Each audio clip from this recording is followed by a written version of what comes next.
Chapter 131. When Zheng, who was restraining his breath, half-squatted, looking over the gently swaying reeds, staring at the spring that brought vitality to various creatures. This oasis attracts many small animals every day, and now it has become Wen Zheng's hunting place, making full preparations for the unpredictable future. Unfortunately, the largest prey caught were the two desert kangaroos, which did not meet Wen Zheng's requirements. Until today, Wen Zheng finally saw a prey that satisfied him. A kind of eland that can live in the desert. The eland can almost never drink water for a lifetime, getting water from plants, and often moving thousands of miles in the desert in groups to find food. It stands to reason that this kind of antelope should live with the tribe. But Wen Zheng did not find any traces of other antelopes at all. This one didn't know why it was stranded here alone. This antelope that strayed from the group didn't know that it had finally found a water source after escaping from death, but was about to die at the hands of humans. It was lowering its head to absorb water. Unaware of the impending danger, Wen Zheng stared at the eland not far ahead. No matter how careless he was, his original body was still not very strong after so much training. Holding a dagger in his hand, Wen Zheng approached the eland with its back to him cautiously. Closer. Now! The eland, sensing the danger, also moved, twisting its body suddenly backwards, the two large horns on its head shining coldly in the sun, and rushing towards Wen Zheng. Wen Zheng held his breath and attacked the eland that had already discovered the enemy without any hesitation. With his feet on the ground, Wen Zheng jumped high from the ground with the help of the force of pushing the ground, and in a blink of an eye he came to the back of the antelope, which had not yet reacted. Wen Zheng's attack speed was even faster. The sharp-filled dagger with a cold light broke through the rough fur with lightning speed and inserted into the neck of the antelope. Warm blood spurted out and flowed into the reeds below. After inserting into the neck, Wen Zheng's movements did not pause at all. He clamped the antelope's body with his legs, held the antelope's big horns with his left hand, and turned his right wrist holding the dagger back and forth. The bighorn antelope struggled to run forward, but could not get rid of Wen Zheng on its back. After running for more than 10 meters, it crashed to the bottom and slowly lost its breath. Wen Zheng's mouth showed a satisfied effect. After the antelope's blood dried up in the sand, he pulled the antelope's feet back to the camp. At the same time, someone who saw this scene from afar stood there with a pale face and a trace of fear in his eyes. Everyone in the camp woke up and did their own things. Huang Li was eating dried meat when he saw Wen Zheng pulling the prey back. He couldn't believe his eyes and exclaimed, "Brother Wen, you actually killed such a big sheep. We have mutton to eat today." Wen Zheng sat on the stone and asked Huang Li to help him. He took a dagger in his hand and started to deal with it. When dealing with this antelope, Wen Zheng used the same method as the last time he dealt with the desert kangaroo. He carefully took out the meat from the cut in the neck. This was a very difficult process, and it was also a bit bloody. At least Yang Lu, who had just returned, left with an ugly face after seeing the scene. Not long after, Wang Ziyuan also disappeared in the camp. Wen Yang, who had just taken out the internal organs, said to Huang Li, "I will go to bury the internal organs in the distance. Cut a few pieces of fresh mutton yourself. After roasting, you and Professor Huang can eat first. Be careful not to break the fur when cutting. Don't worry, Brother Wen. I promise to take good care of the fur. I will roast a few more pieces, and you can eat hot roasted mutton when you come back," Huang Li promised. Wen Zheng took the internal organs on the drywood board and walked to the sand dunes in the distance. After disappearing from the sight of Huang Li and Professor Huang, Wen Zheng quickened his pace and came to a sand dune. With a soft and almost inaudible sound, he dug the sand to bury the internal organs, while listening to the sound from the back of another sand dune not far away. Any sound in the empty desert is particularly obvious, not to mention that Wen Zheng's already good hearing has been strengthened.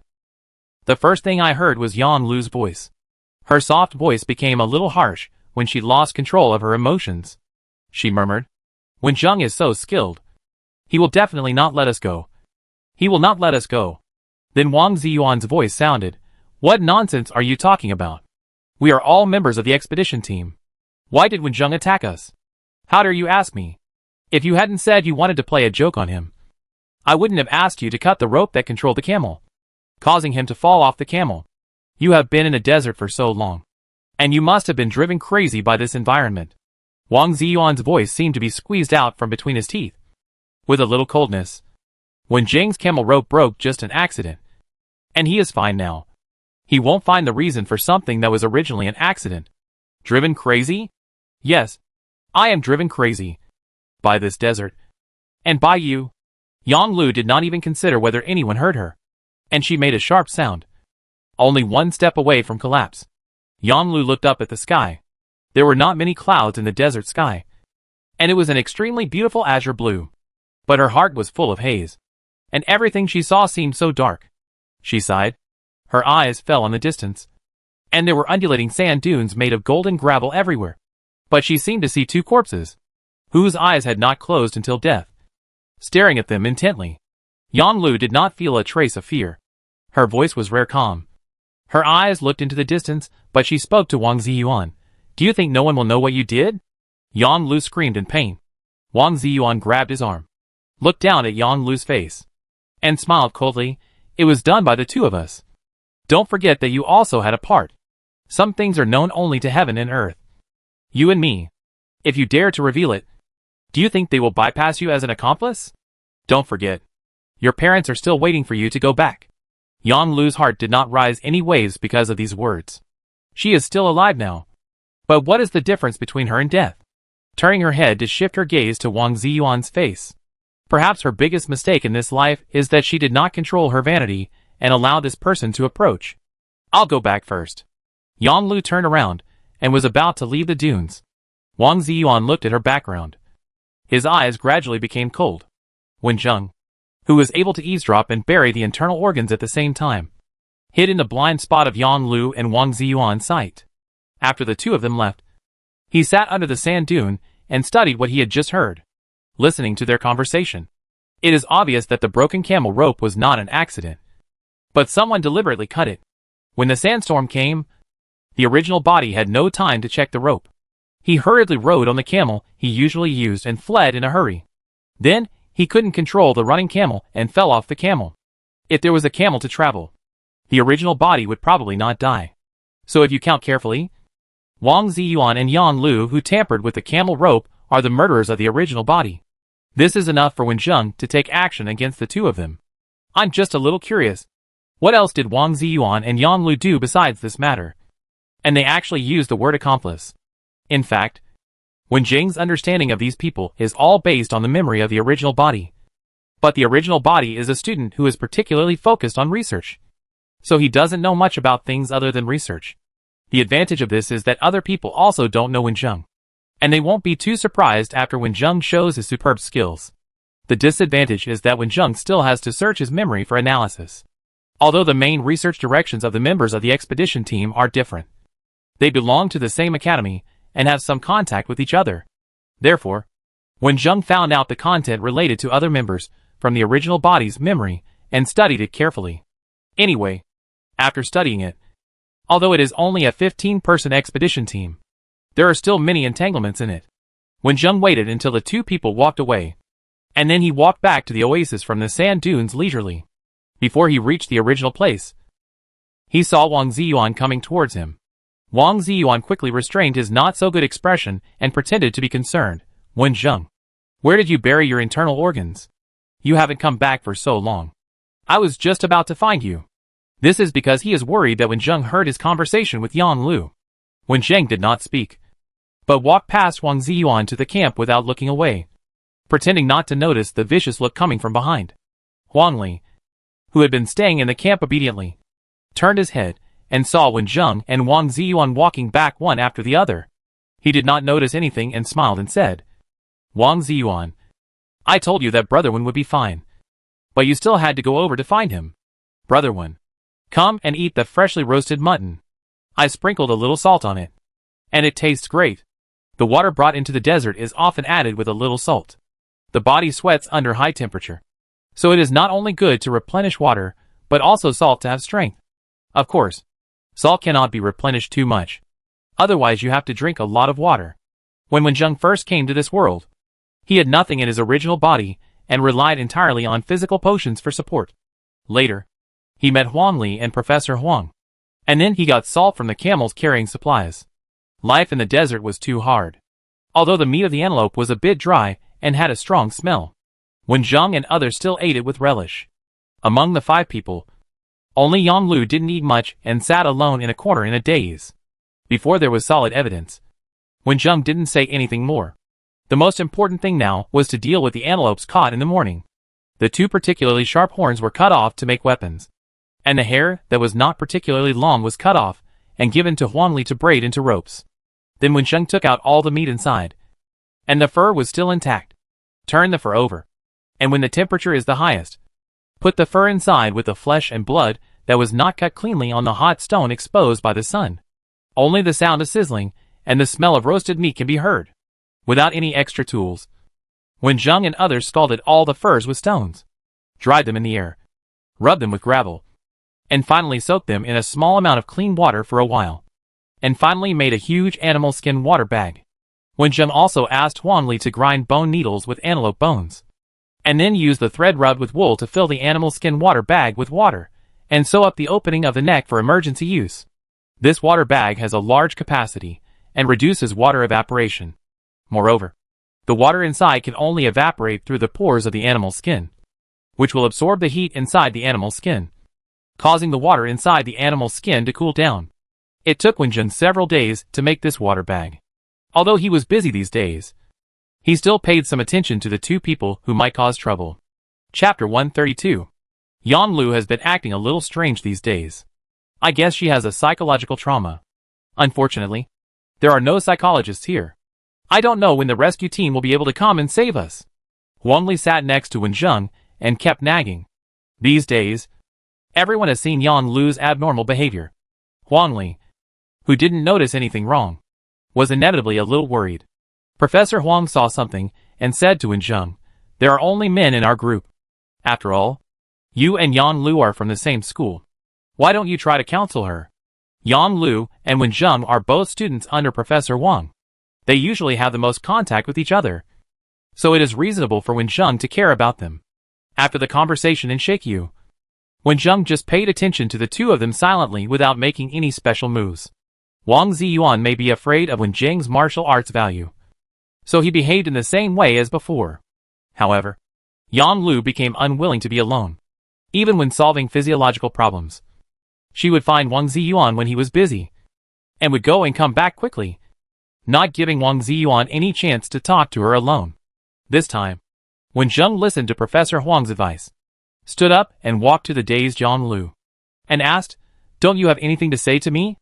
Yang Lu was immediately startled and looked up at Wen Zheng.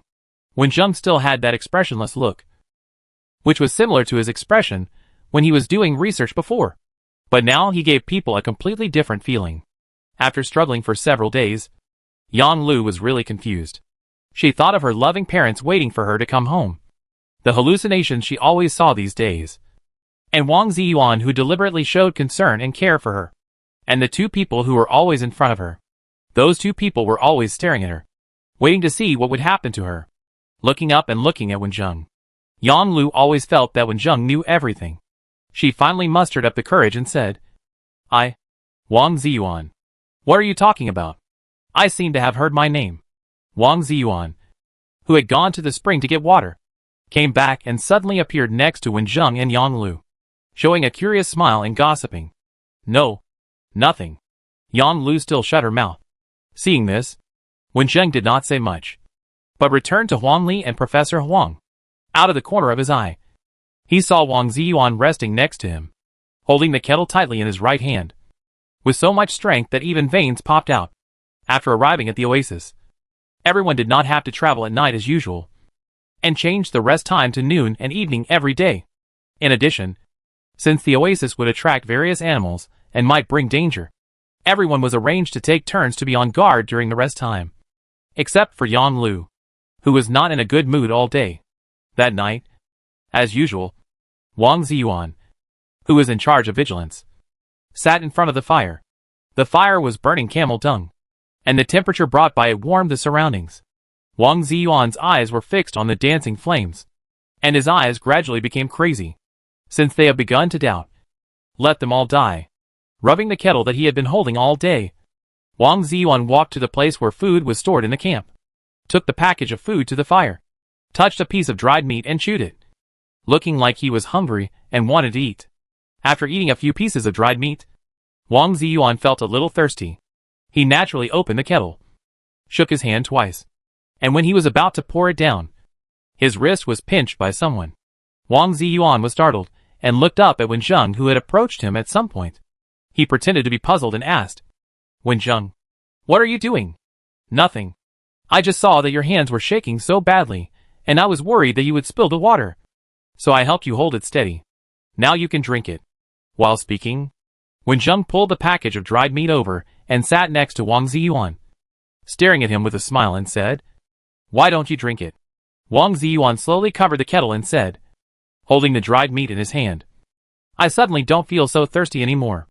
Wang Ziyuan, "Drink some water." Another voice came, and Professor Huang and Huangli, who were not asleep because of Wen Zheng's instructions, slowly walked out of the darkness and entered the range illuminated by the fire. They looked at Wang Ziyuan with complicated eyes, hoping that their guess was wrong. Yang Lu, who had not been able to sleep well these days, also appeared, bathed in moonlight, standing outside the place where the fire was shining. Her hair was messy and her expression was a little gloomy, not like the flower of the expedition team at all. Wang Ziyuan's grip on the kettle tightened, and the dagger hidden in his clothes slowly slid into his palm. Since he was discovered, he would take someone with him even if he died. Wang Ziyuan's eyes were bloodshot, and at the moment when the dagger's sheath fell to the ground, he swung the dagger straight at Wen Zheng. The result was an expected failure. Wen Zheng grabbed his hand and twisted it, and the dagger flew into the air with a force and fell to the ground not far from Yang Lu. After Wen Zheng dealt with the dagger, he directly threw Wang Ziyuan to the ground with an over-the-shoulder throw, stepped on his back, took the kettle from his hand, opened it, and smelled it. The venom added here is extracted from the tail of a poisonous scorpion. Right? You have used all the knowledge you have learned over the years to harm your teachers and classmates. Wen Zheng shook his head and sighed. After seeing this, Professor Huang truly believed what Wen Zheng said about Wang Ziyuan being problematic. He seemed to have aged several years in an instant. He was supported by Huangli and walked here. He asked weakly, "Why did you do this?" "Why?" "Of course, to survive." Wang Ziyuan moved his neck to look at Yang Lu, grinning. "She and I killed Yuan Yong and Zhang Ning together. Why didn't you arrest her? Although she is a woman, she is actually more vicious than me." Yang Lu's face was completely bloodless. She picked up the dagger that fell from Wang Ziyuan's hand from the ground naturally, and walked over slowly. "He is right. Let me tell you what happened. The story is very simple. When the sandstorm came, Yang Lu, Wang Ziyuan, Yuan Yong and Zhang Ning stayed together. Later, the expedition team was forced to disperse. But the four of them were lucky enough not to separate and search together for a place where they could survive. However, neither Yuan Yong nor Zhang Ning expected that their trusted companions would attack them. Wang Ziyuan and his group arrived at the oasis later than Wen Zheng and his group, and they had to survive in the desert for longer. They were not so lucky to find a water source on the road. When the four people were about to finish their water, they had no choice but to kill a camel. But the remaining camel became heavier, which further delayed their progress. So when they heard the movement of the rattlesnake, Wang Ziyuan and Yang Lu did not warn them, and let Yuan Yong be bitten by the poisonous snake and died of poisoning. After the sadness, they found that the burden suddenly lightened after one person was missing, and Yuan Yong's water was evenly distributed to them, allowing them to hold on longer. Darkness grew in Wang Ziyuan's heart. So when he saw the dry poplar tree, he deliberately asked Zhang Ning to go over to get dry firewood, and he and Yang Lu went to find food. Yang Lu saw Wang Ziyuan's plan, but did not stop him. In the end, Zhang Ning was bitten by poisonous insects and had a fever and coma. Just as they expected, they threw him under the poplar tree and waited for death quietly. After saying these two things, Yang Lu apologized to Wen Zheng on the day when the sandstorm came. "Wang Ziyuan wanted to see you make a fool of yourself, so he asked me to keep watch while he went to cut the camel rope. I'm really sorry. I can still hear an apology, but Yuan Yong and Zhang Ning can't hear it," Wen Zheng said lightly, without any intention of forgiving her. After all, the original body and the other two died in this desert, and no one was qualified to choose forgiveness for the victim. "I am sorry for them." Yang Lu's voice was a little light, and her eyes gradually became empty. She was still not as cruel as Wang Ziyuan. When her own life and the lives of others were put in front of her, she chose herself. But she fell into a deep nightmare because of it. Wang Ziyuan, who was pressed down by Wenjung and could not move, sneered, "How hypocritical. I really don't know how I was blind to like you. It was because of that little love. And because he thought that Yang Lu would not be exposed as an accomplice. That Wang Ziyuan did not attack Yang Lu. Otherwise, in this vast desert, who knows how those people died. It's a pity that Yang Lu not only turned against her, but also met Wenjung, who usually did not show his strength, but actually had such a high martial arts value. Wang Ningyuan wanted to survive, so he didn't do anything to the water source, but took the risk of poisoning the dried meat. If these people died, no one would know his secret. But his plan failed. After hearing these contents, Professor Huang and Huang Ning were a little sad. The victim and the perpetrator were all people they knew. And the ugliness of human nature was so thoroughly revealed in the desperate situation. Everything was clear. But how to deal with these two people became a problem. If it were in modern society, they could call the police directly to let the police handle it. But they were in the vast desert. Wenjung had done a lot of things in the previous worlds, and killing a few evil people would not cause any psychological burden to him. But he had to consider the ideas of Professor Huang and Huangli. After all, they had no qualifications to enforce the law. And they also didn't want the two good students to have blood on their hands. In the end, Professor Huang chose to tie up Wang Ziyuan and Yang Lu, and wait for the rescue team to come and take them back for processing. Anyway, there is no shortage of resources at present, and this oasis is enough for them to live here for a while. Wenjung was a little unhappy about this decision. He asked Huangli to come and tie up Wang Ziyuan, while he ate the dried meat that was almost poisoned. If it was in the last world, he would have directly dealt with the two people. Now that they were tied up, they didn't have to work, and he had to catch prey to ensure that they didn't starve to death. This was a good thing for them. This way of dealing with it was really frustrating. Just as Wenjung was thinking about whether to do something now or wait and see if there would be other changes in the future and abandon the two people, an accident suddenly happened. Yang Lu, holding a dagger in his hand, suddenly rushed over and stabbed Wang Ziyuan in the heart. Huangli, who took over the work of tying people, did not react. Wenjung could stop it but did not do it. After dealing with Wang Ziyuan, Yang Lu pulled out the dagger and stabbed it into her body with her backhand. Yang Lu fell to the ground like this, her face facing the oasis on the ground. She saw Yuan Yong with purple lips sitting on the yellow sand, and Zhang Ning leaning against the poplar tree. Perhaps as Wang Ziyuan said, she had already gone crazy. Chapter 133. Wenjung and others have lived in this oasis for more than 20 days. Professor Huang and Huangli can't remember the days clearly when they are walking in the desert. However, Wenjung knows from the countdown on the system panel that it will be 30 days since he came to this world. The mission of surviving in the desert for 3 months is about to pass 1/3. Wenjung always feels that his peaceful life is about to be broken. Life during this period is very stable. As time goes by, the rescue team has not arrived yet. Although Professor Huang and Huangli did not say it, they actually began to worry. Wenjung has been mentally prepared for a long time, but he is just worried that something else will happen. So he has been very alert and made tools that might be used with a small amount of materials. After getting up in the morning, Wenjung was doing a simple wash, and then he heard the sound of footsteps. He hurriedly approached the direction of the sound and looked. In the endless yellow sand, a group of tall figures were walking towards the oasis. After Wenjung saw what was coming, he looked back at the antelope skin that had been made into a water bag, and walked over to put the water bag in the simple stone shelter. It was a group of bighorn antelopes that were approaching this side, and there seemed to be more than a dozen of them. There are so many antelopes. Huangli, who had also gotten up, ran quickly to Wenjung and asked worriedly, "Brother Wen, should we move away and avoid these antelopes?" Wenjung shook his head. When Wenjung caught the stray antelope, more than 10 days had passed, and the smell of blood had long dissipated, which would not irritate these antelopes. Bighorn antelopes are indeed very fierce when dealing with enemies, but as long as they don't take the initiative to provoke them, they should be able to live in peace. Wenjung couldn't help but feel a little regretful when he looked at the group of antelopes. If there were only a few, he would have killed them to make water bags. As Wenjung expected, there were a total of 18 bighorn antelopes. After approaching, they smelled the scent of Wenjung and others, and finally passed by them, ran to the clear spring to drink water, and then lay down in the reeds next to them to rest.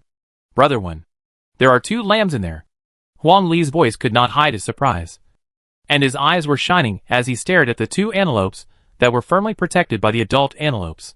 The antelopes were not yet grown up, and their bodies were snow white. They were happily slapping the water with their front paws, and occasionally made a few soft calls, which made Huang Li's heart melt, and he smiled silly. Wen Zheng, who was standing next to him, had a different focus. Wen Zheng found that several of the antelopes in the group were injured, especially the male antelope that fell at the end of the team.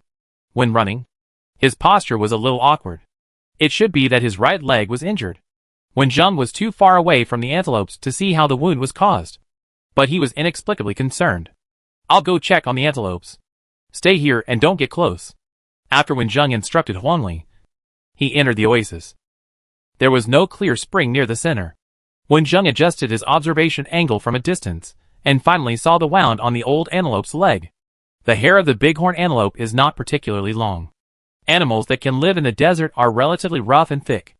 After Wen Zheng saw it clearly, he was sure at first glance that it was not scratched by cactus thorns or branches, because there was a piece of meat missing in that place.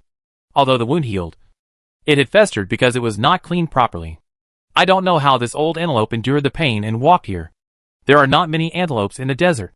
Wen Zheng assumed that the stray antelope he killed was from this group. It might be because of the injury of this old antelope that slowed down the progress of the entire group, which made them arrive at this oasis more than 10 days later. Thinking of this, Wen Zheng decided to help, and also wanted to observe the wound closely. Turning back to the camel, Wen Zheng found the wound medicine from the supplies carried by the camel. In the desert, you should not only be careful of the attack of poisonous animals, but also protect yourself from getting hurt, even if it is a very small and insignificant wound. In the special environment of the desert, if it is not treated in time, you may get troublesome desert sores. So wound medicine is necessary. Huang Li was confused as he watched Wen Zheng looking for medicine, and asked with concern, "Brother Wen, are you injured?" Professor Huang looked at the student in front of him with a firm gaze, who had not shown any sign of frustration in the desert for so long, and said with concern, "No matter what you want to do in the desert, you must pay attention to safety." Wen Zheng smiled and walked towards the location of the spring, restrained his momentum, and slowly approached the group of antelopes lying down to rest. At the same time, the antelopes discovered Wen Zheng's arrival, and the adult antelopes stood up, pointed their sharp horns at Wen Zheng, and were alert to the approaching two-legged beast, standing in place for a few seconds. Wen Zheng thought about it, and exchanged a bottle of trauma treatment potion from the system. After Yang Lu and Wang Ziyuan died, Wen Zheng heard the prompt sound of the hidden task completed. This task, called Solving the Mysterious Desert Killer, gave Wen Zheng a reward of 5,000 points. Wen Zheng turned his back to the camp, and opened the healing potion that suddenly appeared in his hand. It was originally a colorless and odorless potion, but the old antelope, who was silently enduring the pain, suddenly felt that the thing in the hand of the two-legged beast was particularly attractive to it. Originally the strongest ram in the tribe, leading the tribe to walk in the desert, now became a burden to the entire herd. This matter, and the pain caused by the wound, were also unbearable for the old antelope. The old antelope called softly twice, and slowly walked in front of Wen Zheng. Wen Zheng did not make any extra movements, but squatted down to check the old antelope's wound. And the old antelope also laid down very cooperatively, and stretched out its injured right front leg in front of Wen Zheng. This kind of wound. Wen Zheng was thoughtful. This was a bite from some animal. Wen Zheng could only think of one animal that could attack the antelope running very fast in the desert, and cause this kind of wound. Wolf. Desert wolf pack. The desert is also one of the places where wolves can live. Like wolves living in grasslands and other places, desert wolves are very united and move in groups. They are the most difficult beasts in the desert. In Wen Deng's world, there are records about the activities of desert wolves in ancient times. In modern times, there are almost no wolves that can live in the depths of the desert. I didn't expect that this world has them, and it is very likely that I will encounter them soon. If I encounter them, it will be really troublesome. Wen Zheng rubbed his temples with a headache. The antelopes that saw Wen Zheng not moving for a long time gradually became anxious. Not only did they make urging sounds, but several male antelopes also made attacking gestures. Wen Zheng quickly collected his thoughts, and washed the old antelope's wound with clean water. This wound has become festered, and a lot of flesh has died. It is better to cut off the dead flesh, and then use the healing potion. staring at the eyes of many antelopes. Wenjung did not hesitate at all. He pulled out the dagger on his waist with his right hand, and cut off the rotten flesh on the antelope's leg at a lightning speed. Not to mention the antelope staring at him. Even the injured old antelope did not react, because it did not feel any pain. The wound on its leg dripped with the liquid that attracted it. And then a cool and comfortable feeling was transmitted to its brain, making it unable to help but open its mouth and let out a cry. The old antelope turned its head awkwardly, and could not believe that the cry just now was made by itself, as the former leader of the tribe. For the iron-blooded antelope, who endured the pain after the tribe was injured, it actually made a cry softer than the two cubs. I have no face to see other people. Wenjung accurately poured out 1/5 of the bottle of healing potion, then covered the lid and put it into his sleeve. The wound of this antelope is not big, so this medicine is enough, and the rest can be saved for later use. The wound of the old antelope has completely healed under the treatment of the medicine. But Wenjung still wants to pretend. He sprinkles some of the medicine taken from the camel on the newly grown tender meat, and bandages it with clean cloth. The feeling of comfort gradually fades away, and the old antelope finds that the pain that has been bothering it is also gone. It slowly stands up from the ground and stands high on the spot, with the same agility as before the injury.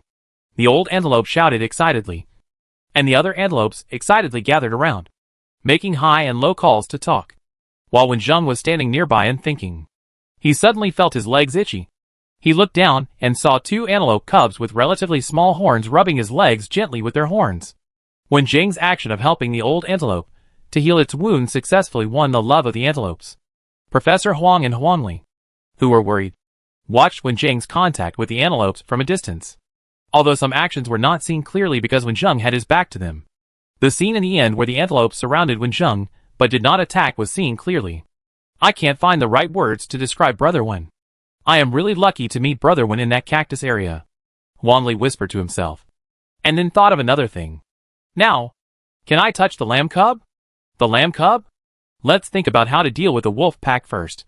When Wenjung returned to the camp and heard Huang Li's request to touch the lamb cub, he did not answer, but instead mentioned the dangers they might encounter. Wolf pack?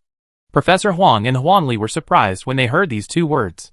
After hearing Wenjung's explanation of the whole story, they immediately put the antelope baby behind their minds and couldn't help but panic. Wenjung, are you sure it was a wolf bite? Could it be that you made a mistake? Professor Huang couldn't accept this news and asked Wenjung for confirmation again. Yes, Brother Wen. Maybe you made a mistake, Huang Li said. Wenjung shook his head. I can't be 100% sure, but we have to be prepared. This is an oasis with water. If there are really wolves, they are likely to come here.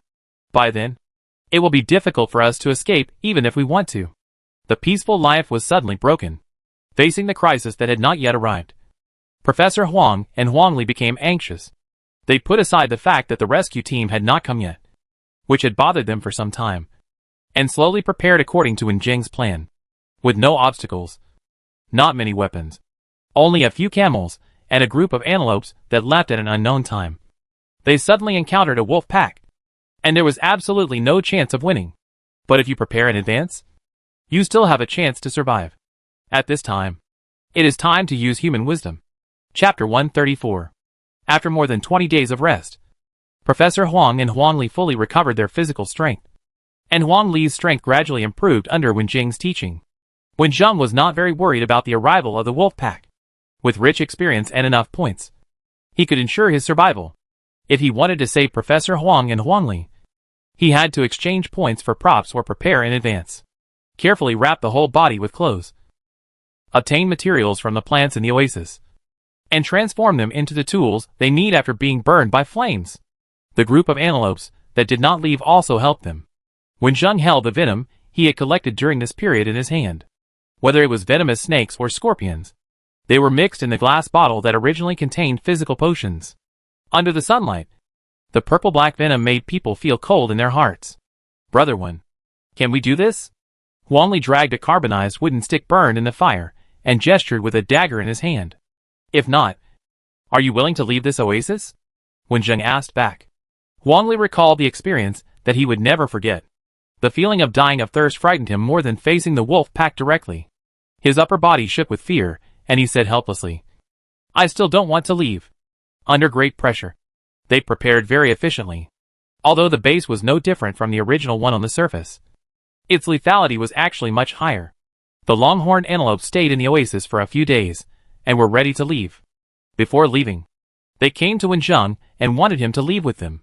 Between the two options of leaving with the antelopes and staying in the oasis, Professor Huang and Huang Li chose the latter. Their thoughts are not difficult to understand. The desert wolves may not come here, but at least the oasis can guarantee their daily needs. But leaving with the antelopes is not necessarily the case. The antelopes are desert animals that can go without water for a long time, which they cannot do. And there is also the possibility of encountering wolves on the road. For Wenjing, whether it is the combat experience accumulated in the previous worlds or the sufficient points, they can guarantee his safety. But it is a bit difficult for him to keep Professor Huang and Huang Li. In any case, the antelopes left the oasis. The bright moonlight spreads to the endless desert, shrouded in silver light, which seems so vast and so quiet. One figure after another appears from the distant horizon, and is running towards a target under the leadership of the leader. There is no sound when the footsteps fall, and the shadows on the ground are stretched obliquely by the moonlight. Wenjing sat in front of the fire wearing thick clothes, his eyes watching the dancing flames. The crackling sound of the fire did not disturb his thoughts until a long wolf howl broke the silence of the night. It's finally here. The knife that has been placed on the head, and no one knows when it will fall, is the most worrying. The wolves are coming. Get up and be alert. Wenjing quickly woke up Huang Li and Professor Huang and came to the location they planned in advance as quickly as possible. After the leader wolf shouted, the wolf howls that came one after another became clearer and resounded throughout the dead desert. Wolves often wander around in the desert and will not stay in a fixed place. Occasionally, they will rush to the nearest oasis under the leadership of the leader to obtain the water source necessary for life and find food to fill their stomachs. Animals that also come to the oasis to drink water often become their food. Groups of wolves have almost no rivals in the desert. However, the oasis they came to this time was different. The three tall two-legged beasts made them salivate, but the burning fire slowed their steps. Through the blazing fire, Wenjing looked at the desert wolf pack consisting of more than 20 wolves. It was not a particularly large tribe. No wonder the bighorn antelope could escape from their mouths. After determining the number of wolves, Wenjing's heart settled down. He didn't need to exchange props to solve these wolves. The dry firewood that had been prepared long ago surrounded the camp. Huang Li took out the burning flames from the central fire and threw them into the firewood. The dry firewood that was completely evaporated by the high temperature of the desert burned violently without pouring oil. The wolves, with a faint green light, stared at the fresh food hidden behind the fire. They didn't howl again, but waited patiently and calmly, which made people feel even more numb. Professor Huang and Huang Li were all pale, and their bodies were trembling slightly as they were stared at by the wolves. This was their first encounter with a wolf pack, and it was far more frightening than they had imagined. Wolves are afraid of fire. Before the fire is burned out, the wolf pack will not do anything to them. But the amount of dry wood is limited. After the flames are extinguished, they will die. The only way to survive is to seize the opportunity while there is still fire and attack the wolves first. Staring at the wolves approaching here, there are several stones in the distance of the camp that are particularly conspicuous in the dark night. When the wolves walking in front approached, Huang Li and Professor Huang pulled up the rope hidden under the sand, and extremely sharp carbonized wood cones emerged from the feet of the wolves, piercing into the soles of the wolves' feet, and blood flowed from the wounds. Wenjing picked up the simple bow and arrow, bent down and put on the arrow that had also been carbonized and ground, and shot at the eyes of the wolves. The shrill wolf howls resounded through the sky. The sand wolves, stimulated by the pain, showed their sharp fangs, and their eyes full of anger stared at the food in front of them, wanting to tear them into pieces and swallow them all into their stomachs. Unfortunately, before the injured wolves could run forward, the venom fully absorbed by the wooden spikes and wooden arrows took effect in their bodies, and they fell to the ground one after another. The fallen wolves made the other wolves stop. After finding that their companions were dead, their anger extinguished their reason, and they rushed forward regardless of everything, stepping on the traps that had been set long ago. Even after being scratched by the traps, the wolves running in the front continued to pounce on the enemy. They destroyed most of the traps and lost their breath in front of the fire. Their death was meaningful. Most of the traps were destroyed, allowing the remaining wolves to rush to the fire smoothly. Just when they hesitated because of the fire, A long wooden stick with a dagger tied to the top was swung over the flames, brushing the fur of the wolves, scratching their skin, and making them rush into the flames. The miserable howling sounded, accompanied by the pungent smell of burning, and the fire rushed to the sky and burned fiercely. The smell of blood and burning became stronger and stronger, rushing straight into the nostrils of the people present, stimulating their brains. Professor Huang and Huangli, who were originally panicked, slowly calmed down at this time, and their hands stabilized in the continuous attacks. When they really faced these cruel desert wolves, they never had such a clear understanding that if they didn't deal with these wolves, they would die. When Zheng, who shot and killed many desert wolves, was targeted by the alpha wolf. The alpha wolf, aroused by the smell of blood and the howling of its own kind, was no longer afraid of the burning flames. It jumped high from the ground and bit Wen Zheng's neck. It came just in time. When Zheng changed direction with his clenched hands and squinted his eyes at the attacking alpha wolf, the extremely fast movements for others were just normal in his eyes. Time seemed to have stopped at that moment. Before the desert wolf king jumped into the air and had time to fall, he felt a huge force hitting his abdomen, causing it to bounce back and fall heavily on the sand. Then Wen Zheng, who also jumped up, inserted the weapon in his hand heavily into the neck of the wolf king. The dagger blade on the top was covered with venom, which quickly flowed through the blood throughout the body, making the wolf king's body gradually stiff and his green eyes became turbid. When Zheng retracted his weapon, even though he had his back to the other two, he seemed to have seen it and reminded them, Professor Huangli, don't be distracted. Professor Huang and Huangli, who were startled by the sound of the wolf king falling to the ground, woke up from the shock and quickly retracted their gazes. They didn't notice that when Zheng, who was watching the action with ease, frowned. This wolf king was heavier than he thought, and his right foot that kicked the wolf king away was a little painful. After the wolf king died, there were less than 24 wolves left, and they began to retreat. But when Zheng was not going to give them a chance to escape. Wolves are particularly vengeful animals. If they stare at them and prepare to launch a surprise attack from time to time in the future, it would be really hard to defend against. In the night illuminated by the fire, Wen Zheng's speed was so fast that he almost became a continuous shadow. The weapon in his hand kept hurting the wolves, even if the wounds were not fatal. After a few breaths, the wolves whose wounds were infected with the venom prepared by Wen Zheng fell to the ground and gradually lost their breath. His clothes were stained with blood. After killing the last wolf, Wen Zheng walked back to the camp expressionlessly. Professor Huang and Huangli looked at Wen Zheng, who was like a killing god. They were shocked but not afraid. The three looked at each other, all in a mess, and laughed together. After the battle, it was time to clean up the battlefield. The wolves killed by venom could not be eaten, and they dared not bury them anywhere for fear of polluting the water source. Finally, after the fire, the charred remains were transported to a distance by camels and buried in the ground. Because of the arrival and death of the wolves, the smell did not dissipate for a long time, resulting in no other animals coming here to drink water. So when Zheng and his team ate the stored food for a few days, there was little venom left after so long. And when Zheng was worried about encountering any dangerous situations in the future, so he started to capture poisonous snakes, scorpions, and other poisonous creatures again. The teeth of more than 20 wolves were removed by them. And when Zheng began to think about using these wolf teeth to make a mace, the reeds and Echinatharum splendens in the oasis were destroyed by Wen Zheng and his team, and they tried hard to absorb water and continue to grow. After dealing with the desert wolves, the lives of Wen Zheng and his team returned to peace again. Until one day, Wen Zheng noticed that the sound of the wind was a little strange. Sandstorm. When Wen Zheng thought of this possibility, his face changed. It was not long since the expedition team encountered a sandstorm, and another sandstorm formed. They wanted them to die here.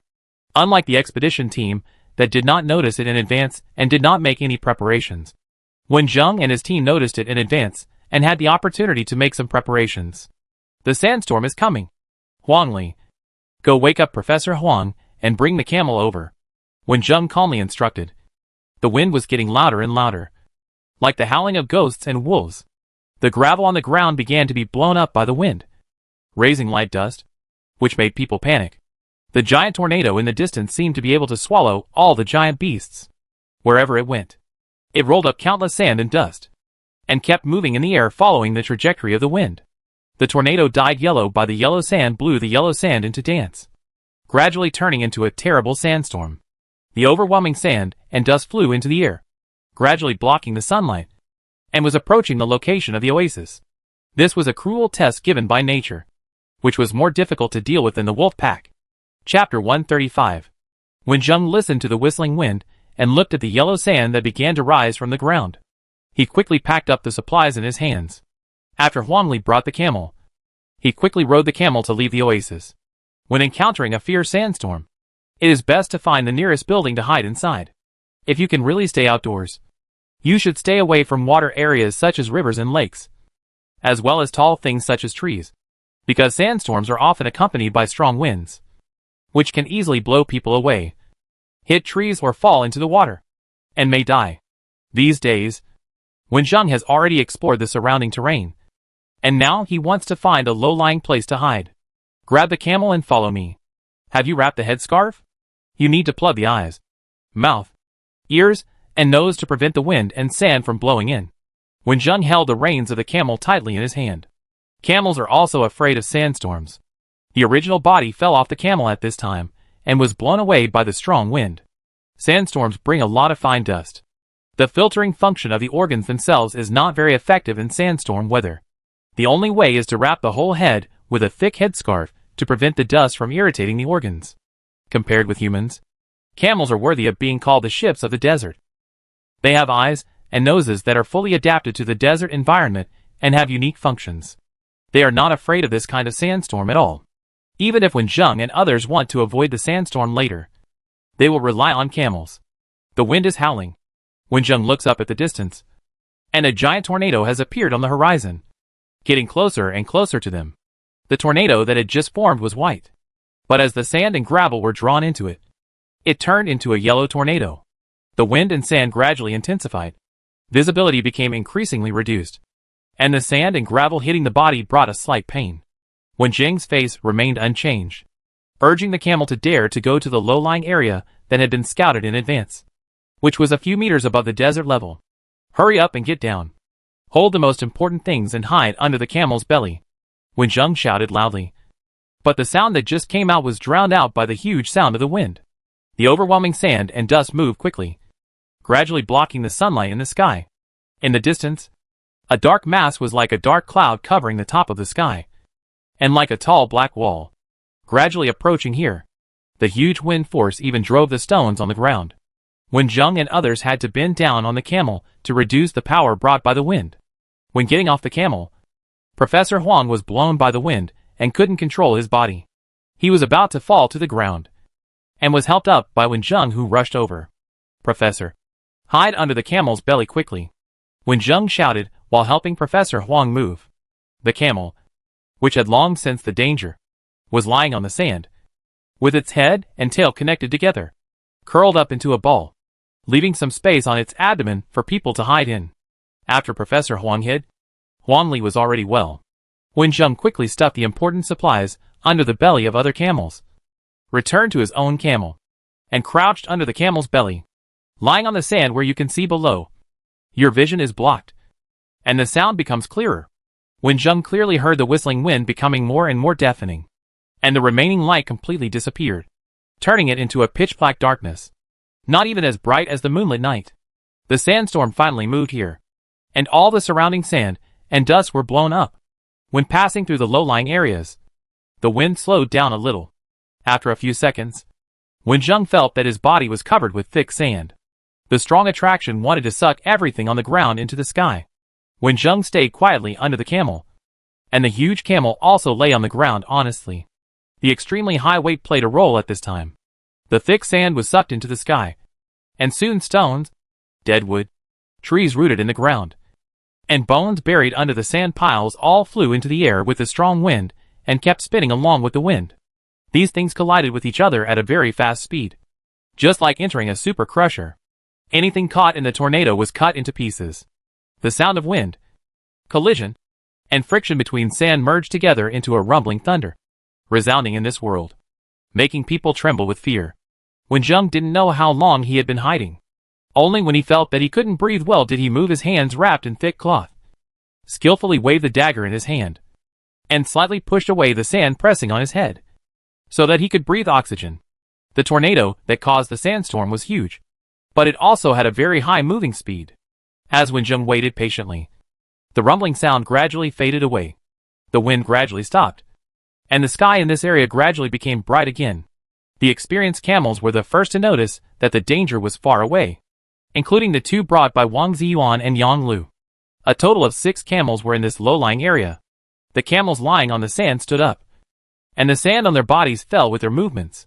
When the camels shook their bodies, more sand left in their fur fell like rain. After the camels stood up, a big pit formed where they were lying. The people lying in the pit felt the danger was gone, and sat up from the pit with dust on their faces. Professor Huang Li, are you okay? Wenjung coughed twice, and shouted at the top of his voice.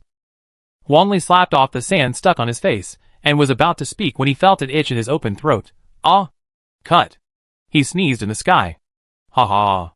Professor Huang couldn't help laughing, and replied to Wenjung. I feel fine. Huang Li looks fine too. The 3 of them walked out of the sand pit, pulled out the things they were holding and threw them on the sand. Then gently patted the sand off their bodies, took out the water bottle, and drank a sip of water to moisten their thirsty throats. Huang Li sat on the ground and laughed. I didn't expect that I could survive 2 sandstorms and encounter a wolf attack. This experience is enough for me to brag about for the rest of my life. When I get old and tell my children about it, they will definitely think I am bragging. These are all precious memories. So many disasters have not harmed us. We will never be buried in this desert, Professor Huang said firmly, looking far to the north. And he could not pin his hopes on the arrival of the rescue team. Professor Huang and Huang Li's ideas have changed. They were a little frustrated that they had not waited for rescue for a long time. But this escape from death gave them the confidence to survive, and made Wenjung more confident to take them out of the desert. The violent sandstorm can directly sweep away a thick layer of sand, not to mention the surrounding sand dunes. All the terrain has changed. If you leave in a hurry, you will definitely not be able to find the previous oasis. However, Wenjung remembered the general direction.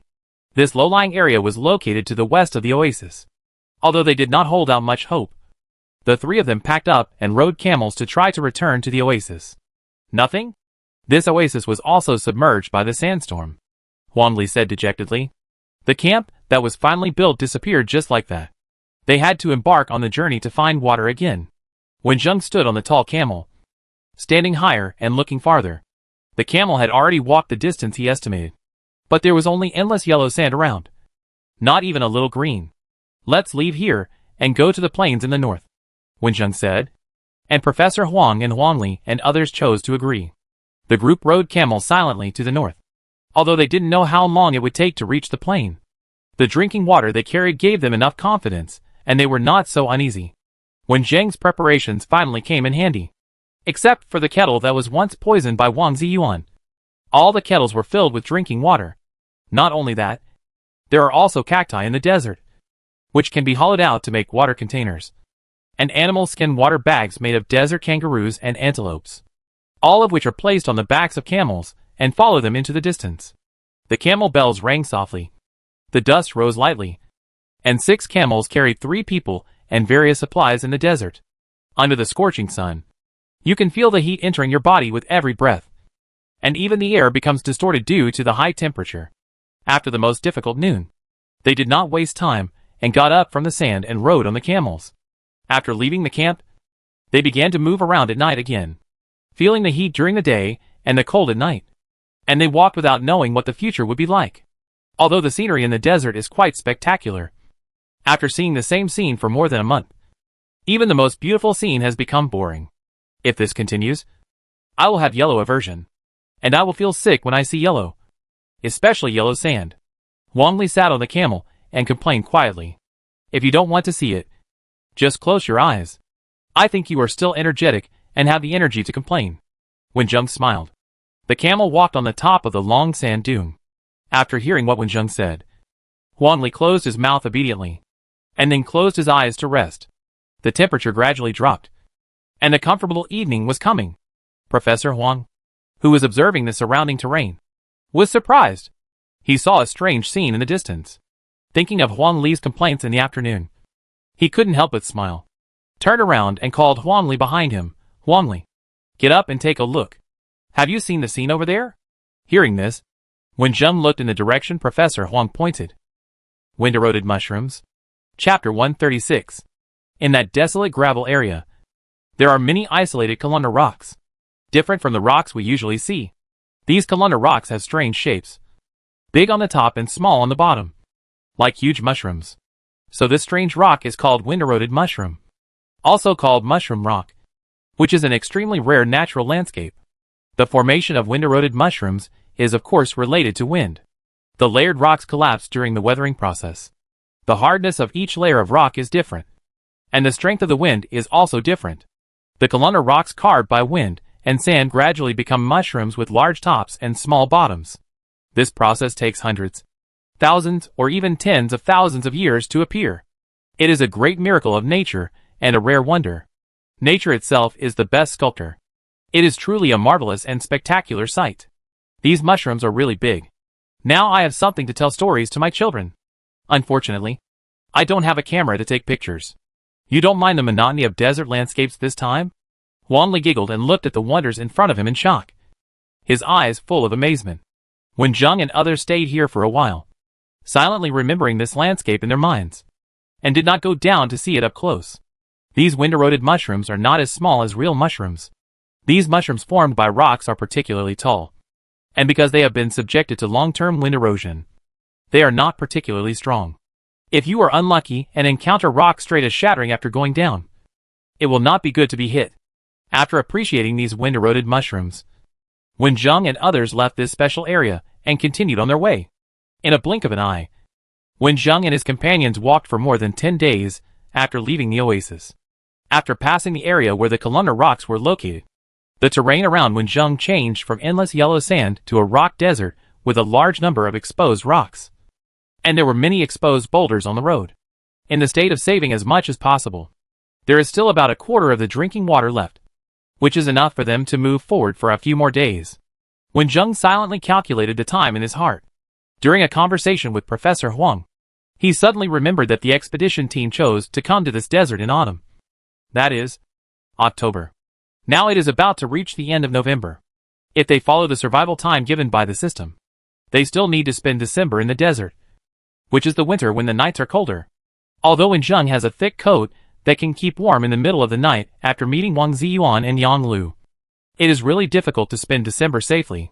There are too few supplies that can be used in the desert. Wen Zheng now hopes to meet some wild animals and make a fur coat. If it doesn't work, he can only kill the camel. While thinking about this, Wen Zheng looked up at the surrounding terrain, hoping to find edible plants or animals again. Suddenly, his eyes fixed on a low-lying area with green. Wen Zheng squinted his eyes and looked carefully, and regretfully found that this was not an oasis, but more like a saline alkali land. Saline alkali land? Brother Wen, how did you see it? Maybe it's an oasis? Huang Li shouted, with an excited smile on his face, and was about to ride his camel over there.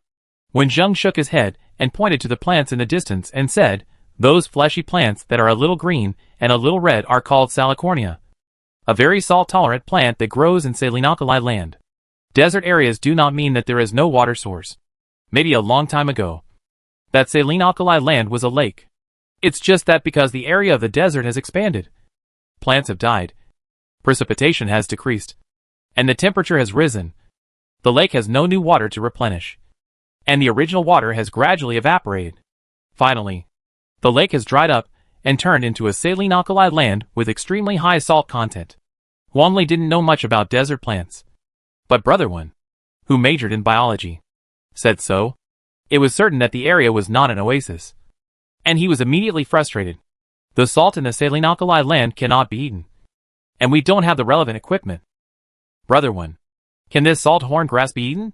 Huang Li asked. The soil in the saline alkali land has a very high salt content, so it is not suitable for animals to live. There are only some mosquitoes in it, and they like to move on plants. We still have enough water and plants for a few days, so we'd better not go there. Those mosquitoes are not easy to guard against and may carry germs," Wen Zheng explained, dispelling Huang Li's idea of going there. Huang Li's low mood lasted until the evening. When night fell and the temperature gradually dropped, they got off the camel's back and used the stones and the camel's body temperature to keep warm. After stepping on the ground, Huang Li said hello to Wenjing and the others, and prepared to go far away to solve some personal problems. Wenjing and Professor Huang leaned on the camel, biting hard dried meat in their mouths. They ate dried meat every day during this period. Not only did their teeth wear a little, but they also had some gum pain caused by inflammation. After eating these dried meats, Wenjing picked up the kettle and was about to drink 2 sips when he heard Huang Li running back. Before he worried about whether Huang Li had encountered something, he heard his panic shout, "Brother Wen, I found a few bones," which looked like human bones. Wenjing and Professor Huang stood up immediately after hearing this. Under the cold moonlight, Huang Li ran back with a defeated look on his face. A moment later, Wenjing and others led camels to the area Huang Li mentioned. On the ground with many rocks, there were several white bones next to several rocks that looked pale in the moonlight. Among them was a skull, which looked like a human head. When seeing the corpses of the same kind, Professor Huang and Huang Li were a little sad. Only Wenjing remained calm and squatted in front of the skull to examine it carefully. There was a dent on the hard skull, which looked like it was hit by a sharp blunt object. But thinking about the scene when the skull was found, it was more like the person's head hit the stone violently. "Is it possible that we encountered a sandstorm?" Wenjing murmured to himself. The sandstorm they encountered last time could uproot trees. If there were no camels, they might be blown into the sky, and they were not sure where they would land. If he fell on the soft sand, he could still survive. If he fell on these rocks, he would only be seriously injured and die. Alas, who would have thought that there would be such a strong wind and sand in the desert in autumn? Professor Huang sighed, his eyes a little sad. "Let's find other bones and bury them together." "Okay." Wenjing had no objection, and the 3 of them began to search separately. Not long after, Professor Huang took out a piece of cloth from the crack of a stone and said, "I found a piece of cloth. It hasn't dried up and broken. The time of death of this person should not be too long. Why are there only bones left?" Wenjing sighed and said, "Maybe he encountered a wild beast. If the corpses in the desert are not buried in time, they may become food for some beasts. This fact makes people feel sad." After Wenjing found 2 thigh bones, he found something reflective. When he dug it out of the sand, he saw that it was a bullet. "Bullet?" Huang Li, who was standing not far away, saw it and frowned in confusion. Professor Huang sighed, squeezed the cloth in his hand, and said slowly, "It may be a member of the rescue team. The color and type of this cloth match the clothes of the rescue team. They entered the desert recently with guns. It is very likely that they are members of the rescue team who came to rescue us. But they are still alive. But the rescue team was killed. How could it be? The rescue team will definitely come to us in full armor by plane or car when they enter the desert. And there will definitely be more than one person." "Teacher, you guessed wrong," Huang Li said bitterly. "What if the plane encountered a sandstorm?" Wenjing said calmly. The plane suddenly encountered a sandstorm, and was hit by the sandstorm before it could make an emergency landing. The rescuer sitting on it fell from the plane, fell to the ground and hit the rocks and died. These were just their guesses. After a short silence, Wenjing and his team used sharp stones to dig a pit next to an exposed rock and buried the collected bones in it. After these things were done, the sky had become bright, and there was not much drinking water left. Wenjing and his team did not dare to delay any further, and seized the cool morning to continue on their way. Then, they found evidence that could prove Wenjing's guess that afternoon. On a relatively low rock layer, there was a burnt and damaged aircraft wreckage. After walking in to check the situation, it seemed that the plane crashed in the desert first, and then exploded. "Brother Wen, come and see. There are marks here. Is there anyone alive?" Huang Li shouted anxiously, and Wenjing hurried over. Indeed, there was a mark pointing to the north just north of the plane. It seemed that the members of the rescue team, who escaped death, also went to the northern plains. I don't know how many people survived. There was nothing useful left in the wreckage of the plane. Even the wheels of the plane were missing. Wenjing felt that it was used by the surviving members of the rescue team.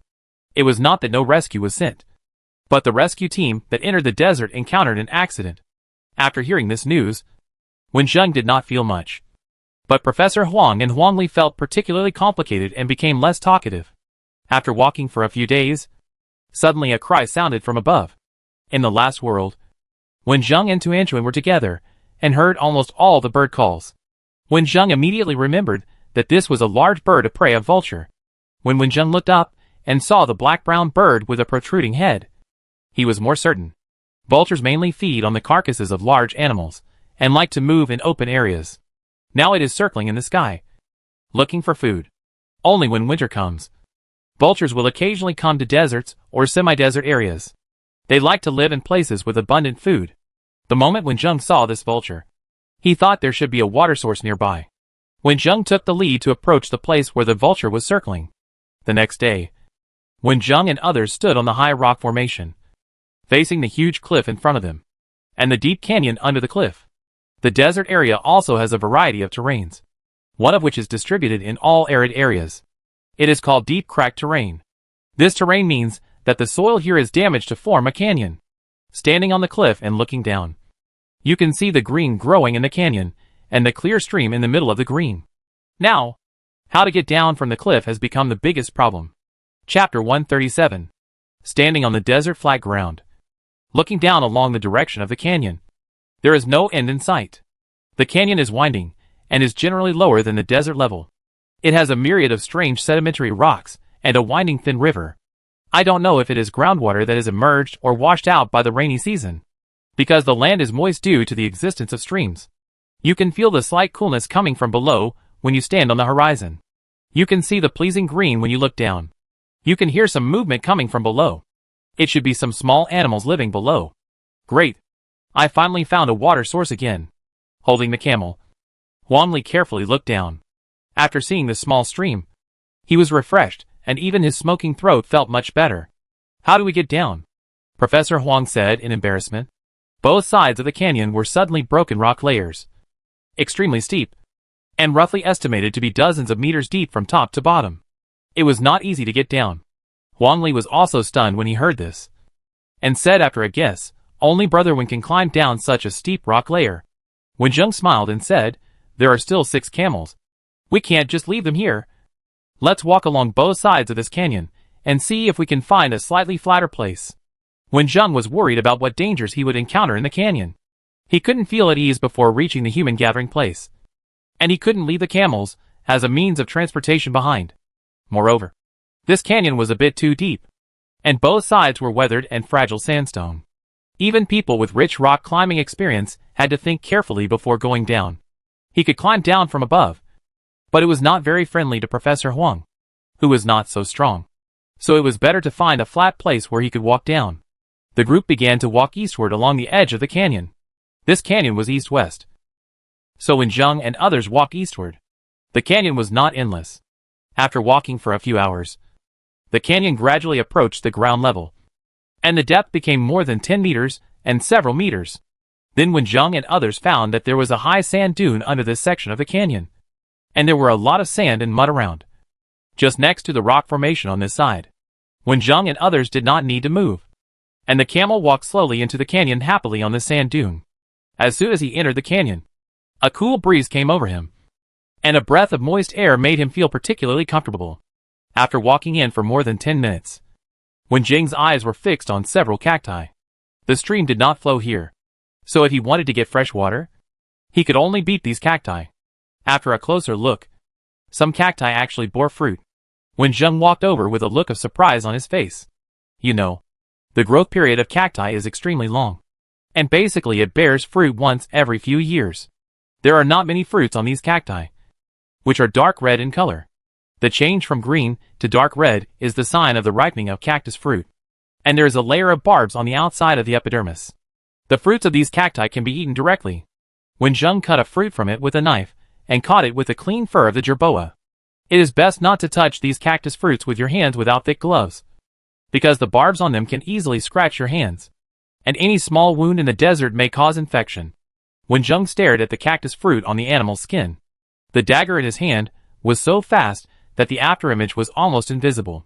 When he was done, he saw that the thorns on the outside of the cactus fruit had been cut off.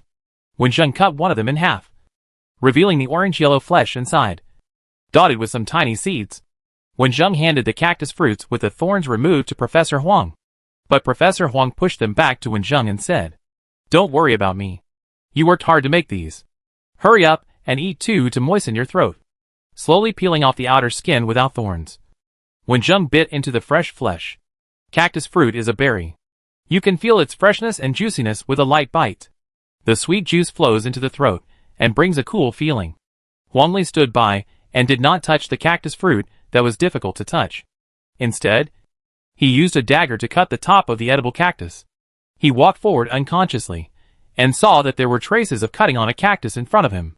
Wenjung walked over to check the surrounding cacti and finally said, "The cactus fruit has not been picked. Only the cactus has been cut. This kind of cutting mark can only be made by humans. It is very likely that the cactus fruit was not ripe when I came here. I don't know if Ran is here now, or has left this canyon." "Brother One, are you talking about the surviving members of the rescue team? The crash plane is not too far from here," Huang Li guessed. "It may also be other members of the expedition team or other adventurers." Professor Huang thought of his old friends and students who had no news until now and didn't know where they were in this desert. Wenjung observed the surrounding terrain. There was no stream coming here. The land here was still earthy yellow sand, and there were various stones, dotted with green plants, mostly cacti and willows, and no traces were left. "Let's go a little further ahead. If someone comes here, they will definitely go to a place with water sources, and maybe they will leave some traces," Wenjung suggested. After replenishing their water and physical strength with the cactus, Wenjung and his companions had the leisure to walk slowly on camels. The road in the canyon was winding. The camels led Wenjung and his companions to the west. The terrain gradually lowered, and even the temperature dropped, even if the sun was still shining brightly on the horizon. As long as you walked in the shadow of the rock wall instead of walking in the sun that fell into the canyon, you don't have to worry about the high temperature.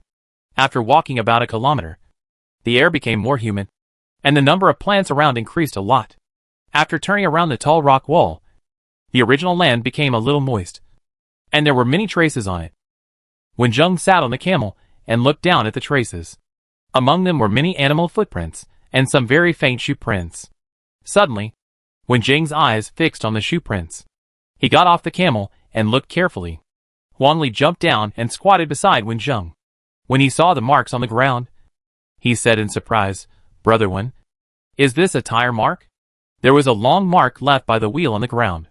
Looking at the pattern and width, Wenjung thought of the crash plane and said, "Is this a mark left by the airplane tire?" "Ah?" Huang Li lay there and looked for a long time, and finally scratched his head and said, "I haven't noticed it before, but it doesn't look like a tire. If it is an airplane tire, then the people who came here must be the surviving members of the rescue team. Just keep going forward and you'll find out," Professor Huang said. The camels continued to move forward, and the shoe and tire prints became more and more obvious. Suddenly, a few chaotic calls came into their ears. Huang Li's face became complicated, and he asked in a suspicious tone, "Am I hallucinating? I actually heard dogs and cats barking in the desert. Could it be that the rescue team brought cats and dogs here?" Those chaotic calls were very clear. They were indeed cats and dogs barking. Everyone present heard them clearly. They were not Huang Li's hallucinations. Wenjung recalled the animals that can live in the desert and explained, "There is a cat that usually lives in the desert. Its scientific name is the dune cat. It is very small, and its cry is almost the same as that of a domestic cat. As for the dog barking, it should be a canine called fennec fox." Listening to these calls, they are probably fighting. After listening to Wenjung's introduction, Huang Li vaguely remembered the desert animals that Professor Wang had talked about before. However, in Professor Wang's explanation, these two animals had long lost their traces and had not been discovered for a long time. So he just said a few words, and he didn't listen carefully, listening to the mixed sounds of barking and meowing. Professor Huang and Huang Li's curiosity rose, and they wanted to see those rare animals with their own eyes. These two animals rarely attack humans actively, and even avoid humans.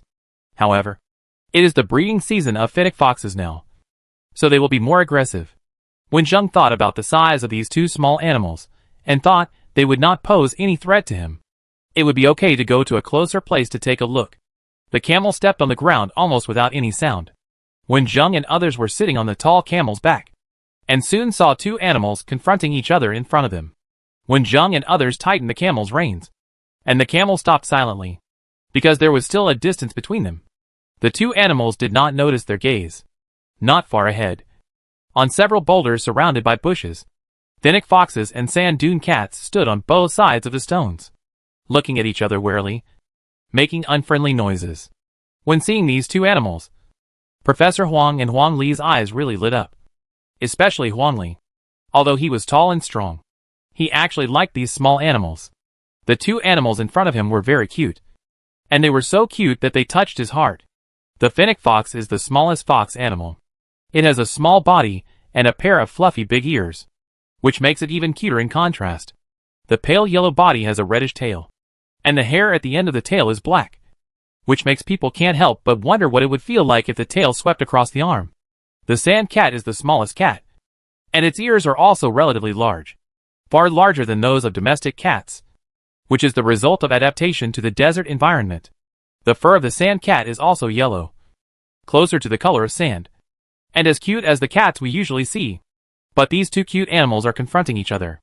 The fennec fox is smaller than the sand cat, but they are social animals, while the sand cat likes to act alone.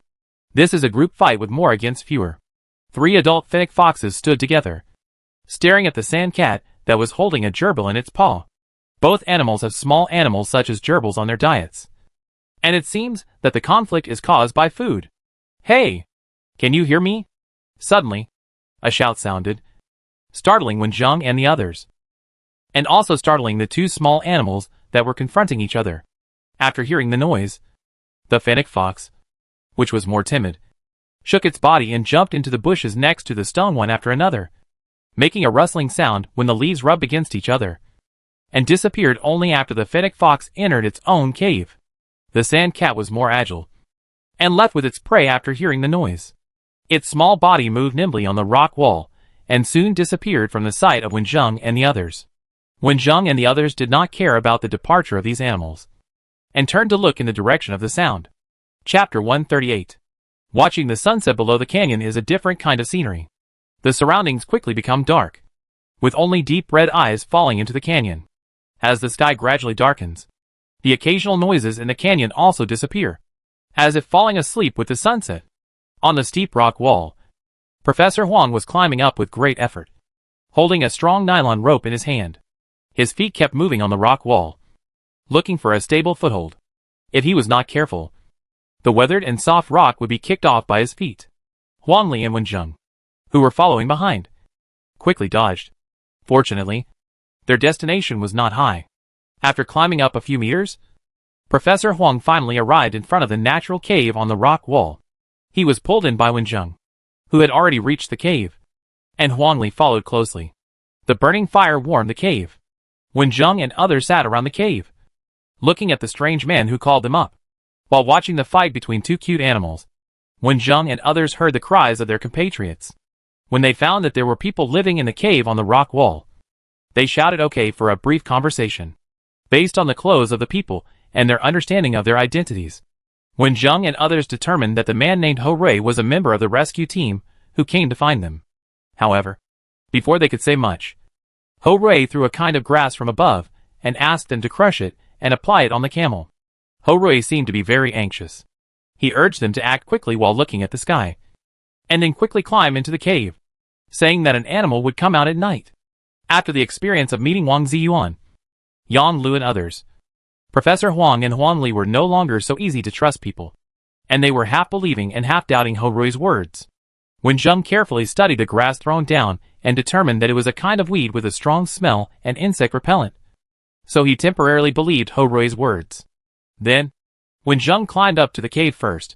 If the people above wanted to do something, Wen Zheng could deal with it. It turned out that Ho Rui had no bad intentions for the time being. Sitting in the high cave, Wen Zheng and others listened to Ho Rui's story about the rescue team. The previous experience was the same as Wen Zheng's guess at the time. The rescue team did not expect such a big sandstorm in autumn, and the speed of the tornado formation exceeded their expectations.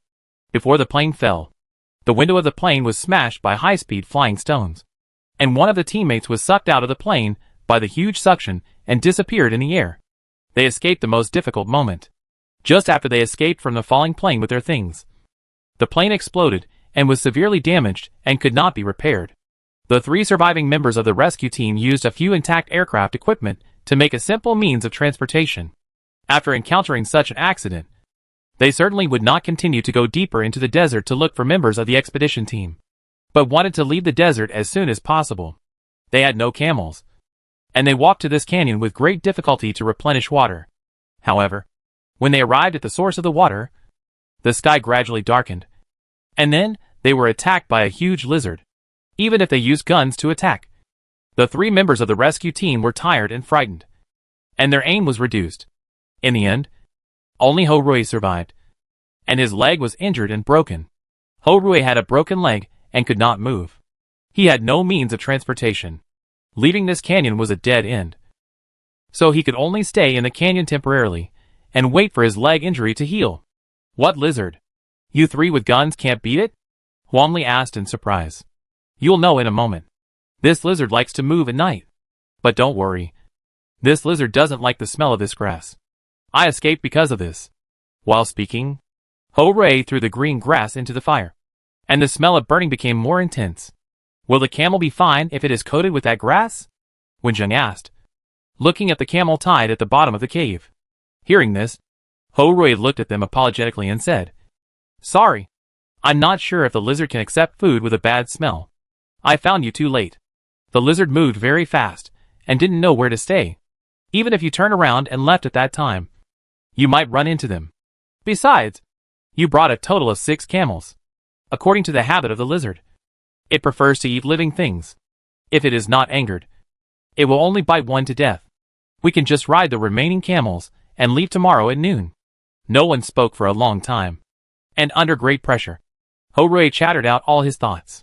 Just when Ho-Rui wanted to say something else, a rustling sound came from a distance, which was particularly obvious in the quiet night. The canyon was pitch black in the middle of the night, and the bright moonlight could only illuminate a small area. Everyone stood at the entrance of the cave, waiting with bated breath, and finally saw a scene that was deeply engraved in their minds. A huge lizard was crawling on the ground in the distance, gradually approaching the bottom of the cave, where the camel was staying. What on earth is this? Huang Li said in astonishment, with a bit of fear in his eyes.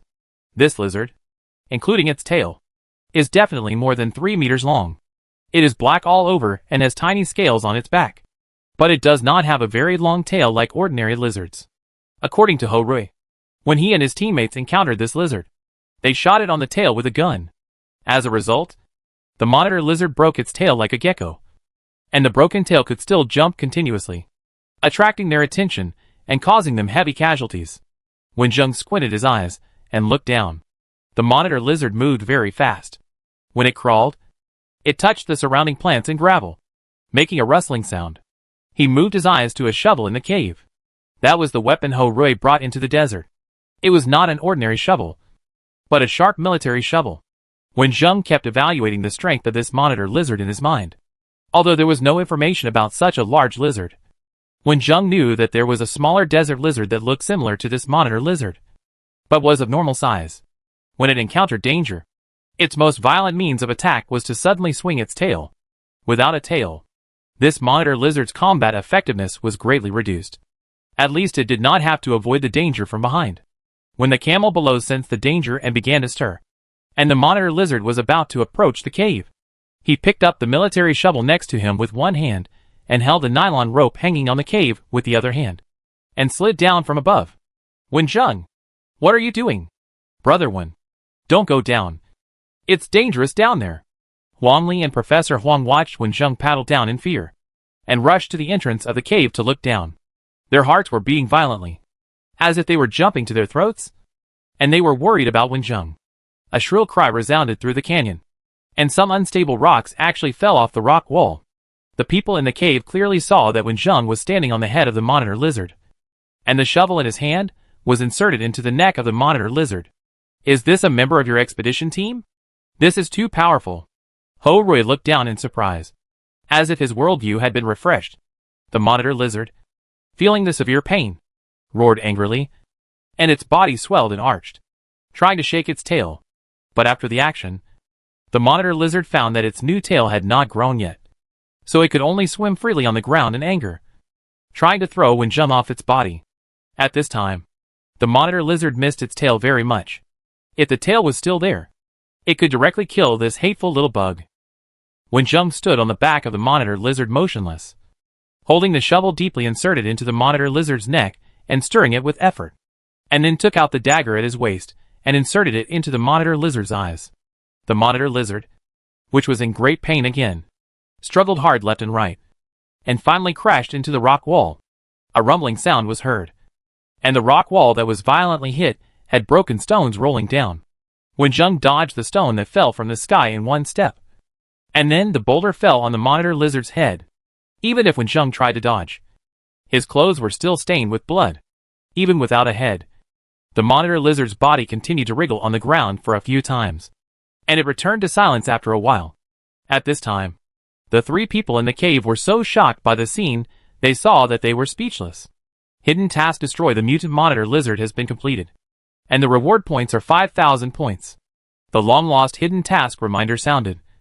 Wenjung took back the blood-stained military shovel and dagger, and slowly left the body of the monitor lizard with a bloody smell. After the monitor lizard died, there was nothing in the canyon that could threaten their safety. But the blood from the monitor lizard polluted the water source not far away, and Ho Rui's broken leg had not yet recovered.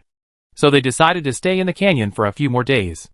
On the second day after the monitor lizard was eliminated, Wenjung and others went to the canyon area where the stream flowed after dawn. The rocks were rugged, the water was gurgling, and it was thriving. Wenjung and his friends lived a stable life here. But with the arrival of winter, the temperature at night was getting lower and lower. There was no way Wenjung and others could only pay attention to the animals living in the canyon to prevent them from catching a cold on a night with too low a temperature. That night, Wenjung and the other 4 people were grilling meat around the fire. Wenjung, who was facing the outside of the cave, accidentally glanced out, and his eyes froze there. The others noticed that something was wrong with Wenjung and looked over quickly. They saw the cold wind blowing from the parallel cave opening, blowing pieces of white things. Those white things looked extremely familiar, but those who recognized them doubted and repeatedly confirmed whether it was their illusion. Is this snowflakes? It's snowing in the desert. Yes, we have encountered a rare wonder. Most of the deserts in the world are in tropical areas, with very little precipitation. Often the rain evaporates before it falls to the ground. Of course, not all deserts are like this. Some deserts may usher in heavy rains when the rainy season comes, forming lakes of varying sizes in the desert, which slowly evolve into short-lived oases. In some deserts, the temperature will reach below zero in winter. When encountering rare precipitation, the rain will no longer evaporate in the air, but will turn into white snowflakes before reaching the ground. This scene of snowing in the desert is extremely rare. The floating snowflakes fall on the golden desert and fall into the deep canyon. This is the first time Wenjung has seen such a wonder. Chapter 139. After circling for a few days, the vultures in the sky above the canyon swooped down and pecked at the flesh of the monitor lizard with their sharp beaks. The dead monitor lizard was placed in place, covered with ants, before it was completely devoured. It encountered the cold air of winter and was covered by snowflakes. In the morning, it was another ordinary day in the canyon. Wenjing woke up first, tightened the fur covering his body, and added a piece of camel dung to the dying fire. Camel dung contains a lot of plant fiber, which burns longer than dead wood after drying. The fire that was about to go out became fierce again. Wenjung lifted the wooden fence standing at the entrance of the cave. The cold wind blew into the cave. Huangli and Ho Rui, who had unconsciously squeezed together at night, shrank their bodies and pressed closer. The next second, Wenjung sat at the entrance of the cave to block the cold wind. After one night, the whole canyon was covered with thin snowflakes. The extremely low temperature prevented the snowflakes from melting, forming a very rare snow scene in the desert, which shocked the people who saw it. The poplar trees with strong vitality in the desert had snow-white and crystal snowflakes hanging on their branches, forming an extremely beautiful rhyme scene. The tall cactus wore a white hat on its head, and some protruding rocks were hung with crystal-clear ice ridges. Just looking at these scenes, it didn't look like the desert at all. Wenjung slid down from the cave to the ground holding a strong nylon rope. I don't know how Ho Rui found this cave. It was big enough for the 4 of them to squeeze together, but it was stable enough. It was cleaned by Ho Rui. Every day, dead branches and feces were burned, and the smell was not bad. Putting the kettle and water bag on the camel, Wenjing led the camel towards the water source. The source of the stream in the canyon is not far from the cave. It is a spring that gushes out from the ground. The spring water flows down from east to west, gradually forming a thin stream, nourishing the surrounding land and vegetation. The fennec foxes that were originally jumping in the bushes poked their heads out alertly after hearing the noise. They found that it was the terrible two-legged beast and immediately hid in the cave quickly. Since these two-legged beasts entered the canyon, their big family has lost several members. Fennec foxes will catch gerbils, insects and other animals in order to survive. And when Jung and his team also want to survive to catch fennec foxes. As for the dune cats, because they are solitary, only one has been seen so far, but it has escaped. The captured fennec foxes became the cold-proof clothes of Wenjung and others, and the extra ones were made into water bags. The stream in the canyon is running water. Wenjung led the camel to a place downstream to drink water, and he filled all the water containers at the source. The water was filtered by stones and looked relatively clear, but there was a lot of animal feces around it. In this situation where it took a lot of effort to find the water source, Wenjung and others certainly didn't mind this. But under conditions, the stream water taken back would be simply heated and sterilized before drinking. Brother Wen, why don't you call me to help you, and let you run around alone? Huang Li stood in the cave and pulled the nylon rope tied to the water bag up. Why are you so polite to me? Wenjung smiled. After living together for so long, their relationship no longer needed such polite words. After Wenjung entered the cave, Huang Li rubbed his face that had been frozen by the wind for a while. Professor Huang and Ho Rui were preparing breakfast for today. On the fire was a pot made of a deformed military shovel, in which a thick broth was being boiled. It must be said that the military shovel can really be called a universal artifact, and it can be used in many cases. After drinking the broth that didn't taste particularly good but could warm the body and replenish energy, the four people in the cave began to get busy, heating and disinfecting the water brought back by Wenjung, and then putting it into a kettle or animal skin water bag. After a busy day, in the early morning of the next day, a group of 4 people rode camels to leave the canyon still surrounded by snow. Walk up from the canyon until you reach the ground. Small snowflakes fell again the night before, and the snow had not melted yet. Looking around, white snow piled up on the vast and thick yellow sand. The sky was still so blue, and the horizon was dyed light orange-red by the rising sun. Camels lined up and walked slowly in the desert, forming a beautiful picture, before the sun rose to the top.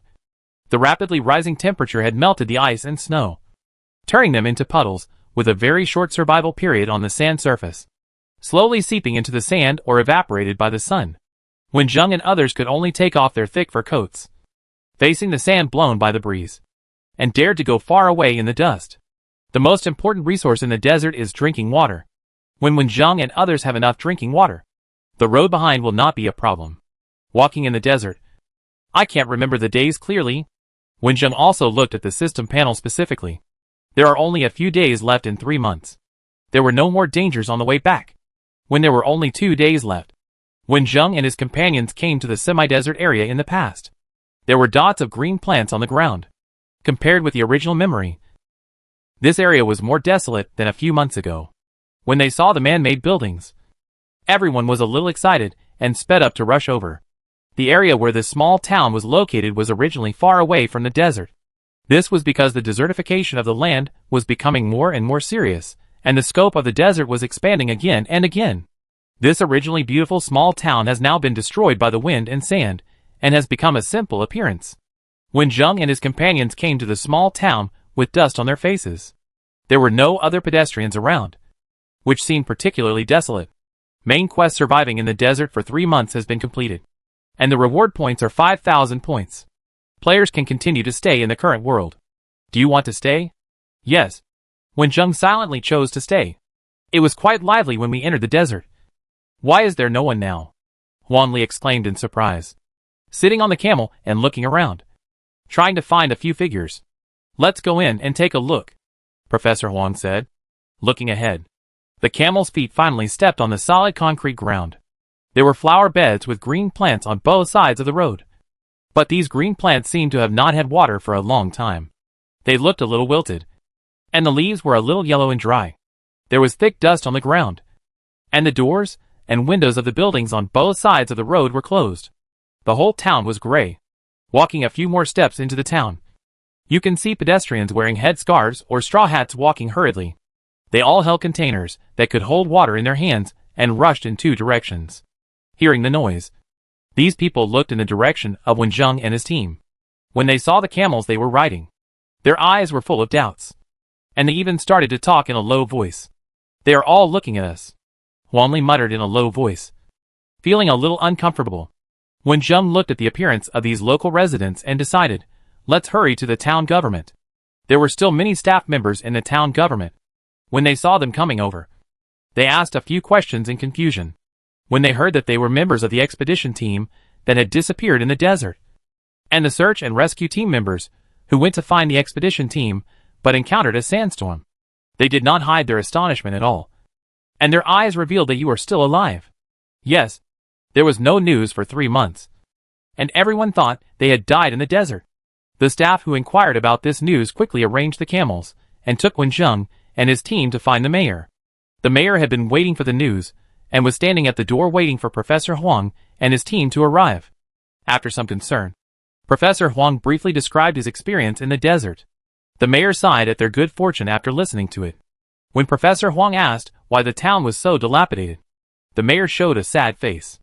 During this period, we encountered 2 sandstorms, and the groundwater level gradually decreased. Now there is only one well in the center of the town and one in the east that can pump water, and the water levels of these 2 wells are also decreasing, but more slowly. Now we are organizing the evacuation of residents in the town. Each person who has not evacuated can only draw 1 bucket of water per day. The mayor looked out the window, feeling particularly depressed. This is the hometown where many residents have lived for generations. This is where he has worked hard for decades. However, all these years of hard work have not yielded results. Instead, it has been completely destroyed by several sandstorms.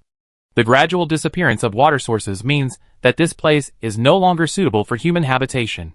The residents of the town are evacuating in batches, and tomorrow is the time for the next batch of residents to evacuate, living in the place arranged by the town government.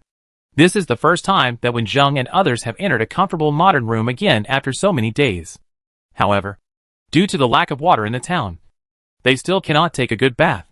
They only use the remaining water in the water bag to simply scrub their bodies after dry rubbing. After running around in the desert for 3 months, I feel that the whole person has become particularly rough. It was a bit uncomfortable when I first lay on the soft bed, especially Huangli, who turned left and right several times. But it didn't take long before he slowly calmed down. The spirit that was tense for a long time in the desert finally relaxed, and everyone slept a rare and peaceful sleep. When they woke up, they only saw the gorgeous afterglow covering the distant sky. It turned out to be not a dream. We finally got out of the desert. Wanli tilted his head and looked out the window, his eyes a little dazed. Ho-Rui lay on the bed next to him without saying a word. He survived, but his teammates all died in the desert. Professor Huang was also a little depressed. He had asked when he first arrived at the town government.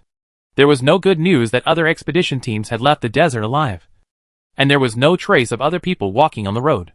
I am afraid that other people are in danger. Seeing the atmosphere in the room getting depressed, Wenjung was the first to stand up from the bed and said a sentence that could definitely liven up the atmosphere. "I'm hungry. Let's go to the cafeteria to see what food there is." "Oh, I can finally eat normal food." Wanli let out a wolf-like howl, jumped off the bed excitedly, and couldn't wait to taste the food in the cafeteria.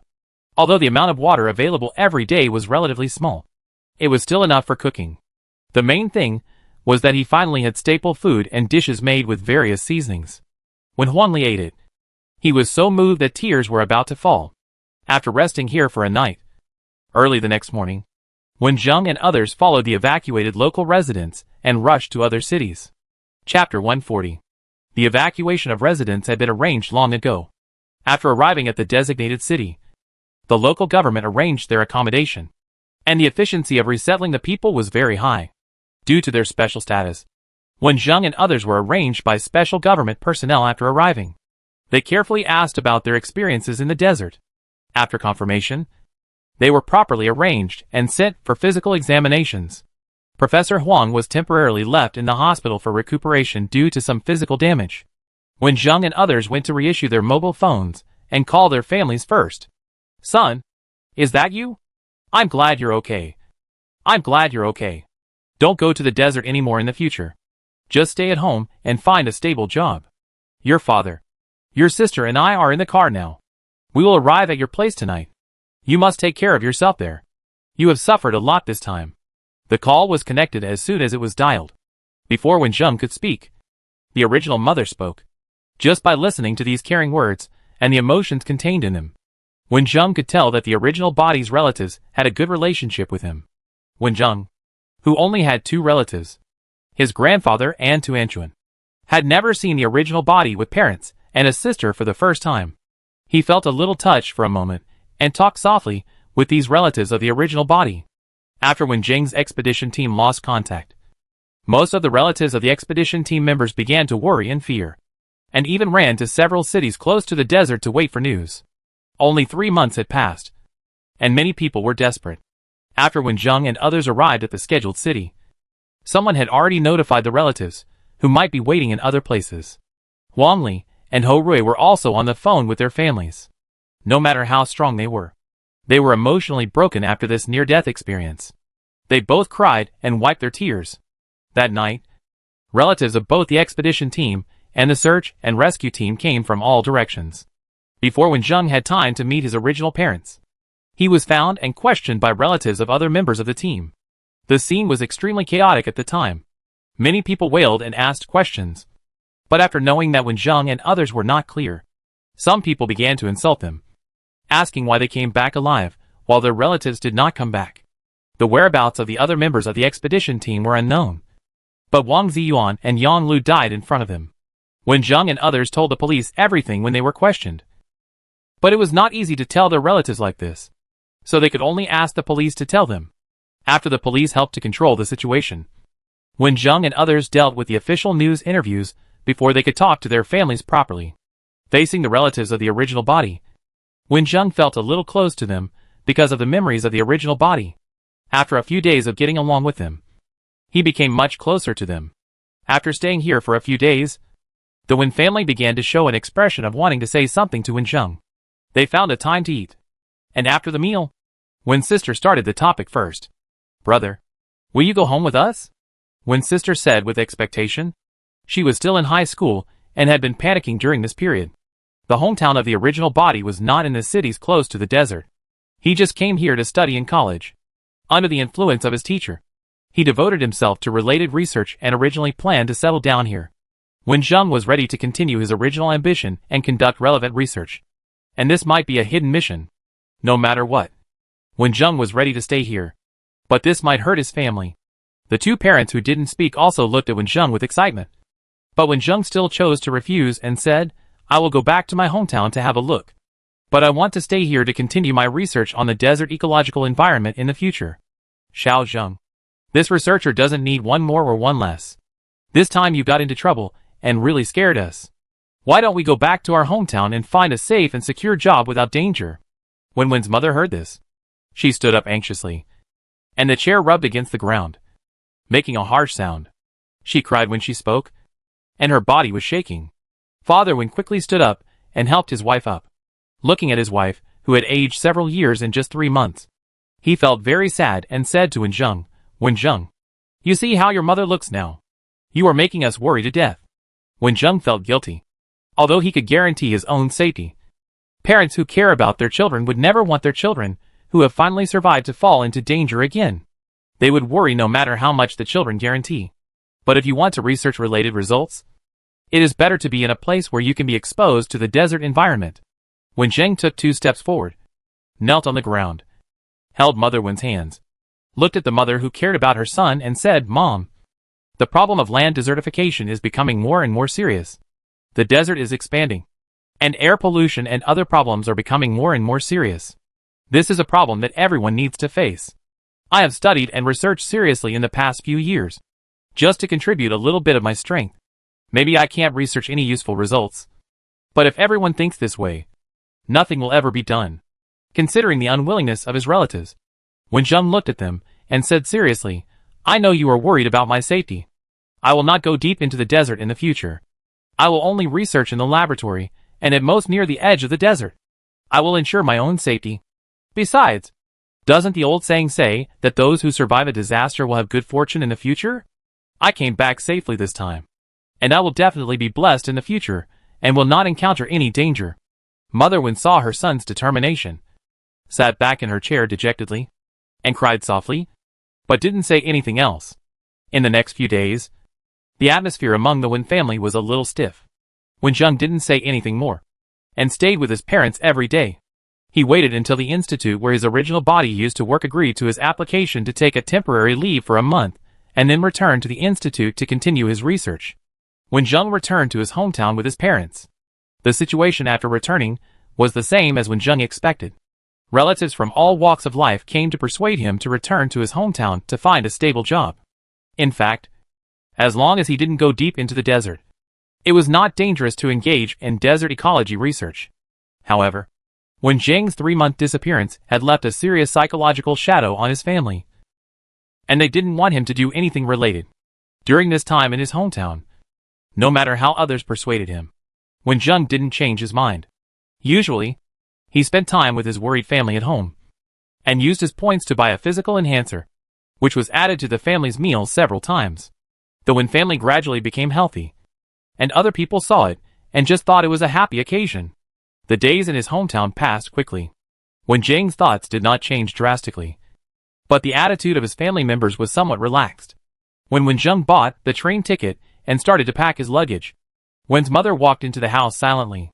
In the end, she did not say anything to stop him, but asked Wen Zheng to promise that he would never go into the desert again. When Wen Zheng returned to the original institute alone, he was assigned to another professor because Wen Zheng came back alive from the desert. But his teacher, Professor Chen, who had been with him, was missing. The only thing to be thankful for was that the original body was extremely immersed in research before, and the professors in the institute appreciated him.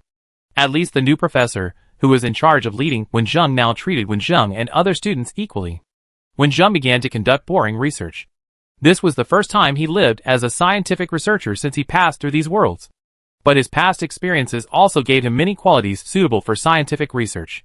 Due to the conflicts between countries, this world pays more attention to the improvement of military power.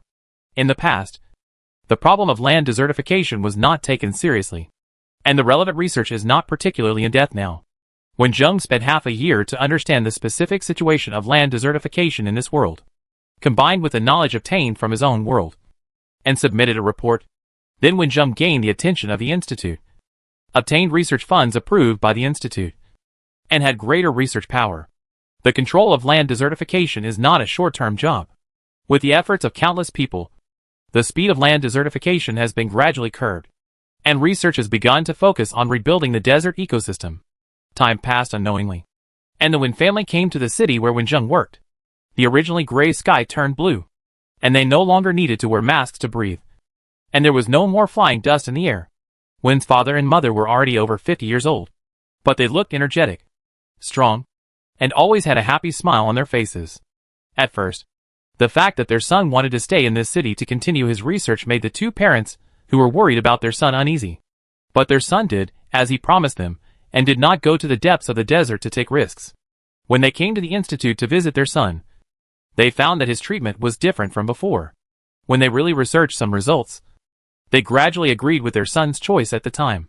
When some people who usually saw on TV appeared in front of them, and boasted that they had cultivated talents for the country, the Wen family parents were sure that their son was indeed talented in this research, and began to feel fortunate that they agreed to let their son return to the institute.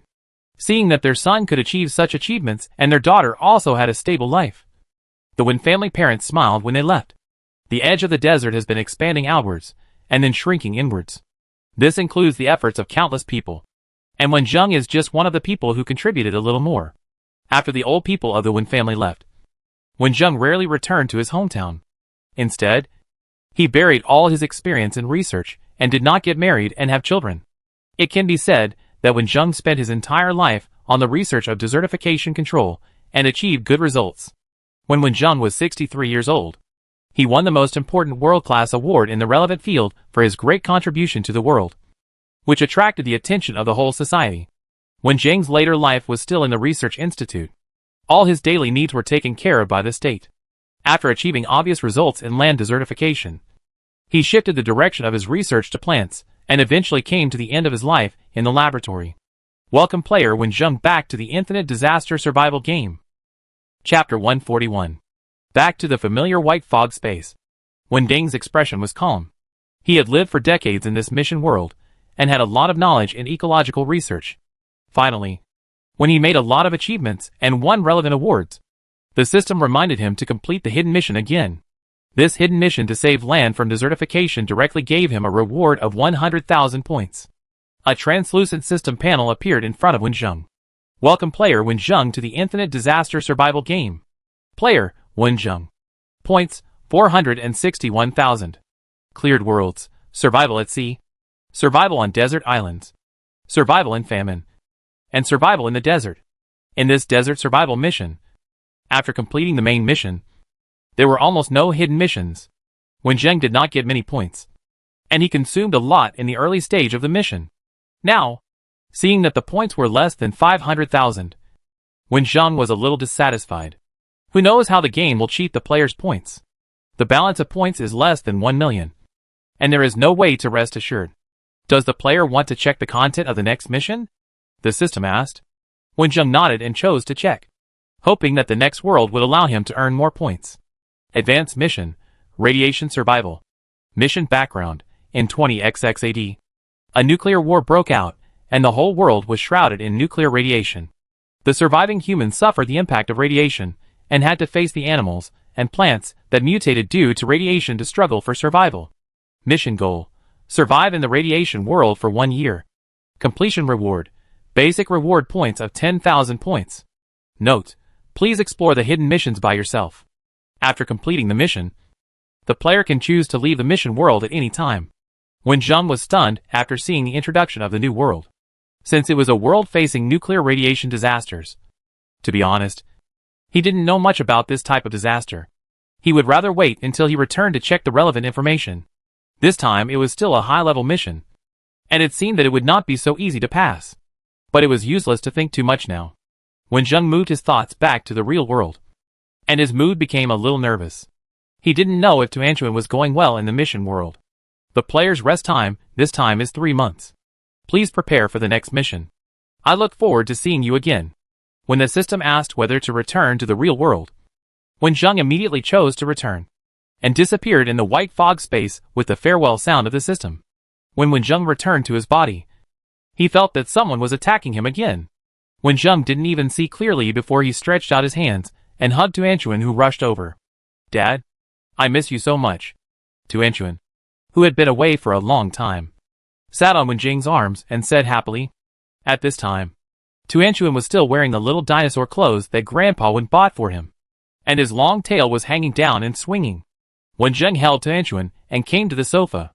He put Tuanchuan down first, then sat next to Tuanchuan and asked with concern, what world did Tuanchuan go to this time? Did you encounter any danger? The zombie world. The zombies there are so disgusting. Tuanchuan pouted unhappily, picked up the washed cherries on the table, first grabbed a handful for Wen Zheng, and then grabbed a handful for himself and ate them slowly. It turned out that Tuanchuan went to the zombie world, thinking of the zombie descriptions that often appear in movies and novels. Wen Zheng touched Tuanchuan's hair. Did Dad have a smooth time in the desert this time? It's a pity that Tuanchuan didn't go with you. Otherwise he could help Dad find water.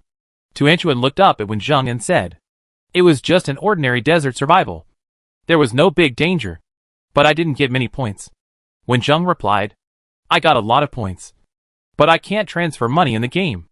Otherwise I would have given it to Dad. Tuanchuan proudly popped out his chest when talking about points. In the later period of the zombie world, crystal cores grew in the heads of those zombies. After discovering that these crystal cores could be exchanged for a lot of points, Tuanchuan began to carry out the daily tasks of eating, sleeping, beating zombies, and digging crystal cores. Oh! Tuanchuan is so awesome. Wen Zheng smiled and praised Tuanchuan. Tuanchuan just puffed up his chest proudly, then became depressed again, and said to Wen Zheng, I now have more than 800,000 points. Later, someone invented a potion to eliminate zombies, so there are no zombies for me to dig crystal cores. I still can't go to the same world with my father next time. The father and son sat in the familiar home, not having to worry about other things for the time being. Eating fruit snacks, while exchanging experiences on both sides. When Jung knew that Tuanchuan used the identity of a junior high school student in the zombie world. Later, he directly led a large number of classmates and teachers to escape from the siege of zombies, and really became a junior high school student to save the world. Although Tuanchuan used someone else's body, he still brought some of his own abilities.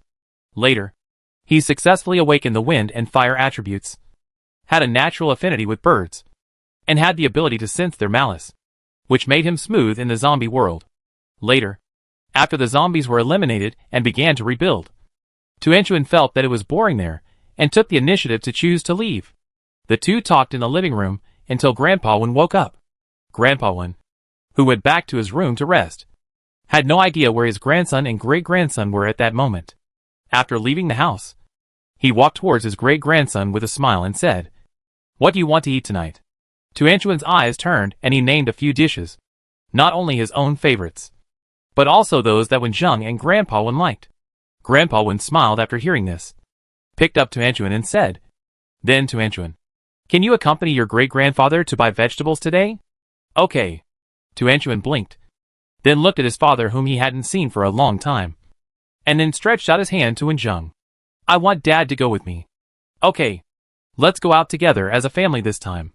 However, before officially leaving the house, Tuanchuan looked down at his dinosaur clothes and thought about it, then ran back to his room and changed into his specially customized bird clothes, which looked very similar to his original body, then ran to the door and stood between Wen Zheng and Grandpa Wen, holding one in each hand and going out.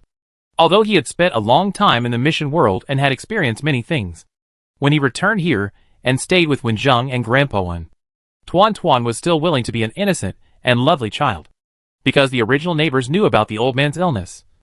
Wen Zheng and his family moved to the rented house. The house they moved to now is a school district house, and there are many elderly people around the same age as Grandpa Wen. As the elevator went down, more and more people walked into the elevator. Among them, there was a familiar person who had met Grandpa Wen several times. He smiled and greeted him, and then smiled and said, "Today, your grandson and great-grandson are going out with you. What are you going to do?" "I'm just going out for a walk, and I'll go to the supermarket to buy some food later," Grandpa Wen said happily. "Oh, Tuanchuan is wearing a bird's outfit today. So cute." When the old man was talking, other people standing in the elevator also looked at Tuanchuan. Some people also felt that Tuanchuan was very cute, and some people secretly looked at Wen Zheng. Wen Zheng's appearance was not bad to begin with, and his flaws gradually disappeared after he began to practice. He also had an indescribable temperament after experiencing many worlds. The two young girls, who looked at Wen Zheng, gradually blushed, but there were still people in the elevator whose eyes were not very friendly. They looked at Wen Zheng with contempt, which made Tuanchuan very unhappy when he noticed it. With a change of mind, Tuanchuan said with a smile, "Tuanchuan is not an ordinary bird." "What kind of bird is that?"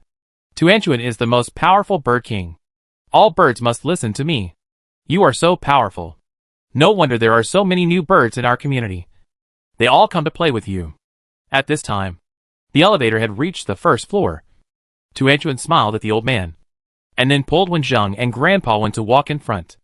As soon as they stepped out of the door of this building, the birds that stayed on the tree jumped to the branches, shook their feathers, and sang pleasantly. These birds were really attracted by Tuanchuan. Although they were suppressed by the rules of the world, these birds could still feel Tuanchuan's specialness, and because Wen Zheng usually practiced, he would absorb the surrounding energy, which was also good for nearby creatures. So many birds migrated here. Tuanchuan occasionally looked at these birds and talked to them, which was enough to make these birds happy. Wen Yang, who was being held by Tuanchuan's hand, was no longer paying attention to the birds, but was listening to the voices of those who were talking about them behind their backs. There were quite a few people in the elevator just now who didn't talk in the elevator, but after getting out of the elevator, they thought that others couldn't hear them, but they started chatting. "The child is so old, but he doesn't go to kindergarten. It's obvious that his identity is problematic. That's right. He calls me Daddy and Grandpa every day. It's obvious that he is the child of Wen Zheng. The father and son are really alike. The father doesn't go out to work and stays at home every day. The son doesn't go to school. What's the use of being cute?" Didn't they say that the young man Wenjung is a freelancer? It's obvious that he is using it to deceive people. He has such a big son in his 20s. He must not be a good person. He just relies on his good looks and the house at home to rely on his parents. I don't know which girl he deceived. Alas, you are a bit too much. Don't talk nonsense if you don't understand other people's affairs. Anyway, no matter what, I want my child to stay away from Tuanchuan.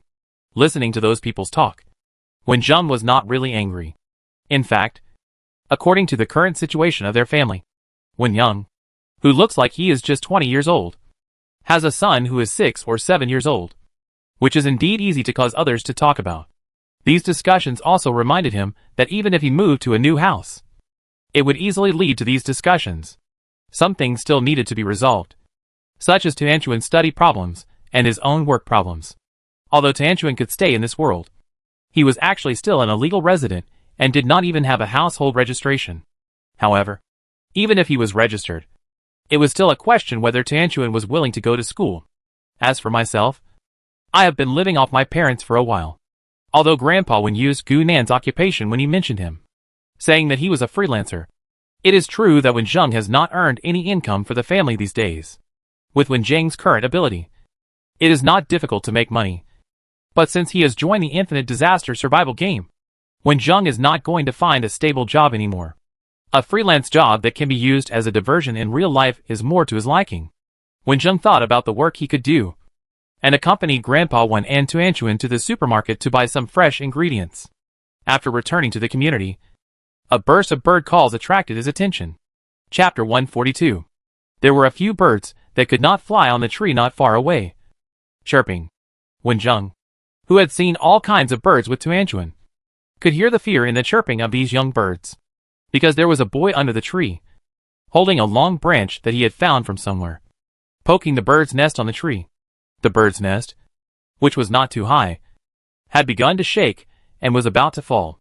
Wenjung frowned when he saw this scene, walked over quickly and held a branch that was poking upwards, and said to the boy seriously, "What are you doing?"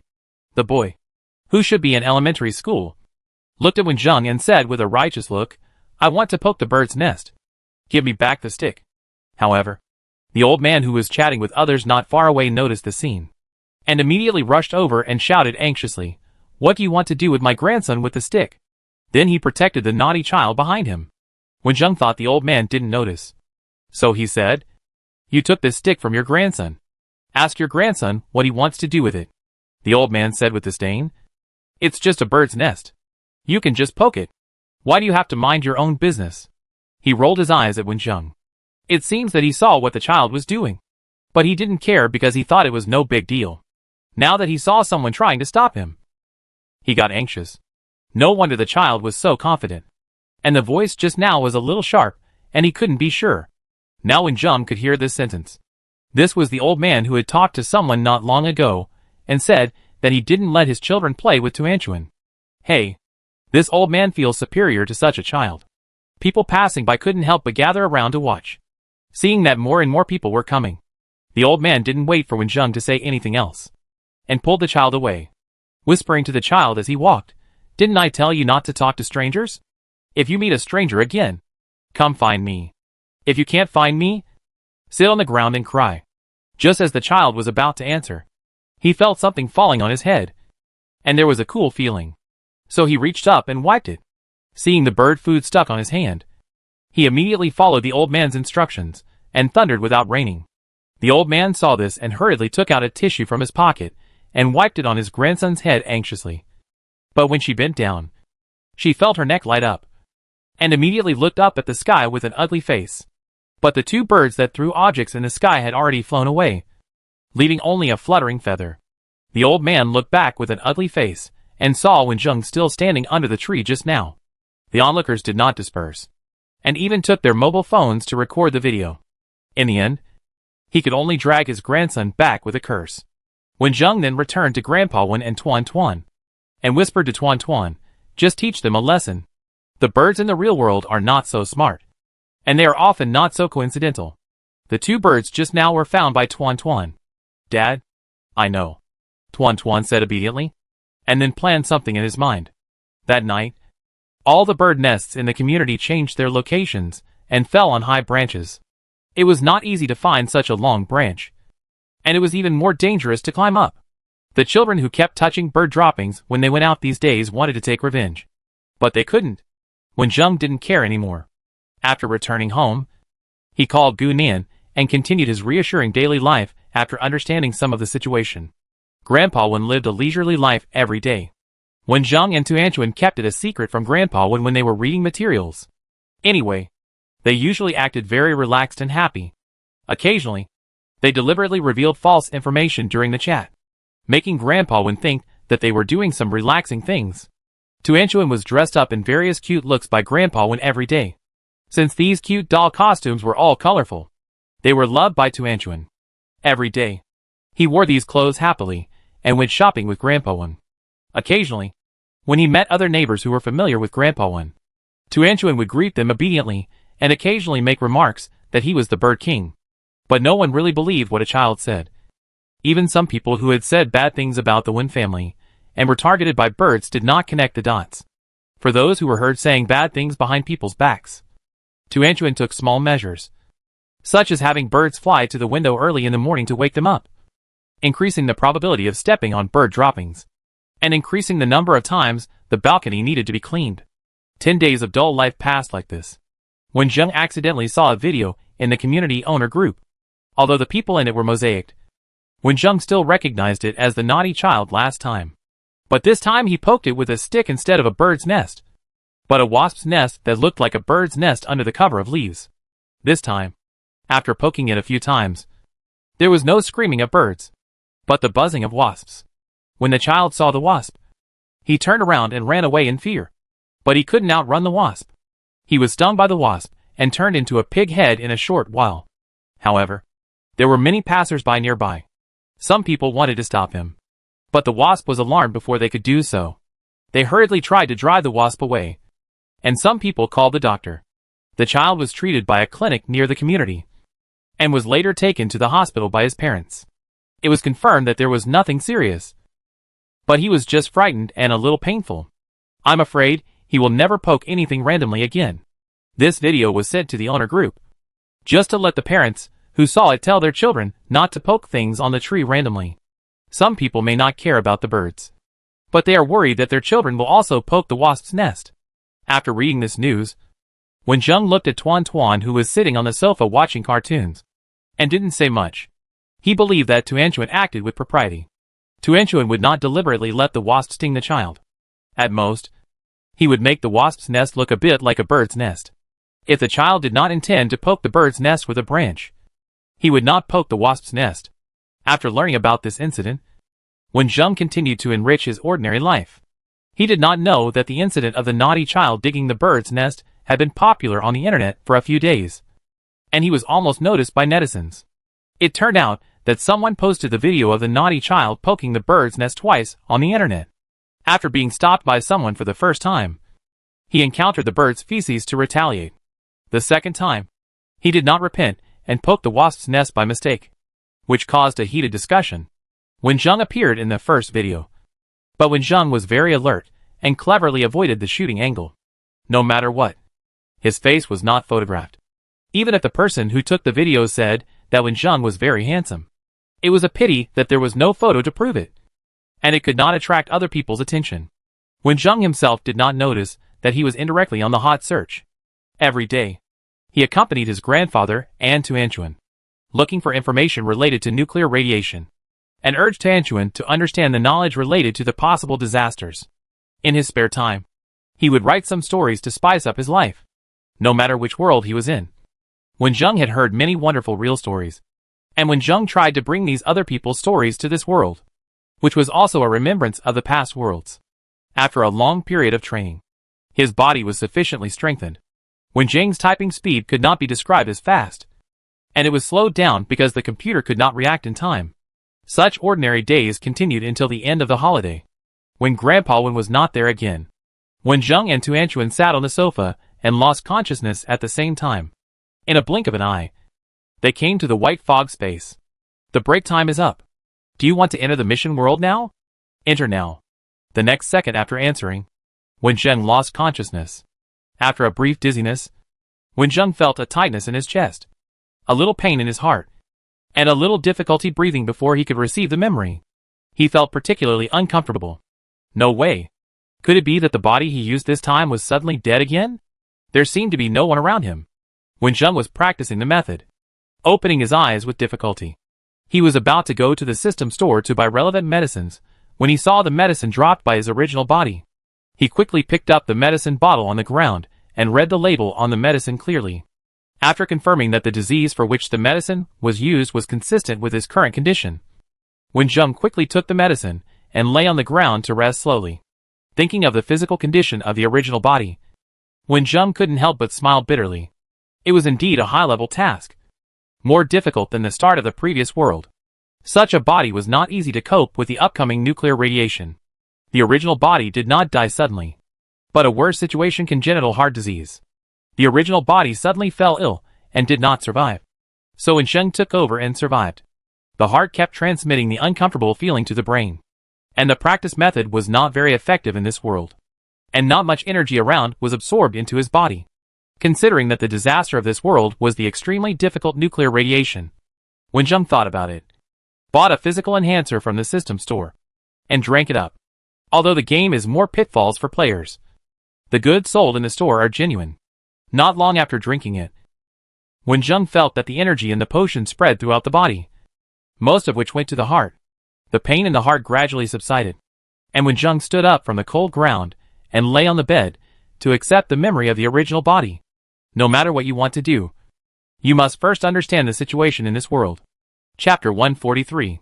The original body has a congenital heart disease and lived a peaceful and happy life when he was a child. But the happy days did not last long, and the relations between countries in this world fell into tension, because the original body was in poor health. His family usually protected him very well, worried that he would be stimulated, and rarely let him watch the news. Even so, the original body still learned relevant news from various channels. In the past 2 years, small conflicts have occurred from time to time, and large-scale wars have also increased.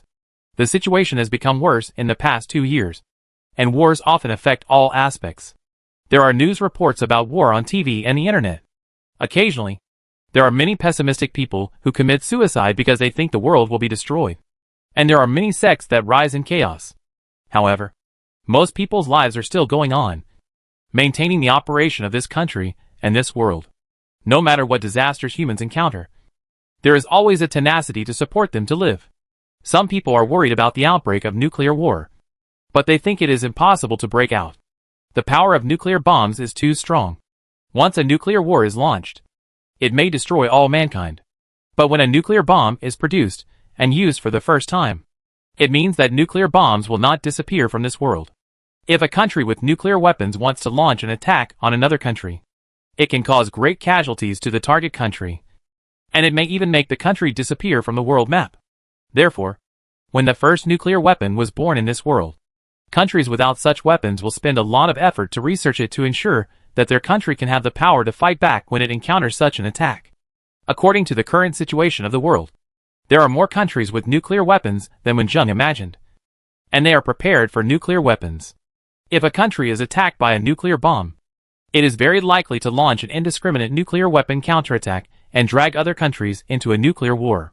Because of this, all countries will not be the first country to launch an attack while being vigilant and prepared for counterattacks. This statement is known to the public. Once a nuclear war breaks out, it will be the end of all mankind. No country dares to light this fuse. Most people do not think that a nuclear war will happen. Of course, there will be people who are worried and know how to escape when encountering a nuclear bomb attack. The original body is such a person. However, the more he knows about nuclear radiation, the original body with heart disease has little hope for his survival. Instead, he has not prepared anything, which makes Wenjun, who sees these memories, hold his forehead. Wenjun woke up from the memory of the original body. His body was much better after drinking the potion. Although most of the potions acted on the heart, a small part of the potion strengthened his body a little. At least, he would not be unable to run. After getting off the bed, Wenjun first saw the photo album on the table. The background of the photo was in the ward. The mother who had just given birth looked weak. holding her child, and the tearful father. Shortly after the original body was born, the mother who suffered from congenital heart disease died, leaving only her husband and child. Unlike the original body's weak body, the original body's father Wendichio looked much healthier and had a gentle temperament.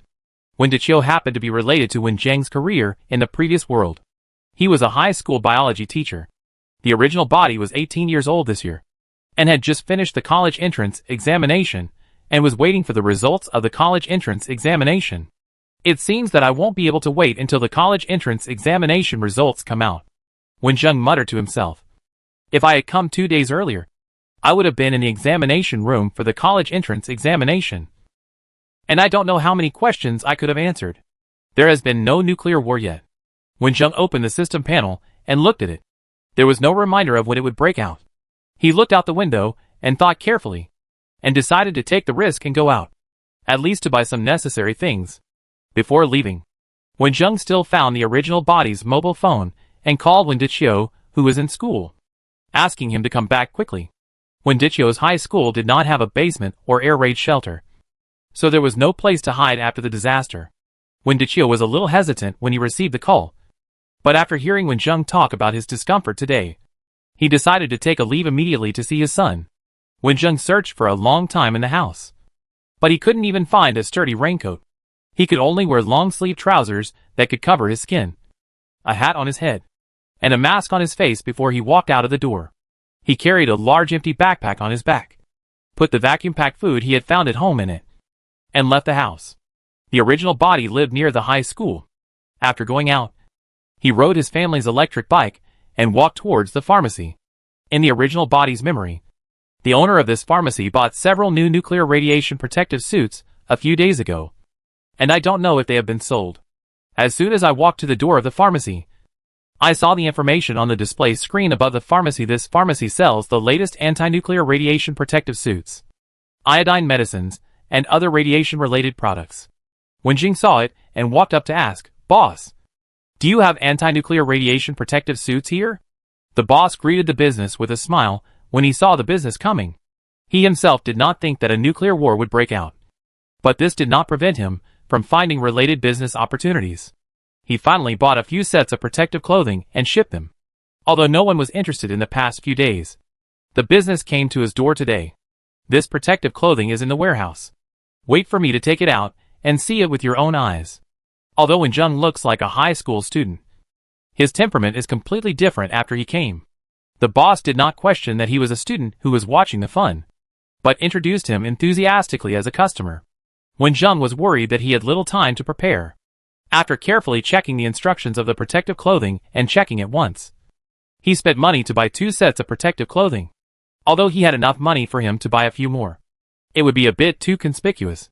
This latest protective clothing is in a compressed bag, and there are also matching tools. All the unused ones are compressed into a thin piece.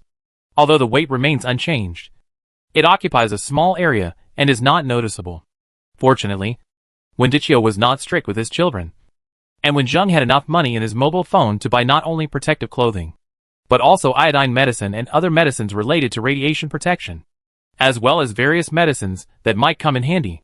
With half of his backpack filled with things, Wen Zheng rode his electric bike to leave the pharmacy and headed for a large supermarket nearby, which was where Wendichio would pass by when he came back. "Xiao Zheng, why are you here? Didn't you say you were not feeling well? Why don't you stay at home?" A voice of concern and blame came from not far away.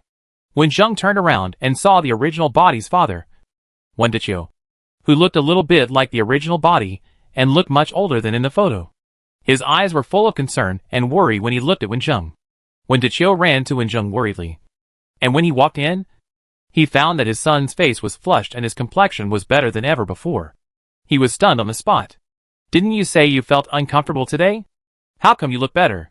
When Wen Zheng was about to speak, he suddenly felt a little uneasy. The next second, a violent explosion accompanied by a strong light appeared in the distance. Everyone was stunned.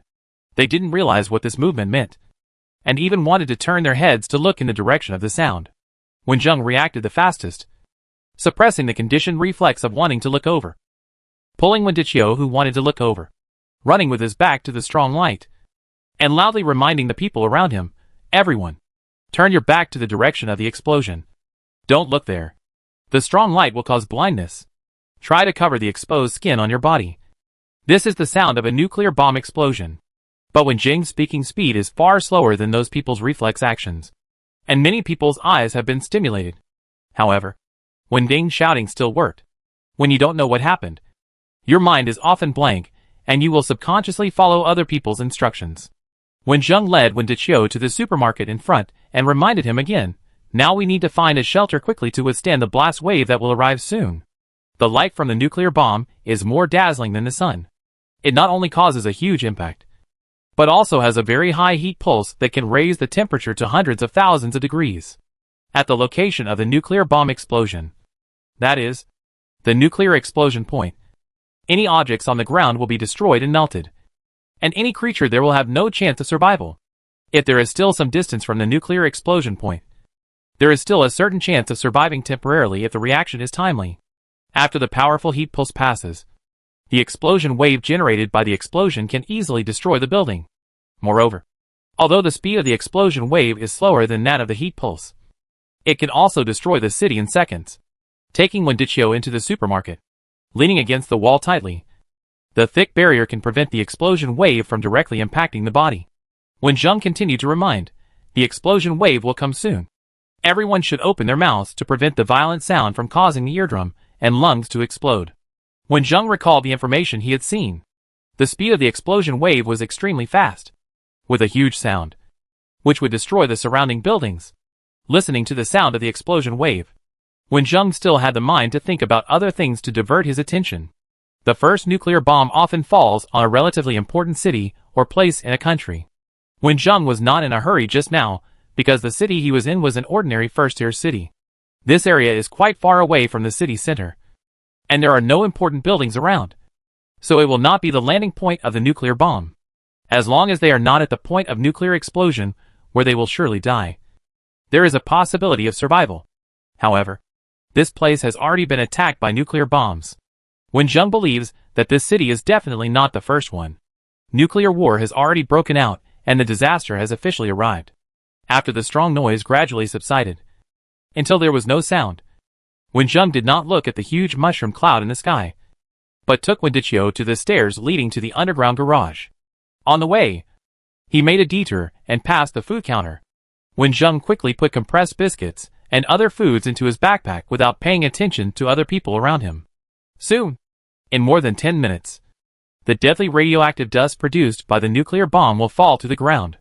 If you want to survive, you need to go underground as soon as possible. When Zheng reminded at last. When Zheng has said what he should say, and it depends on them next. The rest of the people have not yet reacted. Was the movement just now really a nuclear bomb explosion? Their minds were in a mess. Some of them followed Wen Zheng's words and started to act. Some stayed where they were. And many people who were blinded after seeing the strong light, and those who were accidentally injured were crying. The scene was extremely chaotic, and most people were at a loss as to what to do. Chapter 144. My daughter is still at home. I want to go back to find her. Don't stop me. I want to go back to find our daughter. She is so good. She will be fine. Mom. Mom. Wake up. Please come and save my mother. Her head is covered with blood. Dad. Where are you? My eyes. Husband. I can't see. What should I do? The noisy voices echoed in the supermarket. They shouted and cried. Maybe they realized the fact of the nuclear bomb explosion. But they really couldn't accept it. I couldn't accept what my life would be like in the future. I couldn't help but worry about my relatives and friends who were not around. And I didn't want to think about the possibility of them getting into trouble. With a bang, a corner of the supermarket that was no longer stable after the shock wave collapsed. And the huge noise startled those who were still crying. At this time, several people's voices sounded, sharing the precautions they knew. What you can't see with your eyes can be recovered. Close your eyes and cover them with something to make sure your vision is dim. There is still a chance to recover. The wound must be bandaged quickly. Otherwise the radiation will enter the blood. In the first few hours after the nuclear explosion, the nuclear radiation is the most serious. We must take edible food and water as soon as possible and hide in the underground bunker. Everyone should move quickly. The disaster has already happened. But we are still alive now. And we must work harder to survive. Finally, when Zheng, who was looking at the time on the system panel, issued a reminder, there are still a few minutes left. If you don't hide in the bunker quickly, it will be too late. This period of time was enough for these people to react. Those who were still alive and able to move stood up and followed Wen Zheng to the underground with those who were unable to move due to blindness or other injuries. Some people who came to this supermarket alone endured their worries and pain, or carried various supplies, or helped others to move forward. Of course, some people chose to give up and sat on the ground quietly waiting for death to come. In the wide underground parking lot, all the doors leading to the outside world have been closed, but there are ventilation equipment to supply everyone with breathing. In fact, Wen Zheng thinks that the most suitable place should be an air raid shelter or a subway station. However, according to the original body's memory, there is no air raid shelter nearby. Originally, Wen Zheng was going to buy protective clothing and necessary supplies, and then go to the subway station with Wen Deqiu. But he didn't expect the nuclear bomb to arrive so soon.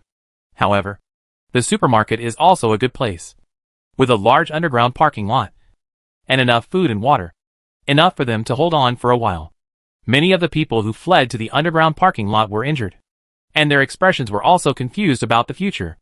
Then, the store manager of this supermarket stood up and led the supermarket employees and security guards, who followed to organize the order and arrange everyone to rest in various places. Not many people had time to enter the underground parking lot. Most of them were people who bought items in the supermarket at that time. However, because they did not know the correct response measures, many people were injured and cried and screamed. Due to the frequent wars in recent years, some places often have some unrest. So large supermarkets are not only equipped with security guards, but also doctors and nurses, who are also lucky to escape here. The doctor and the nurse took the medicine they had brought down in a hurry, looked at the injured people, and said something to the supermarket manager with a difficult expression on their faces and a struggle in their eyes. Wen Deqiu found an opportunity at this time, holding his son's arm, frowning and saying, "Xiao Zheng, are you okay? Does your heart hurt? Do you have difficulty breathing?" I thought Wen Deqiu would ask about the nuclear bomb, but he was concerned about his son's health. Wen Zheng felt warm in his heart. He was lucky to meet such a good relative in every world. After thinking carefully, Wen Zheng found that his changes could not deceive the father, who was worried about his son. So he made up a lie, pulled Wen Deqiu to a corner, away from other people, and whispered, "Dad, have you heard of rebirth?" Wen Zheng did not dare to make up a story that was too outrageous. After all, he knew nothing about the story afterwards. He just told his father that he died when the nuclear bomb happened. He was still in school at the time. When he woke up, he found that he had returned to an hour before the nuclear bomb exploded. So he hurriedly called him back from school and went out to find a safe shelter. And after I was reborn, I feel much stronger, and my heart doesn't hurt anymore. Wen Zheng used this excuse to tell his son about his current physical condition, at least after drinking the bottle of medicine. The heart disease has no effect on him. Listening to his son's story, Wen Deqiu's face kept changing.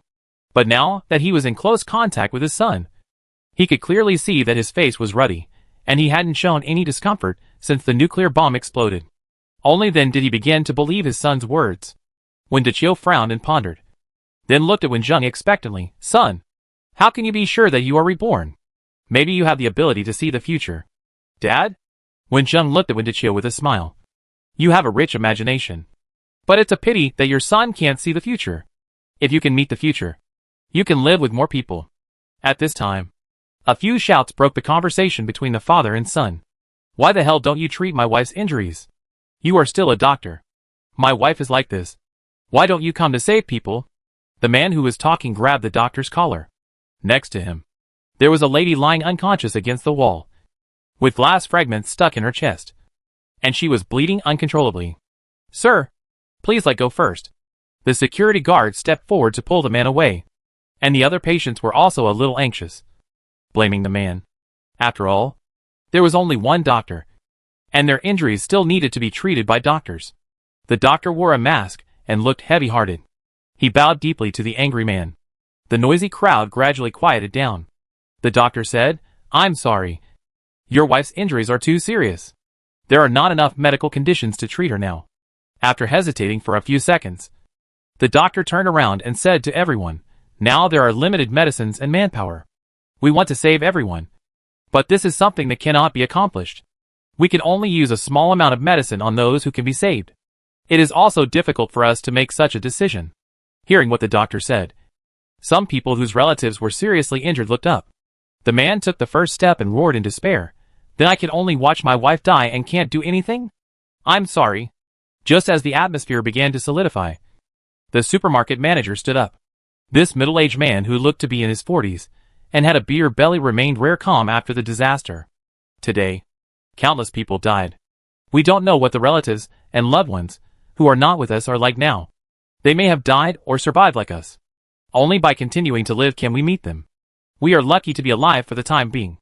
But no one knows what the future will be like. We escaped the first wave of attacks brought by the nuclear bomb explosion.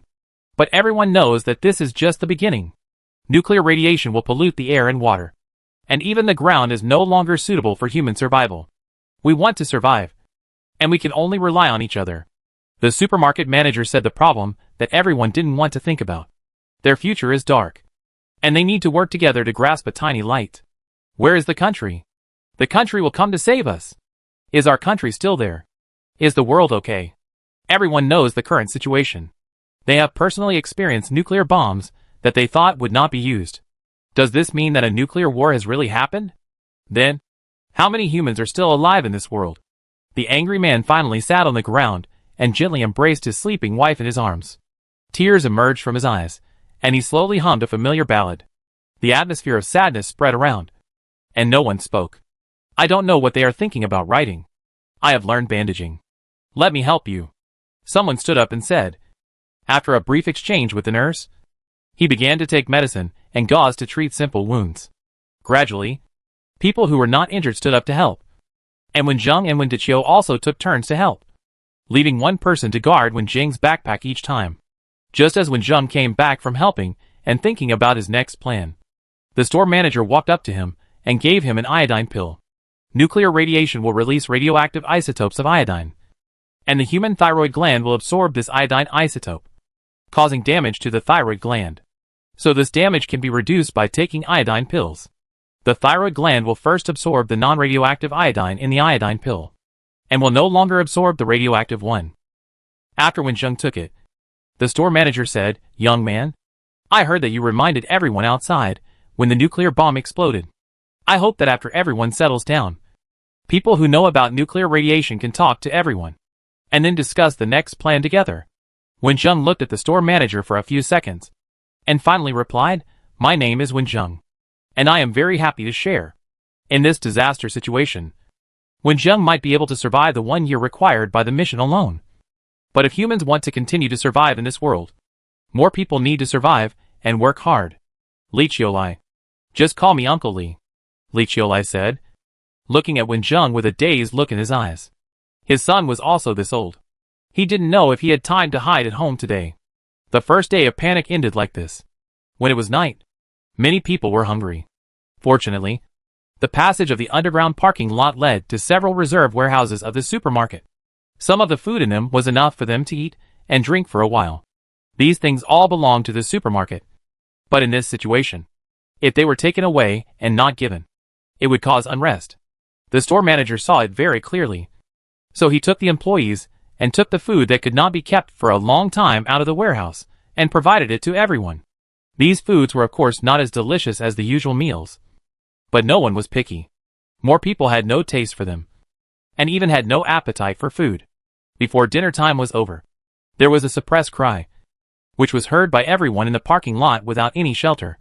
They will always accept all this and get used to the departure of the people around them. Chapter 145. Life in the underground garage was not as difficult as Wen Zheng imagined. Many large buildings in large cities have civil air defense areas underground. They usually exist as part of basements, parking lots, etc., and can be used in special periods. And this world pays more attention to this due to the tense world situation. According to the store manager Li Qiulai, relevant departments came to inspect the civil air defense areas of large buildings half a year ago. If they do not meet the requirements, they need to be renovated as soon as possible. On the second day of entering the civil air defense area, everyone gradually accepted the fact. After the injured were arranged, Li Qiulai led people to clean up these places, and organized Wen Zheng and other people who knew more about nuclear radiation to hold a small lecture. The clean civil air defense area was divided into several areas, with showers, changing rooms, and a pool connected to the underground water thief. There was no water at ordinary times. When encountering special periods, water would be flushed in to ensure that drinking water would not be in short supply temporarily. There was also an underground warehouse for storing food. In the first 2 days of the nuclear bomb explosion, even if there is nothing, you cannot leave the shelter to avoid radiation. It is best to wait 2 weeks after the nuclear bomb explosion before we can see the situation outside. Food and water will also be contaminated by radiation. Now we have food and bottled drinking water stored underground. When these are consumed, we need to find a way to produce them ourselves, or go up to the surface to search for vacuum-packed canned food and compressed biscuits. As for water, we have underground water sources. Although there may be slight pollution, people cannot live without water. I hope everyone can be fully prepared. Our world is likely to have a nuclear war. These nuclear bombs that exploded around the world will leave a thick layer of radioactive dust on the surface. We will not be able to live on the ground in the future. We can only appear on the ground for a short time and search for materials that may be used in the destroyed world. Everyone knows what the consequences will be after the body absorbs excessive nuclear radiation. Plants and animals are no exception. Plants and animals will die on a large scale. Some strong ones may survive, but they will mutate due to nuclear radiation. Their fruits and flesh will be contaminated by nuclear radiation. Every time we eat them, we will die. There will be an additional risk. Does everyone know about nuclear winter? When a nuclear bomb explodes, it will produce a violent impact force, which will send the smoke and dust caused by the explosion into the sky. These tiny smoke and dust will stay in the air, absorbing visible light, causing the temperature in the air to rise and the temperature on the ground to drop sharply, just like winter. Although some scientists have suggested that this low temperature will return to normal within a few months. We need to keep warm at least in the near future. We can't live a lifetime relying on the food reserves here. Those who want to survive must unite and find ways to increase the hope of survival, rather than staying here to eat and wait for death. Don't say that I speak harshly. Those who want to wait for death might as well go outside and wait for death. Wasting food here is equivalent to reducing the survival rate of those who want to survive. The last speaker was really rude. Wen Zheng, standing next to him, noticed that several people's faces turned ugly, and it was obvious that they were touched by their worries. Wen Zheng looked at the last speaker, a boy named Dai Jiming, who raised his chin slightly when he spoke, and his tone was not very pleasant. Obviously, he was like this before the disaster. In fact, some things are clear in your heart, and there is no need to say them clearly, especially when your strength is not enough to face any means. The atmosphere was a little stagnant, and Li Qiulai stood up to smooth things over, raising a question that everyone was more concerned about. Everyone carries a lot of items with them, and it is not safe to carry them with you. I think it is better to gather them together and manage them uniformly. If someone else had said this, some people would definitely be unhappy. But Li Qiulai's identity was different. As the manager of a supermarket, he brought many supermarket employees and could organize a small group of forces. But he clearly informed everyone that there was a warehouse underground and took out the food inside to distribute. Then you can't manage this warehouse alone. A middle-aged man stood up and mentioned that maybe this group of people secretly hid food. Li Qiulai thought for a moment and said, "We just got together for the first day, so we don't know each other very well. Let's wait a few days, and everyone will vote for a few people with strong abilities and contributions to manage together. During this period, we will accept everyone's supervision. If someone is worried, they can follow us when we move food." After saying this, there was silence for a while. Some people were thinking about what it means to be strong and contribute more, until someone took the initiative to stand up and handed the supplies in his hand to Li Qiulai and others for registration. Many of the remaining people followed suit and handed in the supplies, and some reluctantly had to hand them in. After thinking on the spot, Wen Zheng almost didn't keep any food, and handed over a small amount of iodine tablets and other medicines. However, Wen Zheng didn't take out the protective suit. Instead, he used the concealing props he bought for Tuanchuan to prevent the protective suit and other medicines from being seen by others, and put them on the top of the area assigned to him and Wen Deqiu, and stuck them tightly on it. At this time, Wen Zheng wanted the legendary portable space very much. Although it was sold in the system store, The points in his hand had been cheated away by the game. And now he still had no points to buy it. Although the protective suit that would definitely attract people's attention was not taken out. The iodine tablets and other anti-radiation medicines that Wen Zheng took out were enough to attract attention. Li Qiulai smiled when he saw it, and carefully wrote it down in the record book, asking the doctor to put these things away, even if it was guessed that Wen Zheng had left some. The eyes of the others looking at Wen Zheng were much better. Of course, there were also eyes looking at him as a fool. In the case of nuclear radiation on the ground, these medicines were simply too precious. After everyone gathered most of the things together, many people realized that Wen Zheng had made great contributions by taking out iodine tablets and other medicines, and sharing relevant nuclear radiation knowledge. And it was basically certain that he would become a member of the management. Not long after, a group of people gathered around Wen Zheng. A man took the lead in greeting Wen Zheng. "Brother, you are very courageous. You have handed over so many medicines." Wen Zheng said lightly, "In the future, we will rely on everyone to support each other." This is when Li Qiulai shouted at the top of his voice, "Those who are healthy and have no wounded to take care of come over. We need to build a temporary toilet. The names of those who work will be recorded, so that they can be counted as contributions in the future." When the civil defense area was built, there was a place for drainage, but it needed to be temporarily built. There were too many wounded yesterday, which delayed this matter. Today, it must be put on the agenda. Wen Zheng said to the people who came, "I'm going to work." After that, he took the initiative to leave and walked in front of Li Qiulai. Among the people who came to find him, a few people thought that Wen Zheng must want to compete for the position of administrator, so they followed him to help. There were still a few people who were a little hesitant, looking at Wen Diqiu, who was helping the doctor. They followed Wen Zheng to sign up for the first project of the shelter, building toilets. All the people who signed up were divided into several groups and arranged to work around the drainage outlets. Wen Zheng temporarily became the team leader because of his high contribution value.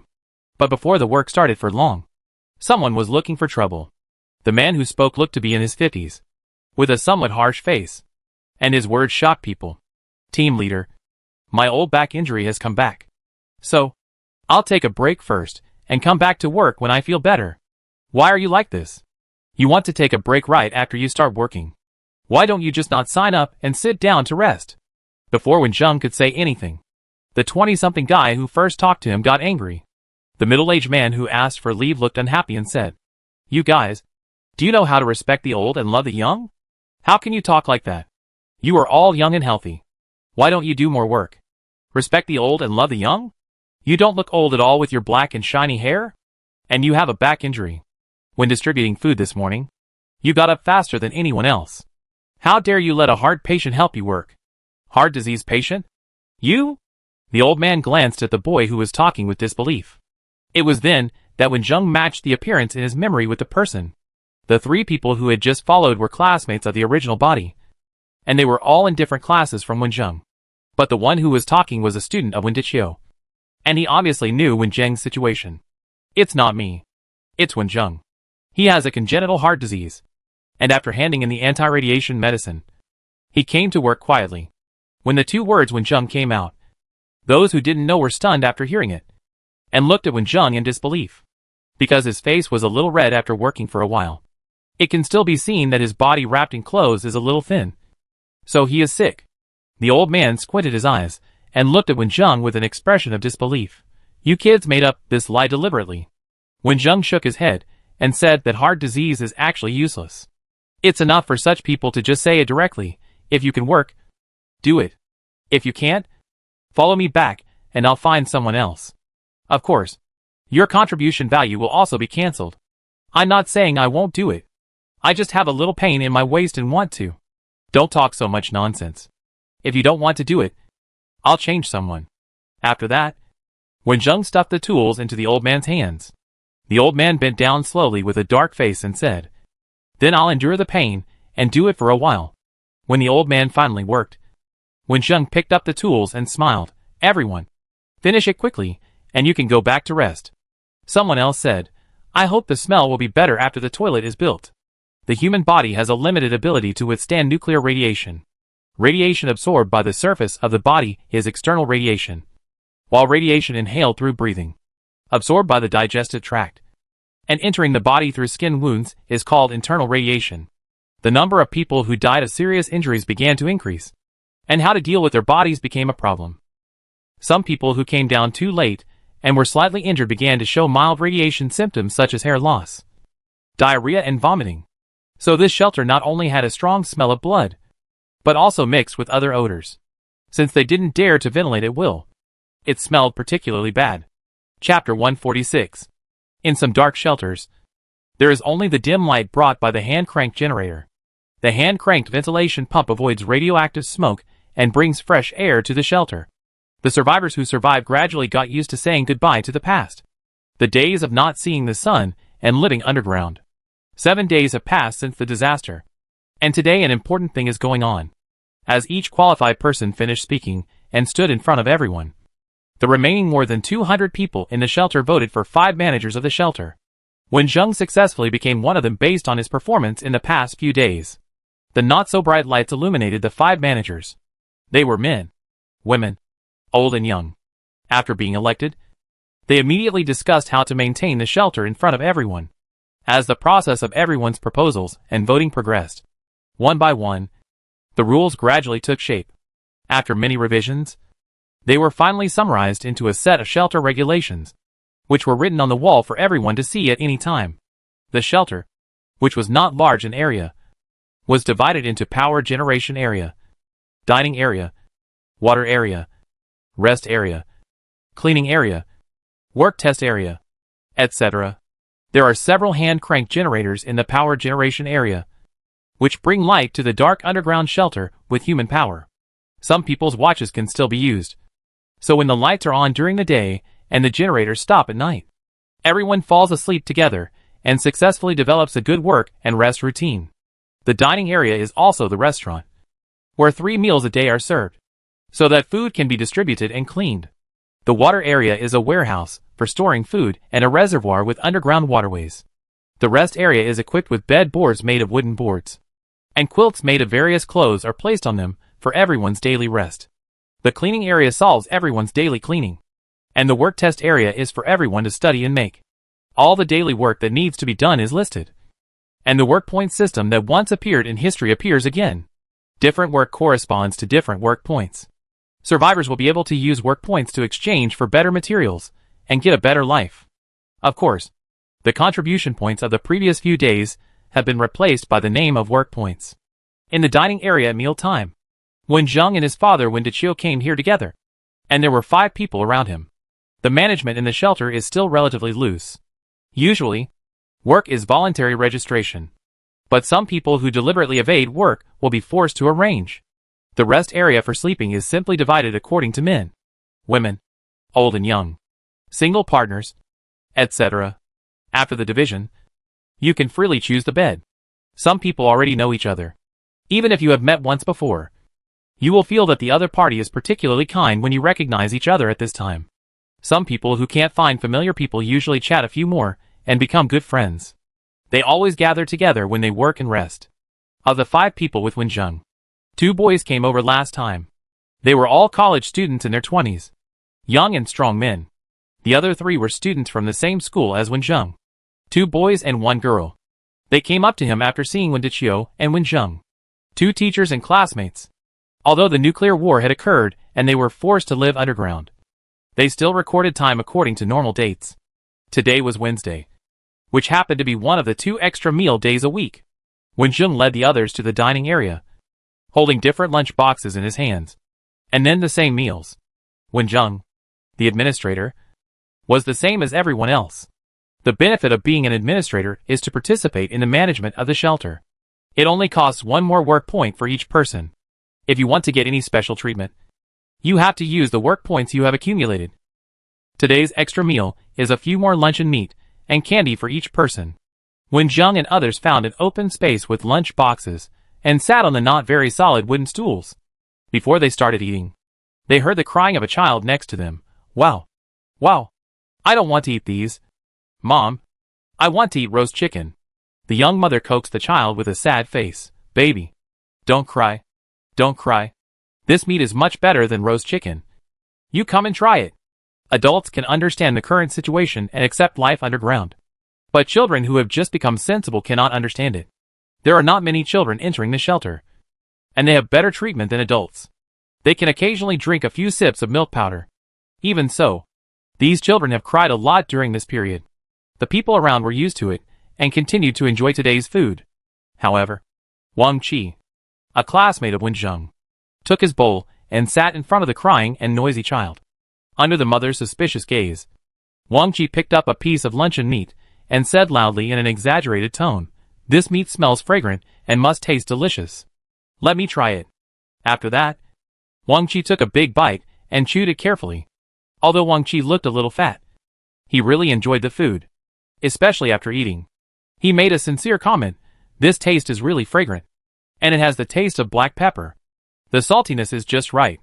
The texture is soft and a little elastic, and there are large pieces of ham inside. It is so satisfying to eat."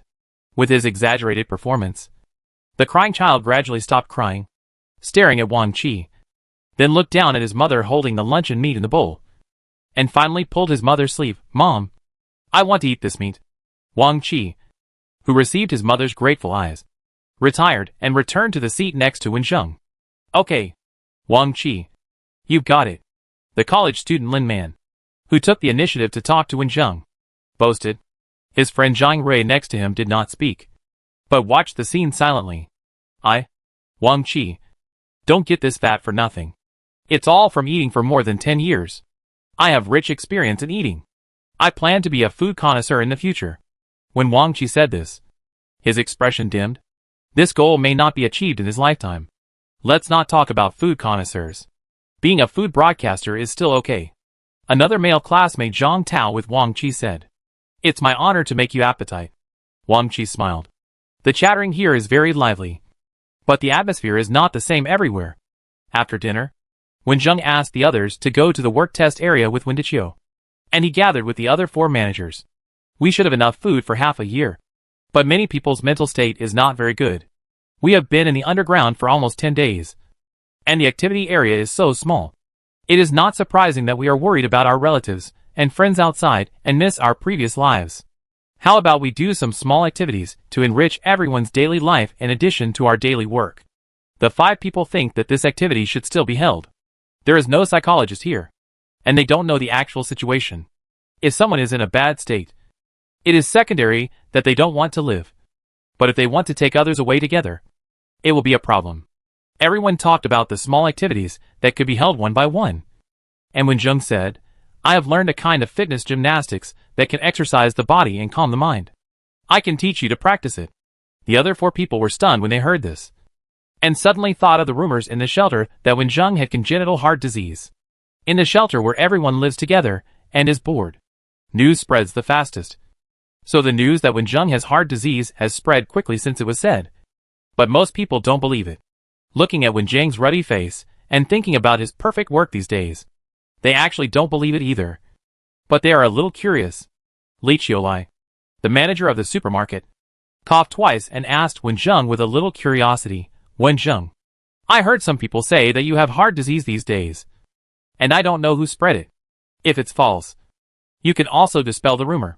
At least someone used this reason to say that Wen Zheng should not work too hard and should not continue to be the administrator. "It's true," Wen Zheng said. "I said it was fake." Li Qiulai finally reacted and looked at Wen Zheng in surprise. "This? I can't tell at all." Wen Zheng smiled and said, "Actually, my heart disease is not that serious. I feel that the set of fitness exercises has helped me. Anyway, I am still alive and well and in good health." Others did not say anything doubting Wen Zheng, but listed Wen Zheng's teaching of fitness exercises as an activity. At worst, it was the old radio gymnastics, which could also allow everyone to exercise. In this way, Wen Zheng once again became the teacher's assistant and taught the gymnastics that he had improved many times. Although not many students were willing to learn from him, there are not many people willing to learn gymnastics, especially with so many people around. It's embarrassing to watch them twisting their bodies. This world is different from the famine world. Wen Zheng's current holy body is completely strengthened by the physical enhancement potion he just entered this world. Although he kept practicing the training method later, the effect was not very obvious. And the fitness gymnastics, which is even less effective than the training method, will not have any effect in a short time for ordinary people. So at the beginning, only Wendichio and a few people who usually get up early in the morning do a workout first. Gradually, some people join in, but more people choose to watch from the side. The days pass slowly like this. The exploding nuclear bombs, the destroyed cities, the distant relatives, and the disappearing sunshine were all firmly remembered in their hearts and slowly disappeared from their mouths. Some people become lively and cheerful, while some people become taciturn. The life they used to have was so beautiful in their memories. After many recollections, the current life is set off to be worse and worse. They stayed in the shelter for a month. This morning, the hand-cranked generator just started to work, and the small light bulb above their heads slowly lit up. Finally, someone could no longer live in the shelter. He stood on the simple bed and shouted, "It's been so long. We should go out and take a look. Maybe the situation outside is not as bad as we thought." Chapter 147. The whole shelter was filled with mixed words. Everyone wanted to know what was going on above ground. But when someone was asked to go up, they gradually quieted down. Wenjing wanted to go up and take a look, but was stopped by Wendichio, a father who cared about his son. Besides Wenjing, there were many people who volunteered to go up, even though they knew there might be danger outside. They wanted to go up and get some fresh air after staying underground for a long time.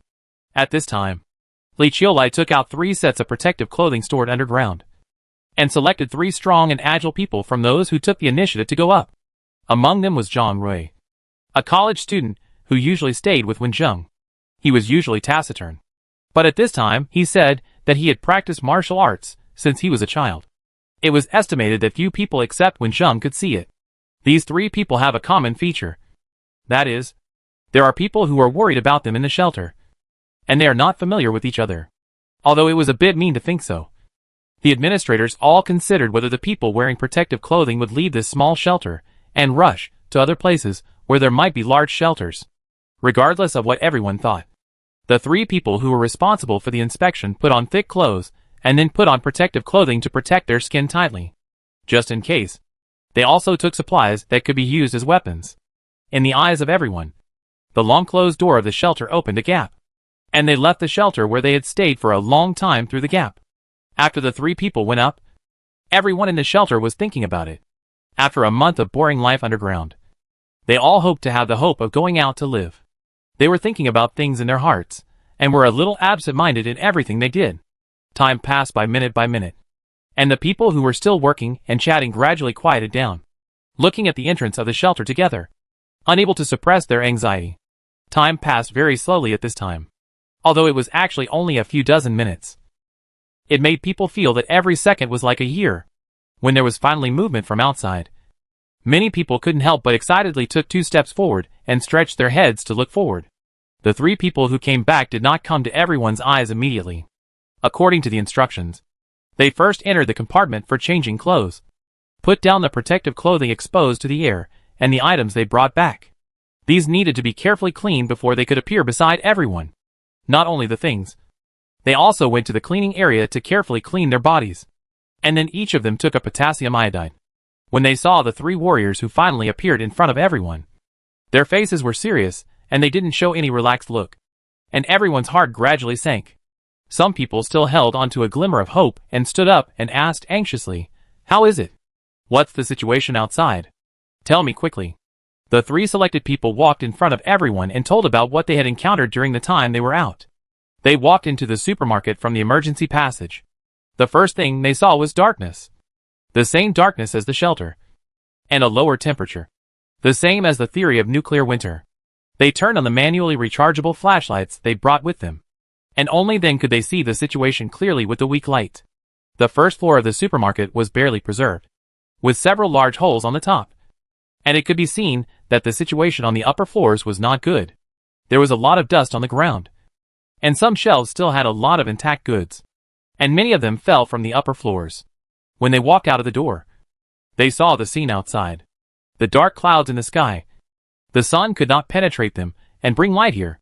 The surrounding buildings were all ruins, and there were many vehicles parked outside, some with signs of burning, and some with signs of being hit. All the plants in sight withered, and no animals were seen. Of course, they also saw the bodies of those who did not escape the disaster and died here. When they saw these bodies, the three of them were a little sad. But they did not forget the instructions when they came out, and found something strange. According to the time of the disaster and the low temperature of the nuclear winter, these bodies should not have rotted so quickly. But the scene they saw was beyond their expectations. The clothes on the bodies were torn, revealing deep white bones. Their heartbeats immediately quickened. This was their first time out, and it was too dark around, so the flashlight was not very useful.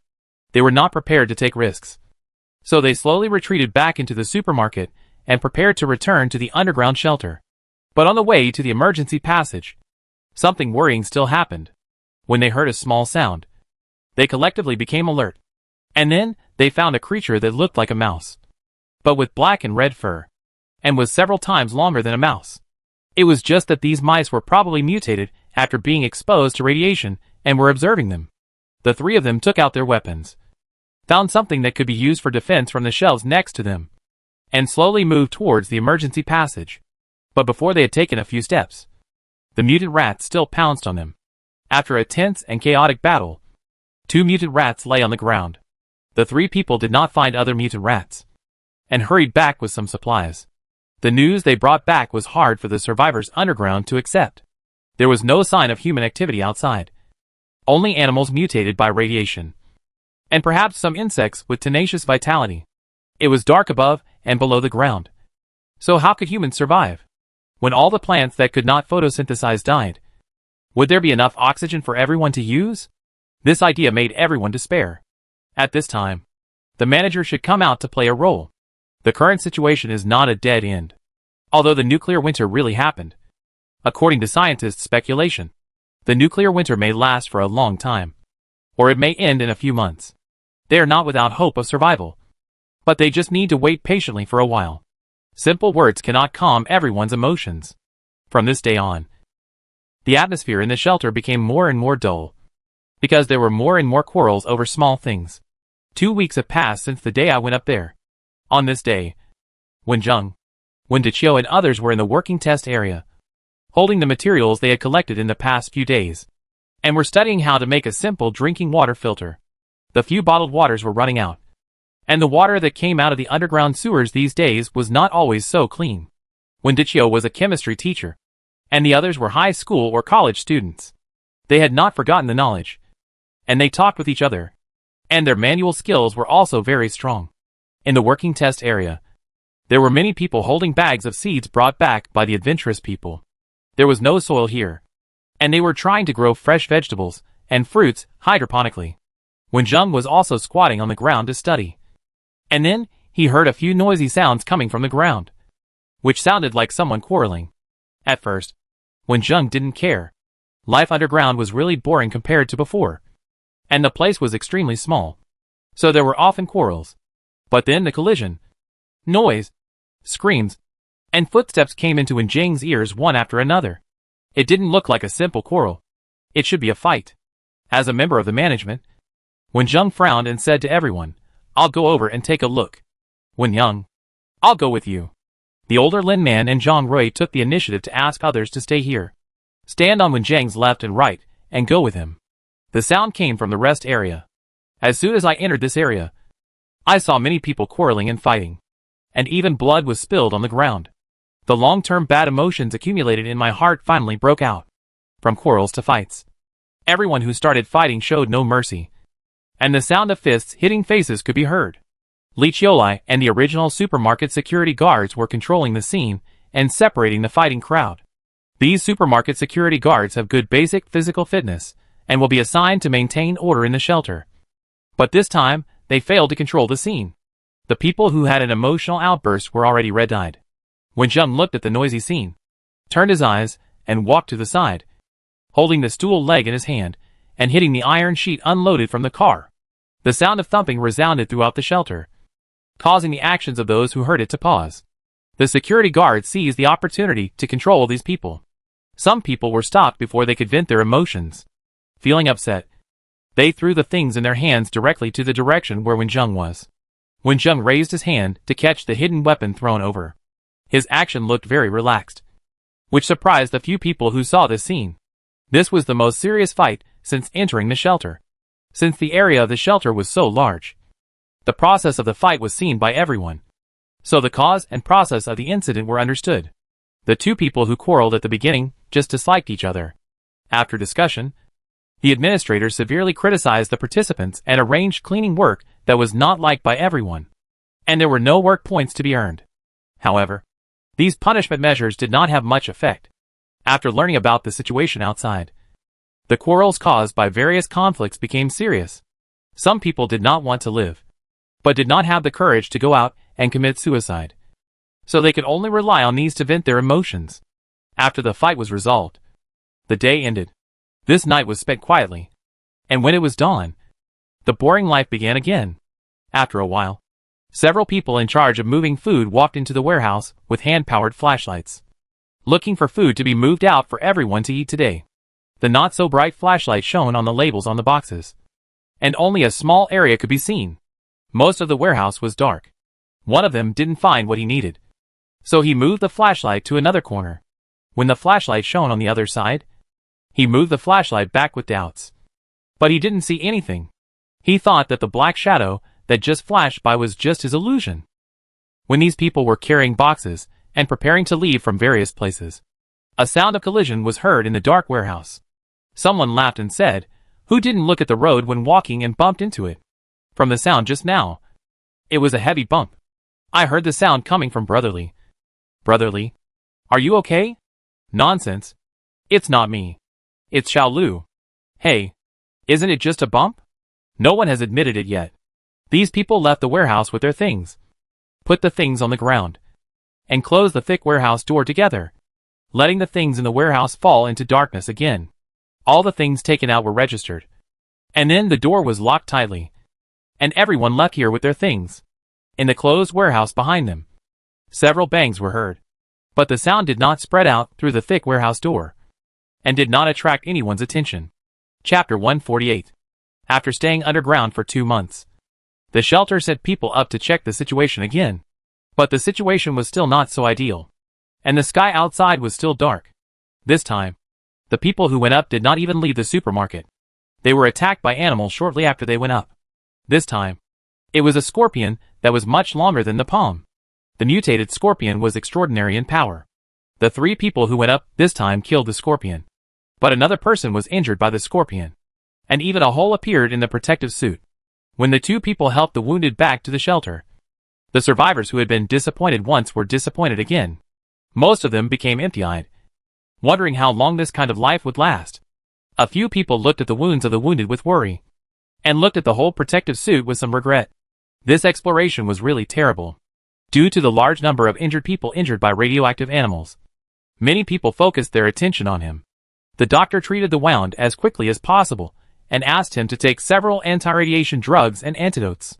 The wound of this injured person was in a bad condition, looking at the symptoms of poisoning. The toxins in the scorpion's body also mutated after being exposed to radiation.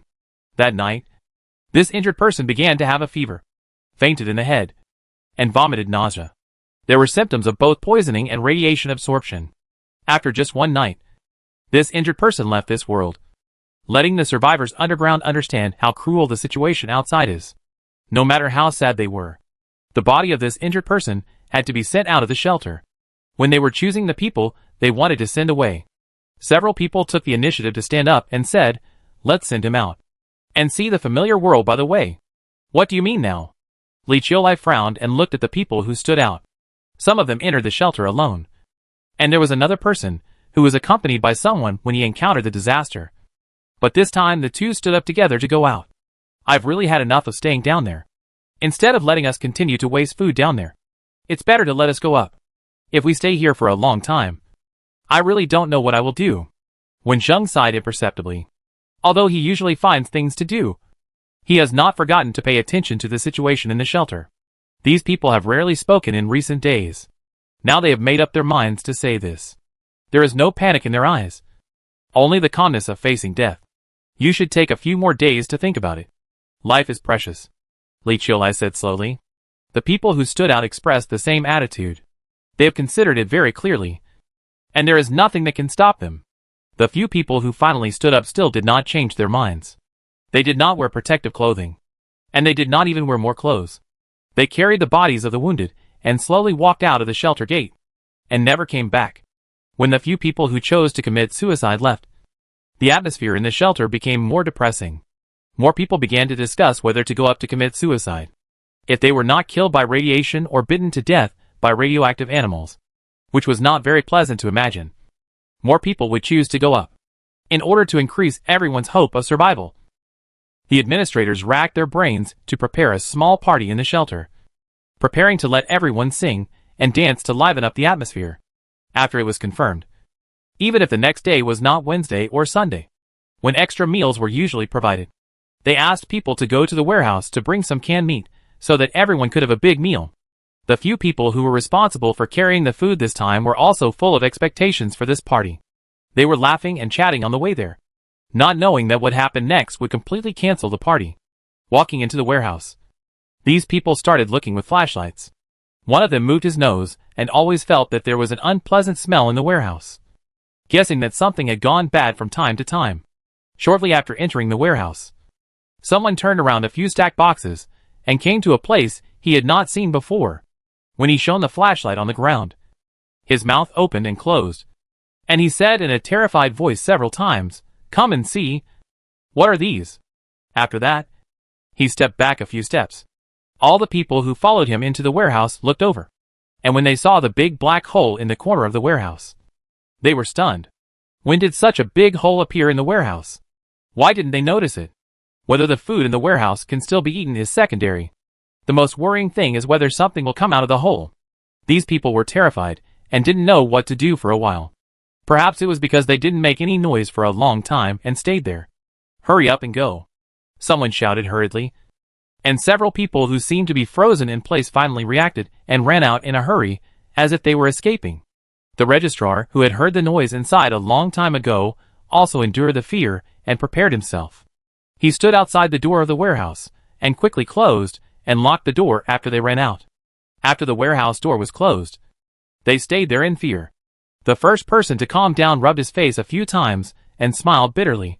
"Let's go back quickly and tell everyone this news." The party that was being prepared was suspended.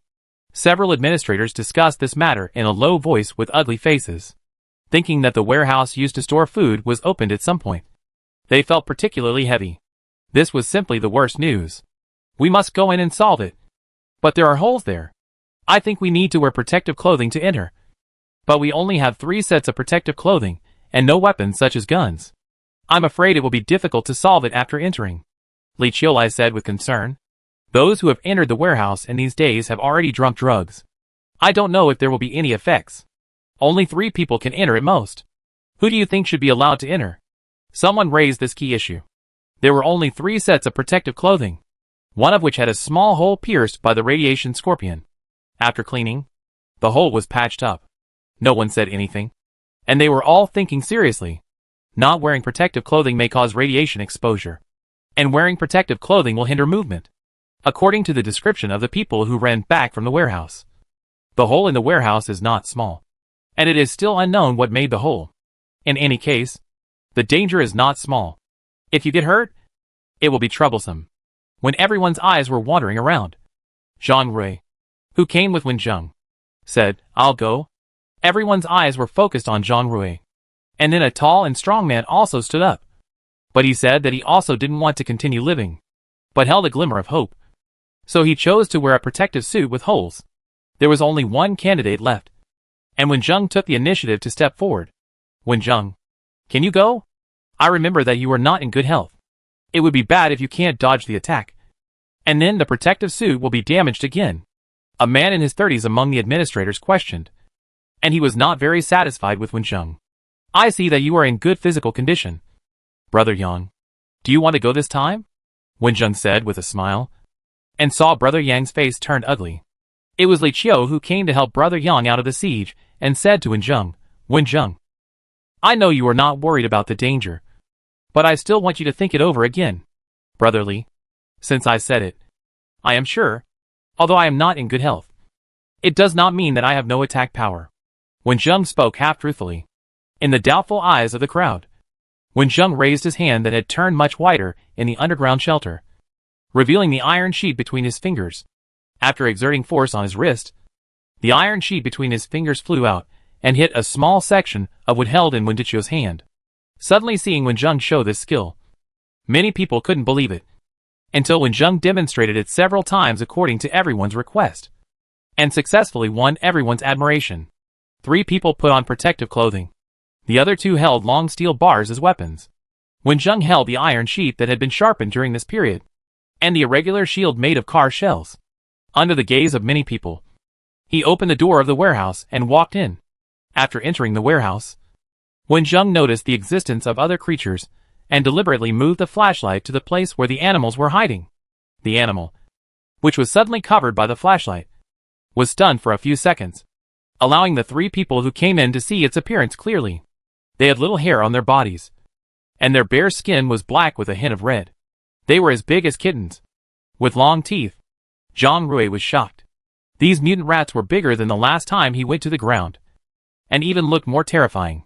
The next second, the mutant rats illuminated by the light rushed over from a distance, making a squeaking sound. Although these mutant rats were large in size, they were fat from eating something, but their movements were extremely fast. However, this rat was hit on the head by a sharp iron sheet halfway through the rush, and fell to the ground from the air, bleeding dark red blood, and lying on the ground without a sound.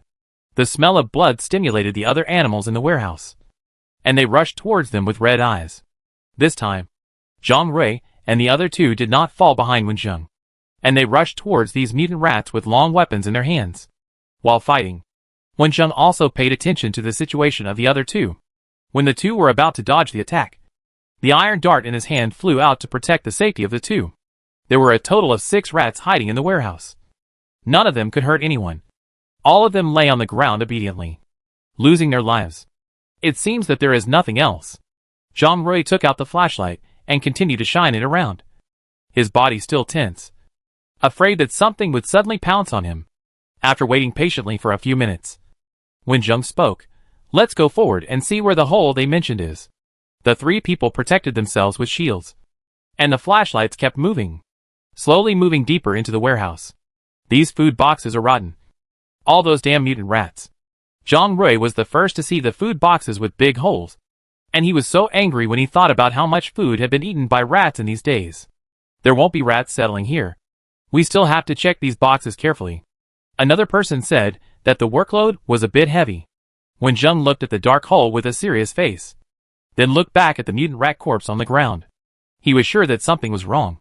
So he said, "This hole is much larger than the mutant rat's body. Were these holes made by the mutant rat?" Chapter 149. You can't tell anything just by looking at the hole on the ground. You can only see a dark tunnel from the hole. There is no guarantee that other animals will come in from this hole.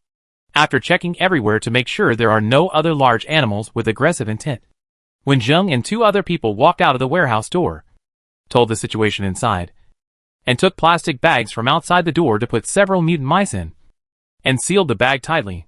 It took everyone several days to check the goods in the warehouse. At first, Wenjung and his team helped inside. Later, when the shelter learned the news, people who were determined to die, wearing thick clothes, masks and glasses, also came in to help. The situation in the warehouse could not be covered up, and all the survivors were concerned about the specific situation. There were many damaged food boxes. Whether the food inside was bitten open or not, it was inedible, and was all placed separately in the warehouse.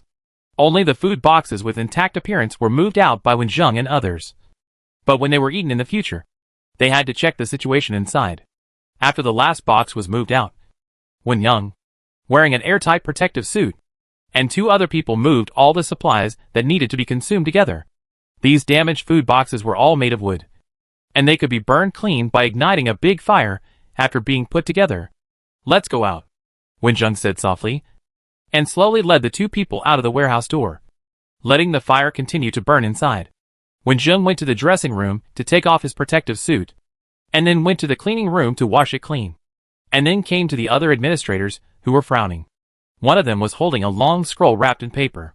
He was a long-time smoker who had tried to quit smoking several times but failed. Now he was forced to quit smoking. He was still used to holding something in his hands. Hearing Wenjung approaching, he looked up and started the conversation, The sturdy warehouse has been opened up. Li Qiulai. Did your supermarket cut corners when building this place?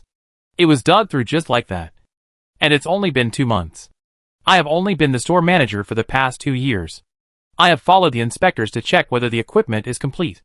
I have never seen the thickness of the floor checked. Xiaowen has seen the big hole up close. Let him talk about it.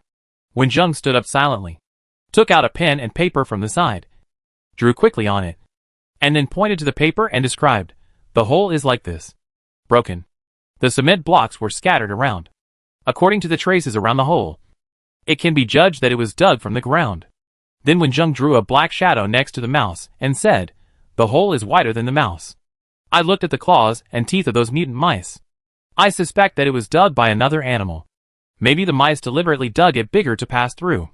This is not important. What is important is how to fill the hole. In fact, I think that since everything in the warehouse has been moved out, it is better to close the warehouse door directly. We don't have the materials suitable for repair now. Speaking to someone Wen Zheng doesn't like very much. Wen Zheng thought about the situation of the hole and said, I think the most troublesome thing is that there are mutant animals that can dig a hole in the warehouse. And they may also dig 1, 2 or even more holes in other places in the shelter. Everyone's expression became serious, thinking of the scene described by Wen Zheng. They felt bad. If the hole was dug by a mutant rat, there were many rats in the supermarket above. But if it was dug by other animals, they couldn't find it in the warehouse. They couldn't even sleep well. Unfortunately, they were worried. But they were powerless to deal with this situation. Finally, they moved all the intact food boxes to another place, and then blocked the hole with various wood, iron sheets and other materials. At this time, Li Qiulai regretted why he didn't store some cement underground. In any case, the warehouse was completely closed. Everyone spent time to simply clean up the remaining food and found that there was only half of the food stored in the warehouse when they first entered the underground. However, according to the head count, it was enough for everyone to eat for half a year. After this incident, a new job was set up in the shelter, and an inspection team was formed to inspect every place in the shelter every day to prevent any holes from suddenly appearing. In addition, those who had entered the warehouse without any protection took medicine in time after the incident. They showed mild symptoms of radiation in the first few days. Fortunately, they were not injured and slowly recovered after a few days of rest. The area of the shelter is small, and no matter what happens, it cannot be hidden from others. Some people even suggested that since they will not live long anyway, it is better to increase the daily food or directly share it with everyone, and leave this world after enjoying it.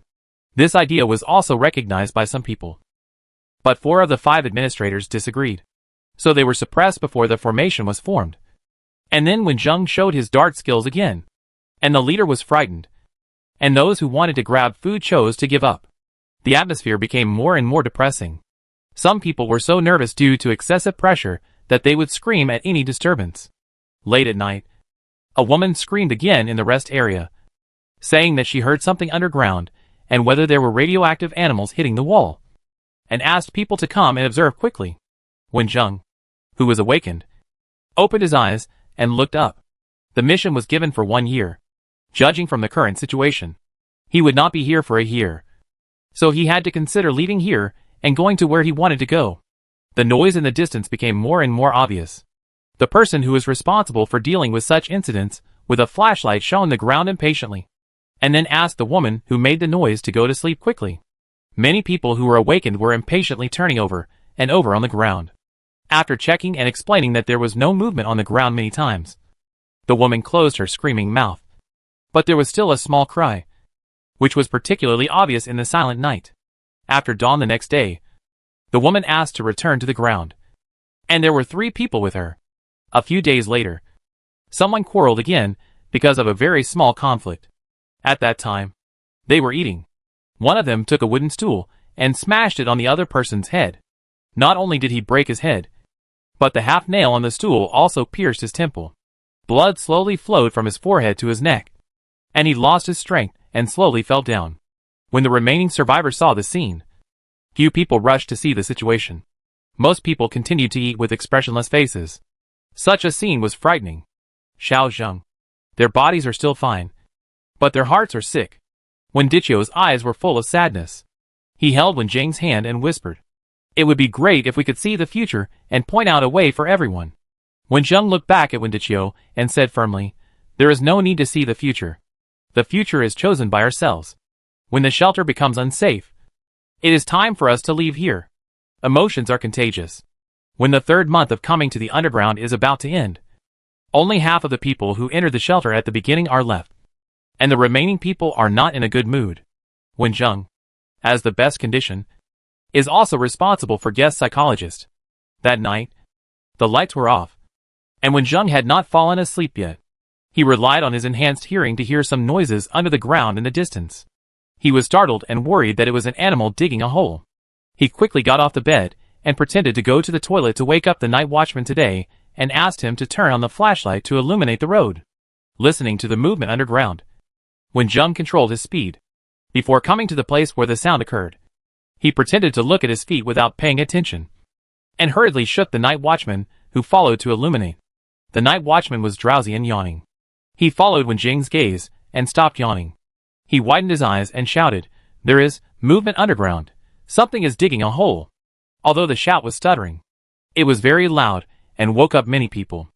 After the content of what they heard was turned around in their heads for a few times, some people jumped out of bed and ran towards the direction of the sound with weapons.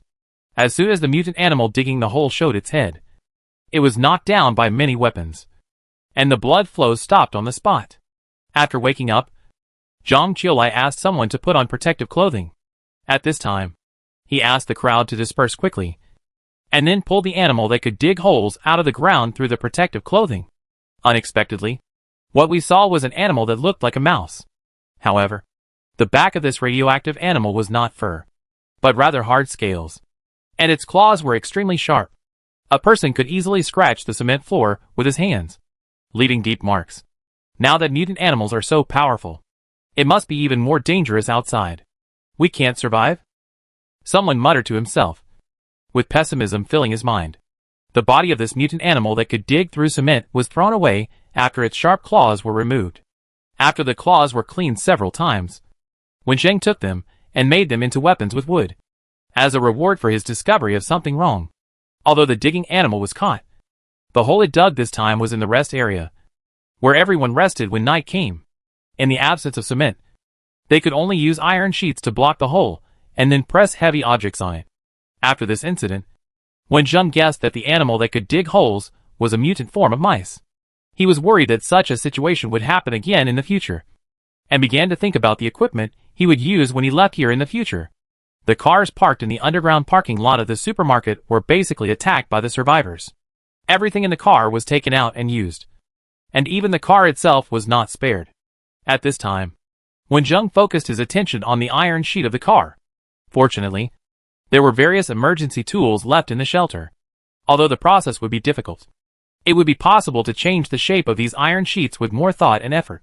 During this period, there was also a situation where the shelter was dug. This time it was in the cleaning area during the day. It was too noisy around, and Wenjung could not find it. When someone found it, the animal had already run out of the hole, because Wenjung was too far away. Someone was injured when he rushed over. The entire shelter was in a panic. People in tight clothes were chasing and blocking with weapons. The mutant animals with sharp claws had not been caught yet. A mutant earthworm as thick and long as a snake ran out of the new hole that had not been blocked in time. The people injured in this riot failed to save their lives. After this incident was over, the shelter received excellent news. The black clouds in the sky outside finally showed signs of disappearing. The smoke and dust particles produced by the nuclear explosion stayed in the sky for more than 3 months, finally giving the world a little hope. There was a subtle light falling from the gap in the clouds. The world finally welcomed the light again, and the temperature began to rise slowly. This time, we went up to check the situation as usual. Most of the people who stayed in the shelter did not hold any hope. When the people who went out really brought back good news this time, everyone was shocked, and cheers resounded throughout the shelter.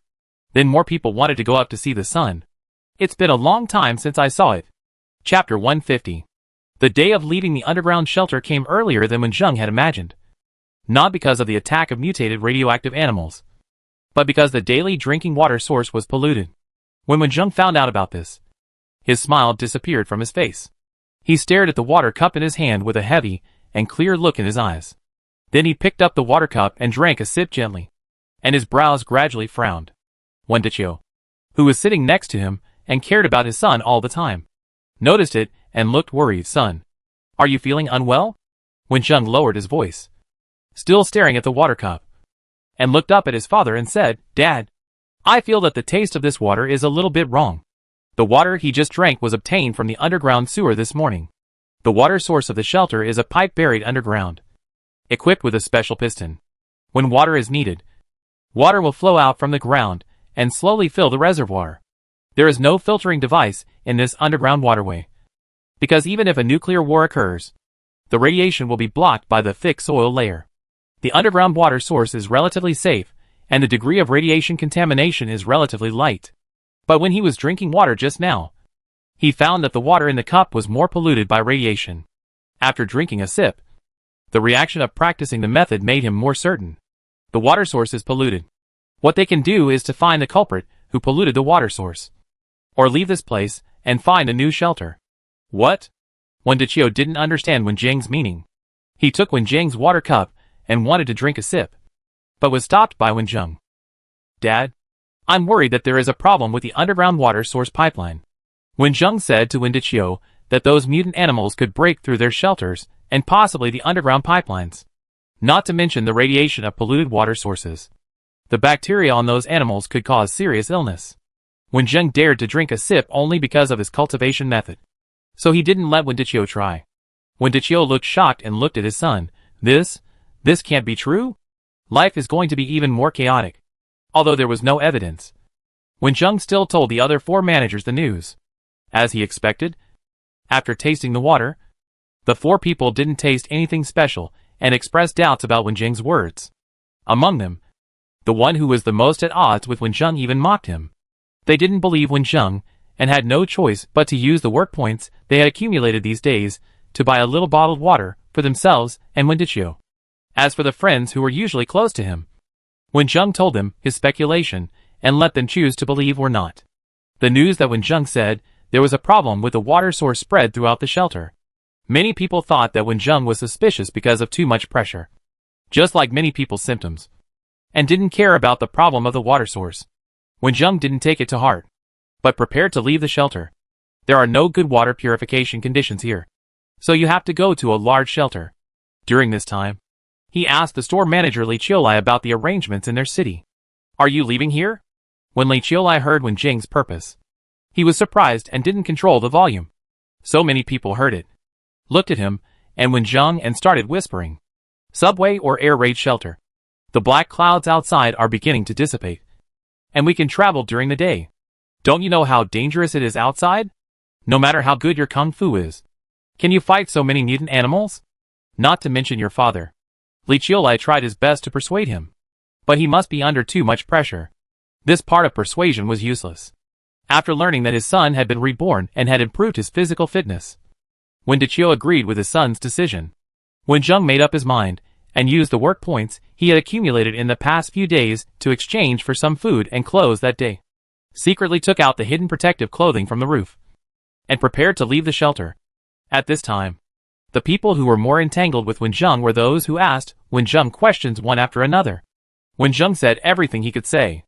In the end, only Wenjing's high school classmate, the fat boy Wang Qi, chose to follow, and the other 2 high school classmates and Zhang Rui and Lin Man, 2 college students, chose to stay. Are you really going to leave? Lin Man stood in front of the 3 of them and asked, and Zhang Rui stood next to him with a look of reluctance. Wenjing smiled and said, We'll meet again if we're destined to. Have a good trip, Zhang Rui said. The door of the shelter was immediately closed after the 3 of them left. After Lin Man and Zhang Rui stood behind the door for a while, Lin Man took Zhang Rui to find other administrators. After Wenjung left, there was 1 administrator left. Hearing the sound of the door closing, Wenda couldn't help but worry about the future. The fat boy Wang Qi also said in a trembling voice, Wenjung, Teacher 1, how are we going to find a new shelter after we go up? Are there many radioactive and mutated animals up there? Seeing Wang Qi's face full of fear, Wenjung was a little curious and turned to ask, You are so scared, but you still go up with me? Wang Qi took a deep breath. The subway entrance you are going to is near my community. I wonder if my parents are there. When Wang Qi said this, he was very fond of his parents, and tears came out of his eyes involuntarily. He just raised his hand to wipe away the tears, and touched the thin lens, and quickly put his hand down. Of course, the protective clothing in the shelter could not be taken away by Wen Zheng and others. Wen Zheng did not say that he had hidden it in his hand for the time being, but just wrapped himself up completely with clothes and eyes. In addition to the clothes, there were iron pieces in the middle of several layers of clothes that Wen Zheng had been tossing these days. From the helmet on the top of the head to the shoes under the feet. Although it was a bit of an obstacle to movement, it enhanced the defense. Wen Zheng reached out and patted Wang Qi on the shoulder to comfort him. Then changed the subject. We can't walk over here. Many cars in the underground parking lot have been damaged, but there are still intact ones. At the exit of the underground parking lot, there are still a few intact cars. Under the shocked eyes of Wen Deqiu and Wang Qi, Wen Zheng opened the locks of the cars with a few wires. Checked the cars, selected the ones with more fuel and stronger, sat in the driver's seat to try, and asked Wen Deqiu and Wang Qi to get in. Wen Zheng changed to sit in the co-pilot seat, and Wen Deqiu, who sat in the driving seat, looked at his son with a particularly tangled look. When did his son learn such a skill in unlocking? Dad, send the seatbelt. Wen Zheng's words of admonition broke Wen Deqiu's contemplation. Before he could say anything, Wen Zheng stepped on the accelerator, and the car sped out. The vehicle left the dark underground garage. Wen Deqiu and Wang Qi completely forgot about the danger outside, and leaned against the car window to look at the outside world greedily. Wen Zheng chose to set off from the shelter in the morning. At this time, the sun had already sprinkled through the gaps in the clouds. Just like the cloudy days before, the surroundings were gloomy, but the environment could still be seen clearly. The most eye-catching thing was that the high-rise buildings that once stood in the distance had completely collapsed. The situation here was better. The high floors collapsed, and the low floors were partially preserved. The plants on the roadside were almost dried up and dead. The big trees that were still standing had lost all their leaves. There was a mutant bird standing on one of the branches. As the vehicle approached, Wen Zheng discovered that the bird had no feathers on its wings. The two fleshy wings made it look more like a bat. The vehicle was driving on the road, and it was impossible to avoid the debris of various items left on the road. There were also many human corpses, which made Wen Deqiu and Wang Qi uncomfortable, and tried not to look at them. Wen Deqiu was sitting in the driver's seat. Even though he had been driving for many years, his hands were still trembling. It was all thanks to Wen Zheng, who was sitting next to him to direct. The vehicle made various noises while driving on the road, attracting the attention of mutant animals in all directions. But only a few animals approached the vehicle. This was the first time Wen Zheng came to the ground after the disaster. He used the energy he had cultivated during this period of time, and carefully wrapped it around his body, to resist the body's absorption of radiation. The energy slowly formed a protective film on the surface of the body. Wen Zheng tried to expand the protective film to wrap Wen Deqiu, but this had already reached the limit of his ability, and he could no longer protect the fat boy Wang Qi. Dad, stop after turning at the intersection ahead, Wen Zheng said, while opening the car window a little and throwing the iron sheet out. He heard a cry, and the figure flying in the air fell to the ground. The vehicle drove smoothly to the location Wen Zheng said. The signs of the buildings over there were all destroyed. Wen Deqiu couldn't think of what it was before. Wen Zheng asked Wen Deqiu and Wang Qi, who stayed in the car, to take the steel rod tied with a kitchen knife. Wen Zheng got out of the car in a hurry and went to search in the dilapidated building. He remembered that the pharmacy owner found the protective suit from the metal box and dug it in according to the original impression. Originally, he was just pretending to find an excuse to take out his hidden protective suit. As a result, the luck in the dark came into play, and Wen Zheng really found the undamaged box, which still had two sets of protective suits. Wen Zheng put his own in, ran back to the car quickly, took out the protective suit, and threw the metal box outside. Brother Wen, this is a protective suit. Wang Qi's face was full of surprise, and his hands wrapped in cloth could not stop rubbing upwards. Put it on quickly, Wen Zheng said, putting the protective suit on the outside. Wen Zheng was going to a subway station where multiple subway lines were transferred. It was more than 2 hours' drive from the shelter where they stayed before. But this was an estimated result under the condition of unobstructed roads. In a city attacked by a nuclear bomb, there were inevitably various obstacles on the road, and even a car accident that happened at that time, which completely blocked the road and could only take a detour. There were inevitably attacks from mutant animals on the way. All three of them were amazed along the way. Even Wen Zheng had never seen some strange animals, which were beyond his imagination. Fortunately, there were not many who attacked them. It was only a journey of more than 2 hours.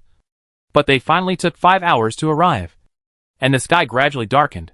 In this way, they arrived at the subway station where Wen Zheng was going. The gates of the 4 subway entrances were closed, and Wen Zheng stretched out a wooden stick from the window and hit them. The sound of dong dong was gradually transmitted. If you listen carefully, you can hear that these knocks follow a certain pattern, conveying recognizable messages. Wang Qi looked into the distance.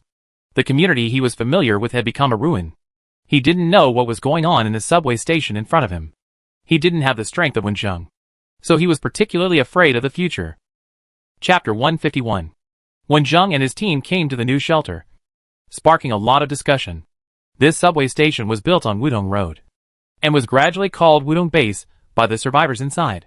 It was a key renovation site selected from the city when the country was worried about the outbreak of nuclear war.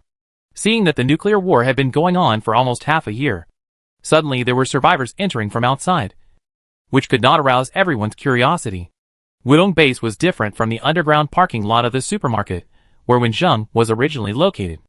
After the nuclear bomb exploded, the company commanders arranged around it took the soldiers and the people nearby to flee underground for shelter. The inspection team heard the movement from the protective gate of the subway station at the first time. After careful identification, they heard the information conveyed by the knocking sound and said people to open the door to let Wen Zheng and others in. After simple cleaning measures, Wen Zheng and his team explained their identities and their origins during this period clearly, and also took out the student ID card that was in the school bag to prove it. I have a sensitive sense of taste. I felt that the water tasted different from before, so I wanted to leave. My father came out with me. Wang Qi wanted to find his parents, who lived nearby. He was lucky to find a protective suit in the pharmacy after he came out. Wen Zheng explained. There was nothing wrong with this. The inspection team took them to the cleaning area and took them to register their information. Wang Qi from Wudong Community. Your father is Wang Yushan and your mother is Zhang Yuan? The registrar asked. Wang Qi was originally planning to inquire about his parents after registering. When he heard the registrar say this, his heart beat faster, and he couldn't help but feel expectant. He nodded quickly. Congratulations. Family reunion in the end times is really a great joy. Your parents are in Area C. I'll find someone to take you there. The registrar said so. Wang Qi seemed to have lost the ability to control his face. He felt light and fluttery. He couldn't hear anything around him clearly. When he reacted, he saw Wen Zheng just finished showing his dart skills, and then took 3 iron pieces from the registrar. Wen Zheng handed one of the prototype iron pieces to Wang Qi, with a big C on it. While Wen Zheng and Wen Deqiu held D, Wang Qi asked hurriedly, Aren't teacher Wen and brother Wen going to Area D with me? Area C is full. We were arranged to Area D, but we are all in the same base, so it is still very easy to meet, Wen Zheng said. The 3 followed the inspector to their respective residential areas. The area of this subway station is very large and has undergone considerable renovation. There are bright lights on the top. According to the inspector, it is not a hand-crank generator, but a fusion generator with a strong power generation capacity. There is also a large capacity water purification device, so the problems encountered in the previous base will not occur. At the same time, the safety level of the subway station is better than that of the underground parking lot. Moreover, this subway station has been specially transformed by the state, and no mutant animals have been opened up so far. Wen Zheng and Wen Deqiu arrived at Area D first, and then watched Wang Qi rush to Area C deeper, and then began to pack their things and answer the curious questions of others. After telling all their experiences, Wen Zheng and Wen Deqiu also learned from these people that the situation of Wudong Base was much better than they had imagined. The survivors living in the Wudong Base have a very good life. Not many people choose to commit suicide. There are nearly 1,000 people in the entire base. There is not so much work to do in the base. In order to prevent people from becoming lazy and pessimistic, and to reduce the probability of becoming anxious or wanting to commit suicide. Except for young children. The rest of the people have to complete simple work every few days. And there is a school here. Children do not need to work, but need to continue to study. The end of the world cannot free them from the trouble of going to school. When the subway station was renovated, a small library was built inside to preserve various books and try to pass on the crystallization of human wisdom. Wen Zheng and Wen Deqiu adapted to the Wutong base for 2 days. After meeting Wang Qi's parents, they began to consider the issue of work. If they do not have special preferences, they will be assigned simple work directly after 3 days. Some important work requires examinations. Xiao Zheng, what kind of job do you want to do? Wen Deqiu asked. To join the inspection team, you need to undergo physical fitness tests and physical training. In the future, they may send people outside to look for resources. But this is also what I am more interested in. As for the research institute, I am just a high school graduate, and I am afraid they will not even give me a chance to take the exam. Wen Zheng said in a low voice. The inspection team will not let you sign up. You are only 18 years old, Wen Deqiu said, thinking of Wang Qi, who was going to help his father in charge of power inspection. He wanted to persuade his son to find an ordinary job. Even if his son showed excellent skills, he thought it would be better for his son to do less dangerous things. Wen Deqiu's idea was right. Wen Zheng failed to apply for both jobs. After trying to teach a class, Wen Deqiu was assigned to a teacher's job, and Wen Zheng became his assistant in preparing lessons. Hundreds of people live underground, and there are really not many jobs.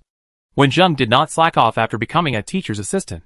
He usually helped his father prepare lessons, and occasionally trained himself in the physical training area, practicing the movements he had studied every day.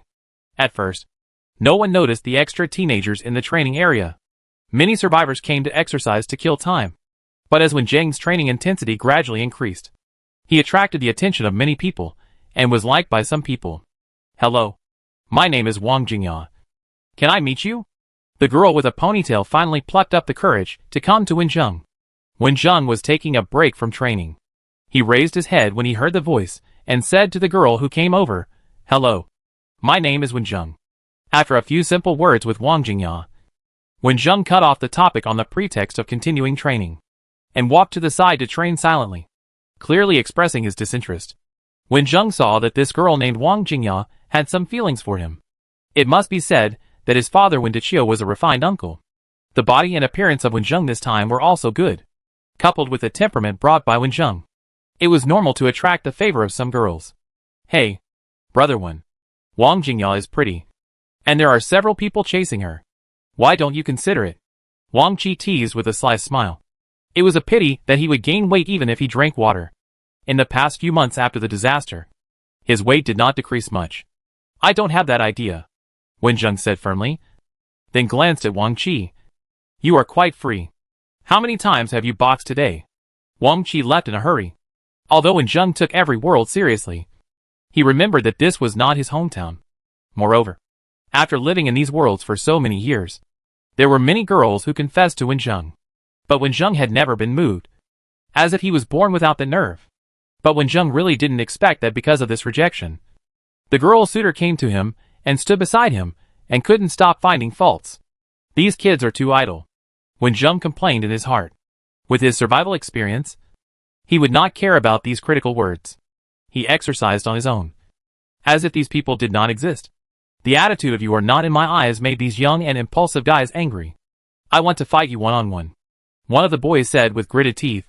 Life in the underground is too boring. These teenagers in their 20s are at their most energetic.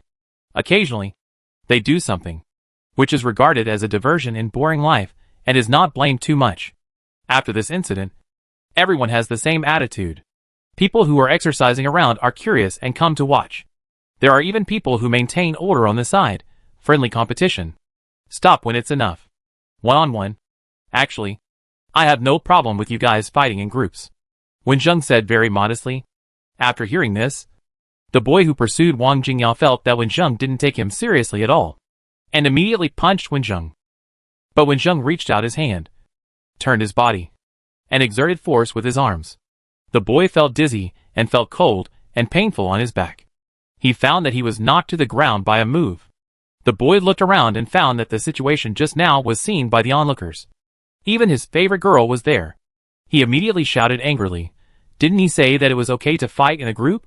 You all go up and fight with him." The other boys looked at each other after hearing this. They also didn't like Wen Zheng. Not only was he good looking, but he was also so skilled. This time he had to make him look bad. Anyway, the population has decreased dramatically after the disaster. These children are really the flowers of the motherland. It's okay to make a little mistake. So while telling the onlookers that they just wanted to see how powerful Wenjung was, they rushed forward and secretly spent 100% of their strength. Unfortunately, before the people around them could stop him, Wenjung knocked them all down one by one. This kid has been practicing martial arts since he was young. Incredible. Really incredible. Gentle and handsome. You can't tell from his appearance that he has such good skills. As everyone was talking, the patrol team in charge of this place also saw the scene here. The captain in the front remembered the recent news from above and began to have a plan in his mind. When Tian Wangqi and Wenjung left together, they didn't stop talking. When Wenjung returned to the D area where he lived in his daily life, he found that when Dichio was listening to others describing his heroic appearance after class, the news spread very quickly. In the underground base where there was no entertainment, unimportant gossip spread very quickly. But the news about the base or the outside world was not something they could know. After coming here for so long, Wenjung only knew that the base was governed by the military and government members. They lived at the bottom of the society, and ordinary survivors were not qualified to go down. The fight over the girl spread throughout the base that day, and Wenjung was called away by the patrol team the next morning, causing more speculation. Before the speculation became outrageous, Wenjung came back on time, with some injuries on his face that were unavoidable during the fight, and informed everyone that a new reserve patrol team would be formed in the base, and Wenjung would serve as the captain. The news spread throughout the base in an instant, and many people talked about it. The reserve patrol team established this time recruited young people aged 18 to 23.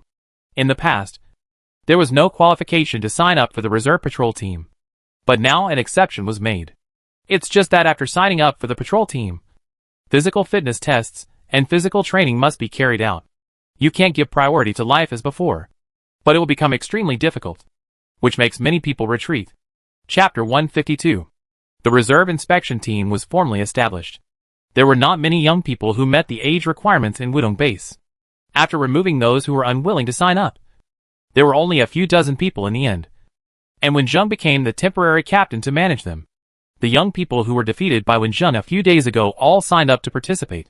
After passing the basic physical fitness test, they also threatened Wenjung to improve their strength through training and defeat Wenjung sooner or later. I am very much looking forward to it. Now, don't talk too much and keep running. Wenjung's expression did not change at all. Saying so, of course, the reserve training team was not taught by Wenjung, but by several soldiers sent by the base leaders to train them according to the method of training new recruits. In the first few days, some people couldn't hold on and wanted to quit, but there was no way to go back. Even if they cried, they had to continue training. After 2 months of training, the 10 best performers were taken to the bottom of the subway station by their trainers. The subway station has been renovated, and the situation below cannot be seen from above. Wenjung followed the instructor to the underground with a little curiosity. He occasionally observed the surroundings and acted curiously. It just made people sigh that no matter how steady he was still a young man. The bottom floor was separated by various baffles. Without seeing anything, Wenjung and others were taken to an area, seeing the guns placed on the table next to them and the target standing in the front. Everyone knew the purpose of this visit. Instructor, are we going to learn how to use guns? Someone couldn't suppress his excitement and asked. The instructor still had the same serious expression as usual. From today on, I will teach you how to use guns. Now stand in a row in order. Wenjung, I can't beat you in a fight normally, but I will definitely be better than you this time. The person who didn't get a good deal from Wenjung last time said with confidence that he had been to the design training hall and at least had some basics. Everyone stood in front of the target separately according to the instructor's words, and picked up the pistol to start training under the instructor's guidance. The most difficult part of this training was Wenjung. He couldn't show his familiarity with guns, and he had to try his best to show that he was talented in this aspect. He would make good progress every time he was instructed by the instructor. Wenjung tried his best to control his performance and became the best among the 10 people, which made the instructors praise him and said that he was a good candidate for the army. The few people who liked to compare with Wenjung were almost convinced by the overwhelming strength gap, and the remaining one was also unconvinced, still thinking that Wenjung must have something he was not good at. I heard that Wenjung's academic performance was also very good before the end of the world. If nothing unexpected happens, he will be able to be admitted to the best universities. This is considered a talent for both literature and martial arts. It's really annoying to compare yourself with others. After half a month of gun training, the stable life changed. But it had nothing to do with Wenjung. Instead, some soldiers in the base were sent out and left through the subway tunnel. Most ordinary people don't know about this. Only when Wenjung and his team came to the bottom floor did they notice it and learned about it from the instructor. There were many soldiers excluded. So the personnel arrangement of the inspection team also changed. The reserve inspection team led by Wenjung also officially took office and was responsible for inspecting Area D every other day.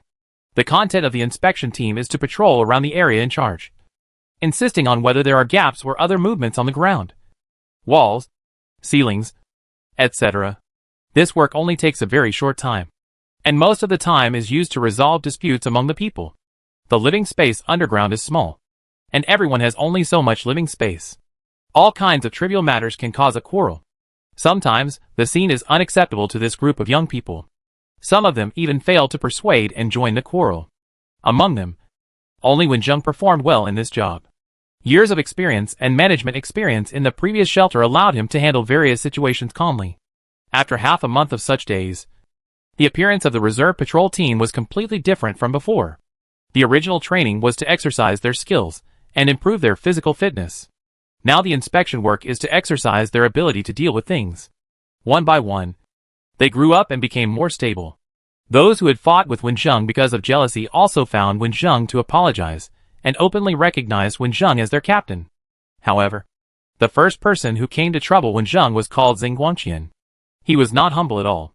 He no longer hated Wenjung because of the girl he liked, but still set the goal to surpass Wenjung sooner or later. After hearing Zhang Guangqian's goal, Wenjung felt that it might be difficult to achieve this goal, but he still encouraged him. Anyway, seeing such a motivated young man, he felt that it was not so bad. The inspection team's work was every other day. When Wenjung was resting, he accompanied his father Wendichio. When helping his father prepare lessons, he would also recall what he learned in the last world and compare it with the technological level of this world to determine his own level. Brother Wen, I heard that you always get first place in shooting training. Does it feel cool to use a gun? Wang Qi ran over to talk to Wenjung. With a tone of envy, it won't be long before you can be equipped with a gun. When the reserve inspection team was formed, Wenjung and Wang Qi signed up together. But Wang Qi was a little fat and had a weak constitution. He was out of breath after running 200 meters and ultimately failed the test. However, Wang Qi's father worked in the Power Bureau before the end of the world. Now he is responsible for the inspection and maintenance of electricity in the base. He asked Wang Qi, who was rejected, to help him and teach him relevant skills. No matter what the base will become in the future, it is better to have a skill than not. How long have we been training? It's still early for me to be equipped with a gun. Wenjung shook his head and asked Wang Qi, how have you been studying with your father during this period? Wang Qi said with a bitter face, my father is doing well in that aspect. But my mother is worried that there will be power problems in the future. So I have no time to study. It will be very difficult to take the exam for the research institute in the base in the future. The institute is a few rooms on the bottom floor. They were specially renovated before the end of the world. They also announced several small research results, which have little impact on everyone's daily life. The recruitment notice issued requires at least a bachelor's degree, and they have to go through various assessments. It is really difficult for high school students who have just graduated. The two chatted for dozens of minutes, and it was time for Wenjung to go down for training. And they left. Wenjung and the other 9 people went to the bottom floor for training. Before the training started, they saw light and figures in the tunnel, as if the soldiers who left last time had returned. There are still several subway trains parked at Wutong subway station. After the nuclear war, there will not be enough energy for the subways to run. But the subway trains parked in the tunnel have become a place for leaders to rest. And the passages inside also lead to various subway stations. In this world, wars between countries have lasted for several years, and the subways have been renovated and reinforced. At this time, walking in the subway tunnels that extend in all directions is smoother than walking on the ground. But because the tunnels are dark, the danger is not low. Seeing Wenjung and his curiosity, the instructors also told some information. Although some communication tools have problems due to the nuclear war, the telegraphs prepared in advance can still be used, and the major bases rely on these to communicate. The soldiers who were sent out went to ask for help because Wudong Base received a distress message. As for the situation over there, they didn't say much. The soldiers with some tired faces protected ordinary people who were not wearing protective clothing. They walked slowly in the tunnel and were arranged by the soldiers to enter the cleaning room on the bottom floor. When Zheng and his team, who finished training early, happened to meet these people. When Zheng saw that the status of the dozens of people in the middle of the team was not low, he didn't know what their relationship with the managers of Wudong Base was. And he didn't know what changes they would bring after arriving at the base. The newly transferred people quickly cleaned themselves up and entered the Wudong subway station. Some of them entered the rooms on the ground floor, and some were brought to Wenjung and others. Wenjung, the area your team is patrolling is Area D. The task of arranging them is up to you. After registration, arrange a living area for them, the instructor said. Got it. Wenjung answered on behalf of the team, scanning the dozens of people following him, feeling that this task would not be so easy.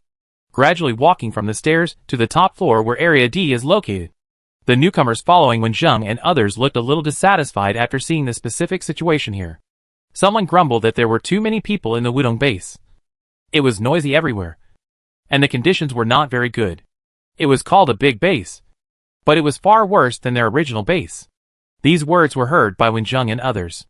Several people were dissatisfied and wanted to speak out to refute, but Wenjung stopped them with his eyes, and could only swallow them down. The further they went, the uglier the faces of these people became, and they were even a little uncooperative when registering their information, until Wenjung and others took them to the uninhabited area of D District. They heard one of these people screaming, "What kind of broken place is this? You actually let us live here?" Wenjung looked over one by one, and found that not only the people who shouted thought so, but the others also agreed with him. But not everyone wanted Wenjung to be as calm. The volume of this scream was not low. Even in the lively D District, it overwhelmed other sounds, and successfully reached the ears of others. Now, not to mention the people who have always lived here. Even when Wenjung's team members are somewhat dissatisfied with these people. They all live in District D and District C, which has similar conditions to District D. This kind of disgust is really unsatisfactory. It seems that a quarrel is about to occur. Chapter 153. The team members led by Wenjung still remembered the training of these days. They didn't show any expression on their faces. They cursed these people in their hearts. If it weren't for the mission requirements, they really didn't want to pay attention to these people. Wenjung, who was standing in the front, tried to maintain a polite expression. He walked in front of the screaming lady and smiled. "Excuse me. Are you dissatisfied with the accommodation conditions provided by our base?" Dissatisfied? There are many places to be dissatisfied. The lady didn't say anything, but her eyes were full of disgust when she looked around. There was nothing satisfactory around her, especially the smell, which was about to stink her up. Thinking of this, the lady covered her nose with one hand and took out a bottle of perfume from her clothes pocket with the other hand and sprayed it on the air around her.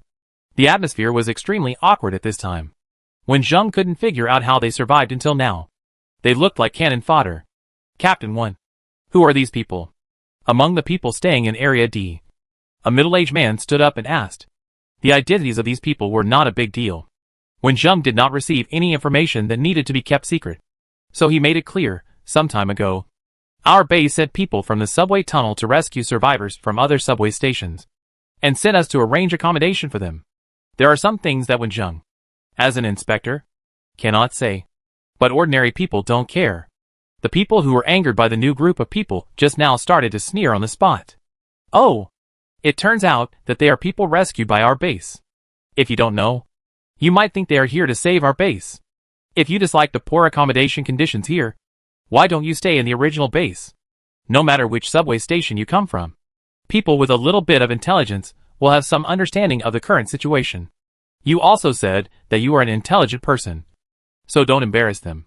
The ones who spoke were all older ants, and they were very eloquent. After a few words, the faces of the newcomers kept changing. When they said the first few sentences, these people didn't speak, but everyone knew their situation in their hearts. It was almost certain that there was a problem with their original base.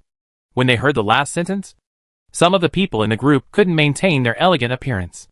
Finally, someone wanted to speak, but was blocked before they could say anything. No more nonsense.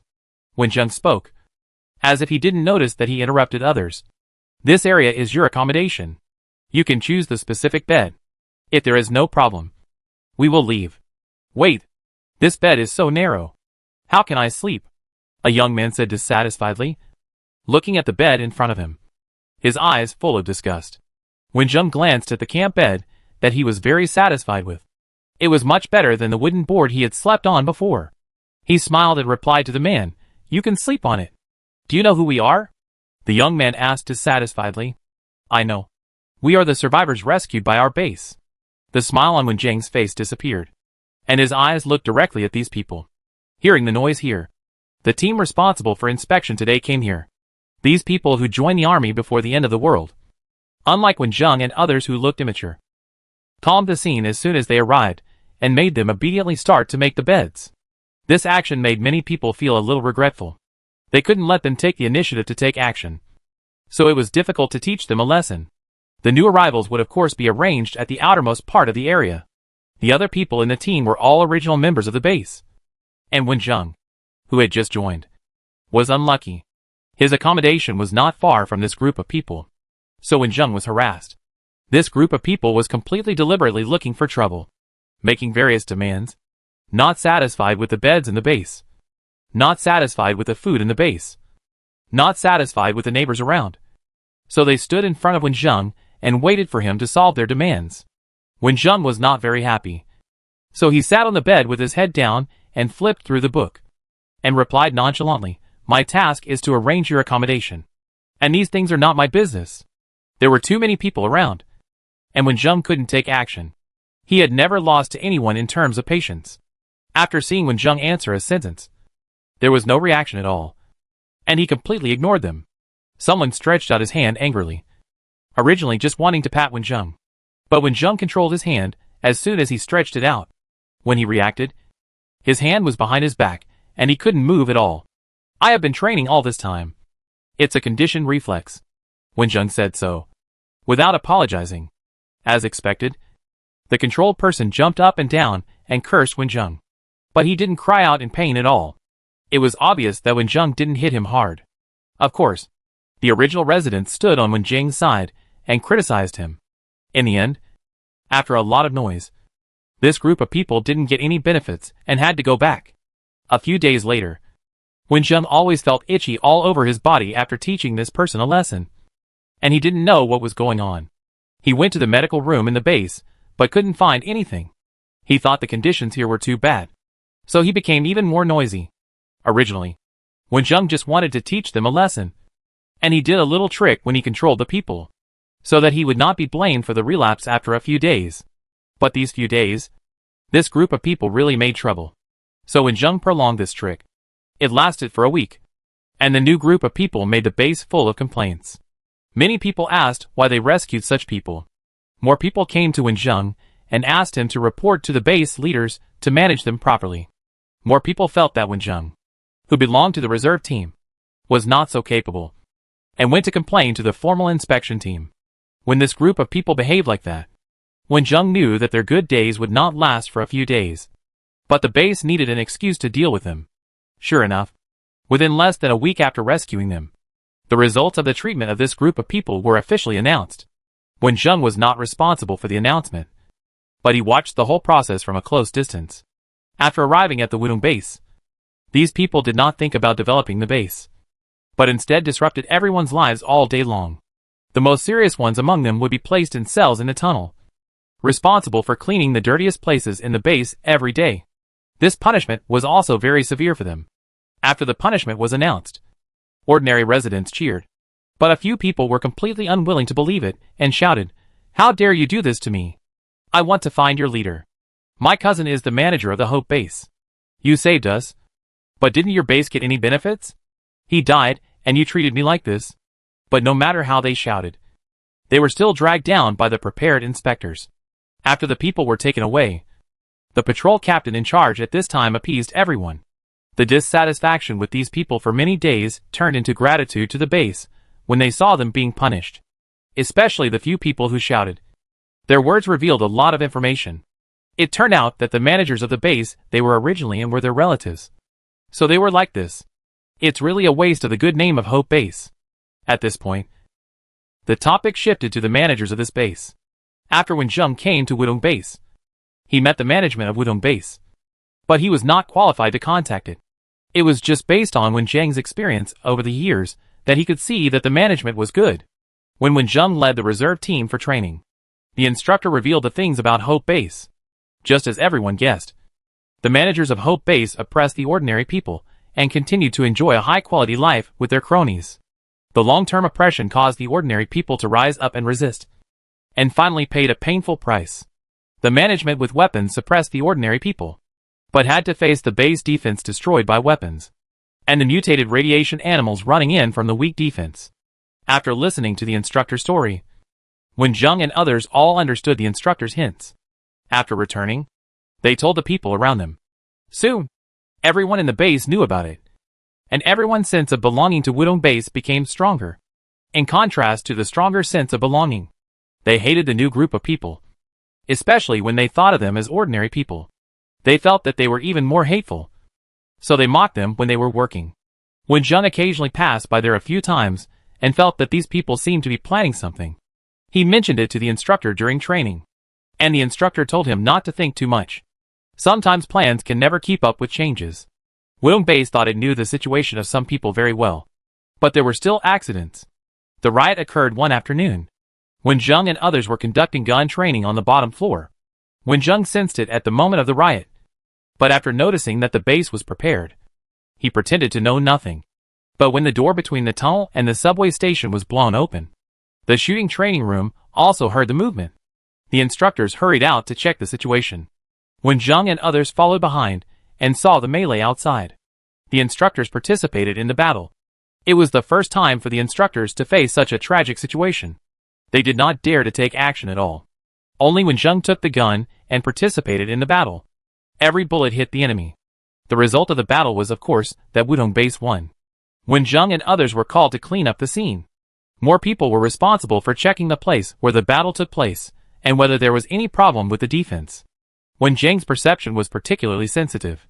When cleaning the battlefield, he found several cracks by the way, which attracted the attention and praise of many people. After the battlefield was cleaned up, the problems with the defense were quickly dealt with. The instructor who had just taken time off came to Wen Zheng, patted him on the shoulder and praised him. Wen Zheng, you did a good job this time. Although you are not old enough, you are qualified to become a formal inspector based on the ability you showed today. Don't forget to ask me to equip you with a gun. The other people who were training guns looked at Wen Zheng with envy. Unfortunately, their accuracy was not high, so they did not participate in the melee today. They were afraid that they would hurt their family members instead. Now they could only envy him. The instructor saw their little expressions and smiled and said, "You have worked hard to help deal with this scene. Go up to your family and report your safety, and then come down to have dinner. In order to reward everyone, today's dinner is very sumptuous." Chapter 154. After being promoted to a formal inspector, Wen Zheng's treatment was greatly improved compared to before. The treatment of ordinary people in Wudong Base was very good, and the treatment of inspectors was even better. They could even eat fresh meat and vegetables 2 or 3 times a month. After the disaster, the meat that everyone could eat was canned food made before the end of the world. So at the celebration banquet after the battle, Wen Zheng and the other 9 people who had never seen the world were very surprised to see the meat that was obviously freshly slaughtered and cooked. After being introduced, I learned that there were people who were responsible for cultivating safe and edible animals and plants in a small subway station not far away. There were several kinds of vegetables on the table. Although there was light, the lack of sunlight still made some vegetables lighter in color and small in size. Fungi that did not have these problems did not need sunlight. The meat in front of them was cultivated from the offspring of carefully cultivated experimental mice. The yield of these 2 types was very small, so they were not supplied to ordinary people. But several types of people who worked harder had the opportunity to taste them. After making sure that there was nothing wrong with the meat and vegetables, while everyone was eating, Wen Zheng and his friends smelled the long-lost meat aroma and looked at the long-lost fresh vegetables. Without any psychological barriers, they picked up their chopsticks and started to pick up the meat when the meal started. But as soon as they took a piece, they were shocked by the scene in front of them. The instructors ignored their image and started to grab the meat on the table with their chopsticks. Among the 10 students, only Wen Zheng reacted in time and joined the battle to grab 2 pieces. The others could only eat the first piece in small bites. After the celebration banquet that day, the other 9 had a strong motivation to strive to be promoted to formal inspectors. From then on, they listened to Wen Jiang's words very much and asked him various techniques of using guns. They had a goal and no longer muddled along. That day, Wen Zheng came out of the training ground on the bottom floor and heard faint shouting when he passed the second floor. It was a little unclear through the soundproof wall, but the shouting was a little shrill. Wen Zheng took a look and found that it was the movement in the medical area, so he continued to go up without paying attention. Sure enough, a message came that night that a newborn was born in the base at 6 o'clock in the afternoon. I don't know if it's a boy or a girl, but it's good that it's born safely. I heard that there are some problems with the left hand, and the fingers are growing together. It's all the fault of some national leaders. I thought how good my life was when I was a child. But they had to go to war and drag the whole world to be buried with them. It must be the influence of radiation. But the fingers are syndactyly, and they can be separated by surgery. Our base will solve it. It's good that the child is born. This is hope. We humans can still reproduce. After hearing the news of the birth of the child, everyone's discussion revolved around this child, and many people became positive and optimistic. Before this, no one thought that a newborn child would have such a big effect. A month later, the newborn girl was much healthier and was carried around by her mother to let everyone see this newborn cute. The problem with the hand was not serious. Just the flesh was connected together, and the finger bones were still separated. The medical room was studying the surgical plan. This child has aroused the love of many people. From the day when the child was taken out by his mother, the marriage application rate of the base has reached a peak. Many people have moved from the accommodation area for single men and women to the living area for couples. Although the distance between each house is still not big, it is the end of the world, and people have become thicker-skinned, as well as the increase in the number of married people. There are also couples in love, regardless of their age. Some people have pink bubbles around them. Falling in love has nothing to do with Wen Zheng. But there are people who like Wen Zheng, and there are more than one. Some people hinted, some confessed, and some pursued openly. Among them, there is Wang Jingya, who once caused Wen Zheng a little trouble. She has been looking for excuses to find Wen Zheng for 3 consecutive days. This brought some trouble to Wen Zheng. Wang Jingya is beautiful. Otherwise, there would not be any suitors who came to trouble Wen Zheng for her. In the eyes of outsiders, the two of them are still very compatible in appearance, and they are secretly matched with the mentality of watching the fun. During the 3 days of being pursued, Wen Zheng never treated these suitors well. In the end, he simply announced publicly, "I don't have any idea of falling in love now. I just want to improve my strength. Don't disturb me at work anymore." Wen Zheng, you are too serious. The girl likes you too. A man frowned and said. Wen Zheng smiled and said to the man, "I think you are too weak. I will take you to exercise. This is for your own good." The man sat down angrily, muttering, "You deserve to be single for life." Anyway, after Wen Zheng said this, the admiring eyes on him decreased a lot. There were also 2 people who occasionally peeked at him, but didn't take the initiative to disturb him. Wen Zheng pretended not to notice it at all, until Wen Zheng found out that Wen Dichio had become their target. After finding out that Wen Zheng was not interested, some people began to try to please Wen Zheng's father Wen Dichio. If Wen Zheng hadn't asked a few more questions when Wen Dichio was telling about his teaching experience during the day, he wouldn't have noticed. But others didn't clearly express their purpose. So Wen Zheng had a long talk with Wen Dichio. "Dad, I don't want to fall in love. Don't arrange a blind date for me. I'm tired of everyone trying to match me up." Wen Zheng didn't control the volume so that people around him could hear what he said. As a father, Wen Dichio had his own ideas, but there are few girls in the base. You won't be able to find a wife in the future. This is not an exaggeration. According to statistics, the ratio of men to women in the base is 1.5 to 1. And the ratio of single men to women under the age of 30 is 2 to 1. Wen Dichio's worries are also justified. Why do I need a wife? It's fine now. If you want to find a partner, go ahead. I have no objection, Wen Zheng said bluntly. After he finished speaking, some people around him laughed in surprise. What nonsense are you talking about, kid? Wen Dichio was angry when he heard the last sentence and said a few words to him. The topic ended just like that. Wen Zheng successfully diverted the blame and made people around him think of Wen Dichio. Living here for these days, I have learned about his situation. He is in his 40s, but looks only in his 30s. He is healthy and good-looking. He is educated and can teach. He also has a capable son. This is a popular candidate. So when Dichio still experienced his son's experience a few days ago, he empathized with his son's experience, and then comforted himself in his heart that his son was still young and capable, and it was not too late for him to find a partner later. After the comfort, she avoided calling him uncle and mentioned the little girl Wensheng. Time passed quickly, and it was the 10th month after the disaster. During this period, the base sent out several training teams to check the situation and collect materials on the ground. But the results were not satisfactory. The situation outside was not suitable for everyone to survive. Wensheng heard from the instructor that Wudong Base had tools to contact other bases. During this period, it received several requests for help, but the distance was too far, so it only went to Save Hope Base. But it didn't get any benefits in the end. Then this month, Wudong Base received help again from the key base in the next city. The transformation methods inside were the same as Wudong Base, but it had reached the point where it needed to ask for help from other bases. After several meetings and discussions, the leaders of Wudong Base decided to send someone to check the situation. In the end, they chose a group of patrolmen who were once soldiers in the army to set off again. Moreover, due to the long distance, more people were sent out, and the equipment was relatively complete. The reason why Wensheng was so clear about these things was that the instructor who taught them guns was also on the list of people going this time. Wensheng was a little sad to say goodbye to the instructor he had been with for a while. And then he continued to work with his team.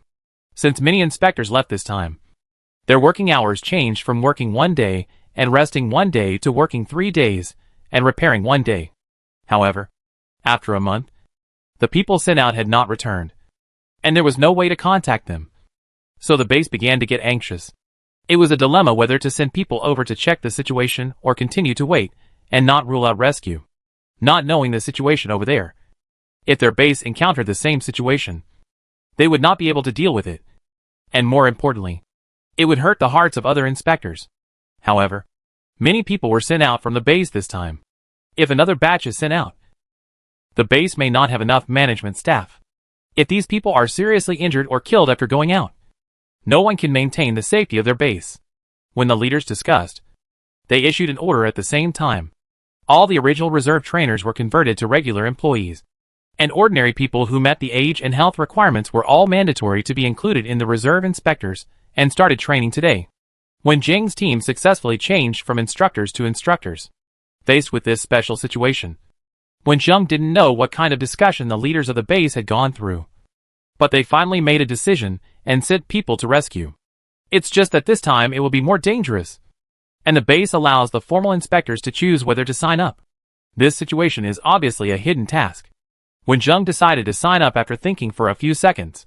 He still has some confidence in his ability. It's just that this decision to sign up was not accepted after being informed to Wendichio. For so many years, Wendichio and his son have depended on each other. Although the disaster came and his son was reborn and his personality changed a little, Wendichio still didn't want his son to take risks. Dad, believe me, your son can come back successfully. If we don't check the situation this time, what if our base encounters the same danger? Wouldn't we have no experience at all? Wensheng thought about it, and still revealed a little in Wendichio's ear that he was not only physically better after his rebirth, but also had some other adventures. It took Wensheng 2 days to persuade Wendichio to rush over to sign up. The person in charge of recording thought of Wensheng's age and training time, and immediately persuaded Wensheng to go back and not participate in this dangerous operation. However, facing the extremely persistent Wensheng, he could only record Wensheng's name on it. In the 11th month, when the disaster came, Wudong Base formed a rescue team and exploration team of only 70 people, and went to Guangming Base in the next city to find companions who had no news and explore the dangers encountered by Guangming Base. There were many people who said goodbye on the day of leaving. Wensheng faced Wendichio, who was worried, Wang Qi, who was crying, and his teammates, who looked ugly, and smiled and said, "Do you have so little confidence in me? I will definitely come back safely." Chapter 155. The route of the rescue team is the same as the route of the team sent last time, so that they can find out where the danger is. This time, fewer people were sent out, but the base took out the modified vehicles and equipped everyone with powerful weapons. At least the gun in Wenjing's hand is several levels more powerful than the original one. But the recoil is relatively large. The modified vehicle can accommodate a lot of people. There is only one in total, similar to a small subway, which can be separated and spliced together. This type of vehicle can travel on the subway track, and can also travel on normal roads after reaching the ground. This time, the forward route is also to go underground first, and then turn to the ground. The vehicle traveled day and night. On the second night after leaving the base, the radiation monitoring equipment on the car was heard to issue a warning sound, which means that the radiation intensity nearby exceeded the standard. The vehicle stopped, and the personnel in protective clothing jumped out of the car. In a few minutes, they found the cracks on the wall. Alas, there are problems in many places. The animal mutation is more serious than expected. Someone sighed. Wenjing and many teammates took the materials in the car and stirred them hard, then filled the cracks with a mixed cement similar to that in their own world. And the vehicle started again after the filling was completed. Just walking on the road, we encountered cracks, mutant animals living in tunnels, and plants growing in the dark. Wenjing got off the car in protective clothing, holding a shovel, and carefully picked the mushrooms growing on the stone wall, put them into a bag and sealed it. All the plants seen were sealed up like this, and the research institute would conduct tests after returning. There were no obstacles in the underground tunnel. When a nuclear war broke out, all the subways received orders and stopped at appropriate locations. We are about to reach the last subway station. We have to move from here to the ground. Everyone, cheer up. Wenjing was not very conspicuous among dozens of people, and because of his young age, he was protected in the middle of the vehicle. He had a keen ear and heard the conversation between the squad leader who led them this time and the manager of this small base. He asked directly, "Were there any soldiers from Wudong base a month ago?" This small base did not think much about it. There were very few people active in the tunnel, and there were a lot of people sent from Wudong base. Not to mention that they also went to the ground from here last time. Of course, they were impressed. Yes, they were in good condition at the time. They didn't stay here for long before going up. We also thought about sending a few people to follow them to your base when they returned. But we didn't wait for a long time. What happened from time to time? Someone else asked.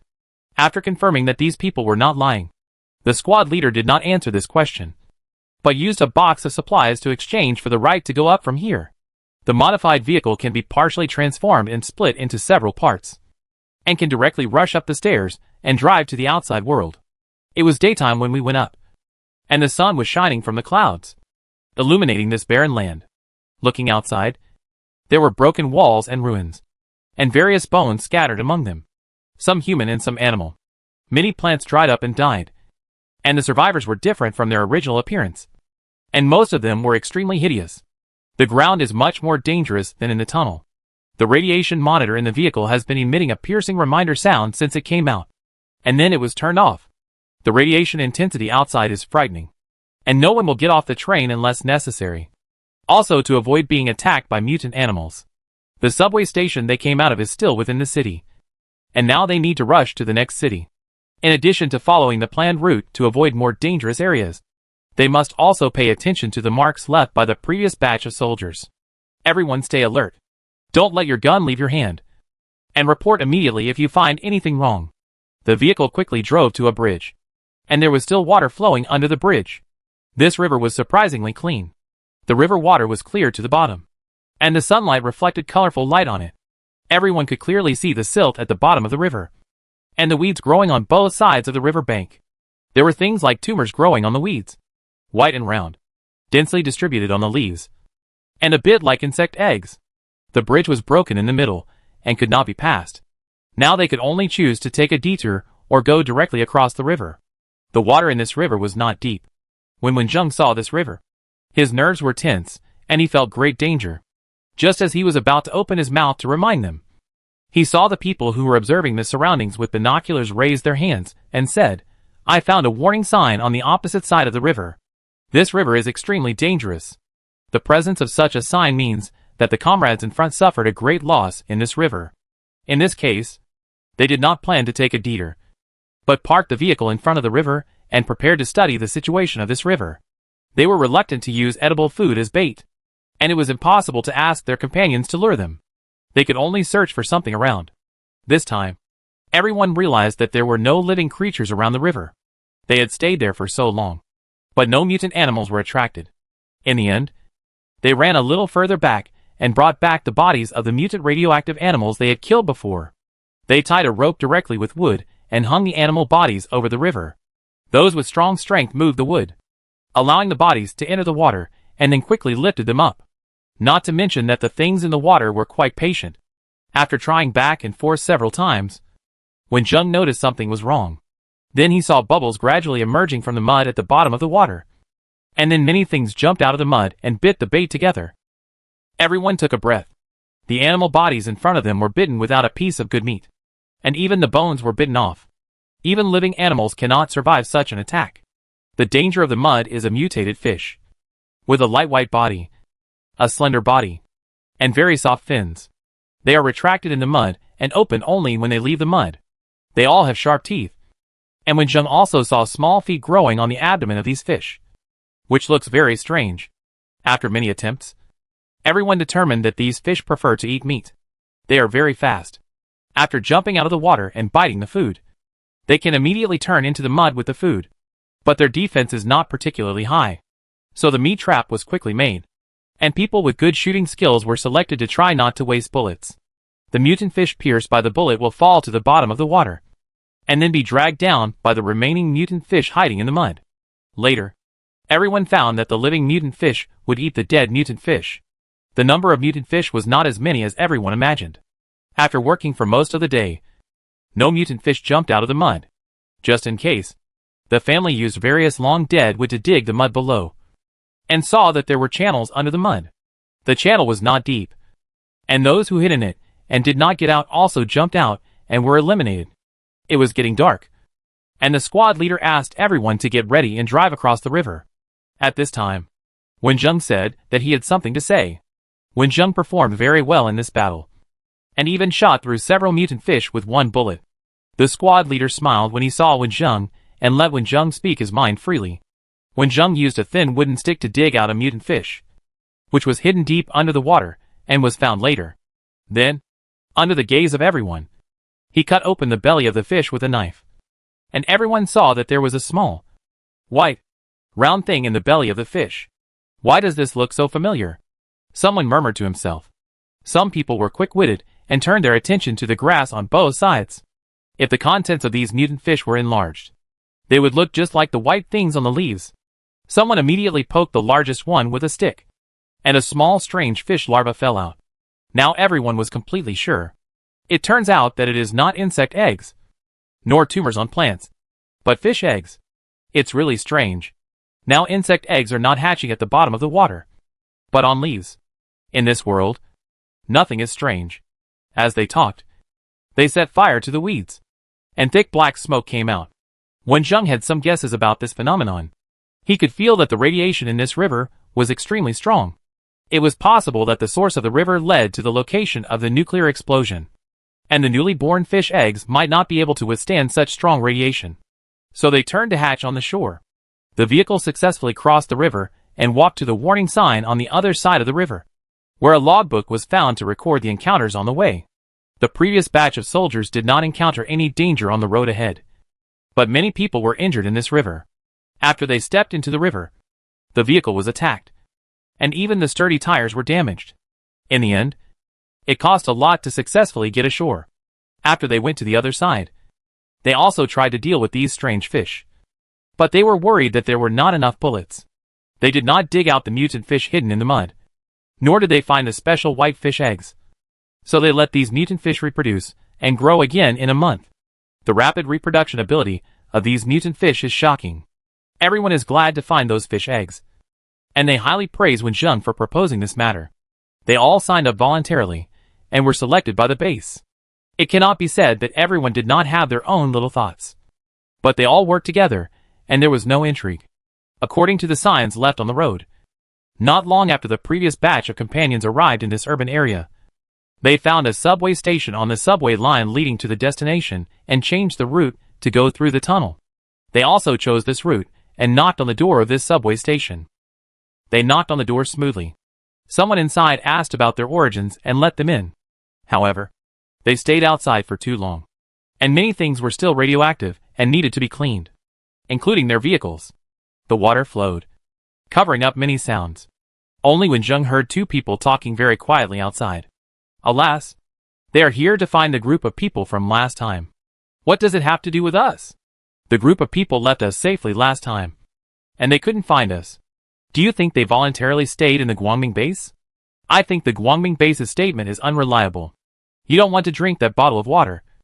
Do you? You think too much. I'll just chat with you. Chapter 156. Water? When Zheng caught the key words, the conversation between the two people revealed a lot of information. The Guangming base has the attraction to keep the survivors there, and it is not dangerous enough to ask them for help. The message for help set may be a complete conspiracy. After cleaning, everyone entered the living area of this small subway station. The squad leader, who led them, stood in front to ask the leaders here. When Zheng stood in the crowd to observe the surrounding situation and try to hear more news. After seeing the survivors living here, when Zheng found that the atmosphere here was a bit weird. Most people saw them, but they did not have much curiosity. They frowned as if they were worried about something. A few people stared at the squad leader, who was talking to someone. Going to the Guangming base again. Do you think they can come back? I think the Guangming base is pretty powerful. No matter what method they used. The people who went there last time didn't come back. Maybe they walked from the ground and just missed this group. Do you want to go to the Guangming base? Lao Wang. We all have to believe in science. You were still a party member before the end of the world. Listening to these whispered conversations, when Zheng has guessed the possible situation. Since the opposite of the Guangming base is science, this means that the Guangming base is a non-scientific sign. In times of disaster, all kinds of cults will definitely appear, which when Zheng has also encountered in the disaster world he has experienced in the past. Try to listen to more conversations with your ears and scan the surroundings inadvertently. Unfortunately, when leaving, when Zheng did not find any unique water. After leaving here, when Zheng came to the front of the train and told the squad leader what he heard vaguely. We were too far away, so I vaguely heard a few words. Something about believing in science. And I suspected that the Guangming base was controlled by the cult forces. When Zheng reminded carefully, the squad leader was a little solemn after listening, and looked at Wen Zheng with admiration in his eyes, saying, if this guess is true, then we should be more careful. The cult wants believers to believe. There must be some tricks to fool people. And it must be a trick that can make the previous batch of comrades never come back. Everyone was not in a hurry to get on the road, but took into account the possible situations, and asked for news every time they arrived at a subway station. The farther they walked forward, the closer they were to the subway station of Guangming base. And the atmosphere became a little weird. From most people being wary of Guangming base, to being divided into two parties, one trusting the other and being wary, to most people falling into a state of fanatical belief.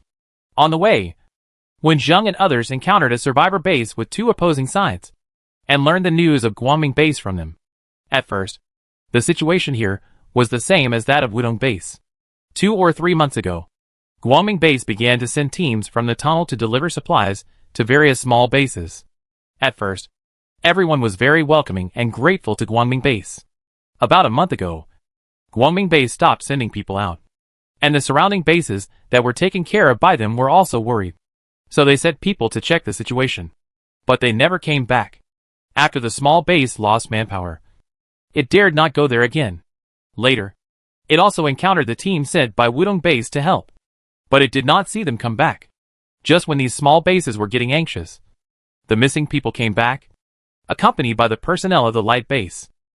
Before they could be happy for long, the people who came back talked about the magic of the light base. The light base encountered an extremely terrifying dragon, and the base was destroyed beyond recognition. It was the messenger of light who helped them defeat the dragon with the help of the power of the god of light. And those who were lucky enough to receive the blessing would have the ability to be immune to the harm of radiation. Almost all animals that survived nuclear radiation had mutations of varying degrees. And they also encountered strange mutant fish on the way. So they didn't care when they heard them describe the dragon with horns on its head, and deliberately said it was a mutated snake. But after hearing the latter part, it sounded a bit like a fairy tale that it could protect people from the harm of radiation. And almost everyone who heard it at first didn't believe it. But the fact is true. Lord Li, who left our base, went out without wearing protective clothing after returning. We also set people wearing protective clothing to follow Lordly. We clearly saw that Lordly stayed on the ground for a whole day without any protection. He was healthy after returning. This is of course because of the blessing of the God of Light. An old lady in her 60s with gray hair stood up and shouted, "Lordly. This name is quite strange." Someone next to Wenjung muttered. After hearing this, the old lady glared at this side fiercely and shouted, "Sir is a respectful title. Only those who can receive the blessing of the Messenger of Light can be called so. You will never receive the blessing if you are so disrespectful to the God of Light." The old lady who just finished shouting was forcibly pulled aside by the people next to her. The leader of this small base stood aside, with a somewhat ashamed look on his face, and whispered, "Although I have some doubts about the God of Light's statement in my heart." Li Jing did go out, and nothing happened after he came back. Now the trend of believing in the God of Light in the base is not something I can control. Looking into the base, you can see that the living area is clearly divided into two parts. And the part where the old lady who spoke just now is located is larger. The leader of this base hopes that this team can find out the situation of Guangming base. But he dare not hold too much hope. The only thing he can do is to tell them all the news he knows. When Jing's team bid farewell to this base with a heavy heart. The development speed of this Guangming sect is beyond their expectations. Thinking about the name of Guangming base. The subway station where Guangming base is located is not called Guangming. Who gave this name? Whether this sect existed before the end of the world? It is chilling to think deeply. The water in Guangming base is deeper than expected. Brothers, this time it is likely to be dangerous. It is still in time to turn back. Let's vote on whether to retreat. Those who choose to continue to move forward raise their hands. The squad leader said in a heavy tone. The moment he finished the last sentence, everyone raised their hands together, and no one chose to leave. Everyone has signed up voluntarily, and has already considered the worst consequences. Someone said, "Okay, then let's continue on our way. At least we should try to investigate the situation of the Light base, and spread the news." The bases ahead are basically all believers of the God of Light. When they heard them express their doubts about the God of Light, these people were not angry, but looked at them with pity, contempt, and a sense of superiority. In the eyes of these people, the God of Light is supreme, and only his believers can survive in this world, and lead them to a bright future. In this era of disaster, all kinds of cults will definitely appear. When Zheng tried his best to use his hearing, everyone knew that when Jing's 5 senses were relatively sharp. Every time he stopped at these subway stations, he was asked to lean against the periphery to get as much information as possible. Then when Zheng and others knew that the Messenger of Light knew astronomy and geography, and had predicted this disaster before the nuclear war happened, the God of Light could not bear the human beings killing each other and leading to extinction. So he led the human beings to the way of life through the Messenger of Light. When he heard the word foreknowledge, when Zheng was a little shocked. If it was true, what did this Messenger of Light represent? As the distance from the Light base shortened, everyone adjusted to the best state. After careful consideration, when Zheng stopped running the cultivation method in his body, and even deliberately changed everyone's name for him, so that everyone called him Shaolin, the bright lights of the Light base could be seen from a distance. When they were still in the dark, the tunnel door opened, and someone walked out from inside, and shouted cheerfully in their direction, "Brothers, please come in. You must be very tired on the way. Let's go to the cleaning room to clean up first. We have prepared a good banquet." The man who said this looked to be in his 40s, with a warm smile, as if when Zheng and his friends were really here as guests. The squad leader did not take any action for the time being. He stopped the car and stood in the car and said with a horn, "After your Guangming base sent out a distress signal. Our Wudong base, based on the moral principle of mutual assistance among humans, sent a team here last month. Now their whereabouts are unknown and their life or death is unknown. I hope your Guangming base can give an explanation." "Oh, this is a misunderstanding. The friendship of Wudong base coming to help us in times of crisis is remembered in our hearts. So we left them here to recuperate after the crisis was resolved. Our transmitter was also damaged in the disaster, so the message could not be transmitted." The middle-aged man explained loudly, "Your comrades rested here for a while, and left here a few days ago after recovering from their injuries. They walked from the ground, and may have just missed you." No one around when Zheng believed their words.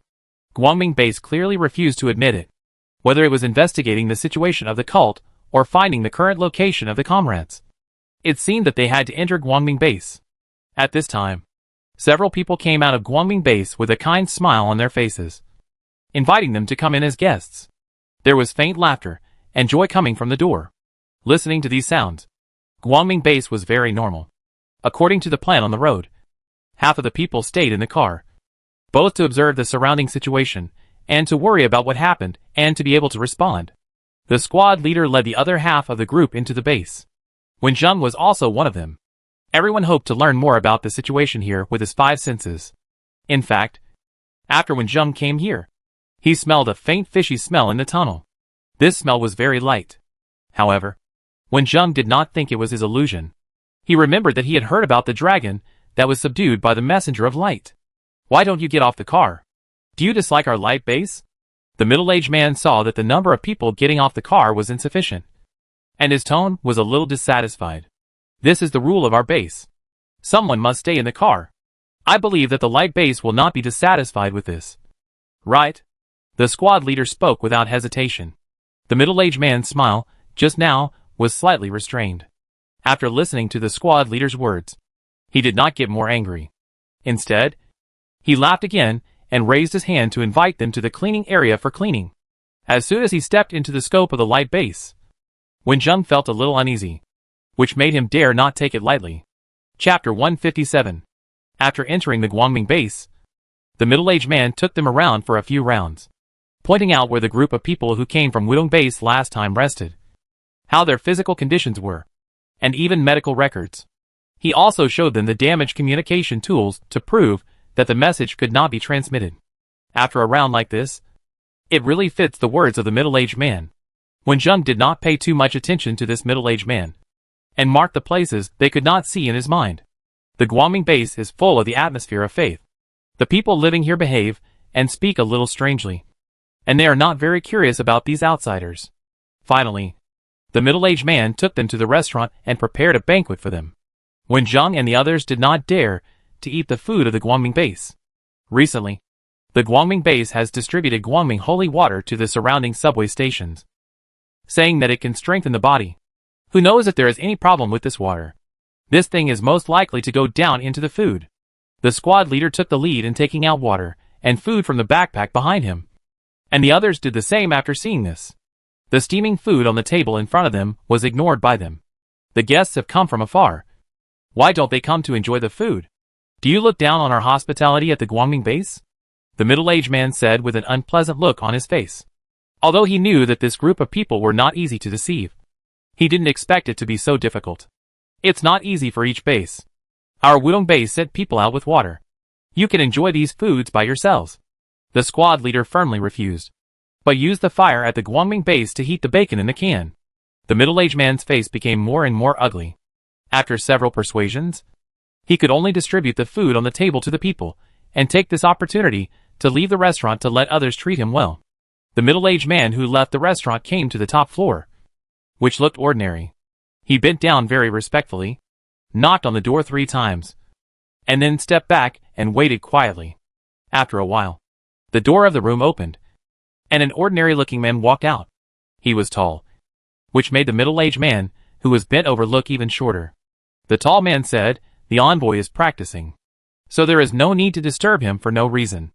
The envoy, who was sitting cross-legged in the room, did not enter the practice, since he learned that Wudong base sent people to look for people. He was particularly irritable. He only hoped that these people under him could be more powerful. Otherwise, he would give them those precious potions for nothing. But it's good that these people are here. They can come in handy. When the middle-aged man heard that the envoy was practicing, his expression became terrified, and he bent his waist even lower. "I dare not disturb the envoy. But the people sent by Wudong base have arrived. They are extremely hostile to our light base, and have no respect for the god of light and the envoy. Please decide whether to punish these people." The people who first entered the light base were exposed to the magic of the envoy, and believed in the existence of the god of light. Moreover, with the abilities shown by the envoy, they felt that they were superior to others as believers of the god of light. So when the people sent by Wudong base were not polite to him at all, the middle-aged man was particularly dissatisfied and hoped that they could be punished. The tall man recalled the instructions of the messenger before entering the training, frowned and said, "Put them in the punishment room. People in the world are so ignorant. If they always have ill will towards the god of light, God's punishment will come. Yes, the middle-aged man said excitedly, and slowly left the area after the door closed again. At the end, the middle-aged man looked back, and his eyes were full of ambition as he stared at the door. He must perform well and get the blessing of the messenger of God. After returning, the middle-aged man regained his enthusiastic expression and took these new outsiders to a room converted from a warehouse on the bottom floor. Someone had already moved the bed to make it into a bedroom. I heard that the light base believes in the God of light, and there are messengers of light to guide them. The squad leader took the initiative to ask. The light shines forever, and the God of light is supreme. The middle-aged man's face was full of enthusiasm when he spoke. Can we go to see the messenger of light? The squad leader said. The messenger of God is practicing, and even believers dare not disturb him. The middle-aged man flatly refused and looked at them with contempt. How could the messenger of God be seen just by saying so? The squad leader didn't say anything more, and the middle-aged man closed the door and left. The warehouse was quite large and very empty. The squad leader used gestures to direct everyone to check the surrounding situation. After confirming that there was no major problem, he gathered people together to discuss. Everyone told their findings. There were several places that the middle-aged man did not take them to. Some people noticed that ordinary people could not help but go to that place to worship. It was very likely that those blessed adults, or the so-called messengers of the God of light, lived there. After discussion, they decided to stay here for a few days to investigate. The people here not only complete their work every day, but also believe in the God of light. When they see outsiders like them, they pretend not to see them. Even if they take the initiative to talk to them, they leave under the pretext of practicing. The roads in several special places are guarded by people, and they cannot enter unless they force their way in. But if they take the initiative, they will fall into a passive position. There is no progress in the investigation. Then on the 5th day, things took a turn. At that time, someone next to Wenjung suddenly rushed out. When no one reacted, this person ran to the child and reached out to grab the button, but was desperately stopped by the child's mother. What are you doing? You scared the child. Wow. You outsiders don't believe in the God of light, and you take action. You will be punished by God. The ordinary people in the light base all stopped where they were, glaring, muttering something in their mouths, but did not rush over, as if they believed that the God of light would really punish them. The middle-aged man who accompanied Wenjung and the others on the tour was a little anxious, standing between Xiaoli and the mother and son. Before the middle-aged man spoke, the squad leader asked first, Xiaoli, what are you doing?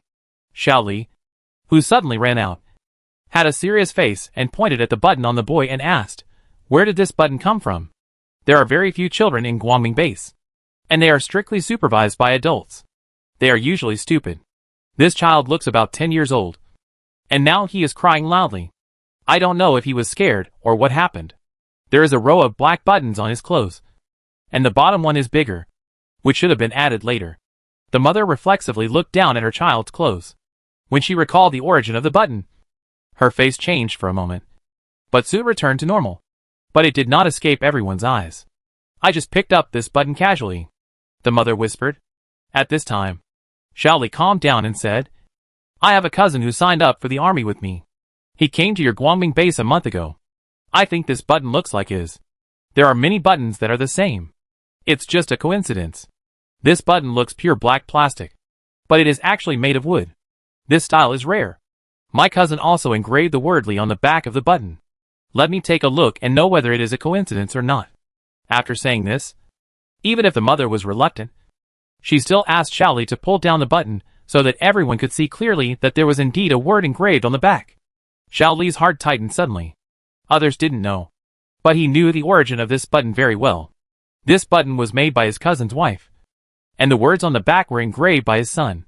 Crookedly, before the apocalypse, the cousin used this button as a talisman. After the apocalypse, there was almost no possibility of seeing his wife and children in his hometown again. His cousin regarded this button as his life. As long as he was alive, he would not leave this button here. The cousin was in danger. Isn't it just a button? I guess your cousin accidentally left it here. If you want it, take it, the mother said with some dissatisfaction, pulling her son's hand and leaving. The others looked at Xiaoli and the black button in his hand. The squad leader noticed something was wrong and picked up the button to carefully observe the back. Someone stood in front of the middle-aged man tacitly. The squad leader looked directly at the mother and said sternly, "Why is there blood behind this button?" The aura of many years of military service emanated from the mother, who was already guilty, and immediately said in a panic, "His cousin was injured at that time, and the blood may have been stained at that time. Okay, we will treat you well, not let you interrogate us." The middle-aged man interrupted their conversation and winked at the mother and son to leave. "The people I led were too excited," the squad leader said in a gentle tone. "Shaoli has not heard from his cousin for a long time and is too worried. This button should have fallen here accidentally. You shouldn't be so reckless when you are worried." The middle-aged man was a little dissatisfied, but he retracted his dissatisfaction after a few seconds, looking at them as if he was looking at a dying person. These people's disturbance has caused dissatisfaction among many believers. The God of Light will definitely hear the believers' prayers and punish them. The squad leader took Shaoli back to the team and walked to the bottom floor.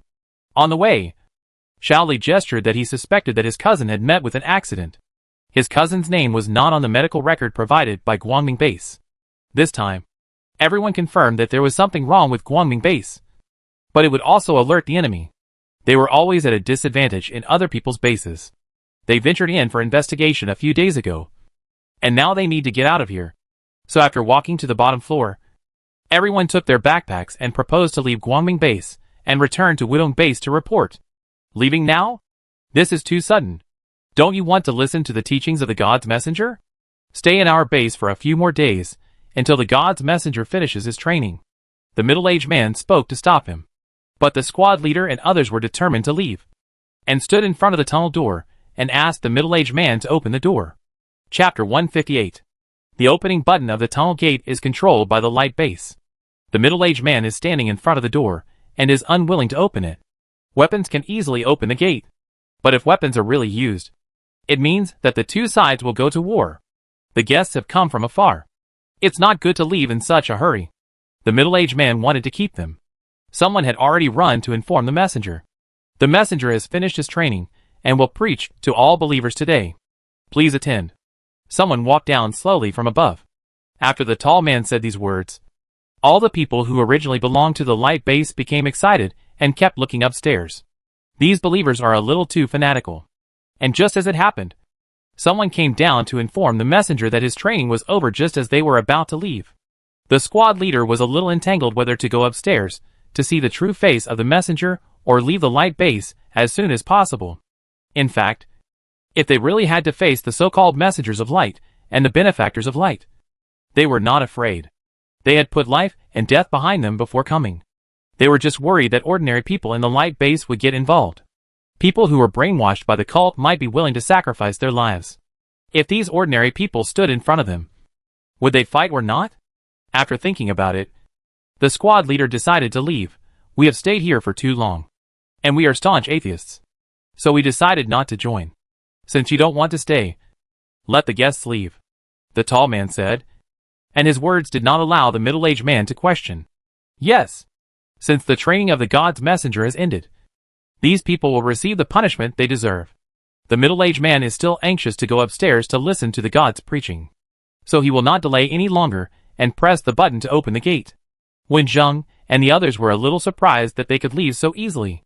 However, they still seized the opportunity to walk out of the light base. And the special vehicle that was originally parked in the tunnel was still there.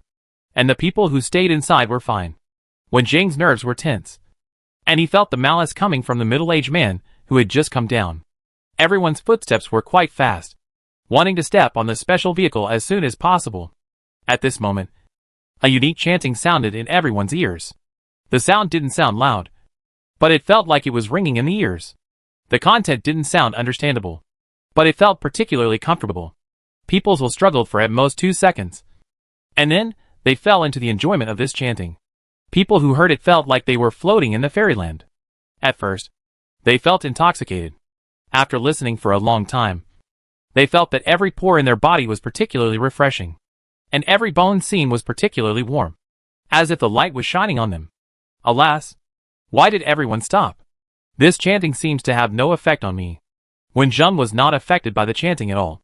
He first looked at his companions who stopped and were intoxicated. Looking back, he saw that the tunnel door had not been closed yet. The people in the light base had already knelt on the ground, lowered their heads and muttered to themselves, listening to the preaching of the envoy and praying to the God of light. I didn't expect that the envoy of light really had some ability. No wonder the people in the light base were so crazy. The effect of this chanting seemed to be quite good. Just as when Zheng was thinking about whether to go up and see this messenger of God, he smelled an unpleasant odor.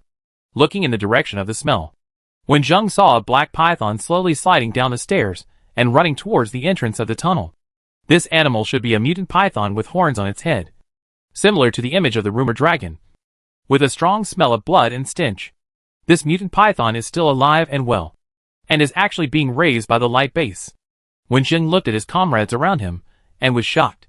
This mutant python and this chanting combined can put them to death without knowing it. Perhaps the people who came last time suffered from the poisonous hand. Seeing that this chanting can control people, when Zheng considered the worst result and spent points to buy a prop from the system, he opened the empty bottle that immediately appeared in his hand, and a colorless and odorless gas spread out of the bottle. Starting from where Wen Zheng was, people who had lost their self-consciousness completely lost control of their bodies, fell to the ground one after another, and fell into a deep sleep, unable to wake up before a certain time. Next, it was time to deal with this mutant python. When Zheng took out the gun in his hand and tried to attack this extremely fast mutant python, the bullet hit the mutant python, only heard a ding-dong sound, and did not break the defense of the scales. Seeing that the defense of this mutant python was good, Wen Zheng had no evil spirit, and immediately aimed at its eyes. Thinking back to the world of survival on a deserted island, Wen Zheng killed a lot of pythons, and he was very good at dealing with snakes, even if this snake had horns. After blinding the mutant python's eyes with 2 shots, Wen Zheng rushed to the side of the manic python, took out his close combat weapon, and started fighting. Not long after Wen Zheng approached the mutant python, he started practicing cultivation to block his sense of smell. The smell was really bad, and had the effect of causing dizziness. The python's attack method was nothing more than wrapping its body around it, and opening its mouth to swallow it. It had no effect on Wen Zheng, but became covered with wounds after several battles. The mutant python lay on the ground, tapping the ground with the tip of its tail, and its whole body flew into the air, opening its mouth and stretching out its long snake tongue towards Wen Zheng. As soon as Wen Zheng inserted his weapon into the python's mouth, he immediately let go and kicked it with his foot. At this time, I don't know when the left hand holding the pistol turned back, moved up and down slightly to fire a few bullets, and then heard a crisp sound. Then Wen Zheng rolled twice on the ground, came to the position of the kicked snake head, stabbed the weapon in the snake's mouth twice, and tried to cut the snake's skin. Not far away from the human-snake battle, the tall man who was blessed by the gods kept holding the gun and pointing it at Wen Zheng. But the gun had fallen to the ground. His eyes were wide open, but he was no longer breathing. There were wounds on his head, neck, heart, and wrists caused by bullets. He was too confident in himself, thinking that he would not die so easily after being blessed by the gods. So he underestimated his opponent. The chanting that tempted people suddenly changed its tone, from the original sacred feeling to the seductive meaning, and became manic after just a few seconds, and finally disappeared gradually. After dealing with the mutant python, Wen Zheng walked out of the base and arranged the comrades lying on the ground first. The special modified vehicle in the tunnel was opened by Wen Zheng, and the comrades lying outside were thrown inside. Fortunately, there were few people this time, and there were more than 20 people lying outside. Everyone was loaded into the car. Wen Zheng quickly pressed a few times on the vehicle. When he came out, the modified vehicle started the defense mode. Some metal plates hidden at the bottom rose quickly, turning the vehicle into a tortoise shell with extremely strong defense. There was not even a vent, and the oxygen stored in the car would be slowly released. Next, it was time to go up and meet this messenger of God. Wen Zheng had learned about the situation in each area of the light base in the past few days. When he went to the top floor, he didn't need to spend his time looking for it. He knew where the messenger of light stayed by looking at the direction where the ordinary people who were sleeping kowtowed and knelt. There was not much to block the sight in the empty subway station. Wen Zheng had just walked a few steps forward when 3 people came from that direction. These 3 people had faint energy fluctuations on their bodies, just like the tall man downstairs. 3 against 1? Wen Zheng asked. Where is your messenger of light? Isn't he scared? As soon as Wen Zheng finished speaking, the 3 men seemed to be enraged. 2 of them rushed over with cold weapons, and their speed exceeded that of ordinary people. They were all wearing thick bulletproof equipment. The gun in Wending's hand was useless, and he had to deal with the occasional shooting from the remaining one. The strength of these three people was not bad, and they were worthy of being the blessed ones that others envied. But they were still far behind Wenzheng. After entering this world, Wenzheng drank the potion to improve his physique, and kept practicing the cultivation method. With the skills of so many worlds, he spent a little time to knock down the two people who were fighting in close combat. The person who attacked from a distance was also affected and fell to the ground under Wenzheng's deliberate guidance. Hearing the sound, Wenzheng had a bad premonition after years of training. He quickly turned around and leaped. The rumbling explosion sounded behind him, and the flying fragments of the explosion hit Wenzheng. When Wenzheng looked back, he saw that the three people were blown to pieces. The bombs were tied to their bodies, and the ordinary people around them were also dead or injured. You are really cruel. You hide and manipulate your puppet subordinates to deal with me, but you dare not show up. These subordinates have done a lot of things for you, but you tied the bombs in their hands. Wenzheng said, I have also planted bombs in the tunnel and the base. If you kill me, you and your comrades will not survive. The other party said viciously, and his voice was unexpectedly young. Don't you say you are the messenger of the God of Light? You should pray to the God of Light to punish me instead of threatening me with bombs. Wenzheng was not afraid of him pressing the bomb. Just looking at his series of actions, he knew that he didn't dare to die, but he would wait a while. He still had something to ask. In this case, let's talk about you, the messenger of God. At this time, the messenger of light in the room had completely lost the sacred appearance when facing the believers. He walked around anxiously with a music box in his hand. His face, which was only handsome at the age of 18 or 19, was distorted without any beauty at this time. The teeth in his mouth rubbed and made a clicking sound. This messenger of God never thought that he would fall to this point. The previous success made him feel proud. He felt that he would be able to reach the peak after grabbing these special props, just like the protagonists in the novel. Unexpectedly, this person came out halfway and completely ruined his plan. Chapter 159. There was a loud bang. The solid door was knocked open, and the anxious envoy looked out of the door in horror, his finger reaching for the bomb switch on his chest. But he hesitated a second before pressing it. Bang! Bang! Bang! Wenzheng seized this opportunity to fire several shots at the envoy's hand. The envoy's wrist was in great pain, and he retracted his hand reflexively. Before he had a chance to turn the tables, he was completely controlled by Wenzheng. The muzzle of the gun was against the envoy's temple. Wenzheng looked at the envoy, who looked less than 20 years old, and caught him. The envoy's body was strong, but he didn't know how to use it. His combat ability was not as good as the previous blessing people, and even his resistance was minimal. If you have any tricks again, I will shoot directly, Wenzheng warned. You can't do this. I'm the envoy of light.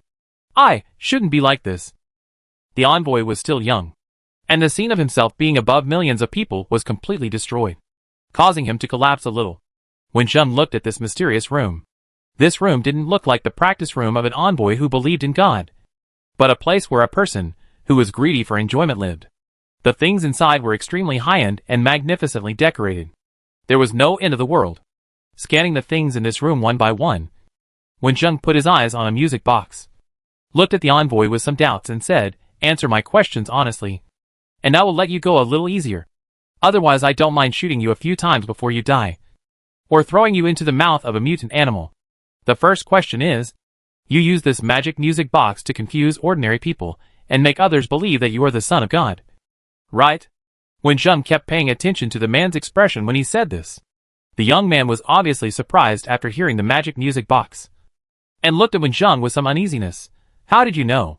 Of course, I saw the same appearance and the same function description in the system store. Wenzheng touched his chin and asked straightforwardly, Maybe you are a player of a survival game. Just looking at the music box is a system product. It can be determined that this God Messenger is related to the Infinite Disaster game. After hearing this reaction, the God Messenger who stayed under Wenzheng's gun was stunned for a moment, and then immediately reacted and said to Wenzheng in surprise, You are also a player? We are all players. We are the same group. Senior. I don't want to compete with you. I will help you do what you want. I will help you build a base to dominate, and I will never compete with you. Where are the people sent by Wudong base last time? Wenjung suddenly asked. Hey. The envoy just said one word. And then he realized something was wrong and stopped talking, trying to find an excuse. The sound of gunfire rang out, and the envoy's temple had a fresh wound. He couldn't believe that he died like this. But his eyes still slowly lost their spirit. Become the king? What do you think of the infinite disaster survival game? Wenjung put away the gun and shook his head. This was the first time he met a player in the mission world. But it was such a person. How could he survive until now with such a personality? At this time, the long-lost system prompt sounded. Hidden task solved. The Church of Light has been completed, and 5,000 points have been obtained. Hidden task eliminate the corrupted low-level players has been completed, and 10,000 points have been obtained. Wenjung has seen the matter of eliminating players on the forum. If you encounter a player who is judged as corrupt by the system, you will get bonus points after eliminating him. If you eliminate an ordinary player, points will be deducted. This standard must be judged by yourself. But it is very easy to distinguish between the two types of players. However, most of the time, it is difficult to meet other players. The points obtained from the two hidden tasks make up for Wenjung's consumption in this world. He put away the prop music box that the messenger took out and put it in his backpack first. The rest of the things in the room are normal. After going out, he entered several closed rooms in the light base, 2 of which are laboratories, and human experiments have been conducted. Those corpses are people sent by the previous batch of Wudong base. Wenjung also found 2 bottles of potions used for experiments, which were also purchased from the system store. The researchers here have really developed something, which is the light water distributed to the surrounding bases. However, the effect is very different from the potions produced by the system. It is basically a psychological comfort. There is also a bloody room for breeding mutant pythons. There are several pieces of meat in the rice bowl. They are frozen, thawed and then processed. Wenjung identified these meats, and his inner anger made him regret it. The kid should have been tortured before dying. That shop was really too cheap for him. After putting away the things produced by the system and confirming that there were no cameras in the light base, Wenjung returned to the outside of the tunnel and asked the teammates, who were stuffed in the car, to move them out again and put them underground. He took out the antidote and sprayed them a few times, and then lay on the ground pretending to sleep. The first person to wake up was the squad leader. When he woke up, he saw a scene of collapse. His heartbeat almost stopped. He hurriedly pushed and shouted to his comrades around him, and tears were about to flow out. The stimulating voice slowly woke up the rest of the people. The squad leader calmed down and quickly put his emotions in order to count the number of people and check everyone's physical condition. Squad leader, what happened just now? A person who just woke up asked dizzily. I just woke up too. Everyone, hold your weapons, and don't let your guard down. Captain, Jiao, there is really a Jiao in the light base. It is lying on the ground, and was almost skinned. Everyone in the light base fainted. This is a rare opportunity. The squad leader decided to take this opportunity to find out the situation in the light base. He also wanted to know what the inexplicable fainting was about. But this matter was ultimately an unsolved case, and no one figured it out for countless years. The messenger of God died. The blesser died. And the Jiao died. There were many traces of battles and traces of bombs. As for the bomb that the envoy of God said could blow up the entire light base, it was actually just a bluff. This person never thought that he would fail, so he would not arrange such a thing. He just hid the bomb in his room, thinking that he would die with the enemy when he was desperate. Even so, he hesitated in the face of death. Those who fainted in the light base were locked up in the room by the squad leader and his men, leaving the leaders tied up and waiting for questioning. What did you do? Untie me quickly. The envoy of God will punish you. The middle-aged man who woke up late roared. The squad leader put on a scary smile, and his mind was full of anger when he thought of the rooms he had just seen. He immediately pulled the middle-aged man's collar and dragged him to look at the body of the envoy on the ground. If your envoy is really so powerful, why is he lying here now? Not even breathing? This is impossible. This is impossible. The middle-aged man's eyes became crazy. Wenjung was assigned to do other tasks, just because the squad leader and others thought that Wenjung was a young man who had never served in the army and was not suitable for watching those torture scenes. All the people in the light base roared after waking up, and became crazy after seeing the bodies of the envoys and others. And they couldn't believe the reality. But they couldn't hold on for long in the hands of experienced people. And in despair they told everything they knew. Everyone in the light base deserves to die. None of them is innocent. After listening, someone gritted his teeth and said, "It has been less than a year since the nuclear war. Although the animals have serious mutations, the more troublesome thing is that they carry radiation. With the existing thermal weapons, it is actually possible to deal with them. However, there is a divine messenger in the Guangming base who is thinking about himself. He decided to subdue this horned mutant python and expand his power. So he set his sights on the Wudong base in the neighboring city, asking for help to attract people. The first batch of people who came here were not on guard, and they were unintentional and used various shady means. The first batch of people sent by the Wudong base were wiped out here. People supply mutant pythons and experiments, and all the equipment has become Guangming base. This also weakened the strength of the Wudong base, making it easier to expand the territory in the future. The envoy of God was very satisfied with his plan. He did not expect that the first time he attacked the outside world, he would attract the senior evil star Wensheng. After everything was understood, the leader who was chosen died on the spot. But how to deal with the remaining ordinary people became a problem. They believed in the God of Light and obeyed the orders of the envoy of God.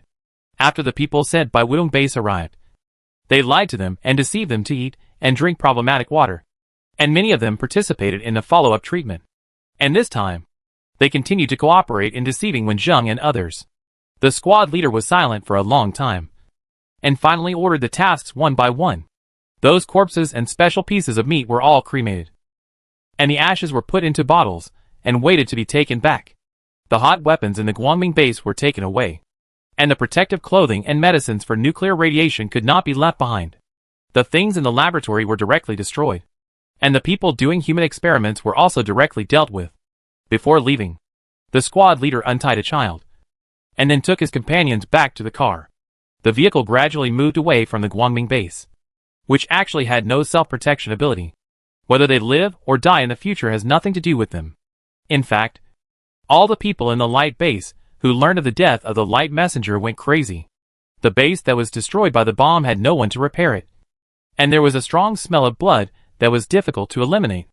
These people would destroy themselves without taking action. On the way back, everyone felt a little heavy, although they knew the truth of the matter. The comrades who came to help rescue the light base were assassinated by the people they wanted to save, and left this world just like that. This time everyone walked on the ground, venting all their anger on the mutant animals that attacked them. If they were not satisfied with shooting with guns, they would take protective measures and fight with long weapons themselves. Sometimes people shed tears while fighting. Some of them had known each other for many years before the end of the world, and some did not know each other at first, but had been in contact for at least half a year after the end of the world. No matter how much they had experienced, they could not accept such a separation. Chapter 160. Everyone vented their anger and sadness by attacking the mutated radioactive animals. The journey back was extremely smooth, and they returned to Wudong base in just 9 days. They returned to Wudong base smoothly, and the people who stayed in the base were happy that they returned safely, and were also very curious about this experience. When Zheng saw the worried Wen Deqiu across the crowd, and hurriedly waved his hand to show his location. And when Deqiu was relieved this time, the team went to the bottom of the base first, and told all the situations of Guangming base first. But they fainted inexplicably before the battle, and when they woke up, the enemies were either dead or unconscious, and they were easily controlled by them, which sounded a bit like a fairy tale. The base confirmed that what they said was true, and recorded the incident. Some people who thought more and farther were already worried about the mysterious things that caused this situation, and were worried about it, and called people to study various plans. After the anger towards the Wudong base's behavior was suppressed, the leaders of the base were considering how to make use of this incident. They had to spread it with great fanfare, not only to their own base, but also to other bases, focusing on describing the harm of the cult. Although the other large bases that received the news were somewhat skeptical about this matter, they increased their efforts to crack down on the cult, and were a little wary of other bases' requests for help. The latter had both good and bad consequences, but the former had a good effect, since this incident was personally experienced by the Wudong base. With the permission of the leaders, the people who came back told the whole experience. At least the people in the Wudong base would not believe in the cult at all. When Jing's performance this time was seen by his comrades, and they strongly recommended him to the base after he came back. Therefore, when Zheng became the official captain of the base patrol team at the youngest age. With improved treatment, more team members under his management, improved reputation in the base, and more authority. Not long after he came back, it was a full year since when Zheng entered this world. His main mission was successfully completed, and he had the power to leave this world at any time. When Zheng had no worries. In the second year after the nuclear war, the ground was still not suitable for human survival, but the base would send people to search for supplies. Newborns had problems of varying degrees, but they were always the hope for human reproduction. This year, a patrol team was established in the subway tunnel where the Wutong base was located. Every subway station on this line sent people to patrol the subway tunnel every day, repair the cracks in the tunnel, and collect the plants that appeared in it. Through this tunnel patrol team, the various bases had effective communication, and the most powerful Wutong base was the main one. When Zheng was transferred from the inspection team in the base to the tunnel patrol team and became the captain of a team, walking in the dark tunnel every day. This mission gave him the opportunity to interact with the people sent out from other small bases. When Zheng met a familiar person, Zhang Rui, a college student he met when he was hiding in the underground station of the supermarket during the period when the nuclear war just happened. Zhang Rui was a little surprised when the two met. And later Zhang Rui found an opportunity to talk to Wen Zheng about what happened in the original underground parking shelter. At that time, Wen Zheng noticed that the water source was polluted. So he took Wen Diqiu and the fat boy Wang Qi away. And Zhang Rui and others who had originally gotten along well with Wen Zheng stayed there. When Wen Zheng just left, many people laughed at him for thinking too much and having hallucinations. Before they knew it, they drank water contaminated by radiation every day, which made them feel more and more uncomfortable. The hair in their homes increased day by day. When someone got sick with a fever, the seriousness of the problem was discovered after a doctor's examination. There were not many medicines in the parking lot, and everyone had some health problems. After everyone knew about it, a riot broke out immediately.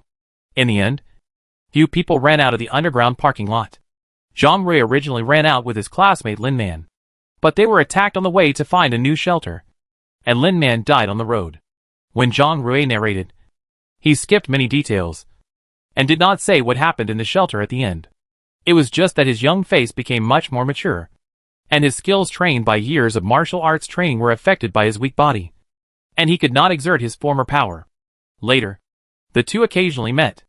At Wen Deng's suggestion, Zhang Rui became a coach and taught the martial arts he had learned before to others. In the next 2 years, the most difficult thing for everyone was the mutated insects. These animals with extremely strong vitality would not be killed by nuclear radiation. They survived successfully and mutated to be more difficult to deal with.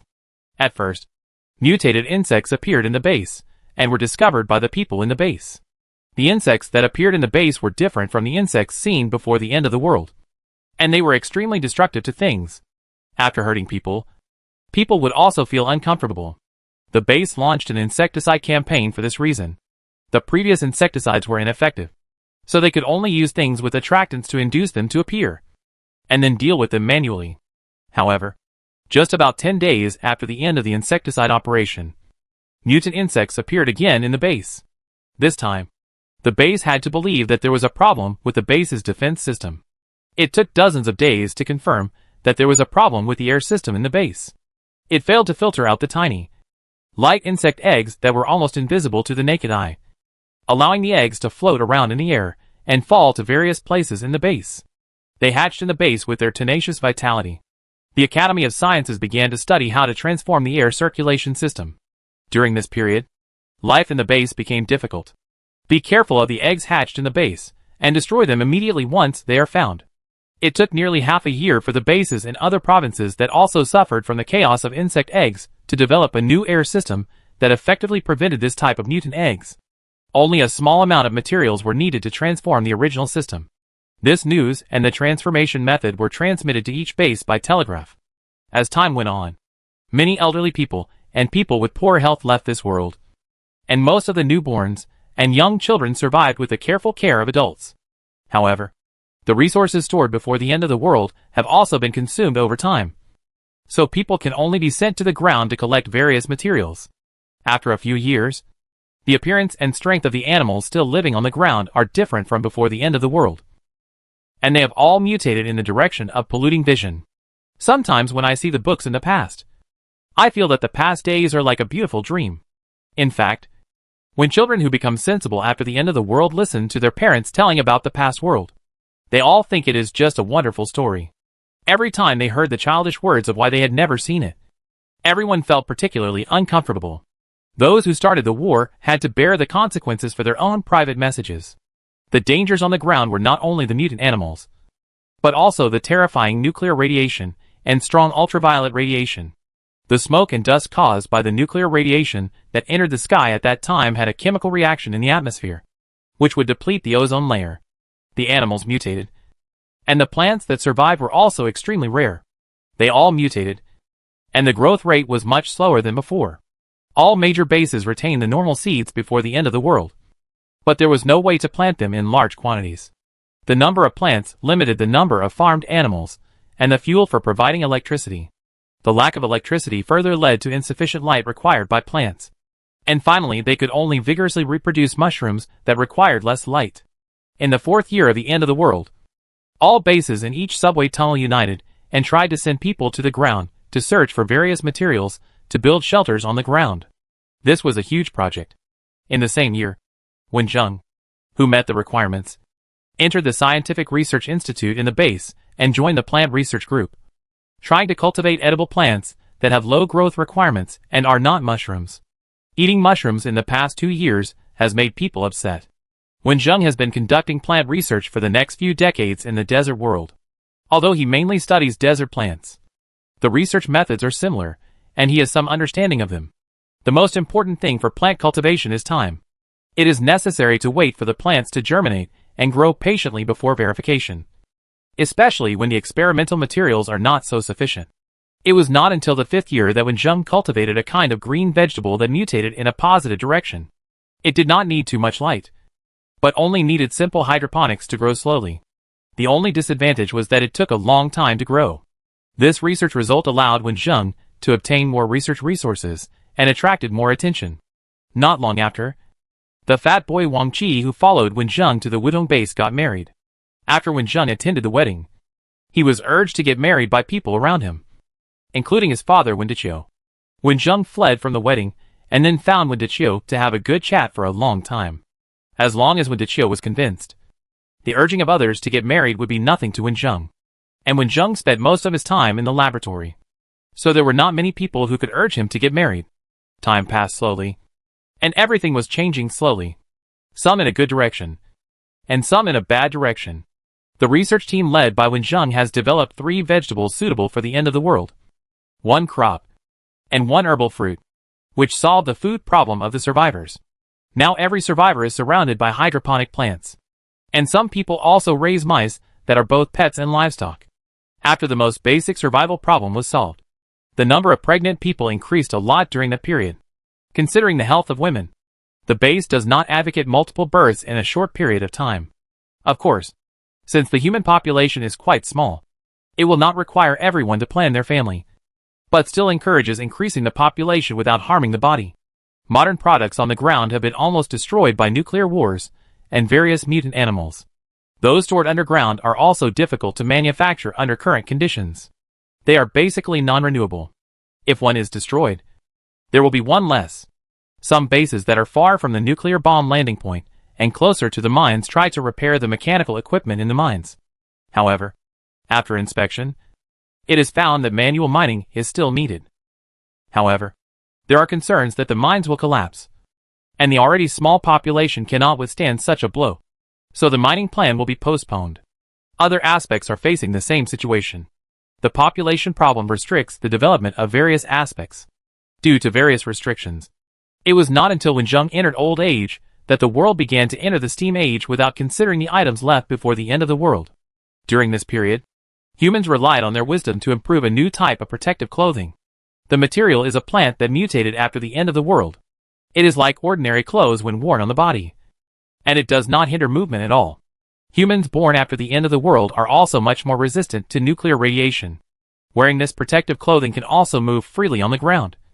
But the environmental conditions are much different than before. Under the guidance of the elders, who have seen the world with advanced technology, The descendants are working hard to learn various knowledge and make the suffering world better bit by bit. The survivors before the apocalypse did not live long, and most of them died early due to cancer. Wenjung was one of the longest lived among them, and he also had great achievements. He became a figure forever recorded in the history books of the new century, and was forever revered by future generations. When Wenjung left this world, he remembered that there were very few people left in the world before the apocalypse, and the humans in this world were basically the population that grew up after the apocalypse. They yearned for the life before the war that their parents talked about, and they also longed to rebuild it with their own hands, so that those scenes would no longer only appear in dreams and records. Chapter 161. Welcome player Wenjung to the Infinite Disaster Survival Game. Player, Wenjung. Points, 682,000. Cleared worlds, survival at sea, survival on deserted island, survival in famine, survival in desert, survival in radiation. In the years after the radiation survival world, Wenjung earned some hidden task points by cultivating various plants and guiding the development and construction of new humans. Overall, he made a lot of money. Just when Wenjung wanted to ask what the next task was, the system suddenly made a sound. Player Wenling has issued a team application for the next task world. Do you agree? Wenjung was sure that he had heard it right. It seemed that Tuanchuan had gained a lot in this world. He accumulated enough points to become a formal player and bought team props. Of course, Wenjung had to agree to this invitation. The player has chosen to agree. Please choose the relationship with Wenling in the next world. As the system spoke, several relationships appeared on the panels in front of it. Although the system registered that the two were father and son, there was still a necessary selection process. The game gave players full power in this regard. Friendship, classmate relationship, roommate relationship. Wenjung slowly looked over, and it seemed that all kinds of relationships that could be thought of were here. Finally, he found the father-son relationship he wanted in the middle few rows, and immediately chose to confirm.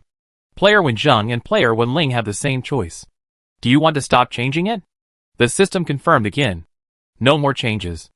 Wenjung said that he and Tuanchuan would become real father and son in the next world, and Tuanchuan should be very happy. Mission world matching. The system retrieves the appropriate world for the two people, and then continues. Do you want to check the content of the next mission? Check it now. Wenjung hopes not to stay underground most of the time like in the radiation world. After all, Tuan Tuan is a bird incarnation and prefers the vast sky. Low-level mission. Survive in power outage. Mission background. The super solar storm came unexpectedly, and a large number of charged particles arrived on this planet, impacting the human world that has entered the technological society. All power grids were paralyzed, bringing a huge impact like dominoes. Mission goal. Survive in the power outage world for 1 year. Completion reward. Basic reward points of 1,000 points. Note: please explore the hidden missions by yourself. After completing the mission, the player can choose to leave the mission world at any time. The first thing Wenjung noticed was that this mission was low level. After reading the mission background, he found that it was indeed not difficult. It was just that there was no electricity. It was more like a world for vacation. After understanding it clearly, Wenjung said hello to the system, left the white fog space with the familiar farewell words of the system, and returned to the real world. Wenjung and Tuanchuan woke up on the sofa almost at the same time. Tuanchuan had a mature temperament when he just woke up. After a few seconds, he turned back to the familiar look of Wenjung and looked at Wenjung excitedly. Dad, next time we will be in the same world. Wenjung pulled Tuanchuan in front of him, pinched his cheeks, and praised, our Tuanchuan is so amazing. He earned so many points so quickly. Tuanchuan leaned over to Wenjung's ear and whispered a number, then proudly said, Dad, in the future, if you want something, Tuanchuan will use points to buy it for you. Don't feel sorry for the points. If the points in this sentence were converted into money, wouldn't it be common in life? What children who make money say to their parents? Wenjung also said something similar to Grandpa Wen. The elderly often say that raising a son is a way to prepare for old age. Wenjung is not old yet, but he can live a life of being supported by his son. Okay, Dad will rely on Tuanchuan to support him in the future, Wenjung said with a smile. And then he picked up Tuanchuan and put him on his shoulders, and ran to the bedroom where Grandpa Wen was resting. It was decades since they had met, and he had long missed Grandpa Wen and Tuanchuan. Tuanchuan, let's wake Grandpa up and go shopping. Okay. The family of 3 set out from home in neat clothes. This time they went to a popular tea restaurant that has become famous recently. Grandpa would mention this before entering the Fallout world. This tea restaurant lived up to so many good reviews. All the food and water in it are related to tea. It mainly sells snacks. The taste and appearance are quite good, and the various flavors can satisfy the tastes of most people. Wenjung, Tuanchuan and Grandpa Wen were all very satisfied with the meal. Tuanchuan directly took the soft Chinese dessert with his clean white paws, lowered his head and ate happily, with dessert crumbs all around his lips, like a beard. Hello. The children are so cute. This is the dessert given to children in our store. I hope the children like it. The waiter gently placed the dessert in front of Tuanchuan. Tuanchuan raised his head and smiled sweetly. Thank you, sister. The waitress kept her professional ethics in mind, and tried hard to resist the urge to scream. The child was so cute. The sister's perfect smile gradually turned into the smile of an old mother, and she left this place reluctantly. Grandpa, open your mouth. Tuanchuan will feed you dessert. The little sister had just taken a few steps when she heard the cute voice behind her, as if she knew how such a cute child was raised. Grandpa Wen looked at Tuanchuan, who ran to him with a dessert cup and was holding a spoon with dessert in front of his mouth. He was so soft-hearted that he opened his mouth and ate the dessert quickly, worried that his great-grandson was too tired. The dessert that Tuanchuan fed was really delicious. Grandpa Wen praised Tuanchuan and the dessert vigorously, and then Tuanchuan ran to Wenjung happily with the cup. After Wenjung took 2 bites, he took the dessert cup and asked Tuanchuan to sit back in his seat to be fed. Tuanchuan ate 1 bite after another, and ate the dessert clean in a blink of an eye. After finishing the meal, Tuanchuan sat on a high stool and swung his calves, happily expressing his thoughts. Grandpa, Dad, Tuanchuan likes this restaurant. Let's come and eat by ourselves in a few days. Okay. Grandpa will bring Tuanchuan with him, Grandpa Wen said happily. Wenjing walked over and picked up Tuanchuan, smiling and asking, Tuanchuan likes this restaurant. Is it because this restaurant gives away desserts, or because he was praised for being cute? Of course both. The most important thing is that the food is delicious, Tuanchuan said seriously, moving his body to let Wenjung put him down, holding his great-grandfather in one hand and his father in the other, and slowly took the subway home. The ordinary days are particularly happy. Wenjung and Tuanchuan spend a little time every day preparing for the next world, and the rest of the time is spent traveling around with Grandpa Wen. Grandpa Wen and Tuanchuan also joined the square dance team in the community. The uncles and aunts all praise Tuanchuan for his beautiful dancing. Every day when Tuanchuan and Grandpa go together, they are happy. Wenjung was occasionally dragged by Tuanchuan to dance together, but his movements were relatively rigid. It was called dancing, but in fact it was more like boxing. So Wenjung mostly held a video recorder to record his grandfather and Tuanchuan. Time passed slowly, and everyone's clothes gradually became thicker. Tuanchuan also added clothes, and changed from a square dance angel to a square dance penguin. Still as lovable. Tuanchuan used square dance to stop people from gossiping about the age of Wenjung and Tuanchuan. But those who had said bad things about Wenjung and were heard by Tuanchuan were still not liked by Tuanchuan, who always missed contact with little Tuanchuan for various reasons. In this atmosphere, a light snow fell quietly, and the spring festival arrived in a lively manner.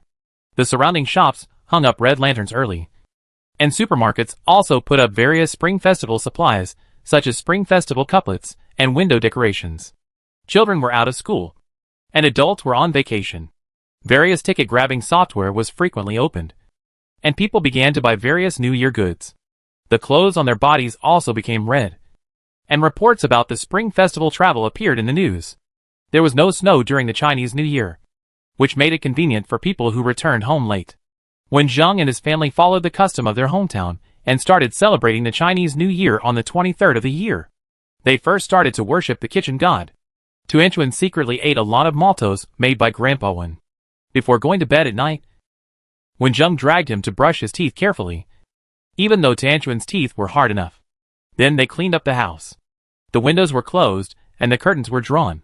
Tuanchuan spread his wings behind him and took charge of cleaning the ceiling.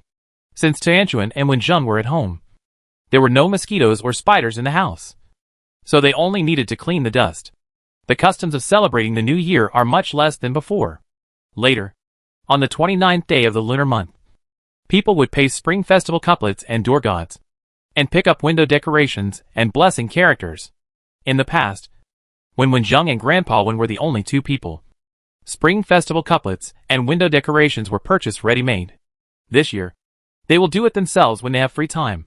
The red character brushes and inks are all bought with good quality. Grandpa Wen is very good at writing calligraphy.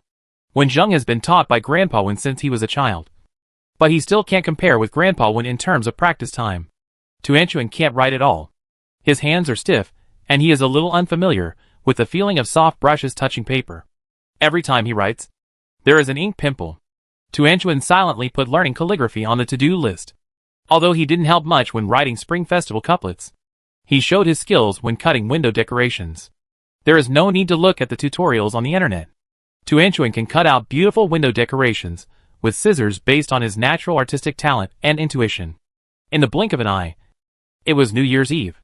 The living room of the Wen family was filled with white dough, chopped dumpling fillings, and a long rolling pin. Wenjung cut the kneaded dough into small balls. Tuanchuan's little hands made flat cakes. After turning under Wenjung's rolling pin, they became perfect dumpling skins. The dumpling skins were spread flat in the palm of the hand, and the right amount of stuffing was put into it. The fingers performed a magical magic, and in a blink of an eye, dumplings with full stuffing appeared in the palm of the hand, and finally were neatly arranged on the table. The three of them made a table of New Year's Eve dinner together. After eating, they sat on the soft sofa, watching the Spring Festival Gala, drinking tea, eating snacks, complaining that there were not many good programs this year, waiting for the arrival of midnight, and heard the familiar Unforgettable Tonight. It snowed on the first day of the new year. Tuanchuan lay outside the window after waking up, hoping that the snow would be heavier, so heavy that he could make a snowman. Grandpa Wen, who had just finished calling Grandpa Gu, sat on the sofa with his mobile phone in deep thought. There were no relatives or neighbors around who needed to visit for the new year, so he could only use his mobile phone to contact close relatives and friends. The New Year atmosphere reminded Grandpa Wen of his hometown. Looking at Wenjung and Tuan who were making snowmen with the snow on the windowsill, Grandpa Wen's mouth curled up happily. It's time to let go of the things in the past. Chapter 162. The new year is about to pass by unknowingly. Before the Lantern Festival is about to come, Grandpa Wen makes a decision. Go back to your hometown this year. Xiao Zheng. Go back to your hometown this year. Grandpa Wen sat on the sofa, his expression full of sadness. He has been away from his hometown for so many years, just to forget the memories of the past. Now he is old. His grandchildren are living a good life, and even great-grandchildren. People always have to move forward, and the pain of the past will always be healed by time. Wenjung was playing with Tuanchuan, and suddenly heard what his grandfather said. His body stiffened for a while, and then quickly recovered. He stood up and nodded and said, "Going back in the next 2 days? I'll go buy some tickets online." Tuanchuan only knew that his grandparents had passed away a long time ago. Some time ago, he went to the city cemetery to see his grandpa, grandma and great-grandma. Although he was a little curious about the past, his great-grandfather and father didn't say anything, so Tuanchuan didn't ask. When Wenjung left his hometown, he was still young, but he remembered what happened at that time clearly. At that time, all he saw was white, and all he heard was crying. Not long after, he was taken away from the village by his grandfather. What happened at that time was also a mess. Wenjung couldn't figure it out before, and he almost gave up on himself. Fortunately, he was discovered by Grandpa Wen. After a long talk, Wenjung was persuaded to think it through. Grandpa Wen proposed to go back to the village this time, just to take a look and get rid of a worry buried in his heart. He couldn't stay for too long, so Wenjung didn't pack too much luggage. Just a simple suitcase.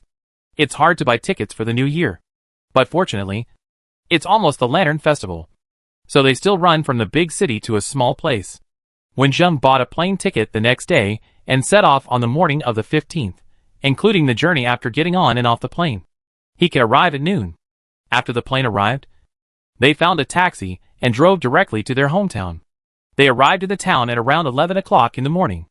Wenjung and his friends did not rush back to the village, but stopped in the town to have lunch first. After so many years, things have changed. Grandpa Wen sighed. After leaving his hometown for more than 10 years, his hometown has developed very fast. The town has completely changed. There are not many familiar faces. Only the accent sounds familiar. Grandpa. The meal is here. Tuanchuan pulled Grandpa Win's sleeve. The stunned Grandpa Win came back to his senses, picked up the chopsticks on the table, and stretched out to the familiar hometown snacks. Okay. Grandpa. Eat. After dinner, Wenjung found a car on the side of the road and took them back to the village. There are fewer tricycles in the town now. There are only buses, and this kind of tricycle taxis. The drivers of this kind of taxis are all older locals who rely on the car money to earn some living expenses. The driver of the car started talking soon after they got on the car. Oh, this kid is so cute. Are you going to Xiaohua village to celebrate the new year? I'm here to accompany my parents. I'll go back to the city another day. I'm in a hurry to go back to work. It's good enough that you remember to visit your hometown during the new year. Wenjung smiled and didn't say much. The driver looked at Grandpa when sitting in the back through the rearview mirror. He always felt that he looked familiar, but he was not sure. He asked halfway through the journey, "Young man, where in Xiaohua village are you going?" "My daughter married here. I know every family in this village. I will take you directly to your doorstep."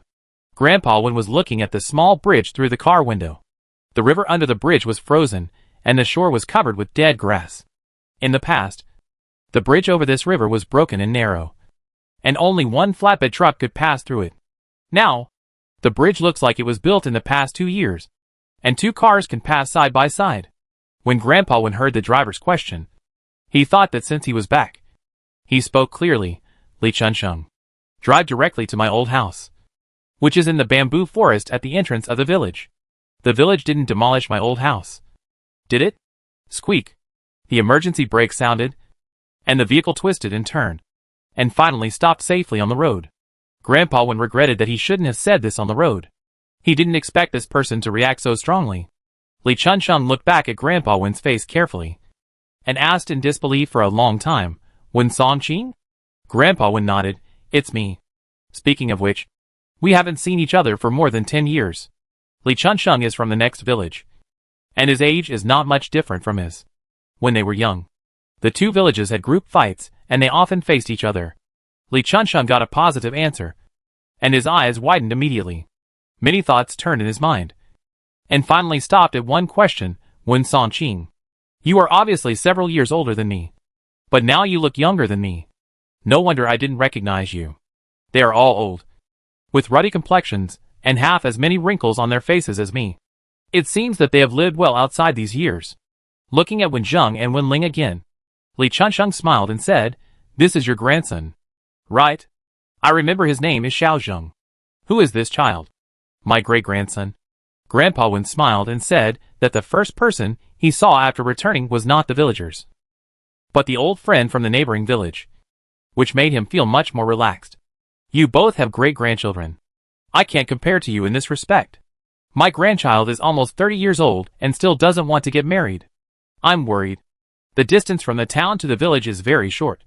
A total of 20 minutes drive, and we will arrive in a blink of an eye." Li Chunsheng recalled the tragedy that happened more than 10 years ago, and sighed silently.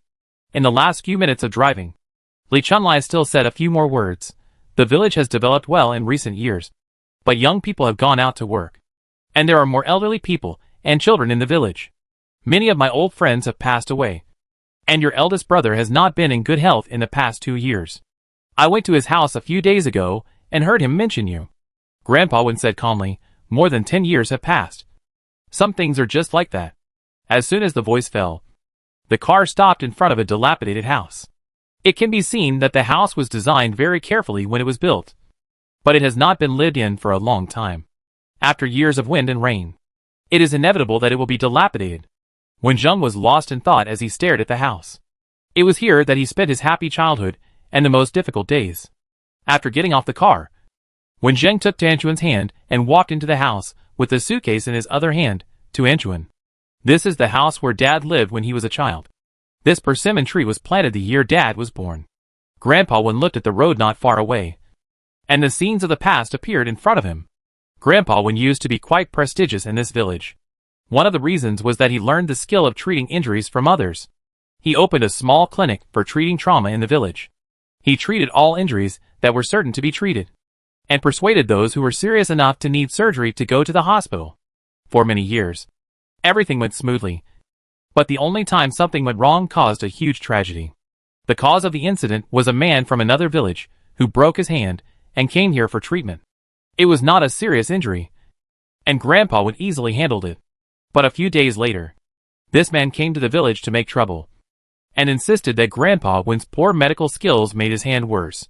After the tragedy, the family collapsed and let it slip that it was the man himself who did not follow the doctor's advice, causing his hand to be injured again, and deliberately came here to make trouble. People from other villages came to make trouble, but the rest of the people in Xiaohua village disagreed, and many families came to help. After discussion, Win's father and mother, as well as several young people in the village, took the troublemaker to the hospital for examination, while Grandpa Win had patients to treat and could not get away. Grandpa Win waited for the bad news at home. The tractor from the village to the hospital encountered a car accident on the road, and the people on the car did not come back alive. The truck driver who caused the accident was driving fatigued and also died on the spot. The driver's family came to ask for compensation, but the dead people could not come back alive. Grandpa Win had to bear the death of his son and daughter-in-law, and had to face the anger of the villagers. If it weren't for helping Grandpa Win, his family would not have taken this bus to go out, and would not have encountered this accident. Although he knew that Grandpa Win was innocent and sad, he just couldn't get over it. During that time, the atmosphere in the whole village was dead silent, with only crying and the sound of funeral handling. After dealing with the affairs of his son and daughter-in-law with great pain, Grandpa Win realized that he had not noticed the situation of his grandson in the chaos. The departure of his parents, the pointing and scolding of the villagers, and the curses of the children of the victim's family had a great impact on Wenjung. Grandpa Win considered Wenjung's growth and decided to take Wenjung away from the village to start a new life somewhere else after thinking for a few days. For so many years, Grandpa Win rarely mentioned his hometown, just to escape the tragedy in the past. When thinking about this, Grandpa Win's mood was particularly complicated. But it was only because of Wenjung that he suppressed these feelings in his heart. Now that he has encountered a serious illness, his grandson has a wonderful experience, and he has a great-grandson. Grandpa Win has gradually figured it out. Today is the 15th day of the first lunar month. Most of the people who came back for the new year have left. But there are also those who are not in a hurry to go to work. There are a lot more people staying in the village than usual. Some people noticed that someone entered the old house at the entrance of the village. Most young people don't know what's going on. Only when they go home and mention it, the old people will think of it. And Li Chunsheng, who left, also called Wen Songbai, the eldest brother of Grandpa Win. People came faster than Wenjung imagined. They were all old people who were about the same age as Grandpa Win. There was also Wenjung's great-grandfather, who looked a bit like Grandpa Win, but was older. There were some young people outside the room who were watching the fun. They asked curiously, but were driven away by the old man next to them, and could only leave curiously. Song Qing, how many days are you going to stay in the village this time? Wen Songbai was leaning on a cane, facing his younger brother, who looked about the same age as him. His mood at the moment was so complicated that he couldn't recognize it himself. Grandpa Win looked back at his aging elder brother. They had a good relationship when they were young, but gradually conflicts arose as they grew up. Even after the accident, Wen Songbai was sad but also a little happy. He was happy that his younger brother, who was smarter than him when he was young, more promising than him when he grew up, and even his only son was better than his two sons, was finally worse than him. Just because he saw that his elder brother did not hide his emotions well, and discovered his neglect of Wenjung. Grandpa Win was desperate, and resolutely put aside his concern for the village, and left for many years. Now that he is old, Wen Songbai regrets it, but Grandpa Win doesn't need it. Just come back to take a look, and leave at night. Grandpa Win whispered, and took Wenjung with gifts to visit the other families of victims in the tragedy. Wenjung was not going to get involved in the affairs of the village, and it was entirely up to Grandpa Win to decide. He held Tuanchuan's hand and walked out.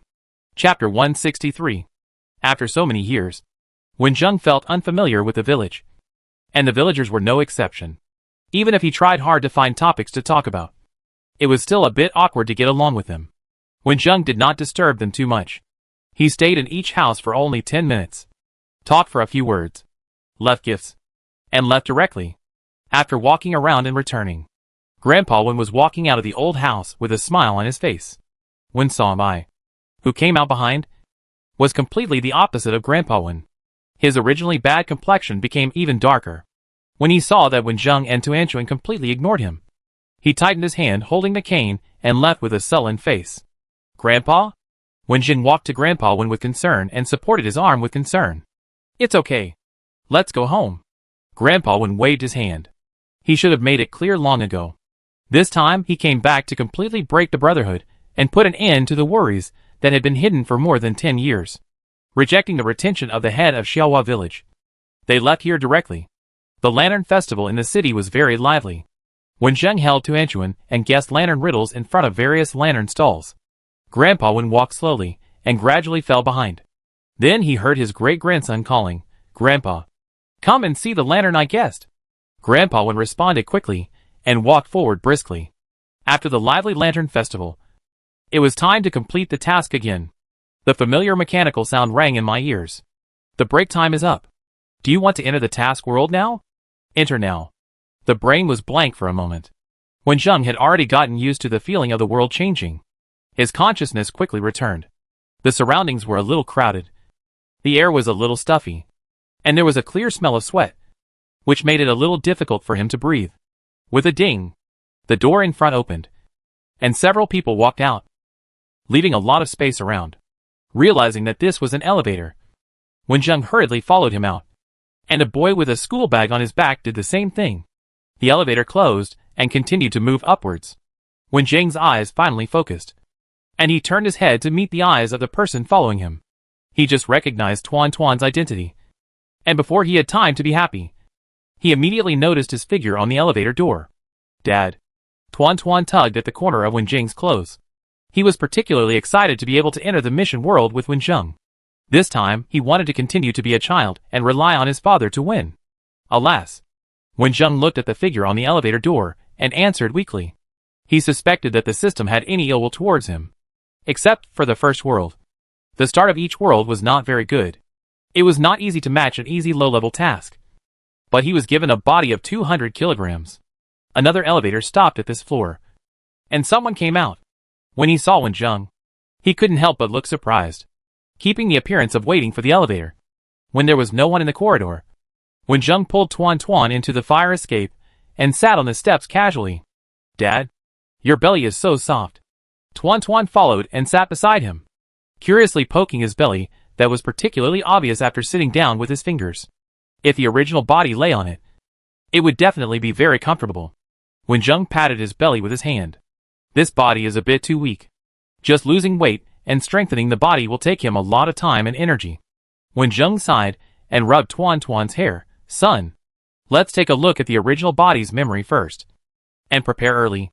The two of them used the same identity as father and son. The father owned 3 houses through demolition and lived a happy life as a landlord, indulging in eating, drinking and having fun every day. Later, the original body successfully married and had children with the house. But 2 years after marriage, the marriage broke down because of his lack of ambition and rapid weight gain.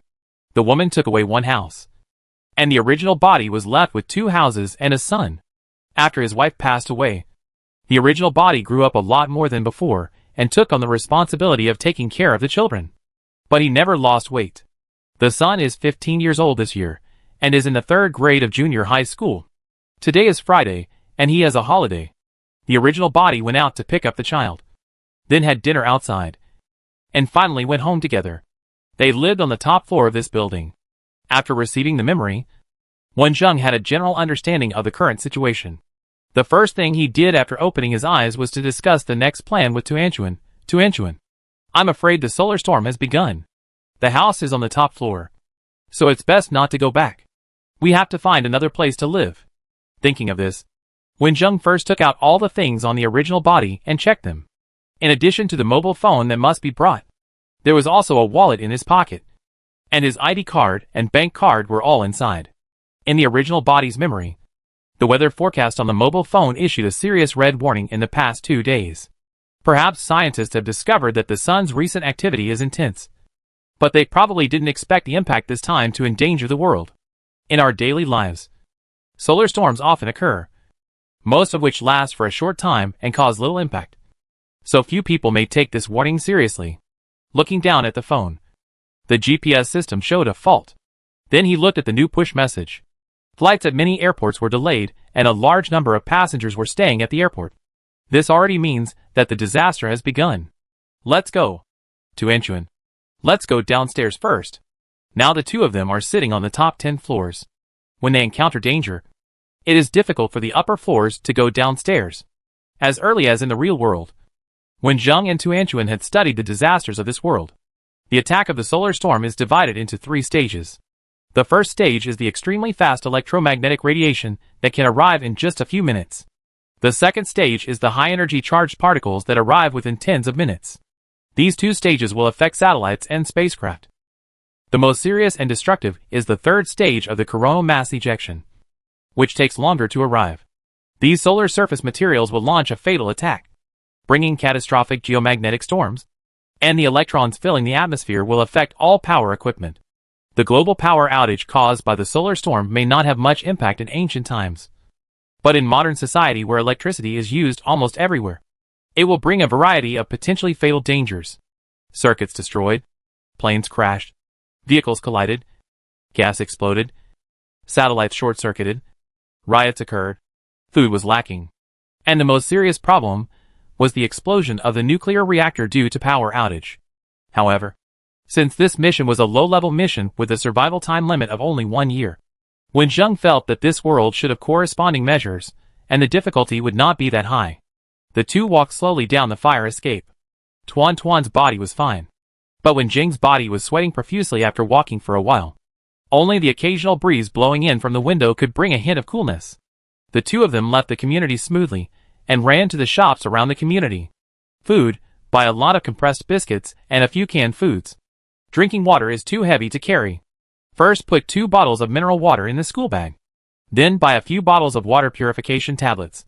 Buy some common medicines, and vitamin tablets, calcium tablets, trace element tablets, etc. Just buying these things took them a lot of time. The sky outside gradually darkened, and the surrounding buildings were all lit with bright lights. The signs of various shops also had shining colorful lights. Dad, are you okay? Tuan supported the panting when Zheng with concern. Originally, I wanted to rely on my father to win this time, but it seems that I should let my father rely on his son to win. When Zheng shook his head weakly, and didn't even want to say anything, he took out the physical enhancement potion he had just exchanged and drank a sip, waiting for his body to slowly recover and improve his physical fitness bit by bit. He guessed that the system deliberately let players use bodies with various problems so that they can sell potions to earn points. Just a profiteer. Looking at the collected materials, he still lacks weapons, means of transportation, and hard currency. When Zheng looked around, almost all modern vehicles will be affected by the solar storm. It is difficult for him to hide in danger with his current body. There are many shared bicycles around, but they all have electronic locks, and it is best to return to the countryside to live after a year of power outage. Means of transportation are necessary. However, in the original owner's memory, there is a bicycle shop next to the junior high school where Tuanchuan goes to school after 3 traffic lights. The two had to walk there with heavy loads. They passed by a bank and took out a lot of cash. When they arrived at the bicycle shop, their bank cards were still usable, so they bought 2 bicycles directly and bought a few more locks. With a bicycle, we moved much faster. We stopped by a jewelry store to buy some gold products that were easy to carry, and then ran to the camouflage military goods store that we had set as our destination. Oh! Why is it suddenly dark? The power outage. Is it in the whole district? What is the power company doing? The wires. The wires above are going to explode. The ejected solar surface material affects the magnetic field, and the electrons filled with the atmosphere are transmitted to various places through the wires, destroying everything passing by. The sudden disappearance of the light made all pedestrians stop, just as they asked a question in a low voice. The wires above their heads began to emit bright electric light, which made people scream and hide in fear. Some people who were brave enough not to realize the seriousness of the problem took up their mobile phones to take pictures, and even wanted to post them online to share. However, the signal disappeared. Not only could they not log on to the network, but the mobile phone seemed to be damaged, with various problems and even a black screen. The vehicles on the road were also affected. The traffic lights disappeared. The electronic components on the car were affected. The driver could not control the vehicle, and the continuous collision sounds came through, which made people terrified. Before anyone could react, Wen Zheng and Tuan Tuan continued to rush to the target not far away, and ran into the store under the frightened eyes of the owner of the camouflage military goods store. The chaos on the road was already terrifying, and then a huge explosion was heard in the distance. Everyone's eyes were cast towards the place where the sound came from, and they saw a building in the distance burning with raging flames, which was particularly conspicuous under the dark sky. The flames burned more and more fiercely, spreading rapidly to the upper and lower floors, and thick black smoke came out. Everyone's heart was in a knot. With all the power outages around and multiple car accidents on the road, could the fire brigade arrive in time? Everyone soon knew the result.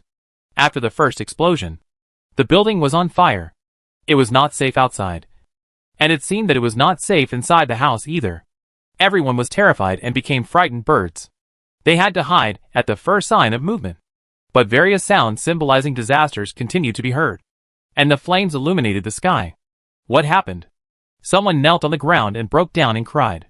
The three people in the camouflage military goods store were relatively calm. Tuan Tuan, the youngest in appearance, opened his eyes wide and turned to Wen Zheng after a while. Dad, our house has also been burnt down. Chapter 164.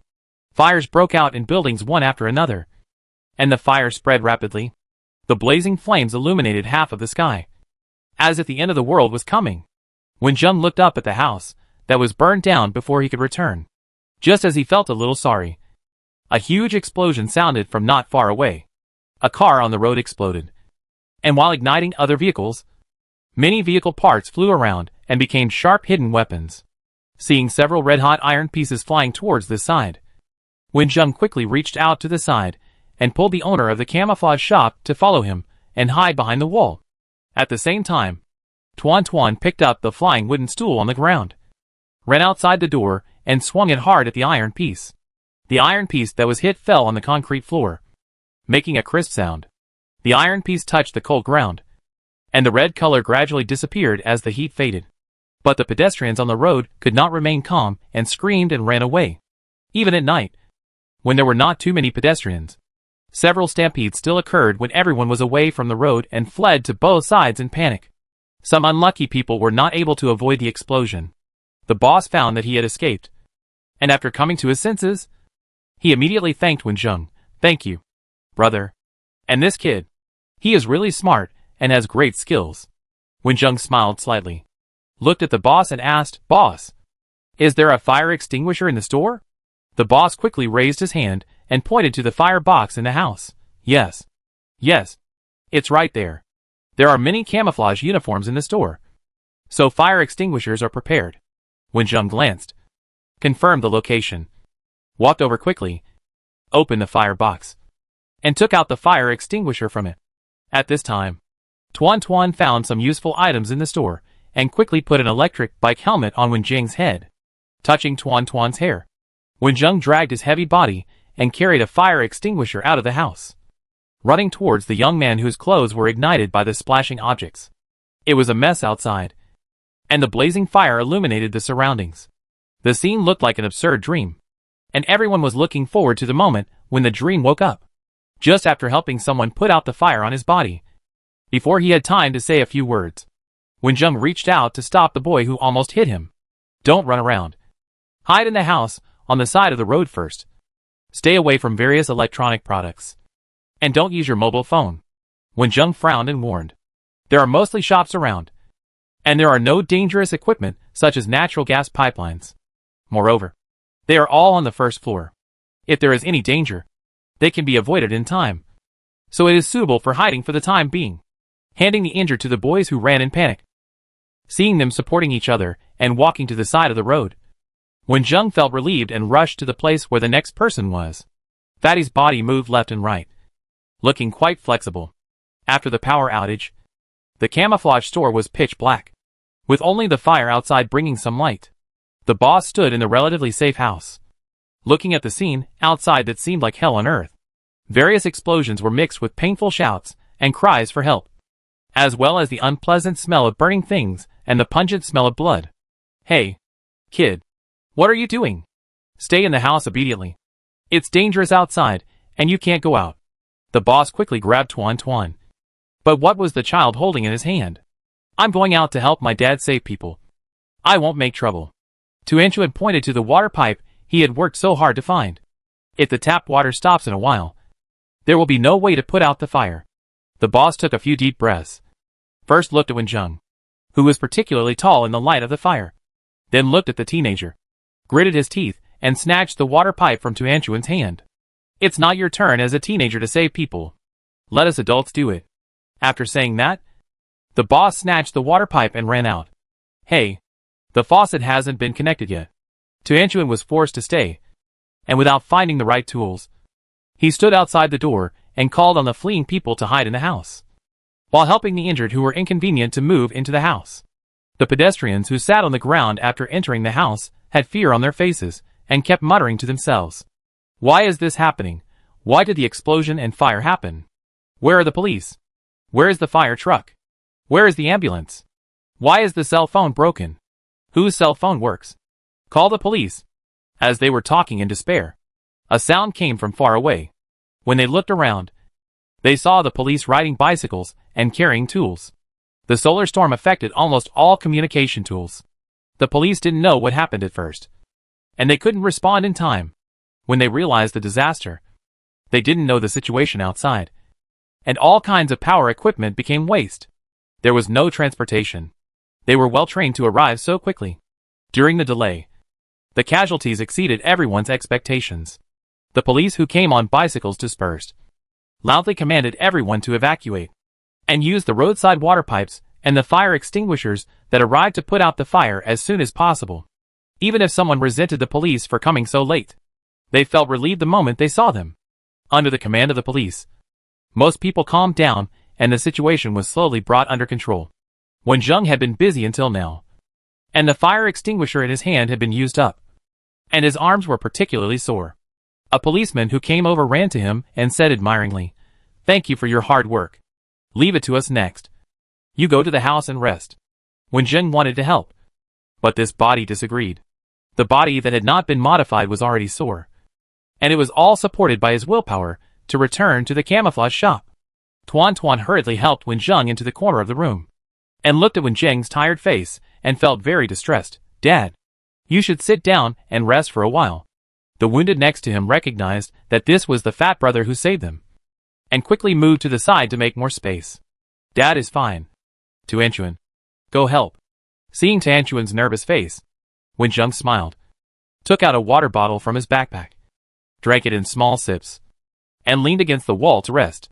The medicine added to the water bottle went into his mouth, and with the help of the practice method, Wenjung's body was slowly improved. Some fires were so serious that they could not be rescued. The police were powerless after they came. They could only put out small fires and try to control the large fires from spreading around, waiting for them to slowly die out. Countless people looked up at the sky, either collapsed or prayed, hoping that it would rain heavily to extinguish these flames that plundered lives. The survivors were properly arranged in the surrounding houses. The camouflage shop was full of lightly injured people, and Tuan helped bandage the wounds next to them.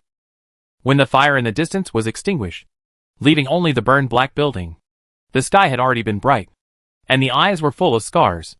Some people left in a hurry because they were worried about the safety of their relatives and friends. Some were injured and unable to move. Some were escaping from reality, and some had become crazy. The police began to count the survivors, but they didn't know how to answer their questions. "Don't know? So many people died last night. And you said you didn't know when asked about the situation. Are you still a policeman?" Someone pulled the policeman's collar and shouted angrily, "Please calm down." The young policeman didn't know how to respond. "Calm down? How can you ask me to calm down? I don't know whether my wife and children are dead or alive." Hey, I understand your feelings, but you can't take it out on the police." Someone came forward to persuade him. It was the owner of this store. "You are worried about your wife and children. But don't the police worry about their families? I have been busy since I rushed here last night, and I have to be scolded here."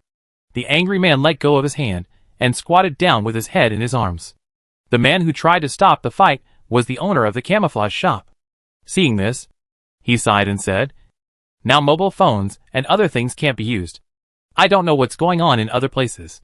Maybe nothing happened at all. Alas, why did the power suddenly go out? It's a solar storm. Everyone in the room looked over and saw the fat man sitting against the wall. Everyone remembered the hero who saved people last night. However, he seemed to be much thinner than last night. It must be an illusion. The thought flashed through their minds. And everyone focused their attention on Wenjing's words. The young policeman spoke first. What about the solar storm you mentioned? The weather forecast showed a red warning about solar storms 2 days ago. So I checked it. Wenjing slowly explained the relevant knowledge one by one. Chapter 165. As Wenjing explained, the room was so quiet that only his voice could be heard. And everyone's face turned pale. After explaining the possible impacts of the solar storm, Wenjing changed the subject and began to say, although the solar storm affects various circuits and transformers cannot be repaired in a short time. After the storm, we will always find intact solar power generation equipment, wires, etc. And it is not difficult to electrify a small area. After the voice fell, some people relaxed a lot, but they did not realize the hidden meaning of this sentence.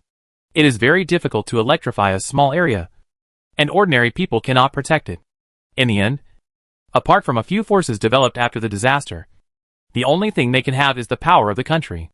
There is only 1 year in total. Wenjing brought Tuan here this time, but he didn't want to take the trouble to build any forces. Joining the National Army is a relatively easy choice.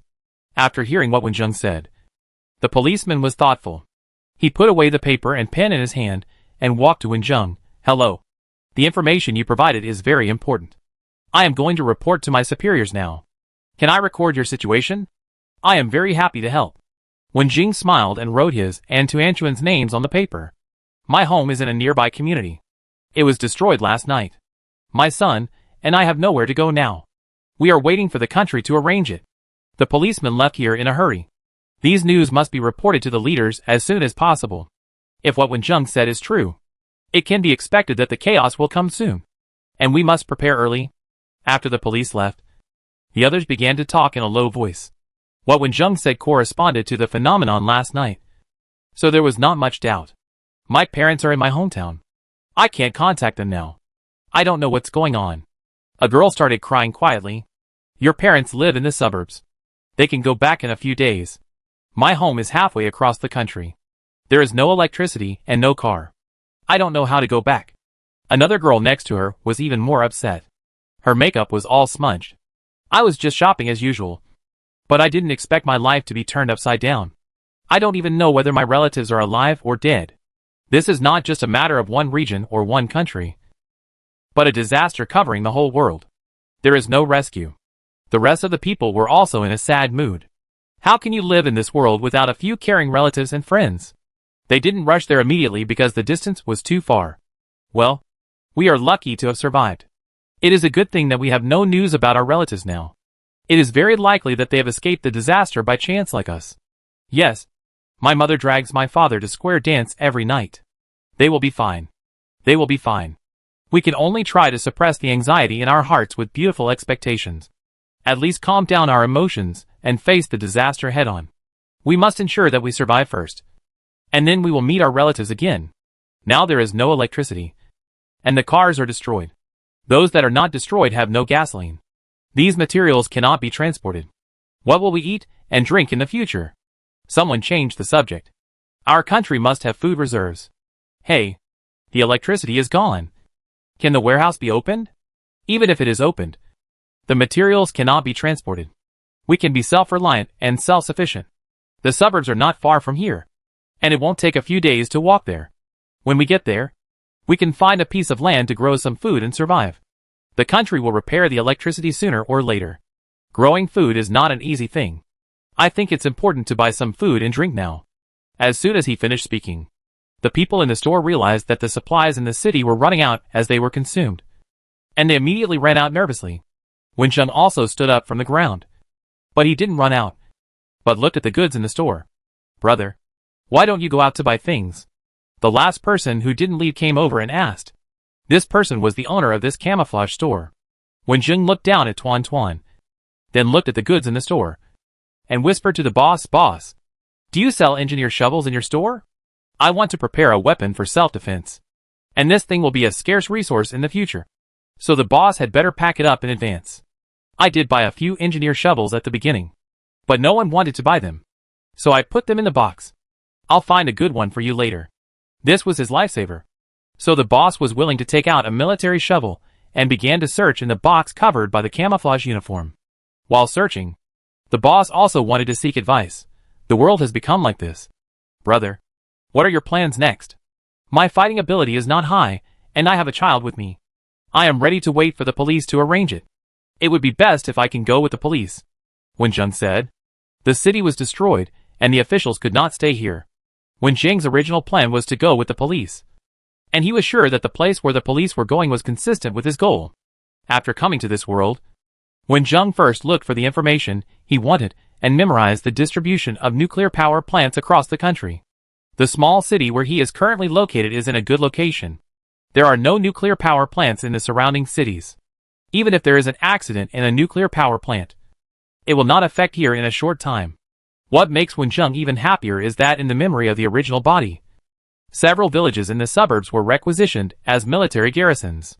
They are still under construction, and are a very suitable place to live in a disaster. Wen Ning's goal is there. But he has to rely on a bicycle to get there alone.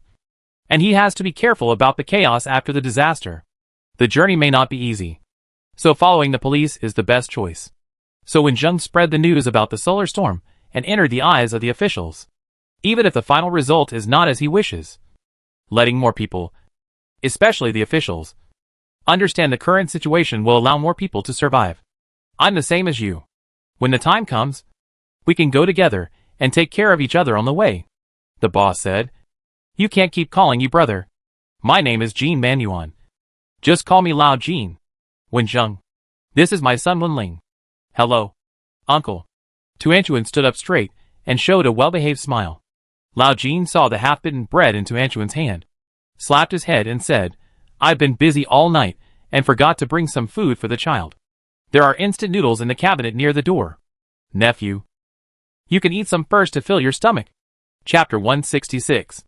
After closing the door of the camouflage shop, Lao Jean pulled out several dusty cartons from under the cover of various camouflage clothing and supplies in the light from the window. After opening the box, there were several engineer shovels inside, which are tools that can be used in many places, and can almost be called universal tools.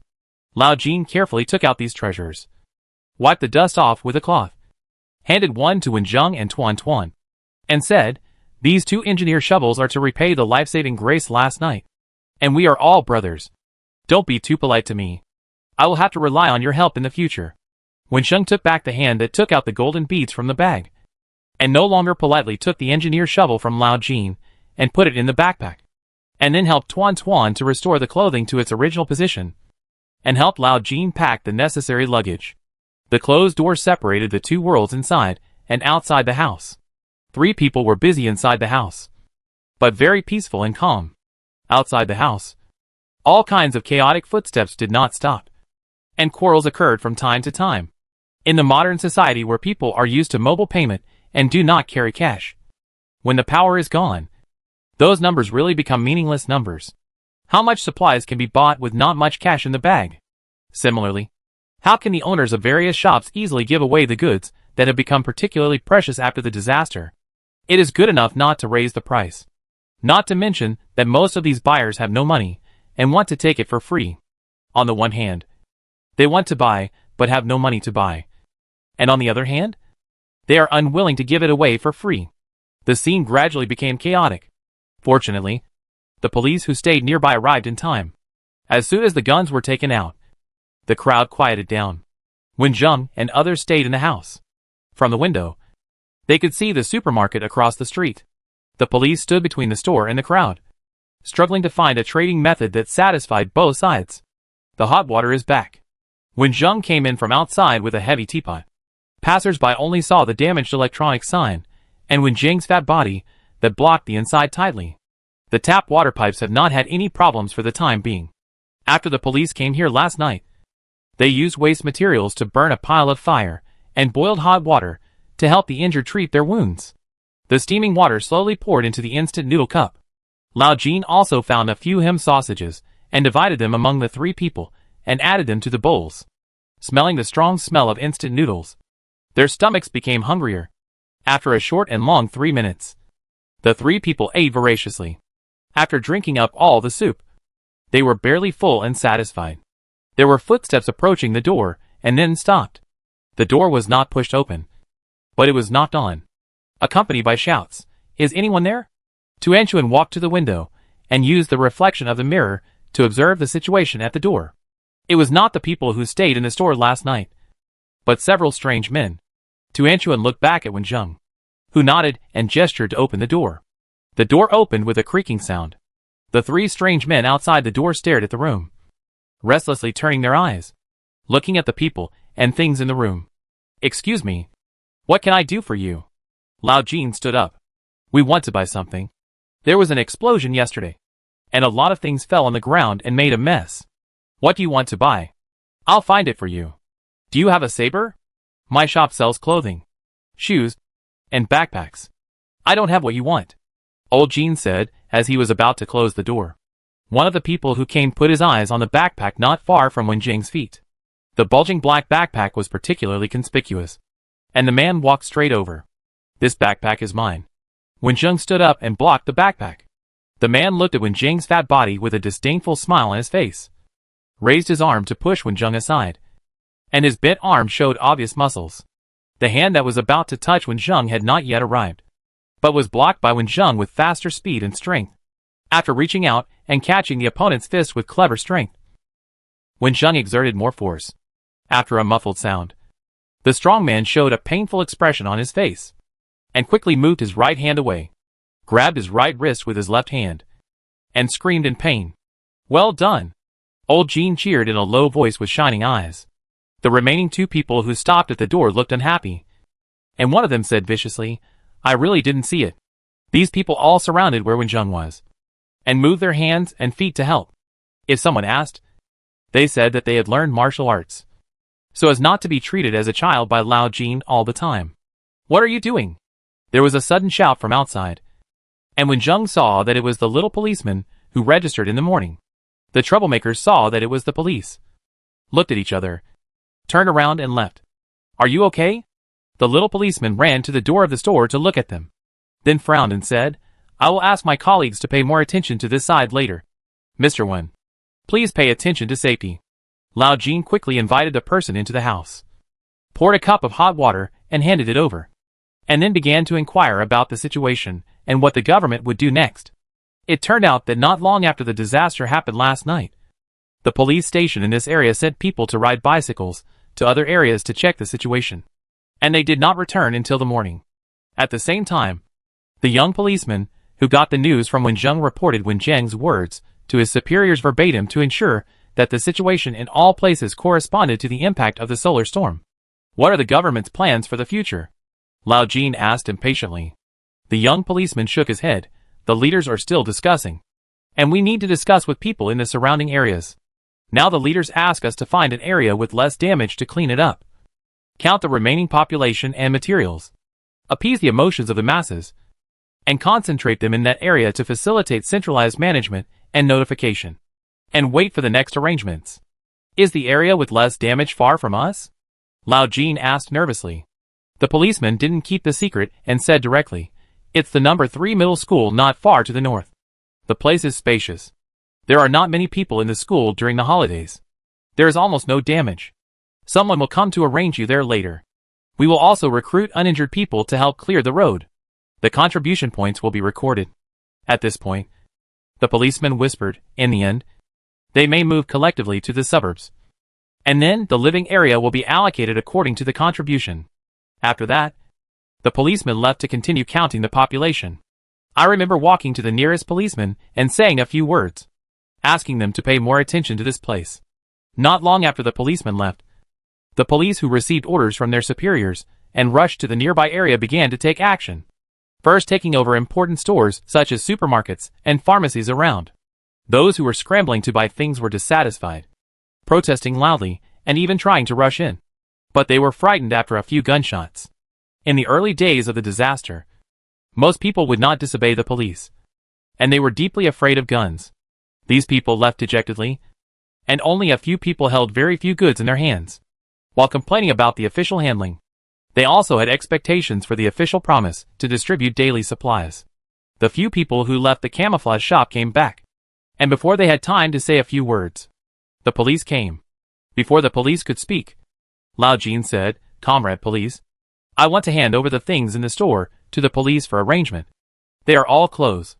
I can't take them away, and can't use them. It's better to hand them over to you for greater use."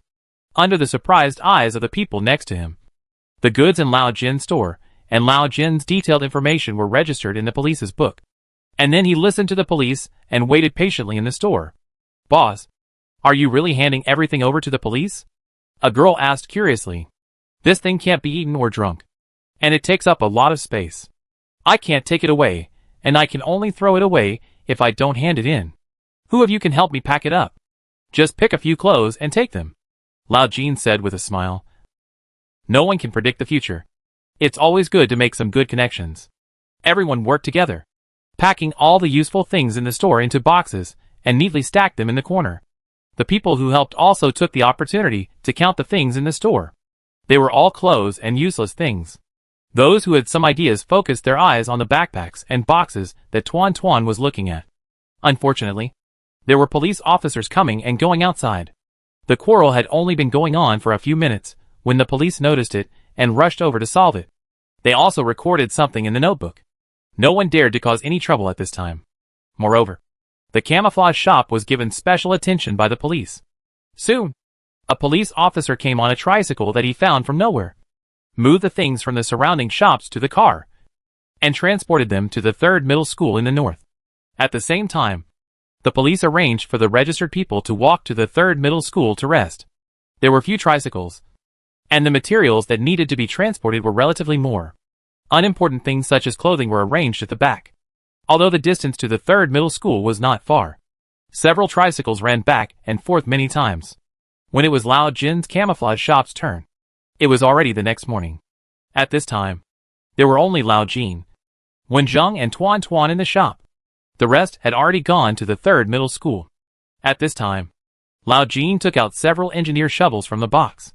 The police who came to receive the supplies took them and looked at them from left to right and exclaimed, "The quality is good. Hee. I liked them at the time, so I bought a few good ones. I kept them for my brother and I to defend ourselves, and the rest are for you," Lao Jin said. "Thank you very much for your dedication. No matter what their purpose is, this action is worthy of gratitude," the police said solemnly. A ray of light has appeared on the horizon. When Zhang and his friends simply put on their backpacks and went to the temporary shelter transformed from number 3 middle school with this train. Before leaving, Lao Jin walked into the store, looked inside and out, sighed softly, walked out, closed the door, and locked the door carefully with the key. Lao Jin carried the camouflage bag and walked at the back. After a few steps, he couldn't help but look back at the store he had opened for many years, looking forward to the day when he can come back and reopen the store. Chapter 167. The road to number 3 middle school was simply cleaned up to allow tricycles to travel smoothly. Almost all the houses on both sides of the road were closed, and the remaining ones had police standing at the door to persuade people. Some people walked hurriedly on the road, with confused and panicked looks on their faces from time to time. There were few people on the road, and it was very quiet walking on the road. When Zheng carried a backpack and held Tuan Tuan in his hand, his steps were very relaxed, which made Lao Jin, who was also carrying a backpack, wonder if he had not exercised for too long. The police riding tricycles arrived at the school first. When Zheng and his friends walked behind and saw from a distance that there were several armed police guarding the school gate. When Zheng and his friends stepped forward and gave their names, the police looked through the record book for a while and said to them in a very friendly manner, "Are you 3 together? Then we will assign you to a place. Take the sign and follow the signs on the road to Area B.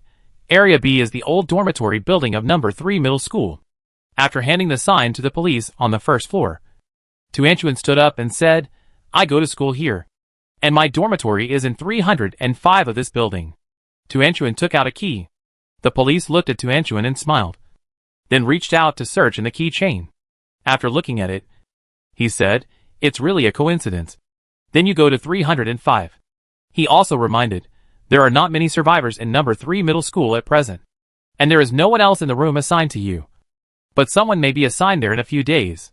Finally, he handed a piece of paper to Wenjung. This is about the work that needs to be done recently. Participation will earn contribution points. Wenjung took it, thanked him, and the three of them went upstairs. There were already quite a few people living in the dormitory building. When they heard the footsteps, some people poked their heads out of the room and looked around curiously. But they didn't ask.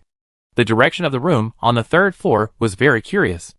Wenjung took the key to open the door. He saw that there was enough space for 6 people to live in it. It was divided into upper table and lower bed. There was also an independent bathroom in the room. The conditions were obviously very good in this world. It was not yet time for summer vacation. But there were still a lot of things in the room. Lao Jin touched the quilt on the bed and said to Wenjung with a sad look, "These are all children's things. We can't touch them when we live here. They will use them in the future." This is to Anchuan's dormitory. He knew the personalities of his roommates very well. So he simply arranged the beds for Wenjung and Lao Jin, and took out the toiletries he had left in school for them to use. The three of them took the paper and read it. These are the various tasks arranged by the police. Mainly clearing the roads, caring for patients, and preparing meals. Different jobs have different contribution points. Cleaning the road is the most tiring job, but the contribution points are high. The easiest job is preparing meals, but the contribution points are also low. Taking care of patients requires relevant experience. Even if there is no electricity now, the police can't find out even if you lie. Wenjung still has no choice to avoid trouble. Cleaning the road can just find an excuse for losing weight. Wenjung and Lao Jin discussed and decided to clean the road, letting Anchuan stay in school. Anchuan wanted to go together, but it was useless. Minors were not allowed to participate in this job.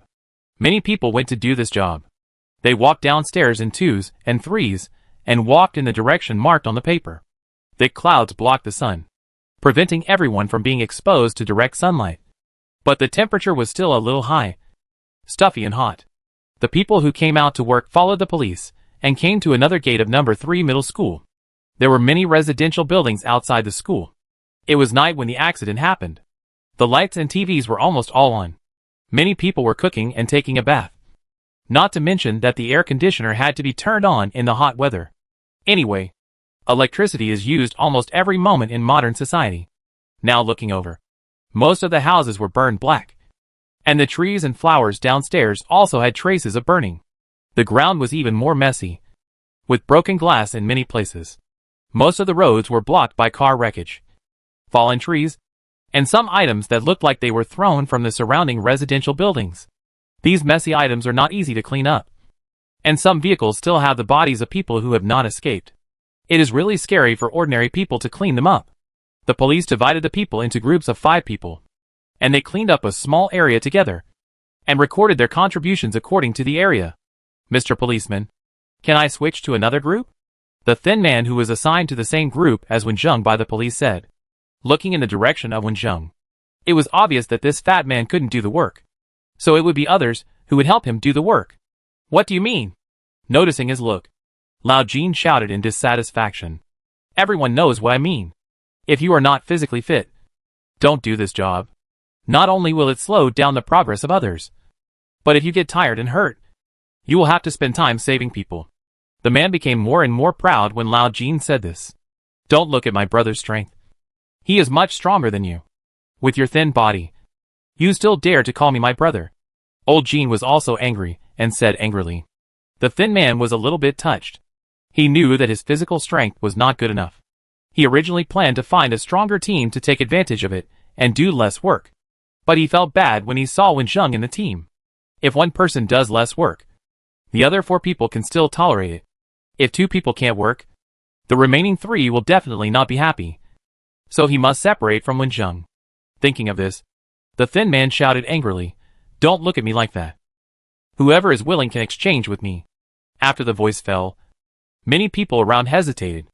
The police didn't know what to say, and they were a little worried about how to allocate. At this time, someone stood up and said, "I'll be in the same group with him." This is a young boy with a baby face. He looks about 20 years old and doesn't look like he can work. The police immediately decided to let the boy who stood up be in a group with Wenjung and his team. "Okay, Then you 5 will be in a group to clean up the road from L3 to L4. The remaining 2 men assigned to the group with Wenjung tacitly accepted the result, thinking that if Wenjung did not perform well today, he would have to change the team members tomorrow. Old Jean wanted to say something, but was pulled by Wenjung and stood aside with his mouth shut. There are always some small episodes in the process of grouping. As he wished, the thin man entered a group where the rest of the people seemed to be able to work. Before leaving leisurely, he looked at Wenjung and Old Jean provocatively, until he heard that the police had arranged the group of the thin man to the L section of the road, only a section away from them. Lao Jean was excited. Even if Wenjung couldn't do it today, he, Lao Jean, would help his brother finish his part and definitely not fall behind this group. After the groups were divided, the police took out a lot of cloth strips cut from clothes and asked them to wrap the exposed skin, especially the hands that would be working later. It is easy to get injured while working. Medical resources are scarce now. It would be bad if they get infected. It is better to be prepared in advance. Several people in the same group arrived at the location. The 2 strangers didn't even want to say hello. Only the young boy introduced himself. My name is Qianyu. You can just call me Xiao Qian. Okay. Don't waste time. Hurry up and work, someone said dissatisfiedly. Lao Jean could only pat Wenjung on the shoulder and simply introduce Qianyu. You can just call me Brother Jean. And you can call this Brother One. Don't worry. The 2 of us are definitely not dragging your feet. After that, several people started to work. Wenjung bent down with some difficulty. The fat on his belly did affect his movements. Someone not far away laughed, putting his hands on one end of the iron sheet. Wenjung exerted force, and half of the wreckage of a car was lifted up. Whether the people staring at Wenjung were looking for fun or concerned, they couldn't help but exclaim. Lao Jean helped at the other end. After a few minutes, the 2 of them moved a large piece of wreckage to the side of the road. Hurry up and work. Why are you looking at us?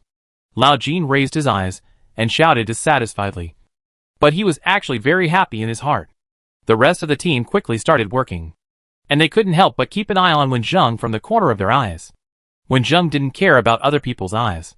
He drank some potions before leaving, and the cultivation method was still running in his body. It was a good time to exercise, so he specially found a more tiring job to do. The sweat on his head couldn't stop flowing down, and it was not an exaggeration to say that he was sweating like a river. But Wenjung felt very comfortable, and his movements did not slow down at all, as if he didn't know fatigue. The others who wanted to rest were embarrassed to rest. Some people's faces turned ugly. And Qianyu, who took the initiative to propose to be in the same team with Wenjung, was very happy. All the heavy work was done by Brother One, and he really got the advantage of coming here. Chapter 168. There were many people working, and the area of the road to be cleaned was large. The number of police officers was relatively small, and they could not pay attention to the work of everyone. So it was inevitable that some people would be lazy and slowed down the speed of other people in the same group. In addition, the weather was warm, and the miserable situation around them, and the worry about their relatives and friends were always on their minds. Many people were a little impatient. So many groups had a lot of conflicts because of some trivial matters. Of course, there were also some who did it too much. The thin man who disliked Wenjung during the grouping became the fuse of the quarrel in their group. At first, Lao Jean saw a lot of jokes during the break. Later, the people in this group collectively expressed dissatisfaction, and the thin man was disqualified from cleaning. On the contrary, Wenjung, with a completely opposite speed and strength to his fat body, could make many people dumbfounded. Brother One, come and rest for a while. Seeing the cart coming to deliver water, Qianyu hurriedly shouted, ran to fill a cup of cold boiled water, and brought it to Wenjung. Wenjung wiped the sweat from his forehead, took a sip of the water, and tasted a light sweetness in his mouth, which was mixed with a lot of rock sugar. Xiaowen, don't work so hard. It's not good for your body to be exhausted. Old Jean sat with Wenjung, looking up at the sky. Tuanchuan still needs your care. Unlike him, he knew nothing about his daughter's current situation, and was powerless to take care of her. After a busy day, it was time for dinner again. The police came to inspect and record one by one, and asked them to go back to eat and rest. The school, which was transformed into a temporary shelter, provides 3 meals a day on time. Even people without any contribution points can get a certain amount of food to meet their physical needs, but the taste cannot be guaranteed. In addition to these free foods, Contribution points can also be used to purchase additional meals. From this, we can see how important contribution points are. After the disaster, the government does not have so much ability to support so many people for free. When Zheng and his friends walked slowly to the school cafeteria, Tuanchuan had calculated the time and prepared meals for several people. "Dad, there is chicken soup today," Tuanchuan greeted enthusiastically. The dishes on the table were quite rich. White rice, tender green stir-fried vegetables, fragrant mushroom chicken soup, and sour and spicy pickled vegetables. After sitting down with hunger, I picked up chopsticks and started eating. "Thank you, Xiaoling, for helping to get the meal. Brother likes you too much," Xianyu shouted exaggeratedly, but only got a look of disdain from Tuanchuan. After starting to work, Xianyu was lively and chatted with Wenjing and his friends. He soon became familiar with them. Later, Xianyu provided some information and even led the way, which earned him enough contribution points. Then he chose to move to Wenjing and his friend's dormitory. "We probably won't stay here for long. I heard that the authorities are preparing to move, but they just haven't disclosed it."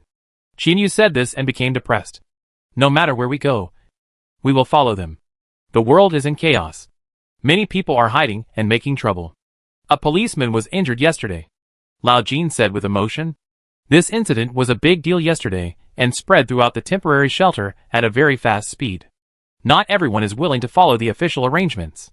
Some people choose to mingle in the buildings that are almost ruined and not crowded, and gather together to form several forces. Yesterday, the police sent by the authorities to search for supplies were attacked when they searched separately.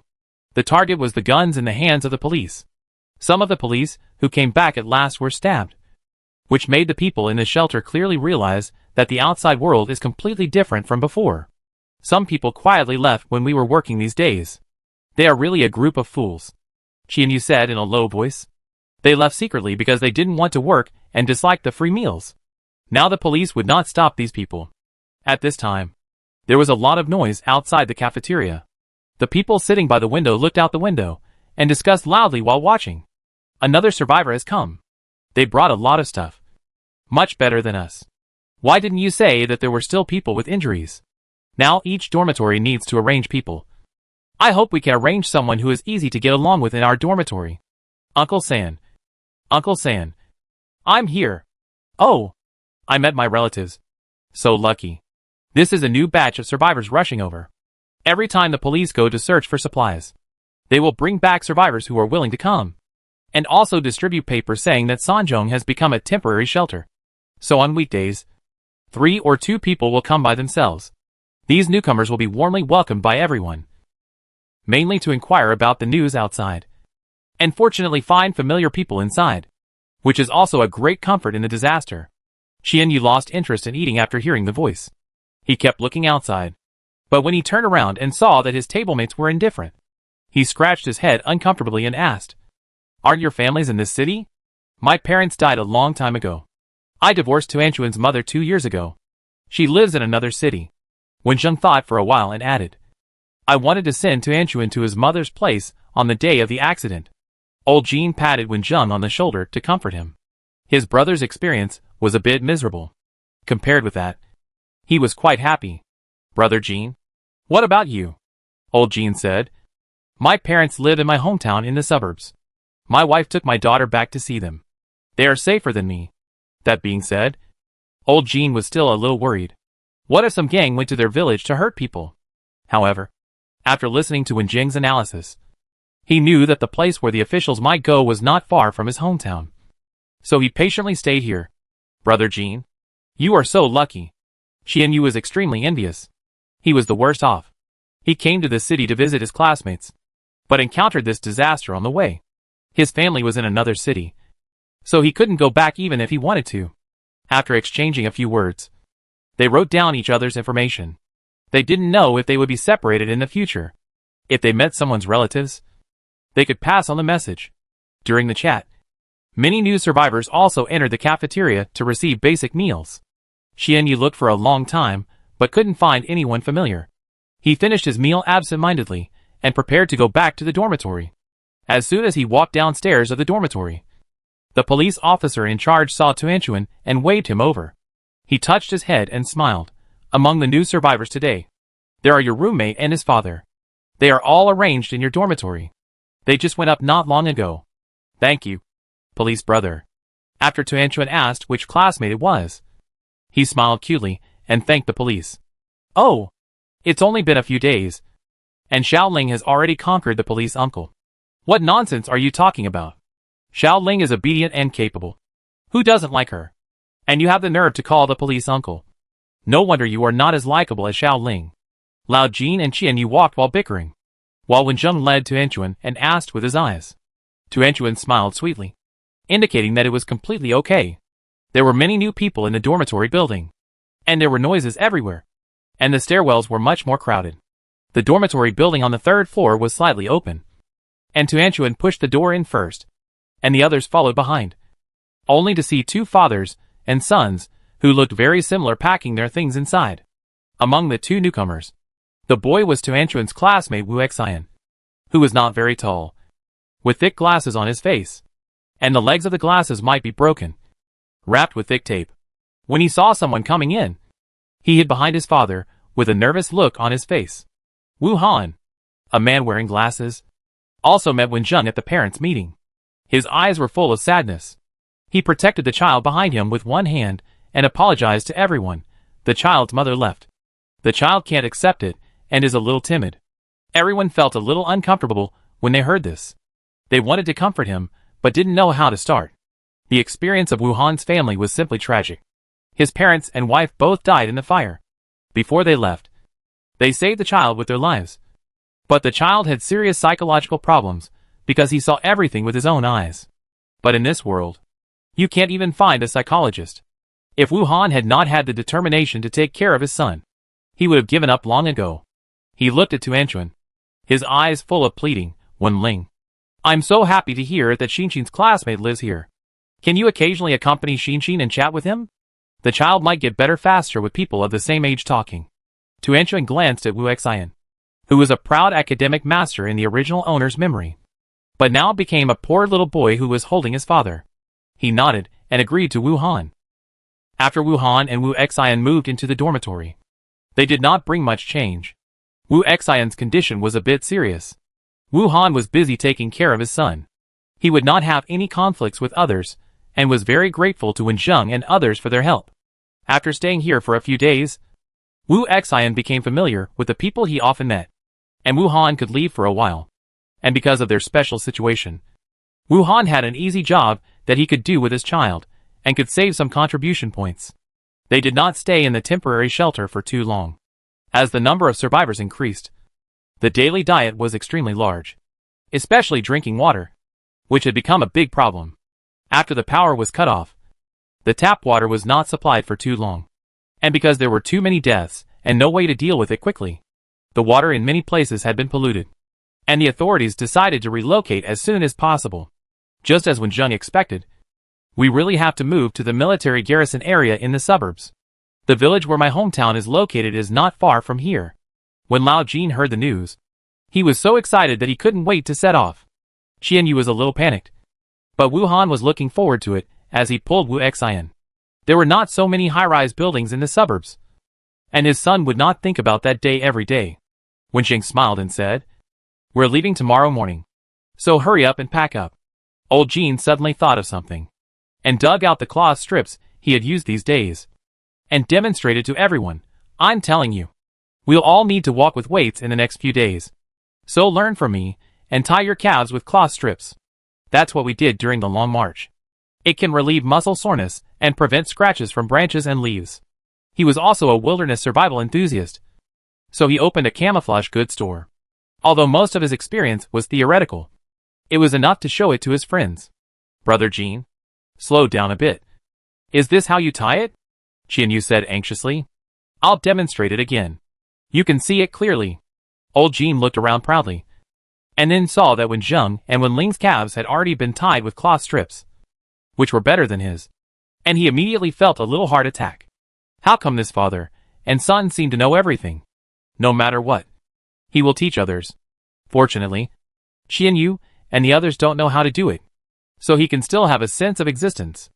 After tossing and turning for half a night, and sleeping for only a few hours, they were awakened by the sound of a whistle, and quickly got ready. They tied their legs with a strip of cloth of appropriate tightness, wore suitable walking shoes on their feet, and packed all the things they should bring, either on their backs or in their hands.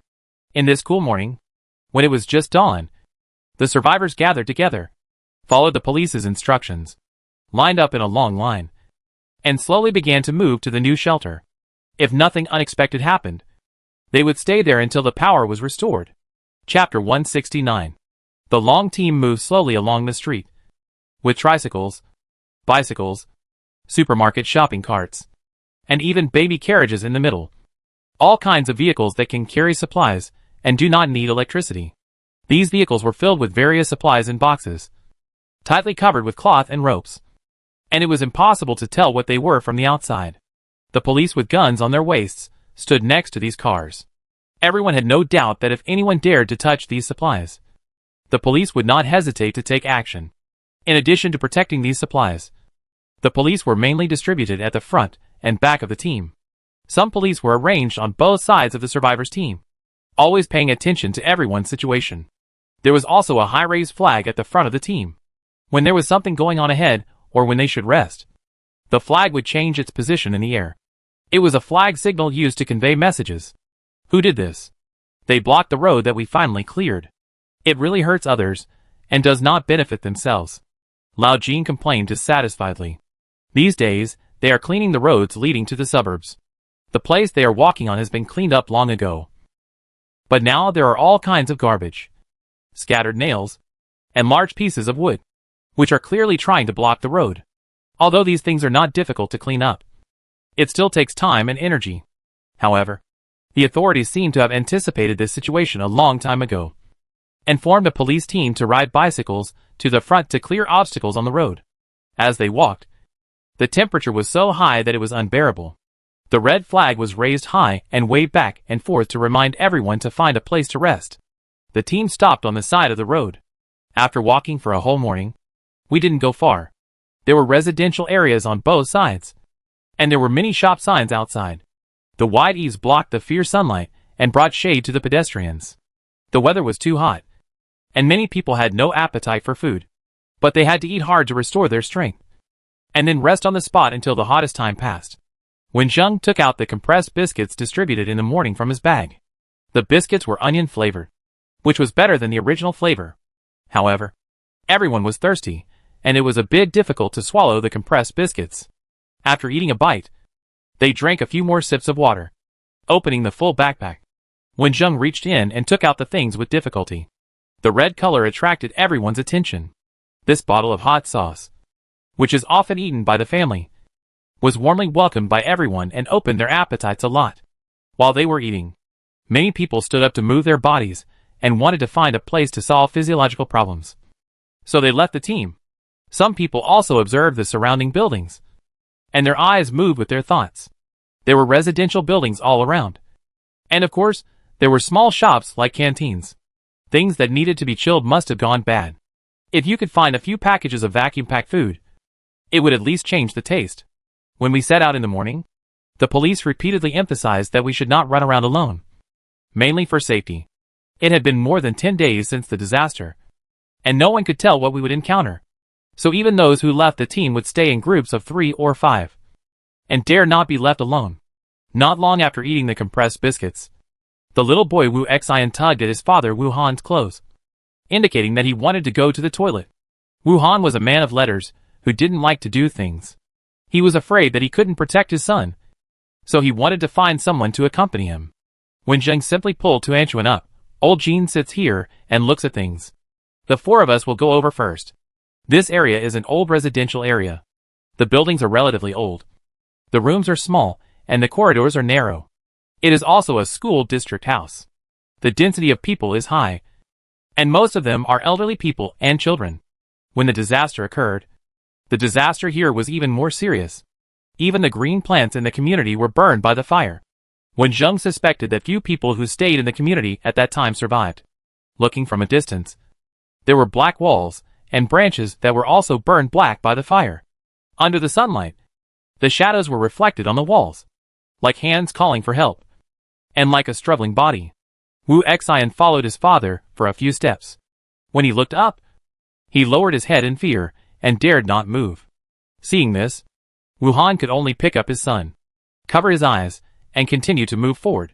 Wenjung couldn't help but touch Tuan Tuan's head. Fortunately, Tuan Tuan was strong enough and would not become the kind of person that worried his father. Tuan Tuan raised his head and asked his father with his eyes what to do with the few people who had been staring at them, and whether he should solve them. Wenjung smiled helplessly. His son was good in every way, but he was a little too cruel. This kind of thing should be solved by this adult. Wait until the evening. Wenjung replied with his eyes. The official expected it to rain in a few days. Worried that many personnel would catch a cold and have a fever, they prepared to rush to the new base in the suburbs as soon as possible. So they only rested late at night every night. And everyone had to travel at night when it was cool. The journey during the day was relatively easy. And the night was the torture. The most annoying thing was the fierce mosquitoes in the summer. Especially the mosquitoes, which were very large, and a slap would make an arm of blood. There are also rumors circulating in the team, saying that too many people died a few days ago, in addition to those who left in the fire and explosion. The bodies of those who were undergoing surgery in the hospital at the time, but died due to power outages, were not handled as soon as possible. These mosquitoes are likely to carry some kind of virus. No one knows whether the rumor is true or false. Most people's attitude is to believe it rather than not, and try every means to prevent it. Few people carry things like floral water and insect repellent, so everyone chooses to wrap the whole person with clothes, wishing to cover their eyes and noses.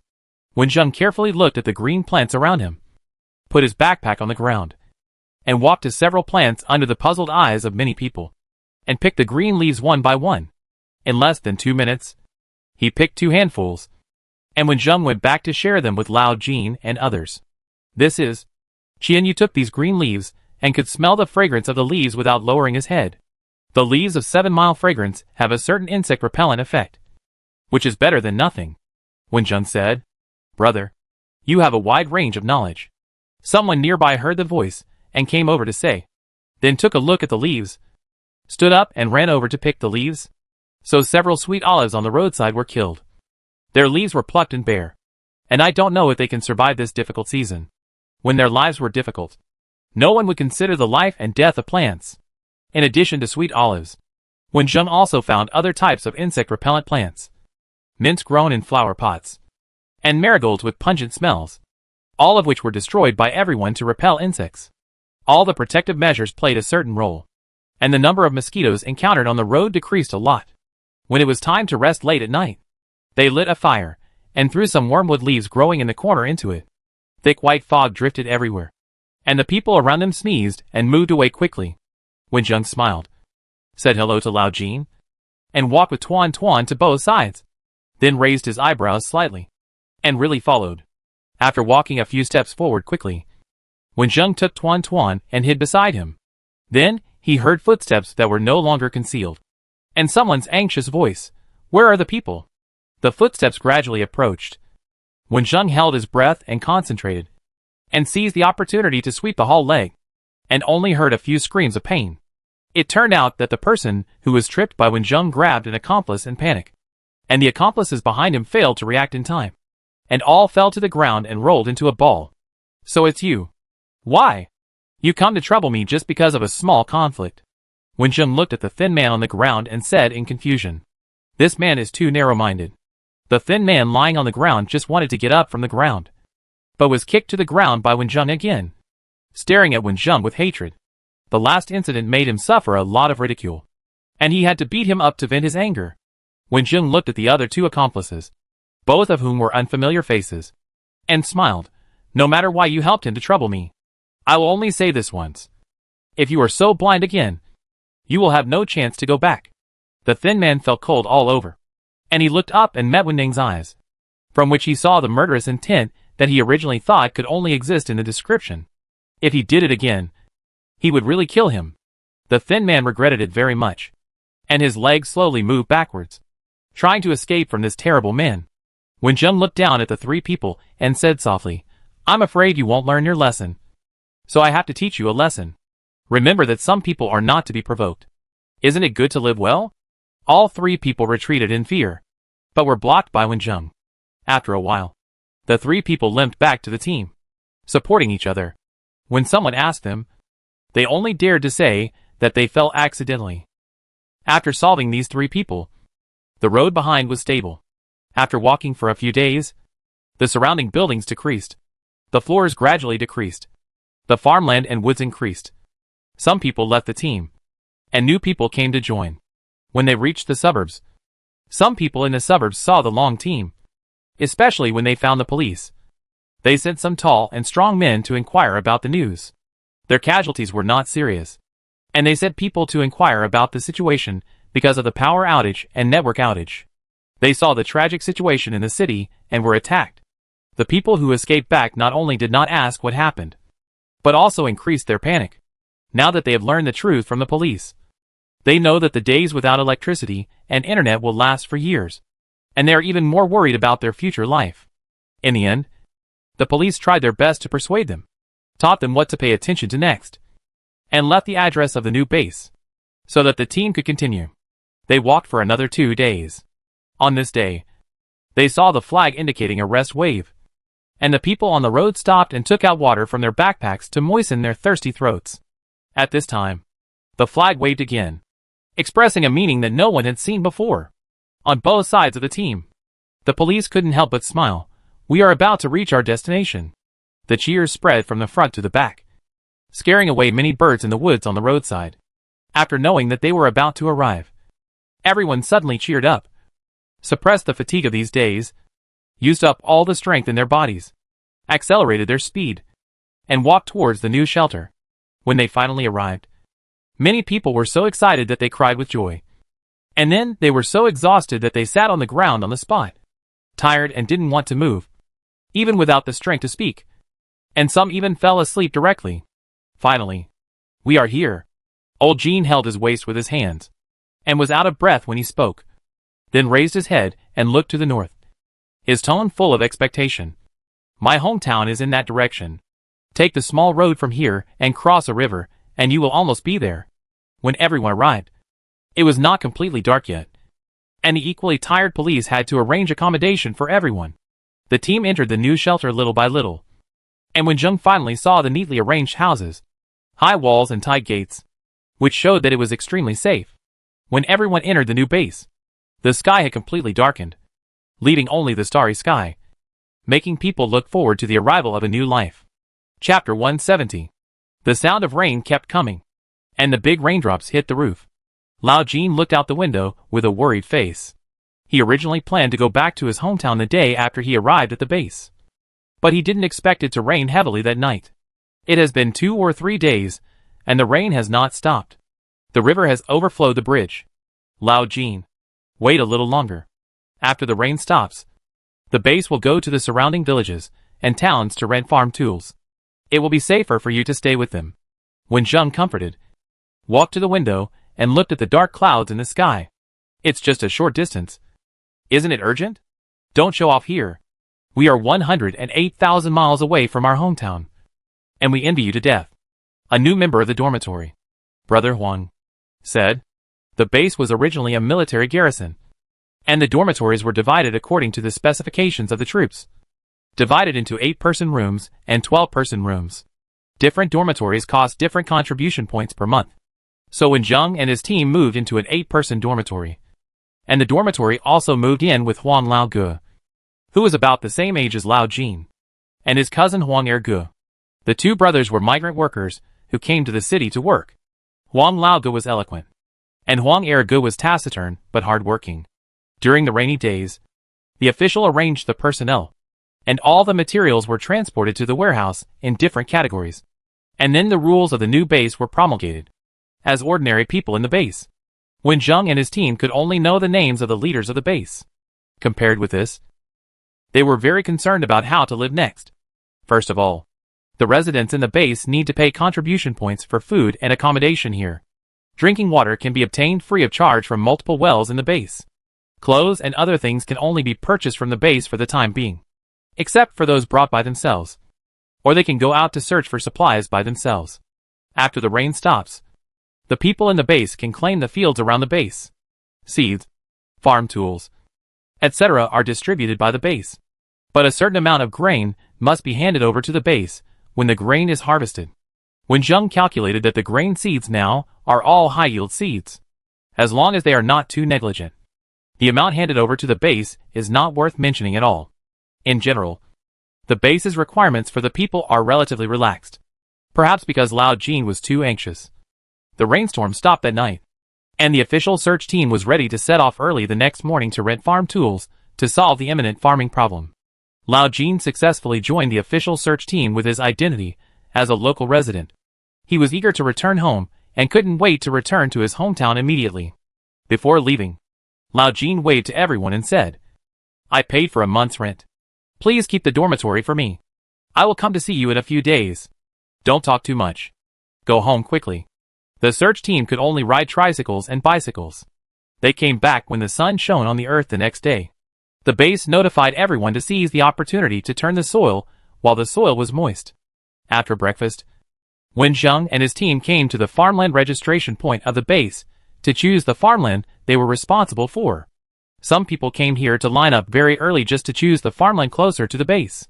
When Zheng didn't care too much, he came late and could only choose the farmland farther away. After getting along on the road, Qianyu, Wu Han and others, who were very convinced of when Zheng followed behind. After discussing with Huang Lao and his brother, they also joined everyone. The rain comes quickly in summer. After the rain is gone, the sun shines with scorching light again. After just one day and one night, the cement ground is almost dry, and the soil in the field is still moist. There are not many people who farm in modern times, since this place was designated as a military garrison. The villagers who originally lived here have been demolished and left, and the farmland has become more deserted and full of weeds. The weeds are very lush. If it weren't for the heavy rain a few days ago, it would be difficult to dig them out. When you step on the field, it won't take long for the soles of your shoes to be covered with a thick layer of mud, making it more difficult to move. There are grasshoppers jumping around on the ridge. Wu Han gave Wu Xian a bottle and asked him to stand beside to catch grasshoppers. If you catch too many, you can roast them over the fire to eat and supplement some protein. Standing on the ridge, as long as you look up, you can see Wu Han, and Wu Xian can stay calm. Tuan also couldn't go to the field to help his father work, when Zheng was reluctant, and he couldn't let Tuan lose to other children. So Tuan also stayed on the ridge to play.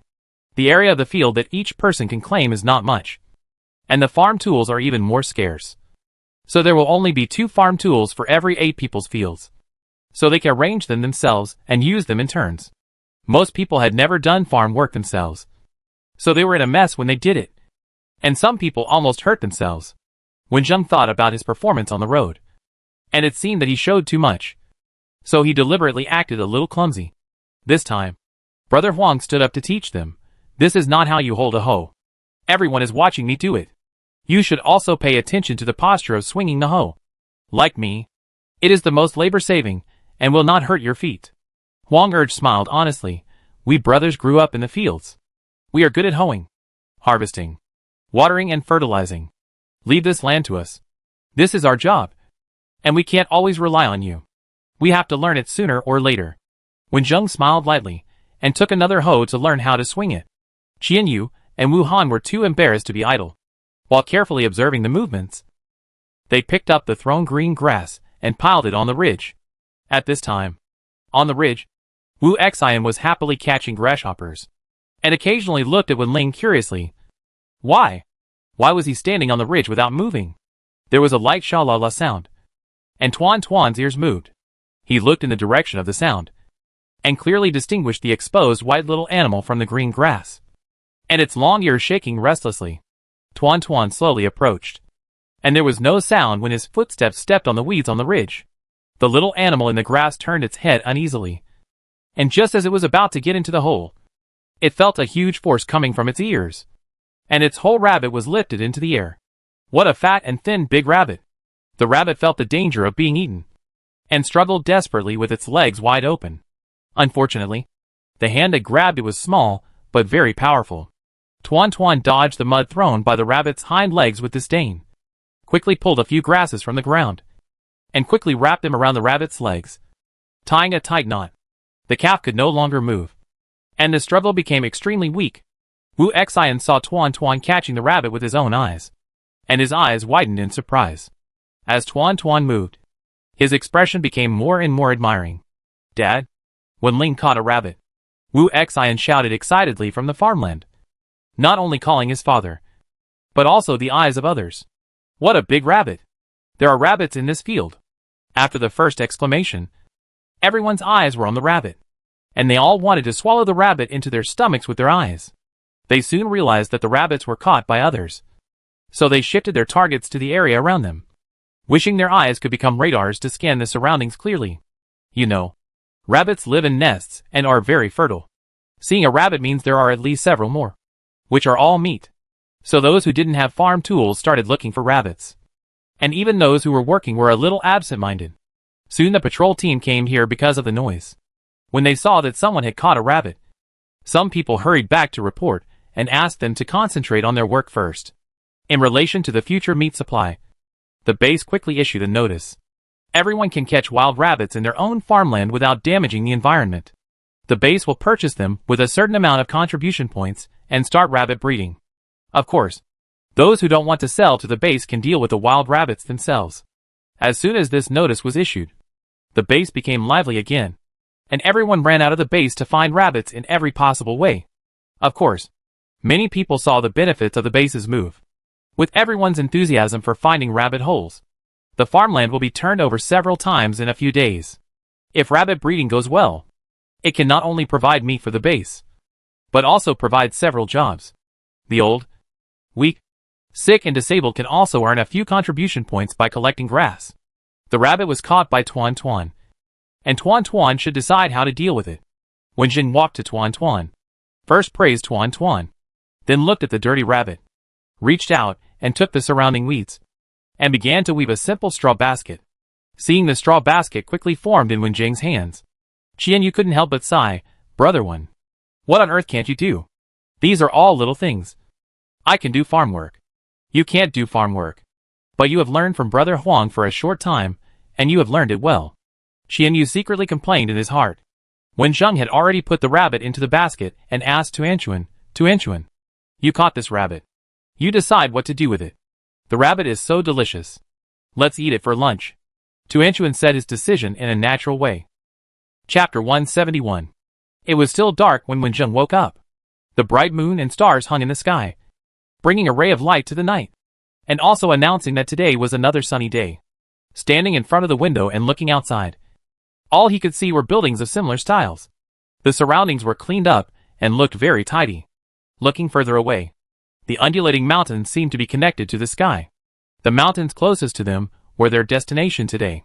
The wind in the early morning was not as hot as during the day, and it was still a little cool. When Zheng looked out the window for a while longer, "Dad, can I really go today?" Tuan Tuan woke up rubbing his eyes, jumped off the bed, and said aggrievedly. When Zheng shook his head helplessly and whispered, "You are not old enough. They won't agree. And they will take you when they go to the city to search for supplies later." Tuan Tuan lowered his head in disappointment, expressing strong dissatisfaction with the system's arrangement. When matching the world, he should require his identity to be an adult, so that he would not be restricted in doing anything he wanted. Even if Tuan Tuan wanted to go, this hunting mission with the guards in the mountains would not allow minors to participate. In their dormitory, only when Zheng, Huang Laoj and Huang Urge were qualified. Qianyu was eliminated because of his poor physical fitness. He worked hard for 2 days. It has been nearly 2 months since we moved to the new base. With the efforts of everyone in the base, the surrounding wasteland has been reclaimed. There are not many things suitable for planting in summer. Most of them are sweet potatoes that can be used as staple food. The remaining fields are planted with beans and fast-growing vegetables. Many fields have sprouted, and the germination rate is in line with everyone's expectations. Everyone relaxed. At least their future life is guaranteed. Due to their arrival, villagers from several nearby villages learned about the disaster. In panic, they planted all the abandoned farmland. Later, they took the stored grain and a small amount of poultry to trade with the base. A few days after returning home, Lao Jin brought his wife and children to see everyone. His family was all fine. So he won the envy of many people and made many people feel a little relieved. Perhaps their family also escaped the disaster. In the process of trading with nearby villagers, Lao Jin also made a lot of contributions. So the dormitory position was still reserved for him. During this period, he did farm work every day, and his work and rest became particularly regular because there was no electricity. He worked from sunrise to sunset every day. The changes brought about were obvious. Most of the guys had dark skin. At this time, those with white skin were particularly conspicuous. And Wen Zheng, who could not get tan no matter how much he was exposed to the sun, was one of them. Wen Zheng was helpless. This was the effect of the genetic modification drug. He could only create a personality that he would not get tanned. In the past half a month of working, Wen Zheng not only received envy and jealousy for not getting tanned, but also successfully converted his fat into muscle. His current figure could be called strong, with great strength and fast reaction speed. So he was also selected by the guards to become one of the members going up the mountain. After the planting was solved, the breeding plan was immediately put on the agenda by the base. The members of the base turned over all the surrounding farmland and found several rabbit nests. But these were far from enough for the base's consumption and did not meet the standards of the breeding farm. So, the base planned a hunting plan after hearing from nearby villagers that there were many rabbits on the nearest mountain. They had no choice but to come to the mountain to catch animals for breeding. There were many people in the base, and the amount of food consumed every day was not small. It was okay not to eat meat occasionally, but not many people were willing to not eat meat for too long. So the base consumed a lot of meat. Moreover, there were no large farms near the base. Only small farms in a few villages. And there were even accidents where farms were damaged due to explosions of high-voltage wires and electrical appliances. And the farmed animals ran away and disappeared, not knowing when the disaster would end and what would happen next. The base still felt that it was better to be prepared and set up the farm first. The team rode bicycles to the distant Green Mountains, accompanied by the crisp sound of birdsong along the way, as if they were riding a tour before the disaster. The team was made up of young and strong adult men, and they hardly stopped on the road. When the sun penetrated the mist in the deep forest, the group arrived at the foot of the mountain and came to a small house at the foot of the mountain. The bicycles will stop here. Several guards will stay with guns to guard. The rest of the people will form teams according to the original arrangement and search in different directions. Be careful, the leader said loudly. Yes. The team was formed according to the personnel assigned in advance.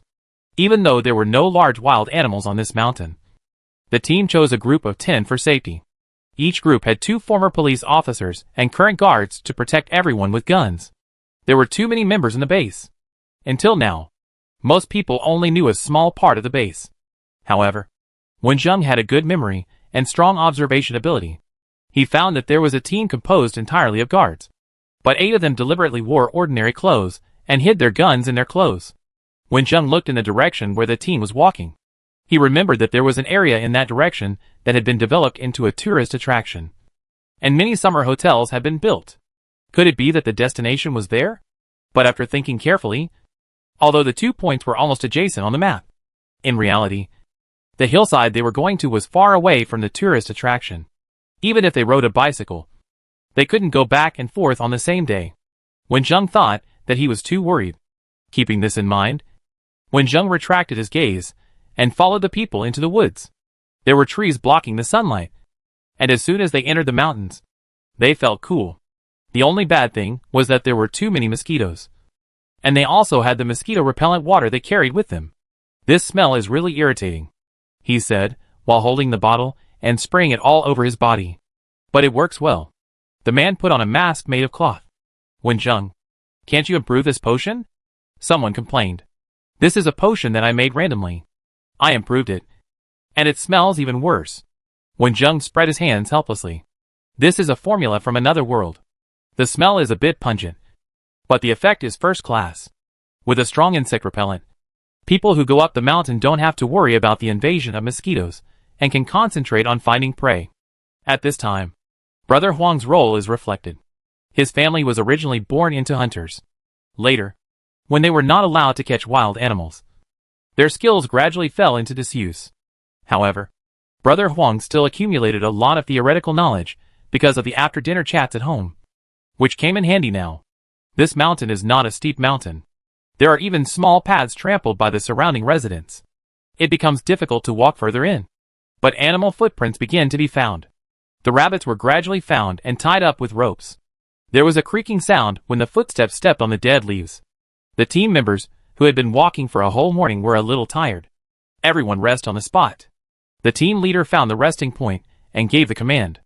There was a small open space in the middle of the camping site where they stayed, and there were many gravels around, so they could sit down and rest. There was a gurgling stream not far away. Standing here, you can hear the tinkling sound of the stream flowing. I wonder if there are fish in it. After the team stopped, a few people said something to the leader and walked to the stream to wash their dusty faces and hands.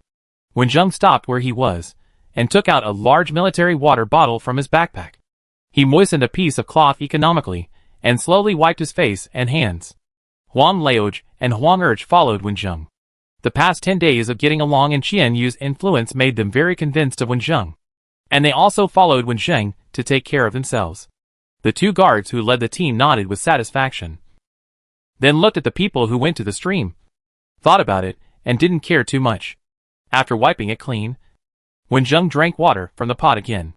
This water was made from the well water in the base. After 2 procedures of water purification tablets and boiling, it was poured into the pot after cooling. It tasted sweet, and the safety could also make people feel a little relieved. The water of the Huang brothers was also treated in this way. It was troublesome but reassuring. At that time, Wenjung and Tuanjuan bought several bottles of water purification tablets. One bottle was 450 tablets. According to the instructions, even if the water quality was polluted after the disaster, 20 tablets were enough in 1 ton of water. The base also collected a lot of water purification tablets, which were distributed to the masses every once in a while, and the importance of water safety was seriously promoted. At first, the people in the base listened seriously, but over time, some people didn't care anymore. Wenjung even heard complaints that this operation was too troublesome. Just after drinking the water, Wenjung heard laughter coming from the stream in the distance. "Hey, Laoli, it's okay to wash your face. Why did you drink it directly? I forgot to bring water. There are many bacteria in the water in the wild. Be careful of diarrhea halfway. Go to hell. Look at how clean this water is. You can even see a stone." The person who spoke didn't take it seriously, but the person who heard it frowned, and the 2 team leaders had a completely black face. So, when the person who drank the stream water came back, what was waiting was the leader's reprimand. This person lowered his head, seemingly listening to the criticism seriously, but in fact he still didn't care. When everyone sat down to eat dry food, Wenjung also heard him mumbling softly, all of which were dissatisfaction with the team leader. Dissatisfaction is dissatisfaction. As long as it is not vented, the team can maintain harmony. After lunch, the team continued to search along the stream. At first, they had some gains, but then there was no new discovery for a long time, and everyone was a little irritated. A team member held a long branch in his hand and weakly searched the surrounding grass. He slowly walked to the front of the team and raised his head inadvertently. There seemed to be something in the grass in front. The team member excitedly walked forward a few steps quickly and gradually felt something was wrong. How could the person lying in the grass look so much like a person? He trembled all over, hurriedly retreated to the back, and shouted loudly, "Leader, there seems to be someone here. People? Where are they? I didn't hear anyone say anything. Could he have fainted?" After hearing this, several team members exploring the surrounding area quickly dropped their work and approached, looking curiously in the direction of the grass. And the team leader also came over after hearing the sound. The first person who discovered it immediately became bolder when others approached, holding a wooden stick in his hand and carefully pulling apart the grass, revealing a pale face. "Ah!" The sudden scream made Wenjung, who was walking at the back, think something had happened, and he immediately sped up and ran forward. Several teammates turned their heads to the side and vomited out what they had eaten at noon. Chapter 172. The bushes were pulled apart, revealing the full appearance of this person. Under the pale face, half of this person's body was buried in the stream. The sportswear he wore was tattered, and the exposed skin had traces of being beaten. And there were scratches from various branches, and it was a little swollen from being soaked in water. The leader noticed something was wrong, held his breath and moved the man slightly, and there was a scar on his chest that was cut by a knife, which was exposed in front of everyone. Everyone could see the deep white bones, and there was still a small amount of blood that had not been drained from the wound. With such a wound on the body, it was obvious that he could not survive. The retching people raised their heads and looked at their bodies. then turned around and vomited even more. And the air was filled with an unpleasant smell. This body was soaked in the stream water they had just touched or even drunk. The faces of the two leaders were particularly ugly. Before the disaster, they were ordinary policemen and had learned relevant knowledge. Now it was time to dig it out from their minds. Wenjung stood at the back and observed silently, analyzing the information of the corpse faster than them. From the exposed skin, there were no signs of animal bites, except for the friction and bruises caused by accidents. The serious wounds were all caused by sharp blades. There were many small wounds on the body, and the fatal one was the knife on the chest. It was like a hunter playing with the prey, chasing behind, attacking small wounds, watching the prey desperately flee, making the prey think that they can escape, but appearing at the moment when the prey was full of hope, bringing deep despair. It may also be that the hunter noticed their movement up the mountain and ended the game. After all, judging from the corpse, the time of death of the deceased was not far from now.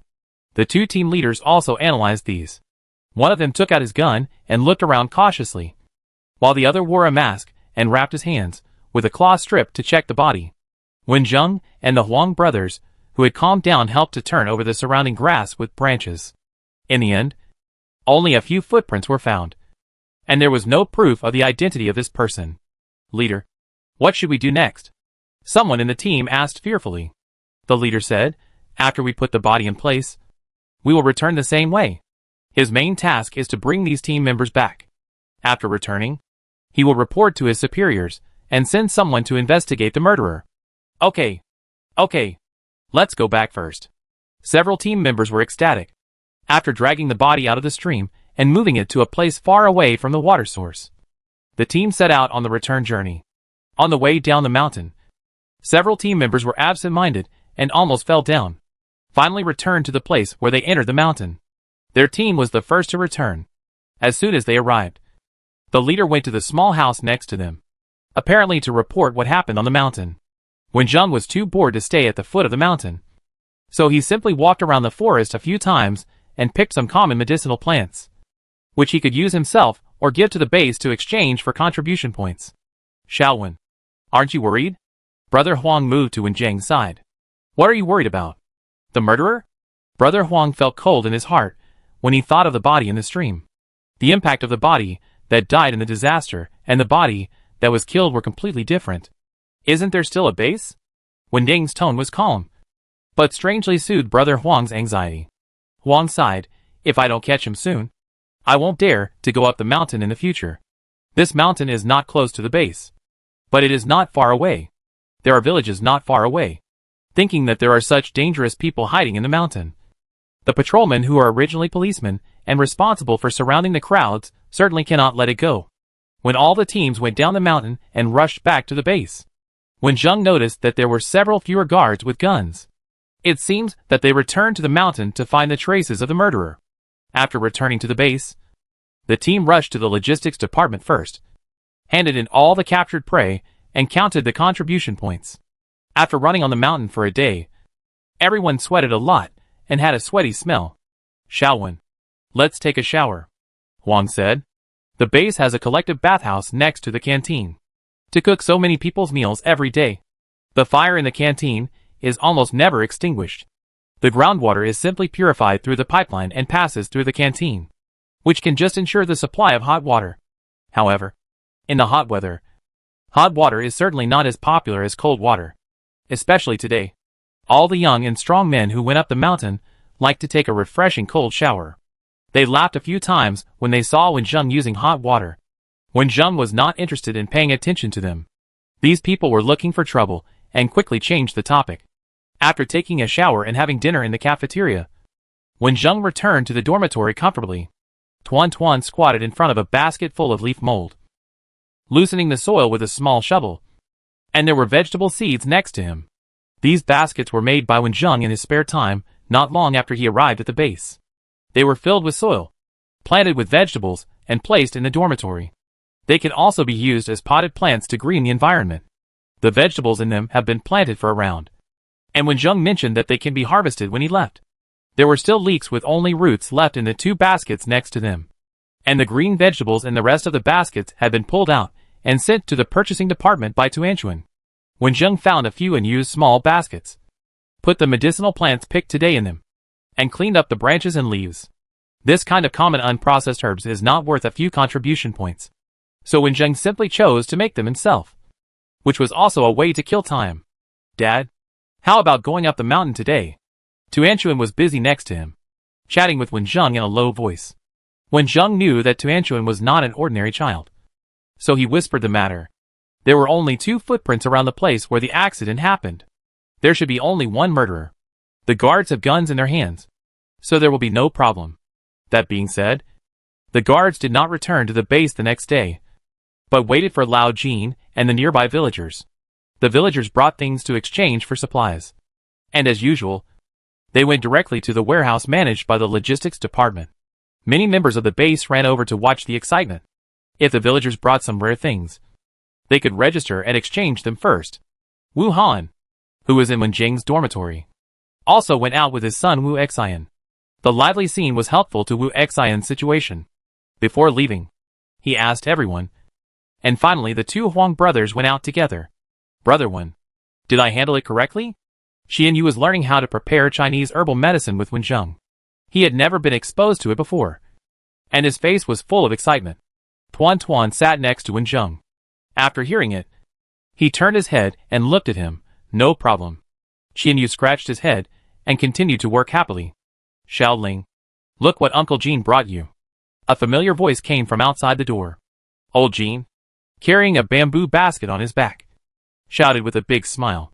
Brother Jean, you come to see us again. Xian Yu hurried to meet him. Tuanchuan still sat on the small stool with a calm face. Seeing the father and son's calm expressions, old Jean no longer kept it a secret. He put the bamboo basket on the ground and lifted the cloth on it. Dang dang dang. 2 thin-skinned big watermelons. Watermelon. Xian Yu took the watermelon out of the basket with shining eyes, as if he was touching a treasure. Touching the green pattern of the watermelon. Watermelon is a treasure now. In the past, you could go to the supermarket if you wanted to eat it.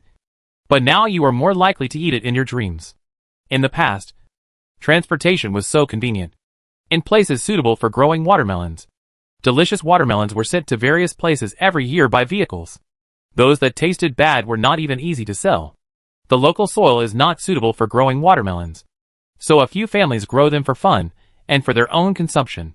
Now the price has been raised. Watermelons are worth a lot here. Wen Zheng looked at Lao Jin.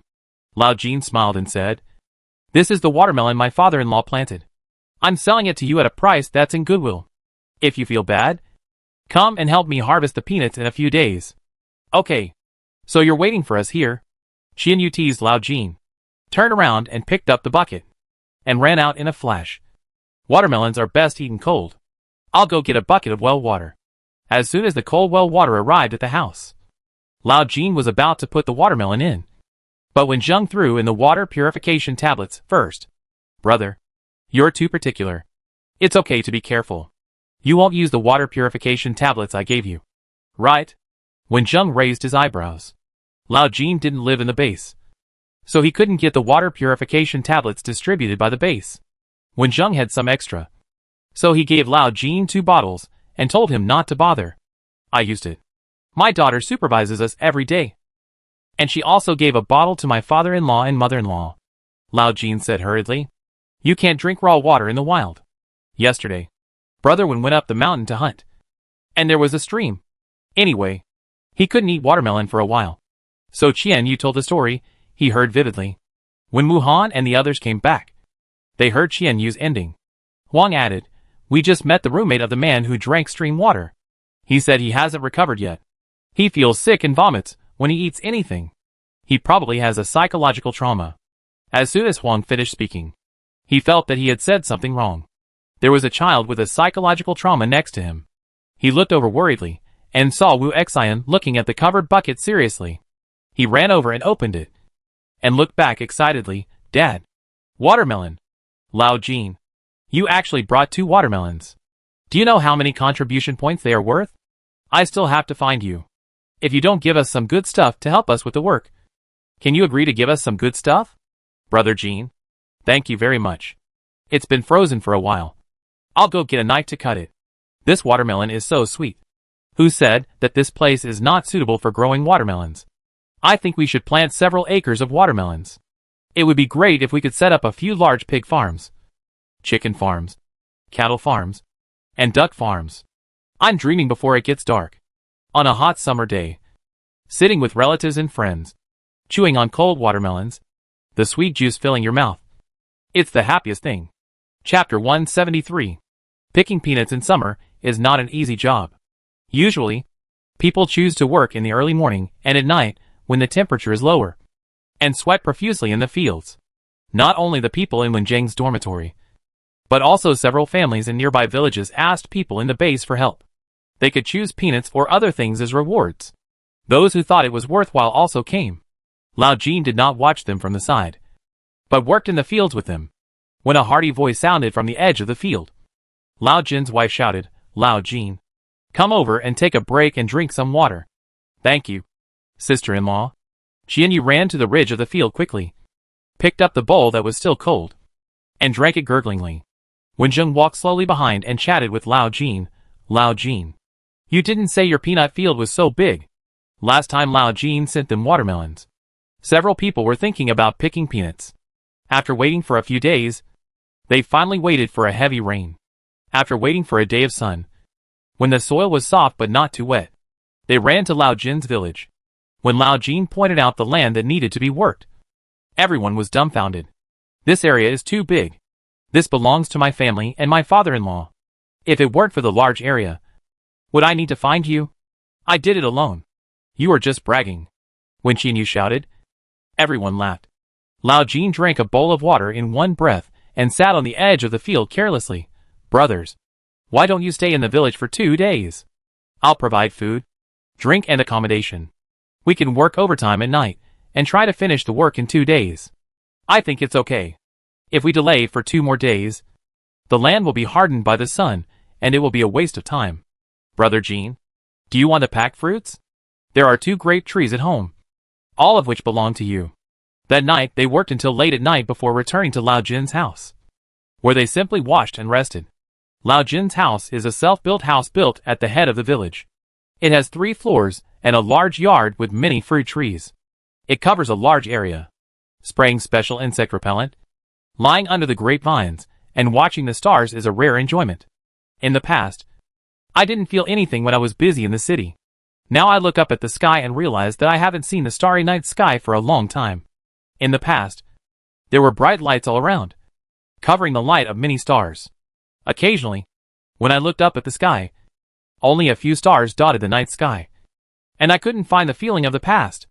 Eating sour and sweet grapes, enjoying the cool night breeze, looking at the stars and chatting. Several people didn't go to the room, lying on the mat in the yard and fell asleep. When Zheng was the first to wake up, the moon in the sky was covered by clouds, and the light around was a little dim, making the sound of insects so obvious, and he could also hear the sound in the distance. Tuan Tuan sat up next to Wenjing and moved his nose. His keen sense of smell gave him more information. "Dad, there is a smell of blood. It seems that something has happened. Tonight is another sleepless night. I hope it's just a small fight." Unfortunately, things did not develop as Wenjing wished. The movement was approaching this side, and several rough sounds became clearly identifiable. "Damn it. They are catching up. Go this way. There is a village in front, and the first house at the entrance of the village is occupied. It's the end of the world, and it's still so difficult." When Zheng heard the voices of the group of people cursing near him, it sounded like they were being chased and were running towards the village. It is hard to tell whether they are good or bad just from these few sentences, although the possibility of them being bad is greater. If you encounter such people in the middle of the night in the past, you can ask the police for help. But after the disaster, you have to rely on yourself. Gently wake up a few friends around. Let the reluctant Tuan Tuan take Wu Xian into the house, and let the old people and children of the Jin family find a place to hide. The others were still confused when they were just woken up, and wanted to ask something but were stopped by Wenjing, until Wenjing stuffed something in their hands. With the help of the not-so-bright starlight, they saw that they were the self-defense sticks prepared by each family in the village after the disaster. These sticks are as thick as half an adult's arm. The wood is solid, and it is heavy to pick up. It must be particularly painful to hit people. After everyone saw it clearly, They were suddenly shocked and woke up. One. Brother one. What is going on? A bunch of bad associations appeared in his mind. And Qian Yu's voice was shaking.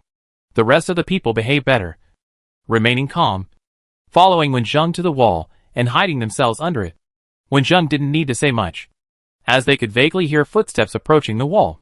When they were extremely nervous, they became calmer, standing in position according to Wen Zheng's arrangement, holding their weapons and posing. Wen Zheng's hearing was better, and the few people who escaped were busy running for their lives and had stopped talking. But the unconcealed footsteps and breathing helped Wen Zheng determine their location. Then Wen Zheng heard the voice of the pursuer. They ran in this direction. Catch up quickly. Be careful. Don't give them a chance to take hostages. Damn. It's too late.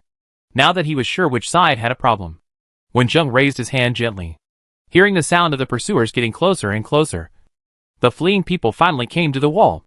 Even though they couldn't see the faces of the pursuers in the night, they turned their heads and smiled disdainfully at the pursuers. It's time for us to take the initiative soon.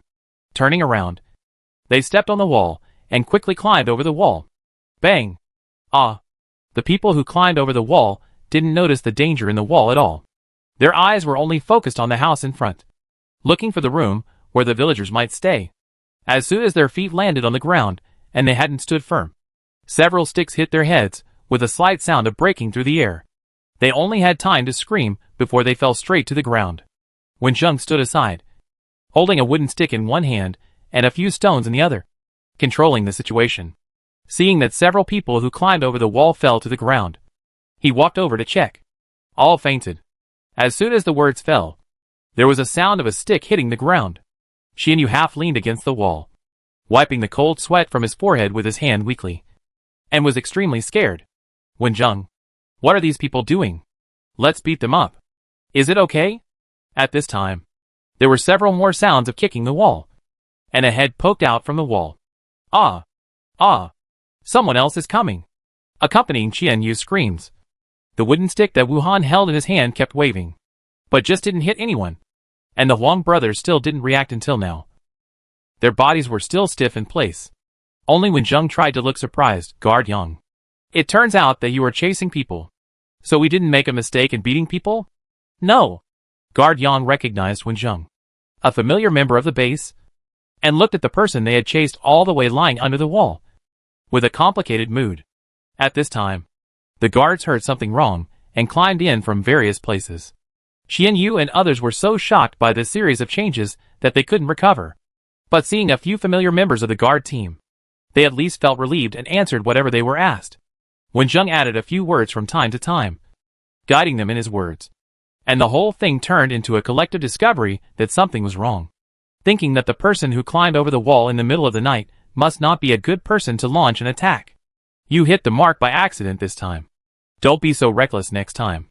After all, these people's actions were meritorious, and the guard team still needed to thank them. So they didn't say anything too harsh. If it was before the disaster, the behavior of these people should be criticized. Even if they were thieves, they couldn't use such a thick wooden stick to beat them. If they beat people up, it would be difficult to solve. But now it is after the disaster, and the world is no longer as peaceful and orderly as before. During this period, many bloody incidents have occurred, just like the people they were chasing. Each of them had a life on their hands. If they hadn't been vigilant, the people in this house would have become hostages and would definitely not have had a good ending. The world has changed, as they were questioning the guards, and did not receive any criticism, but instead received praise in the eyes of several guards. Everyone's brains gradually reacted, and they seemed to be beating the bad guys that the guards were chasing. So, they did a good job. The noise here was so loud that the people hiding in the house also quietly checked the movement outside. When Wen Zheng signaled danger, Lao Jin came out of the house. What happened? When Xiaoling ran over and asked us to hide, I was almost scared to death. Old Jin accompanied his wife and children, as well as the elderly in his family, to rest in the room, but they were scared to death. Who is lying here? And there is a bloody smell. Did you use a knife? Old Jin was panicking and said whatever he thought of. When the others were excited, fear and curiosity surged in their hearts. Who on earth were these people? They were actually chased by the guards. When Zheng recognized these guards, They were part of the people who left the team when they went hunting in the mountains a few days ago. Moreover, some left at the beginning of the day, and some left at the end to find the murderer who killed the body. This shows that the two waves of guards may be chasing the same target. The guards didn't say anything, so Wen Zheng and the others could only guess in their hearts. However, Wen Zheng and his team performed really well this time. The guards kept these in mind and thought about how to report back. These people might be absorbed. Moreover, the higher-ups will probably take this group of scumbags' actions as a typical example and raise the precautions of the people in the base. Then they will know what is going on. That night was a sleepless night. In order not to cause panic among the nearby villagers, the guards took the knocked-out people away before dawn, leaving 2 people in the village, both to prevent any fish from slipping through the net and to comfort the frightened Jin family. Anyway, Lao Jin was really scared. He knew in his heart that the world was in chaos. But when he was really in danger, he felt differently. Anyway, his heart was swollen, and he had to get it from the shock last night. There couldn't be a second time. He had to move his family to the base. The village had no protection, and the walls couldn't stop people from coming in. It was still the safest place in the base. There was still a lot of food stored at home. With his previous contribution points, it was barely enough for the whole family to join the base. He didn't have to give up the fields in the village. He could go out to farm while living in the base. He could farm with his brothers, and the harvest would be distributed according to his contribution. At that time, his family would stay in the base, and he could feel at ease, thinking that it was getting light. Lao Jin hurried out the door. He had to discuss moving into the base with his father-in-law. Not long after, Lao Jin was extremely glad for the decision he made today. Chapter 174. With the contribution points gained by food and the identity that was almost taken hostage, Lao Jin moved into the base with his wife, children and 2 elderly people. There was a heavy rain in the afternoon, which came and went quickly, driving away a lot of heat. Allowing the Jin family to sleep well on the first night, they moved to the base. The 2 families brought by Lao Jin asked for 2 adjacent empty houses. Unlike the men's dormitory where Wen Zheng and his family lived, those who lived in this area were lucky enough to be with their families. The dormitories on both sides were not in the same area, but Lao Jin liked to visit each other. On the first day, he took both sides to visit each other and agreed to help each other in the future. Before Lao Jin's plan could be implemented, the base held its first public sentencing meeting on the second day after he moved in with his family, notifying everyone to gather at the training ground. This was the end of the 3rd month after the disaster, and looking back on the past was like a dream. When they saw the handcuffed man being escorted to the stage by the patrol police, the crowd standing on the training ground was a little agitated, pointing at the stage and talking.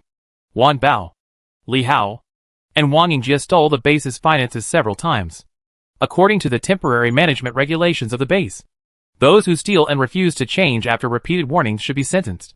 A middle-aged man stood on the high platform and read out the crimes committed by these people since moving into the base.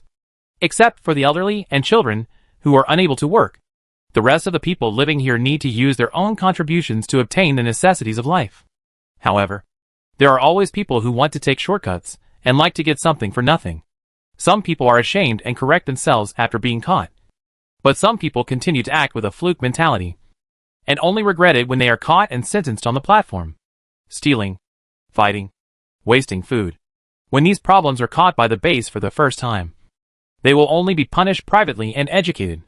This time, all those who were pulled to the stage were stubborn elements who made repeated mistakes and did not change.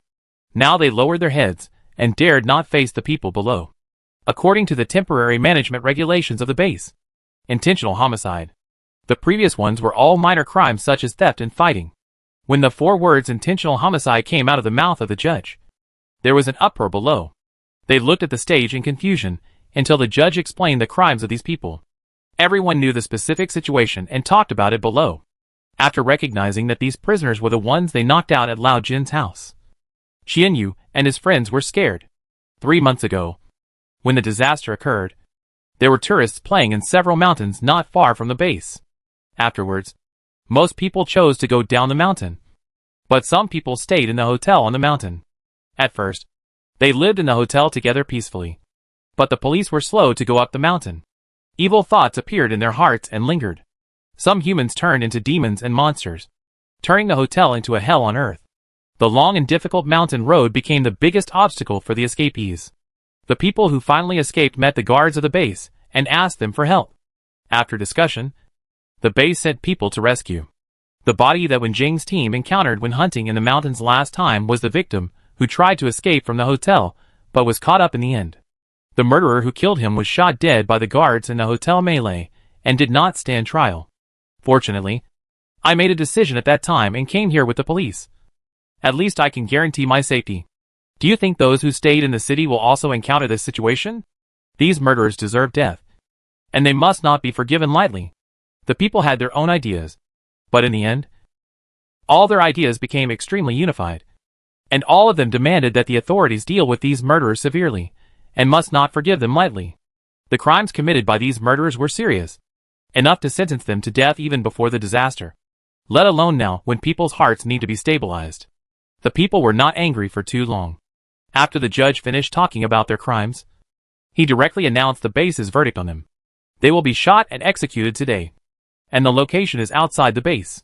The death of these people cannot bring the people they killed back to life, but it can warn some people who have evil thoughts not to think that they can act recklessly when the end of the world comes. Perhaps in order to have a deterrent effect, the base made it clear where the execution would take place, and did not stop the people from watching. Some of them were really brave enough to follow them out. The rest of the people walked into the dormitory in groups of 3 or 5, and many of them were discussing the sentencing meeting in a low voice. What they just saw left a deep impression on them. I believe that from today on, the base that has become somewhat chaotic over time will return to its best state. Wenjing walked slowly with Tuan Tuan, and a breeze blew the smoke diagonally in front of him. The smoke was particularly pungent after being blown away by the wind, and Wenjing couldn't help but frown and look in the direction where the smoke came from. Cough, cough, cough. The man holding the cigarette in his hand bent over and coughed violently, and the smoke was drifting out from the burning cigarette. People around who smelled it moved their feet to avoid it. The man's companion couldn't stand the pungent smell either. He waved his hands to disperse the smoke and shouted, "What the hell is that in there? It smells so bad. Don't smoke it. I can't stand the smell, and my body can't stand it." The man slowly stopped coughing and stood up, cursing. "Where can I find cigarettes if I don't smoke this stuff? You know how expensive cigarettes are in the base. I've been addicted to smoking for decades. I get a headache if I don't smoke these days. It's good to have this stuff to smoke. I'm not used to it now, because I'm not used to it. I'll be fine once I get used to it." After saying that, seeing that his companion didn't stop him, the man picked up the homemade cigarette in his hand again and took a deep puff. Cough, cough, cough. The violent cough sounded again. Wenjing pulled Tuan Tuan away from the smoke and left with everyone in another direction. Cough. Vomit. The cough turned into vomiting, and an unpleasant smell spread around. The man who insisted on smoking half knelt on the ground and couldn't stop vomiting. "Why is he vomiting again?" the companion shouted anxiously, stretched out his hand to grab the burning cigarette, threw it on the ground and crushed it with his feet. "I said this thing can't be used as tobacco. It must have irritated the stomach and intestines. Come on. I'll help you go to the infirmary." When this happened, many people were watching around, and someone came forward, waited for the vomiting to stop, took out a water bottle for the man to rinse his mouth, and helped the man walk to the infirmary.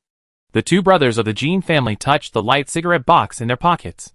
There were only a few cigarettes left. Even if they were frugal, they could only last for half a month at most. How would they live in the future? The two brothers have smoked for many years and are aware of the problem of smoking addiction, but they are not so anxious. However, this time, other people's behavior puts the problem in front of them. If it really doesn't work, quit smoking, Huang said with gritted teeth, and Huang Er nodded heavily. He has tried to quit smoking many times over the years, but each time it was in vain. This time he must quit. Wenjing originally planned to go to the city to have a look in a while, and he might bring back some cigarettes. But quitting smoking is always good for the body, so he will not give them hope for the time being and let them try to quit smoking. Apart from this little episode, there was nothing special on the way, and the group got busy after returning to the dormitory. The bamboo basket behind the door was moved out, and the grass vines collected in the past 2 days were taken out from it. Wenjing sat in the front to demonstrate, and the others gathered in a half circle and learned clumsily. After the peanuts were harvested, the daily work was only to water and weed the fields. and there was a lot of free time every day. After discussing, several people decided to learn the craft from Wenjung, and they could sell it to the base if they couldn't use it up. Crafts are easy to see but hard to do. Several men followed Wenjung to make them for a long time, and their hands were bruised with many red marks. But the baskets they made were still a mess. Not as good as those made by Tuanchuan. In fact, the straw baskets Wenjung made at the beginning were not as good as theirs. But he had experienced too much and had reached the point where practice makes perfect. Dejected, several people squatted outside the door, picked up the peanuts that were drying, and with a crackling sound, 2 or 3 peanuts popped out of the crushed shells and were thrown into their mouths. The semi-dry peanuts still retained a trace of moisture, and were a little sweeter than those that had just been harvested. "Hey, didn't you go to see that thing? Why are you carried back?" Old Jean shouted at the people in the next dormitory, who were walking back from a distance. They ran outside the base to watch the shooting scene, but they didn't expect that someone was carried back when they came back. "Is he scared? Go to hell. You are scared. I'm very brave." The person on the back cheered up and retorted, and then lay down uncomfortably. Old Jean was not in the mood to joke with him. The situation looked a little serious. He asked with concern, "What happened? Did he accidentally get it on his hand? This kid didn't sleep well at night. He should have caught a cold. He was stimulated today, and vomited and had a headache." Someone replied, "Let's take him back to the house to rest." Headache and vomiting. Why do these symptoms look so familiar? Wenjung thought of the smoking man not long ago, and had a bad association. He immediately asked, "I think his situation is a bit serious. Let's go to the infirmary." Speaking of this, the patient's roommates all looked helpless. And someone said, "We went there, but it was packed. There was no place to put our feet. Many people came to see the doctor for colds. Probably because they caught a cold last night when it rained. We didn't stay there for long, but we took a few cold medicines. If Big Eyes doesn't get better tomorrow, we'll send him to the infirmary. By the way, there's no hot water in our dormitory. I guess I'll have to borrow 2 cups from you." Qianyu shouted, "Wait! I'll pour it for you." He turned around and ran back. The people in the next door dormitory carried the sick Big Eyes into the room with a sling and put him on the bed. Qianyu ran out in a hurry with a hot water cup in his hand, and was taken down by Wenjung, who was standing at the door. "Give me the cup. I'll take it over." Wenjung took the cup and walked into the next door dormitory. Big Eyes was lying weakly on the bed, and several roommates were sitting beside him with some concern. Chapter 175. The sunlight outside shone in from the window, and Wenjung stood in the corner and observed the dormitory. There was a lot of dust and black stains in the corners of the tables, chairs and beds. There were unwashed dirty clothes in the plastic basin under the bed. There was an unpleasant sour smell after entering the door, and some food crumbs were scattered on the table. A cursory look showed that no one in this dormitory had mysophobia, and they acted carelessly, and did not pay attention to details. "Big Eyes, this water is warm. Come and drink the medicine quickly. I know a little bit of Chinese medicine. Why don't I take a look at him?" Wenjung suggested. Hearing Wenjung's suggestion, to be honest, these people in the dormitory felt that it was unnecessary, but they were embarrassed to refuse. Lying on the bed, De Yin rubbed his temples with his hands. The 2 Big Eyes, the source of the nickname, looked at Wenjung, who was facing the sun. Suddenly, he had a strong premonition that made him open his mouth and agree, "Okay." Under the crowd's gaze, Wenjung carefully checked De Yan's condition and took his pulse carefully. He had a guess in his mind, but he didn't reveal it to everyone. Just let De Yan continue to rest well. When leaving here, Wenjung secretly looked at the faces of the other few people, and then after saying hello to his roommates, he went out directly to find the man who vomited today because of smoking. Finally, he learned that this man had gone to the medical room and had not returned. Everyone in the dormitory is very healthy. Wenjung usually didn't pay attention. This time he came out to ask and found out that there are quite a few people with similar symptoms, but they all showed up in the past 2 days. It happened that it rained and the weather turned cooler 2 days ago, so these people naturally suspected that they had caught a cold. However, the real situation was not as simple as a cold. Wenjung kept analyzing the current situation. Qianyu was very close to the people in the next dormitory, but he had no health problems.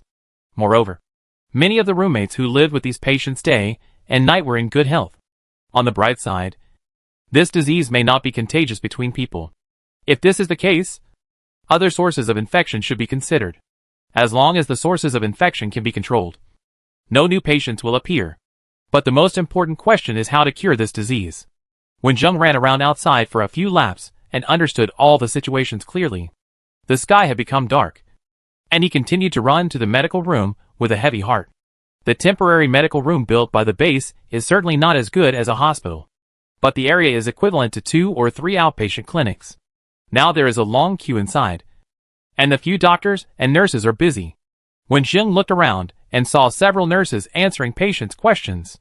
Based on the content of the answers and the attitude towards patients, Wenjung selected the target and walked directly over. "Sir, please go to the back and line up first."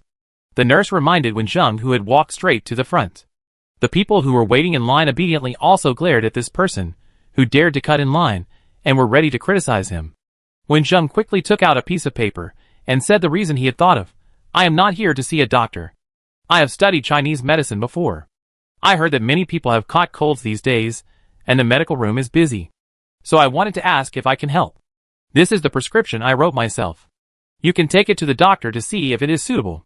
The person standing next to Wenjung came over to take a look at the contents on the paper. But all the words were so flamboyant that they could not be recognized at all. So they could only retreat in dismay. Judging from the handwriting, it looks like he is studying medicine. Seeing that Wenjung looked very serious, the nurse still reached out to take the paper. She had only glanced at it briefly, but suddenly stopped when she saw the few lines of words mixed in the prescription. "Are you kidding me about this prescription?" the nurse said seriously, her hand holding the paper trembling slightly. "I am not kidding," Wenjung replied in the same serious tone. "Xiao Zhou, come here and give this prescription to Dr. Zhang." The nurse called to the side, and after Xiao Zhou came over, she whispered a few words, then turned to Wenjung. "Sir, can you please wait here for a while?" Of course. Wenjung didn't wait long, and saw Xiao Zhou running over in a hurry. "This, sir. Dr. Zhang is calling you over." That night, Wenjung didn't go back to the dormitory. If they hadn't said it before leaving, they couldn't help but go out to find someone. They waited anxiously and worriedly for a whole day, when everyone couldn't help but go to find him. Wenjung finally came back to report that he was safe. "Xiaowen, what happened?" "Nothing for the time being. You should go out less in the next few days." Wenjung looked at Tuanchuan. "Tuanchuan, take good care of the uncles and aunts." After that, Wenjung rushed to the medical room again. When the solar storm occurred, the hospital was a disaster area. I don't know how many doctors and patients did not survive. Now most of the medical staff in the base are specially found by the police, and then escorted these precious talents to the base all the way. However, compared with the past, the number of medical staff is still far from enough, and the lack of necessary medical equipment makes it extremely difficult to diagnose the disease. Therefore, the special symptoms of these colds have not been confirmed. Only some experienced doctors have found something wrong, but they have not had time to raise it. Therefore, when Wenjung proposed a diagnosis with a high probability, it was taken seriously by Dr. Zhang. After a night of discussion, after reporting to the base leaders and gaining attention, a research group was quickly established, and Wenjung, who did not even have a medical qualification certificate, was selected into it. From this day on, the base used influenza as an excuse to persuade people with similar symptoms to be hospitalized, and the base also specially sorted out an area for them to live in. In addition, the base also requires base members to keep a distance from each other, clean the dormitories, and control the distribution of food and water by the base. And entry and exit from the base are also strictly controlled. After the disaster, everyone hopes to return to normal life as soon as possible and find relatives and friends who have lost contact. They finally got used to the current life and spent more than 3 months in peace. But the sudden announcement of the base made everyone have a bad premonition. They are afraid that life will fall into the darkness of the night of the disaster again. Many people recall the people who lost their lives when the disaster first occurred. The rumors about infectious diseases were exaggerated and circulated again in the base. Everyone was panic-stricken and unwilling to sit and wait for death. But they could not find a way out, and could only obey the arrangements of the base. The base gradually became turbulent, and some people took the opportunity to fish in troubled waters, and were directly caught by the guards, who patrolled day and night. The powerful force displayed by the patrol temporarily suppressed the chaotic base.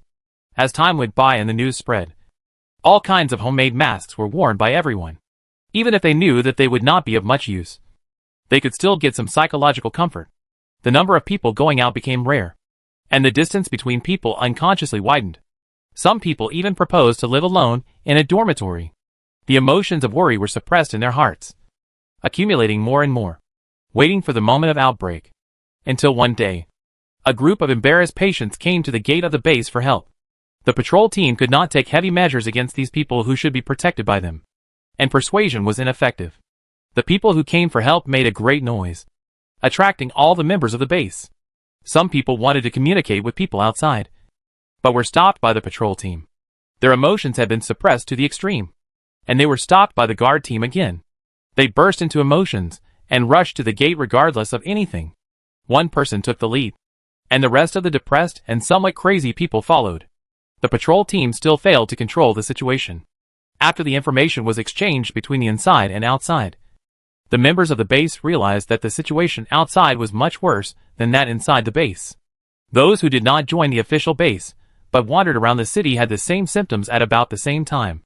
They also did not take it seriously, and at most drank some cold medicines they collected.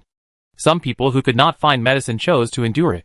However, these symptoms did not disappear, but became more and more serious. Only then did those people realize that something was wrong. Because many people had symptoms, they thought it was a highly contagious disease. Panic spread quickly, but there was no patrol team to suppress it. Some people who have symptoms gradually become psychologically distorted. They can't survive, and don't want to see others survive. As a result, the danger increases again. Those who want to survive must not only drag their sick bodies to find ways to treat them, but also avoid attacks that may appear at any time. The situation outside is like throwing a bomb into the crowd, blowing everyone dizzy. The situation outside is worse than expected. Is this disease really contagious? What should they do? Will they be sick? How are those people in the medical room now? How long will the base hide it from them? Countless questions linger in their minds, and their already unstable emotions become more collapsed after being impacted by the situation outside. They dare not imagine what will happen next. In this panic situation, the base finally announced the results of the research in recent days to stabilize people's hearts. This is a unique bacteria transmitted through water sources. Once people drink untreated contaminated water sources, they can easily be infected by this bacteria. This kind of bacteria is not resistant to high temperature. After 2 processes of water purification tablets and boiling, it can be eliminated. There is no phenomenon of human-to-human transmission for the time being. The existing patients all have the problem of not paying attention to diet and drinking water. People infected with this pathogen will show symptoms of headache and vomiting in the early stage, fever and coughing out blood in the middle stage, and life-threatening in the later stage. All the people with medical knowledge in the base are studying this new disease day and night. But without electricity, modern medical equipment, and treatment drugs, there is no way to overcome this problem in a short time. Even in the face of difficult problems, these medical personnel believe that they can eventually overcome them. But they have to race against time and study them as quickly as possible. Chapter 176. The canteen has delivered dinner. Please persuade the doctors to come and eat first. They can't stand it if they keep going like this. The assistant assigned to the medical research team by the base returned to the table outside and opened the lunch box. He took out peanut porridge, white-steamed buns, and a few dishes of light-flavored stir-fried dishes. There were many people eating, and the amount of food was not small. After all the food was placed on the table, the research team came out with a worried look on their faces. It seems that the progress today is still not smooth. The assistants were a little disappointed, but did not dare to show it. They knew very well how hard these people worked. After confirming that this new infectious disease appeared in the base, the medical team began to study it day and night, with no free time at all. But they were still powerless to treat this disease. Seeing that the patient's physical condition was getting worse day by day, everyone was anxious and couldn't eat. We have drawn up a new prescription, and we will change it to this one today. After Dr. Zhang came out, he didn't even look at the fragrant food, but handed the prescription to the nurse next to him. Take it for 3 days first, and I'll adjust the prescription depending on the situation. Any news about the machines I want? Another Dr. Fong said to the assistant. The base got a few small manual generators, which can be used to supply some medical equipment after simple modification. But the base is short of medical equipment, so they can only be collected temporarily outside. It has been found, and the people sent by the base are on their way back. The assistant said. During this period, the people who were sent out from the base sent back a lot of news from the outside world. New diseases do not appear in one place every day. Similar diseases appear in the areas around the base, and it is very likely that they have spread all over the country. Except for some forces that emerged after the disaster. They did not care about the life and death of ordinary people and suffered backlash. The forces with official backgrounds all attach great importance to the life and health of the people and want to develop treatment methods as soon as possible. Various medical supplies are urgently needed resources now. The major forces sent people to look for medical personnel everywhere. While collecting medical supplies, they would exchange the latest research progress and recent news when they met each other, just to overcome this problem as soon as possible and save the lives of patients as soon as possible. The only lucky thing is that the infection mechanism of this disease has been discovered. As long as more precautions are taken in daily life, the chance of healthy people getting sick is very small, and it will not even delay daily activities. This has soothed people's hearts to a certain extent. Unfortunately, the treatment of this disease has not been developed yet, and we can only try our best to alleviate the symptoms. However, the condition of the patients is getting worse and worse. Some people have reached the edge of life, and all the pressure is on the hearts of medical staff. For them, eating is just to meet physiological needs. The body swallows food mechanically, and the brain is thinking all the time. After a quick meal, all the medical research team members did not continue their research, but went to the ward to check on the patient's conditions. Wen Zheng, wearing a white coat, blended into the team with a serious face. Wen Zheng had traveled through several worlds, but had never studied medicine in depth. He only knew a lot of superficial knowledge and could treat common diseases, but was helpless against this new disease. The system store does not sell special medicines, but there are medicines that can treat various diseases. However, this kind of medicine only sells finished products, not prescriptions, and the price is very expensive. There are too many sick people. If you buy medicine from the system store, even if you add 2 influence points, it will not be enough. This method is simply not feasible, although there is no solution for the time being. Wen Zheng is not helpless. With his guess about the source of infection and the medical knowledge in his mind, Wen Zheng successfully became a member of the research group. He quickly absorbed knowledge from the discussions of the research group every day and bought various books from the system store to study. Staying in the research group, Wen Zheng can come into contact with patients of various conditions. He can try to use the spiritual power cultivated by the cultivation method to check the situation in the patient's body, which is better than some machines. So in the discussion of the medical group, Wen Zheng not only did not show his fear, but also put forward many novel insights to help everyone open up new ideas. This time, Dr. Zhang's new prescription was formulated with Wen Zheng's reminder. Looking through the wards one by one, the atmosphere in the front ward for mild cases was the best. Although most patients were still a little scared, they still held hope for the future and looked at the doctors with trust in their eyes. Among them was De Yin, who lived in the dormitory next to Wen Zheng. His roommates took turns to accompany him and racked their brains to find ways to make him happy, often making the whole ward laugh. The patients here were in the best condition. The further you go inside, the more serious the symptoms are, the more pain your body is in, and the more depressing the atmosphere becomes. The last few rooms were occupied by seriously ill patients who were struggling on the line between life and death. They could cross this line and leave this world at any time. Approaching this ward, it seemed as if one could smell the smell of life about to die, which made everyone's footsteps a little heavy. All the patients lying on the beds were skinny, with dark yellow complexions and slightly closed eyes, and they were no longer conscious. Their relatives and friends were accompanying them. Some of them could not bear it and cried silently. When they saw the doctor coming, they stood up and asked worriedly. While the doctors were checking the situation, Wen Zheng took the pulse of these patients and secretly injected some spiritual energy into them. After a moment, he put his hand down uncomfortably. This action was no longer useful. When Wen Zheng came to treat patients, he would inject some spiritual energy to allow their bodies to hold on for a while longer until a treatment method was developed. This method can only treat the symptoms, but not the root cause. It can prolong the survival time, but it has no effect at the last moment. Of course, if Wen Zheng bought medicine from the system, he could still save their lives. But after their illnesses were cured, Wen Zheng had no way to explain. If he didn't say anything, it would mislead the medical team to study the reasons why these people recovered. And it would go astray. After checking the conditions of these patients, the medical staff felt uncomfortable. But they still tried to encourage these patients to persevere. Help me.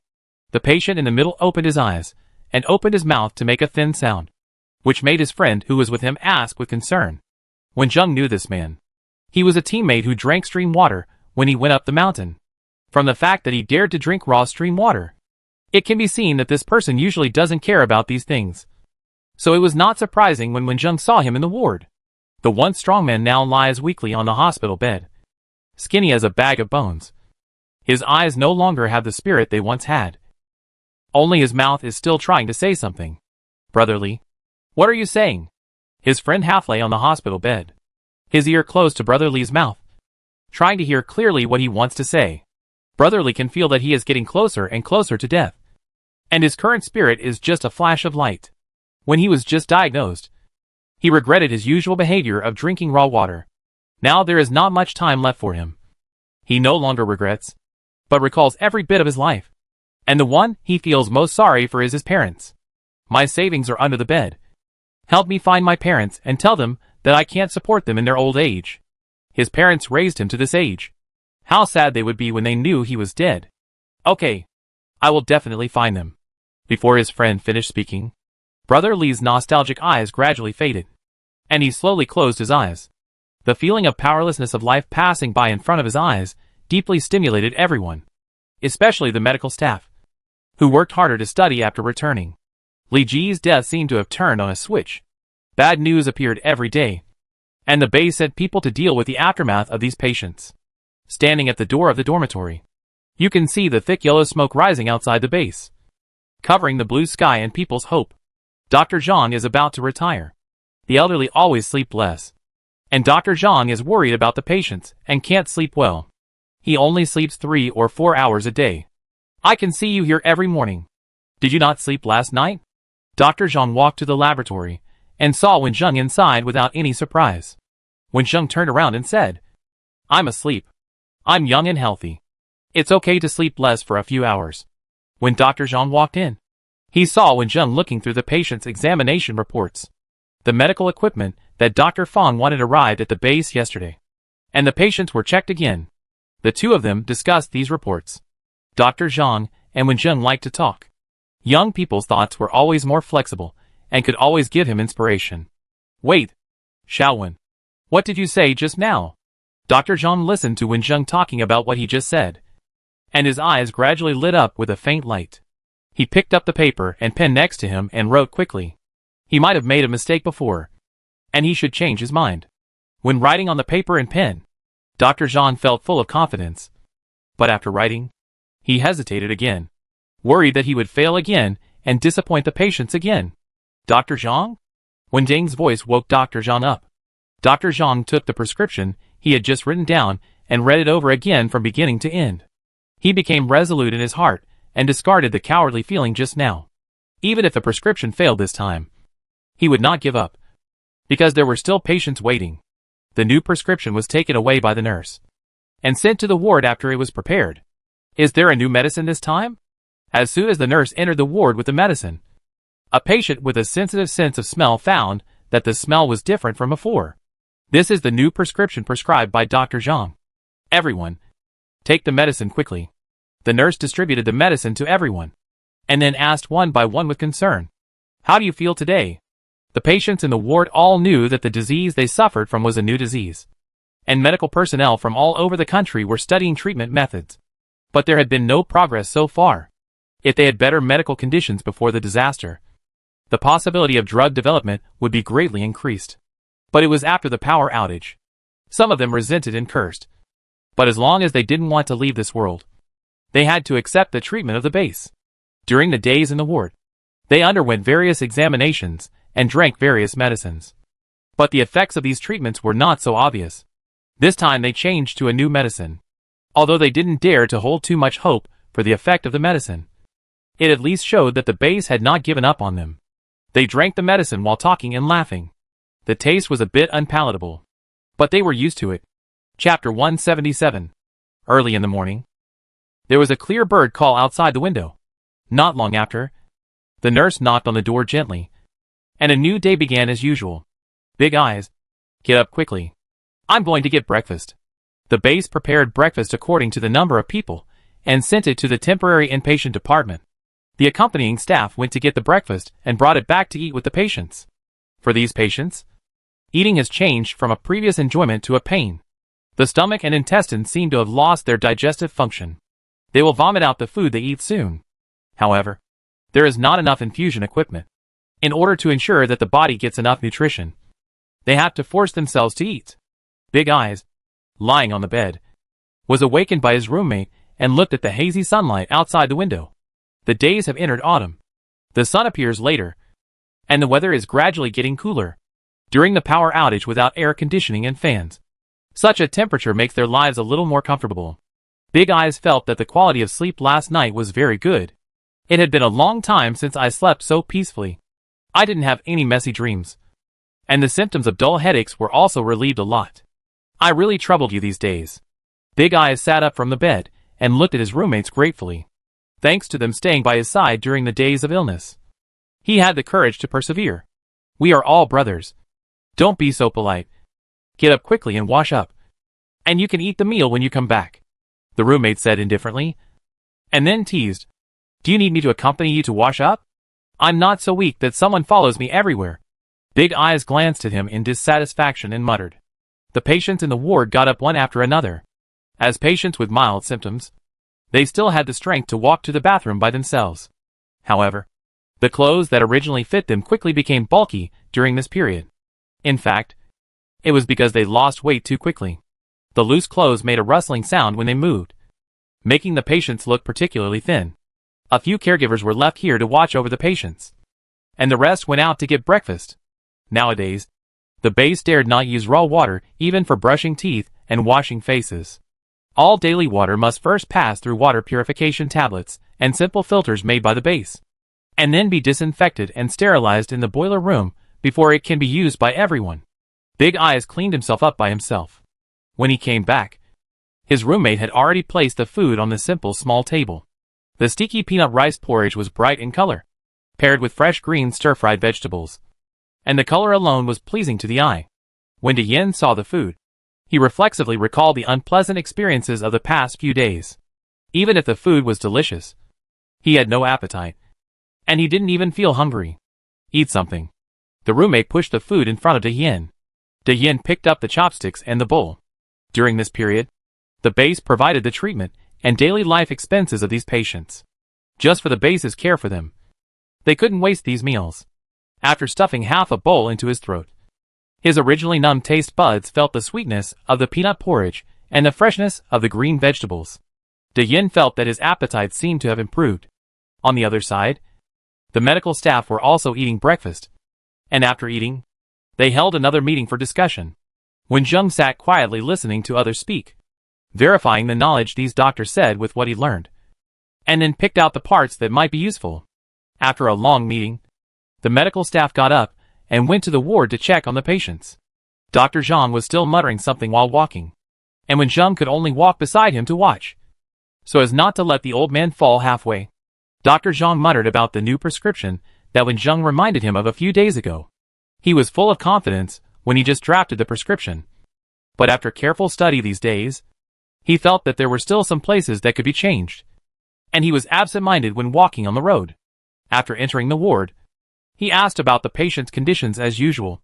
There were few machines in the base, and the electricity generated by the manual generator was not enough. Most of the time, the patient's conditions had to be described by themselves and observed by the doctors. The patient's answers were no different from before, until Big Eyes' roommate suddenly remembered something and said in surprise, "Big Eyes, have you not vomited since breakfast?" "Ah? Yes. Yes. I haven't felt like vomiting yet." Big Eyes suddenly jumped up and looked at the doctors with hope. "Doctor, is your medicine working?" This sentence shocked everyone in the ward. Before the doctor could speak, several patients hurriedly spoke up. "I vomited less after meals these 2 days, and my headaches have also subsided. Yes, yes, my headaches are not so severe, and I slept well these 2 nights. I thought it was because the weather turned cooler, and I was not so irritable. But it turned out that the medicine was effective. As they talked, some patients had tears in their eyes. They had been worried every day these days. And finally they had a glimmer of hope. Compared with the patient's ecstasy, the doctors were much calmer, and even worried that they would be happy in vain, which would affect their enthusiasm for treatment. The medical team quickly took action, notifying the arrangement of the use of the examination machine while the doctors carefully checked the patients' bodies. The movement here alarmed the base leaders, and some people had come here to wait for the results. As time went by, the strong young man with big eyes still did not show symptoms of vomiting, and he believed more and more that the treatment was effective. With visible excitement on his face, the final examination results really brought hope to them, and the conditions of many patients did improve, especially the young people. This good news made many patients shed tears, and even rush to the doctors to express their deep gratitude. After a flustered day, the doctors did not spend time resting, but worked day and night to find effective drugs. After several days of hard work, the new prescription drawn up by Dr. Zhang was placed in front of everyone. The base first asked Dr. Zhang to continue researching treatment methods with other doctors, and also issued a notice to collect medicinal materials, and then quickly said people to send the prescription and Dr. Zhang's idea of formulating the prescription to the surrounding bases, and then to major bases across the country. After a few days of research, this prescription can indeed have some effect, especially for young people, but it cannot completely cure the disease, and there is still the possibility of further improvement. Their base is relatively small, and does not have many medical resources. Sending the prescription and other information to other places, and letting all doctors study together may help them find a way to cure the disease as soon as possible. Time is life. At this time, the sooner the research results are obtained, the more people's names can be saved. This is not the time to grab credit. Dr. Zhang agreed with the base's move very much. He was very clear about his level. Now the base put all its hopes on him. He felt very stressed, and could only focus all his energy on research. When Zhang was also busier, in addition to taking time to meet with Tuan Tuan and others, and give them a few instructions, he spent the rest of his time discussing with Dr. Zhang. When the surrounding bases received the news and arranged medical experts and supplies to come here, Dr. Zhang and Wen Zheng improved the prescription, changed a few medicines, and increased the dosage of some of them, and the treatment effect was obviously better. At the same time, this news was not kept secret. After hearing about it, the other bases and people wandering in the city rushed here. The area of the base is not large, and the leaders have been racking their brains just to accommodate these people. When there are too many people, various disputes are likely to arise. When Tuan Tuan ran over to see Wen Zheng that day, he complained a few words. From the time when the prescription was confirmed to be effective, to the time when the rest of the base heard the news and came one after another, the base issued tasks such as collecting Chinese herbal medicines and building houses. And the ordinary people in the base were busy. There were two teenagers, Tuanchuan and Wu Xian, in Wen Zheng's dormitory. Tuanchuan's father Wen Zheng was in the medical team, so neither of them was allowed to leave the base and could only move around in the base. The two of them did some small jobs and helped out in the base. Who would have thought that someone would cheat them because of their young age?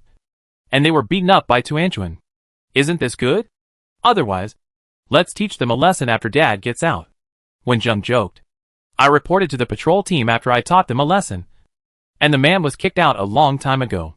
Tuanchuan held up half of his face full of depression. It was Wu Xian. He saw me teach someone a lesson, and then he pestered me every day. The person who wanted to deceive the two of them was an adult, but he was powerless under Tuanchuan. After Tuanchuan solved the problem, he met Wu Xian's admiring eyes, and from then on he had a little brother following him.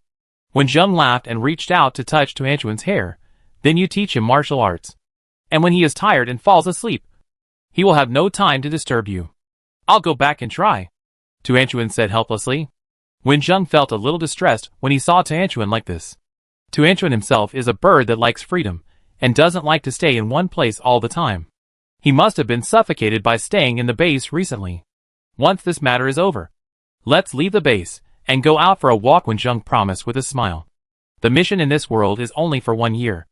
After the power is restored and everything returns to normal, it can be used as a vacation world to have fun.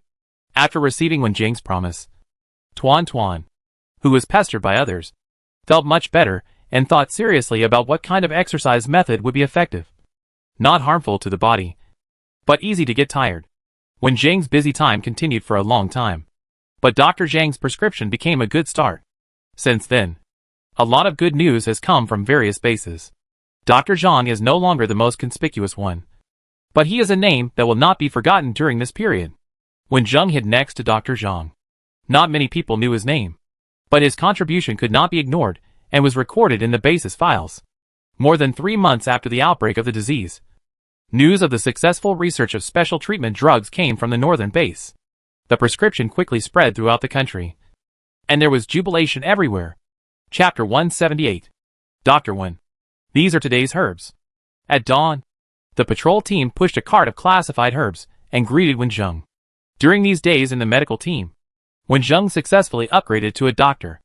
Now that the treatment prescription has been developed, someone suggested that Wen Zhang is good at handling herbs, so he was temporarily transferred to the pharmacy. After checking, Wen Zhang signed on the paper and asked others to take these herbs away for processing. Some of these herbs have been processed, and most of them are the reserves of some pharmacies before the disaster, which were collected and sent back to the base. More are fresh herbs with soil wrapped around their roots. These are all picked in the wild by everyone after the prescription is developed and handed over to the base. At the same time, the base will reward contribution points. There are still a few people who can handle fresh herbs. Most of them help in the hospital, but there are still not enough people. In recent days, many new apprentices have been recruited. They are very smart but have no foundation and need to be taught slowly. Therefore, the skilled workers in the pharmacy were busy processing the medicinal materials and then handed them over to other medical staff after preparing the prescriptions. Wen Zhang became a teacher to teach novices. His daily work was not tiring, and he did not need to go out much. The treatment prescription developed by the old expert not only tasted bad, but also smelled bad and overbearing. The whole temporary hospital was shrouded in this smell every day. After completing the morning preparations, Wen Zhang looked at the sun outside that had driven away the fog. It was time for breakfast, so he clapped his hands and asked everyone to go eat. Walking out of the pharmacy, the road was full of medical staff. They were responsible for different work content, but everyone had the same tiredness on their faces. When they walked to the canteen and smelled the fragrance of the food, they showed a relaxed smile. Xiaowen, come here to eat. Dr. Zhang, who arrived at the cafeteria earlier, waved to Wen Zhang after seeing him, and the smile on his face showed his love for Wen Zhang. The prescription that was initially effective for the disease was drawn up by Dr. Zhang. Now his status in the base is different from before, and everyone's words and deeds are watched. Many medical staff followed Dr. Zhang's movements and looked at Wen Zhang with curiosity, envy, appreciation, jealousy and ridicule in their eyes. Wen Zhang ignored these looks, naturally took the meal, and sat down next to Mr. Zhang, and whispered to Dr. Zhang, Mr. Zhang, your complexion is not very good, and you haven't rested well recently. Dr. Zhang's smile was full of relaxation. Today, a patient can be discharged from the hospital, and I won't be busy for long. This period is a critical period for treatment, and he is still watching from the side to give patients more confidence. After Wen Zhang persuaded a few words, Dr. Zhang quickly changed the subject and discussed the patient's treatment plan. Now the disease can be cured, but there are still sequelae that need to be slowly adjusted. Medical staff and patients eat in the same temporary hospital, and the types of food are almost the same. But the two canteens are far apart to prevent patients from disturbing the doctors, knowing that there is great hope for their illness to be cured, and that they can feel their bodies getting better little by little through treatment. Every patient is particularly grateful when they see the medical staff. Medical staff can now receive a series of thanks when they enter the ward, and the efficiency of ward rounds has been greatly delayed. If they meet in the canteen, it is difficult for medical staff to have a rare rest time. Come with me to the discharge ceremony later. Dr. Zhang looked at this talented and serious young man with admiration. The most important thing today is that the first batch of recovered patients were discharged collectively. The base attaches great importance to it. This represents the end and the new life. So a discharge ceremony was specially held. Wen Zhang is busy with his work in the pharmacy every day and was not invited to participate. Now facing Dr. Zhang's invitation, he thought about it and shook his head and said, "Thank you, Mr. Zhang. I have classes in the afternoon, so I won't participate." It was Dr. Zhang's turn to persuade, and when Zhang changed the subject, This morning, the patients who were finally able to be discharged were particularly excited. They changed into clean and tidy clothes and took good care of their appearance. The originally skinny body has grown some meat. The clothes are no longer loose. The face has returned to ruddy. And they all look energetic. The sun was very good that day. And it felt warm when it shone on people. After the simple discharge procedures were completed, the base leaders and Dr. Zhang said a few words to them. And the recovered patients happily left with their relatives and friends who came to pick them up. De Yin was also among the first group of people discharged. He stayed in the temporary hospital for 3 months and got used to the strong smell of medicine in the hospital and his fellow patients who were as thin as him. When the condition was at its worst, the ward was full of pessimism and the hospital was dead silent. But now looking back, even though it is winter when everything is withering, the hospital gives people a feeling of vitality. Those who have not yet fully recovered stood in front of the window and looked at them, their faces full of hope for the future. And when they saw De Yin looking back, they waved to him happily. In a few days, they will be discharged from the hospital. After being discharged from the hospital, De Yin walked on the road, looking at the pedestrians coming and going as if he were in another world. And his expression was still a little dazed. The base has changed a lot compared to a few months ago. As soon as you leave the hospital gate, you can see people walking hurriedly on the road. Most of them carry baskets or baskets with various medicinal materials in them. And they are heading to the newly opened medicinal materials purchasing place with a clear goal. Walking a little further ahead, you can hear noisy noises, full of the smell of fireworks in the world. What are you doing over there? De Yin asked.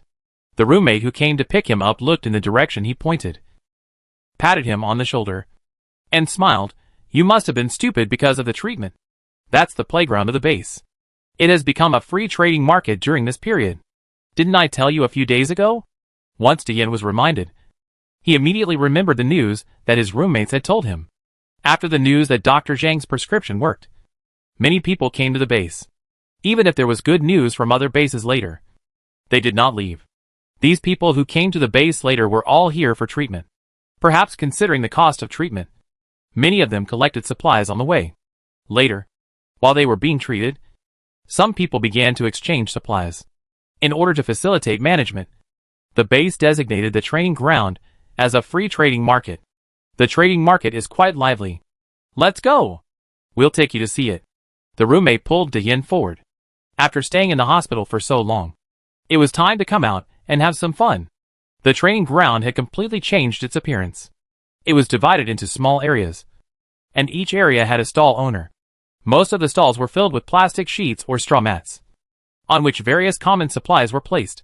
Many people came to exchange and buy supplies. They were wearing winter clothes and were distributed in front of the stalls in groups of 3 or 4. When they saw what they needed, they asked the price. Some people almost quarreled because they couldn't agree on the price. But as soon as they raised their voices, they felt a gaze. After a glance, they quickly lowered their voices and continued to talk to the stall owner in a friendly and peaceful manner. Hey, isn't this Dr. Wen's child Xiaoling? Why is he wearing the patrol team logo? Her eyes were full of confusion. Didn't we tell you? You don't know that Xiaoling is worthy of being Dr. Wen's son. He is very powerful. He used to learn martial arts. Some time ago, a liar wanted to cheat him, but Xiaoling gave him a lesson. Then Xiaoling was noticed by the patrol team. The patrol team taught him a few moves, and later found that he was particularly talented in martial arts. Finally, they made an exception and admitted him to the patrol team. The roommates told the whole story in a storytelling tone, and the news spread throughout the base. De Yin looked at Wenling in disbelief, and after observing for a while, he asked in confusion, no matter how powerful he is just a child. Why do these stall owners seem to be afraid of him? Child?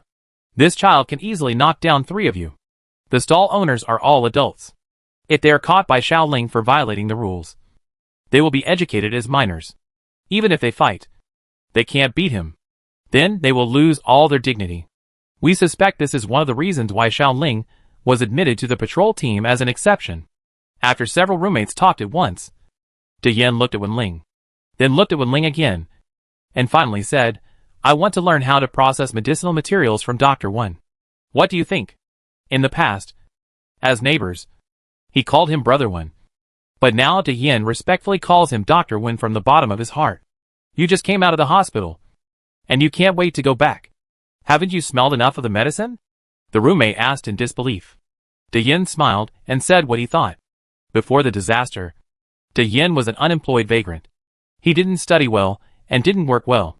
He spent more than 20 years in a daze. Fortunately, he escaped the disaster and came here. First, he met these good roommates, who took turns to take care of him and encourage him when he was sick. And he met such a good base. After he got sick, accommodation, food, medical care, medicines and other expenses during hospitalization were all provided free of charge by the base. And no patient was abandoned. De Yin originally just regarded the base as a refuge. But now, he really has a sense of belonging and hopes that the base can become better. Now that his body is recovered and he has been discharged from the hospital, he should do more for the base. Of course, the medical staff who have been working hard to treat him are also his benefactors, among whom De Yin is most familiar with Wenjing. As a neighbor and patient, De Yin admired Wenjing's actions and became interested in medicinal materials during the treatment. De Yin thought about it for a long time after gathering many ideas. After hearing that Wenjing was teaching students in the pharmacy, he thought about going out to be a student, and learning how to handle medicinal materials well could also solve the urgent needs of the base. After resting for a few days, after being discharged from the hospital and thanking his roommates, De Yin took the initiative to sign up when the temporary hospital recruited again, and entered the hospital again to become a student of Wenjing. Many of the rehabilitation personnel had the idea of giving back to the base and others. Most of them started working soon after being discharged from the hospital, and tried to do what they can. Not only them. No matter when. There are people who hold a heart of dedication. Among the healthy people who are not affected by the disease, there are also many people who donate their supplies to the base, or enter the hospital as volunteers to help. With the efforts of everyone, the situation is getting better day by day. Although there are still people with poor health who unfortunately passed away. The patients in the hospital were discharged one after another in the next 2 months. When the last patient was discharged, it was already winter, and snowflakes fell from the sky. The cold winter did not dampen the enthusiasm of the people. The new year is coming, and with the new year comes a celebration banquet for victory over the disease. Chapter 179. Please pack all these things for me. Wenjing pointed at the various snacks in the basket and said, "It is not easy to eat these things after the disaster. Yesterday, the last batch of new patients in the hospital were discharged. Wenjing spent a day to arrange the affairs of the pharmacy. He left the gate of the hospital after a few months and had time to walk around. Although he was busy in the hospital for so long, it was Wenjing himself who wanted to save these people. However, his contribution was not ignored. First, the system reminded him that the hidden task was completed, and he got a lot of points. Then he got the contribution points given by the base and the reward of rent reduction.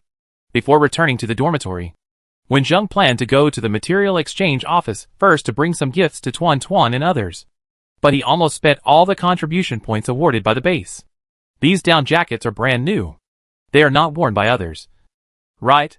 After getting a positive answer, Wenjing asked people to pack them without hesitation.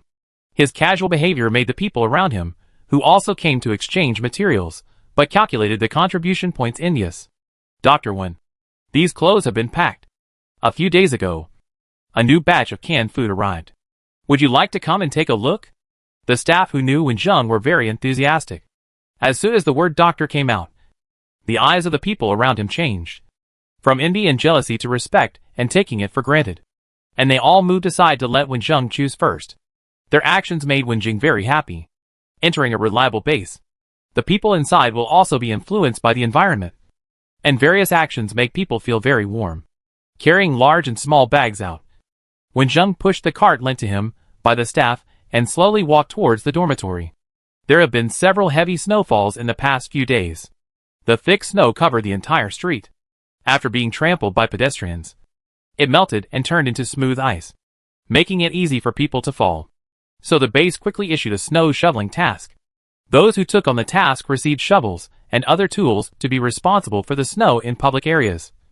And they had to deal with the private areas by themselves.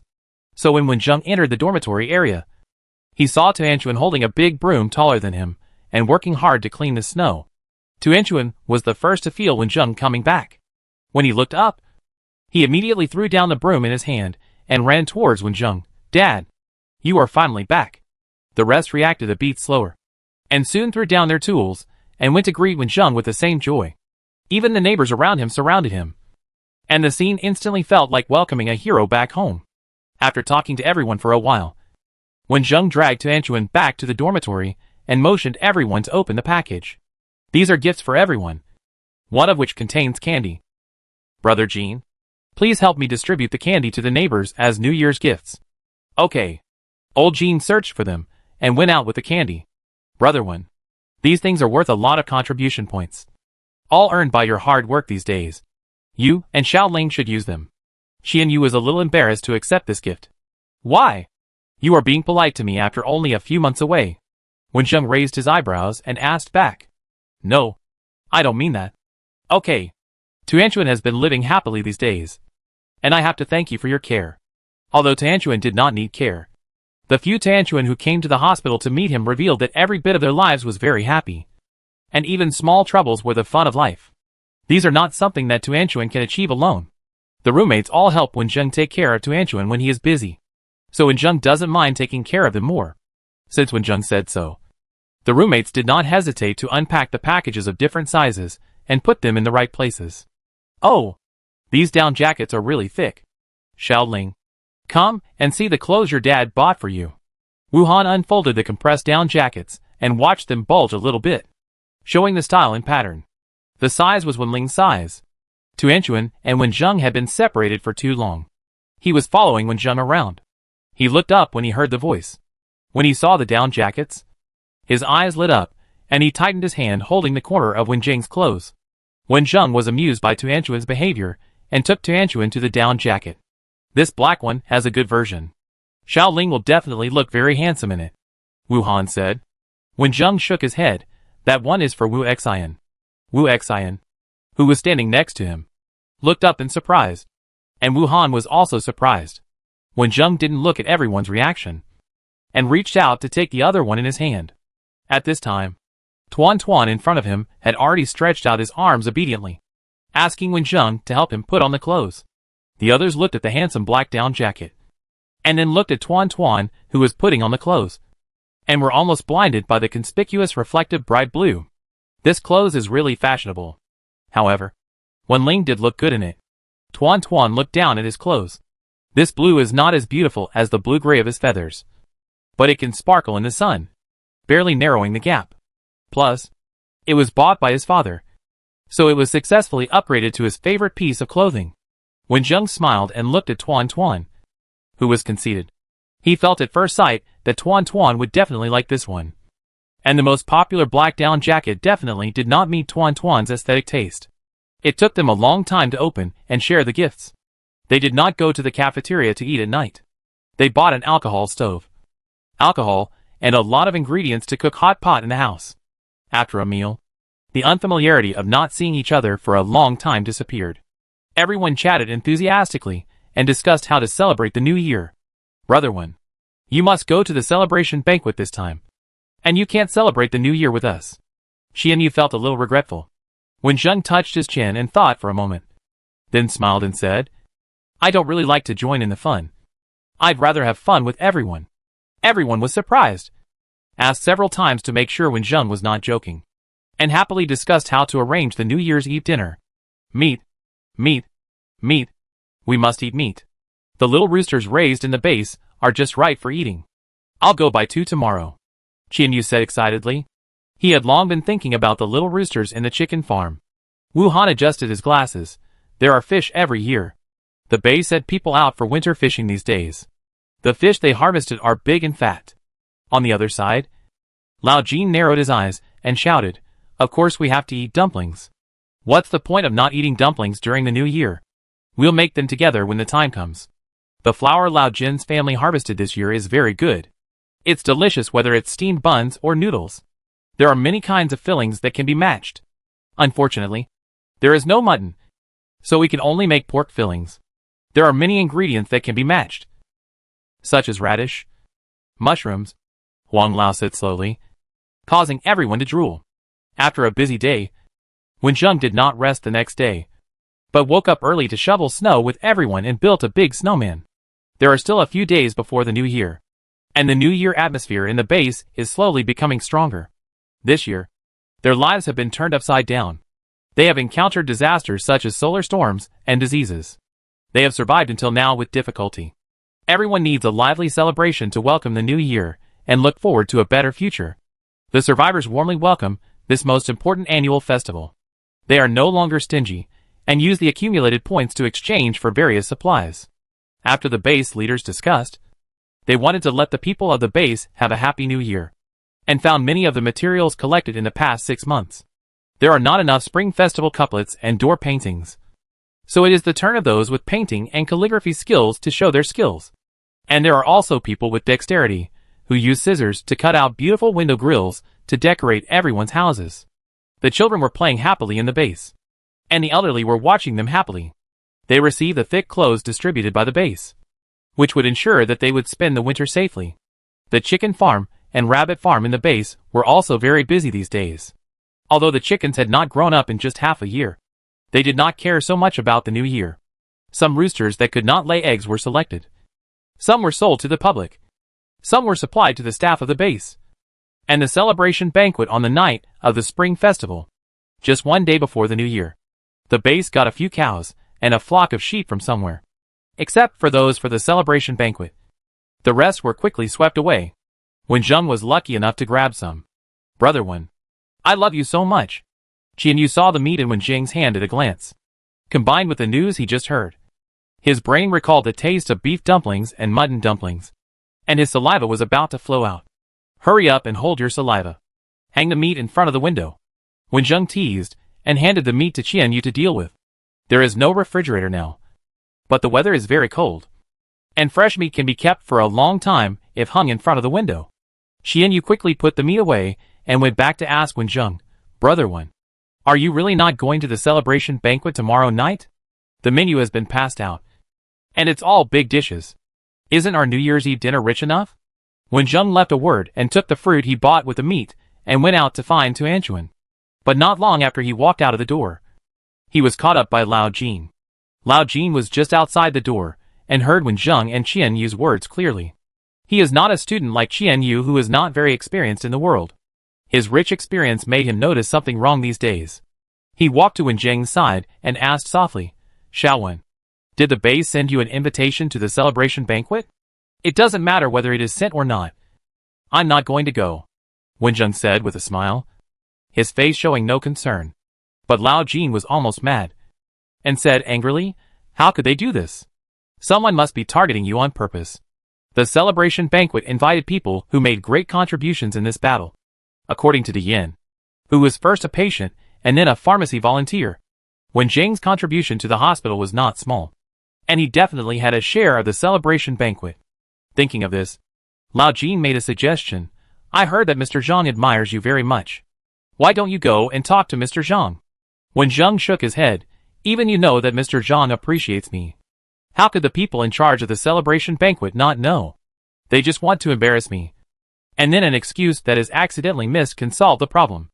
And if I deliberately look for Mr. Zhang or make trouble, someone will definitely think I am making a fuss. Are you just going to let it go? Old Jean was unwilling. Wen Zheng took another step forward and said, I will solve this matter. Don't worry about it. Be careful of getting old quickly. Wen Zheng noticed this matter earlier, but he disdained to intrigue with these people. It happened that he had other arrangements next, and he could solve it directly when he was ready. Chapter 180. On the night of New Year's Eve, the celebration banquet was held on time. Ordinary people also followed the original plan and had a lively New Year's Eve dinner with the New Year's goods prepared in the past few days. Wen Zheng did not go to the base office to ask about the invitation letter as originally planned, nor did he mention it to others. Until the New Year's Eve dinner, the invitation letter that should have been given to him was not delivered to him. However, there was a lot of news about the celebration banquet in the base. In addition to the leaders and heroes of the base, people from other bases came to participate. There were delicious food and rehearsed performances at the banquet. But all this had nothing to do with Wen Zheng. Wen Zheng spent the new year with his roommates. Just after noon, he started preparing for the New Year's Eve dinner in the evening. Everyone worked together to make dumplings. When they were having a good time eating in the evening, people from several dormitories around came to eat and drink. After playing until midnight, The New Year's bell rang, and gorgeous fireworks appeared with the sound of firecrackers, embellishing the dark night sky. Their city has long issued a ban on fireworks. Many people haven't seen fireworks for a long time, and don't know where these fireworks come from. The gorgeous fireworks didn't stay in the sky for too long. After they disappeared, the sky became empty again, and the people who were laughing suddenly fell silent. It should have been a festival for reunion, but most of them had their families separated, and they didn't know when they would meet again. Many people had tears in their eyes, and they looked up to avoid tears falling, fearing that they would be unable to stop crying once they were sad.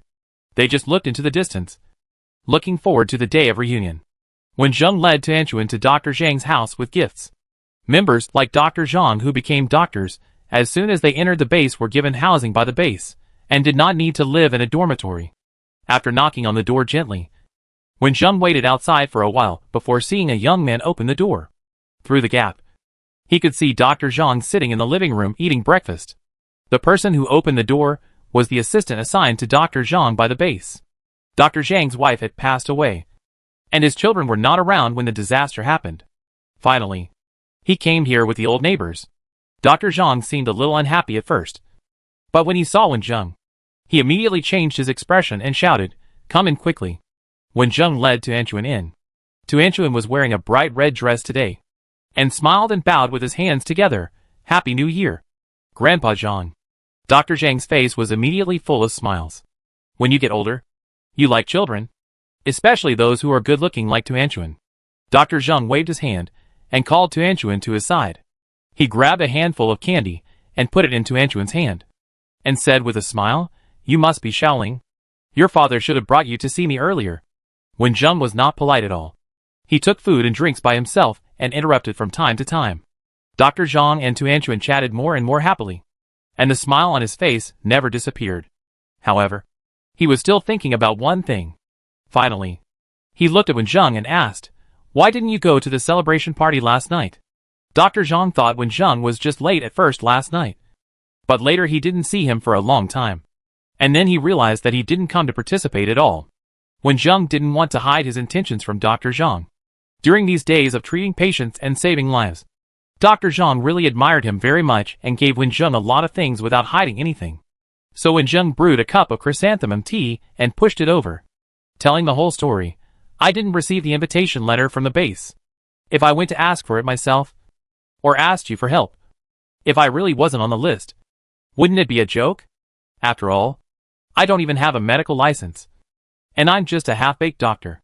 No invitation letter?" Dr. Zhang understood what was wrong as soon as he thought about it, and some anger appeared on his face. Of course, he knew that not everyone was kind, but the atmosphere in the base has always been good, and Wen Jing's contributions during this period are obvious to all. I didn't expect that someone would do these little tricks. Dr. Zhang drank the tea in the cup in one breath, thought for a moment and said, "But you chose not to go a little too impulsive. Sometimes you will miss more things if you fight for a moment." Last night's celebration banquet was a commendation meeting. In addition to the contribution points issued before the new year, each hero will receive other rewards from the base. Everyone will envy it. Originally, Wen Zheng should have received these rewards, but he was not there, so the things naturally did not belong to him. Wen Zheng filled Dr. Zhang's cup with water. "I don't need a reward, but I was absent because I didn't have an invitation letter. The base should give me some compensation. The base can only compensate you with some supplies, but you may lose your position in the hospital." Even if he asked, it would be the same, no matter what the reason. Wen Jing's failure to attend the celebration banquet would leave a thorny impression on the leaders of the base, and Wen Jing's lack of a medical qualification certificate was also a problem. Wen Zheng smiled and said his plan. "In fact, I originally planned to leave the base with my son after the new year." He had never intended to take the position in the hospital. Those people were doing these little things, nothing more than being dissatisfied with his performance during the epidemic or his position in the hospital. But they didn't know that Wen Zheng had no intention of taking it. These actions were completely unnecessary and were remembered by Wen Zheng. Dr. Zheng wanted to give some advice, saying that it was dangerous outside, difficult to walk, and you were carrying a child. But the words were still on his lips. After the lively and deserted spring festival yesterday, if he was not old, he would have wanted to find his relatives. Wen Zheng is young and strong, and his sons are all teenagers. I heard that they were admitted to the patrol team as an exception.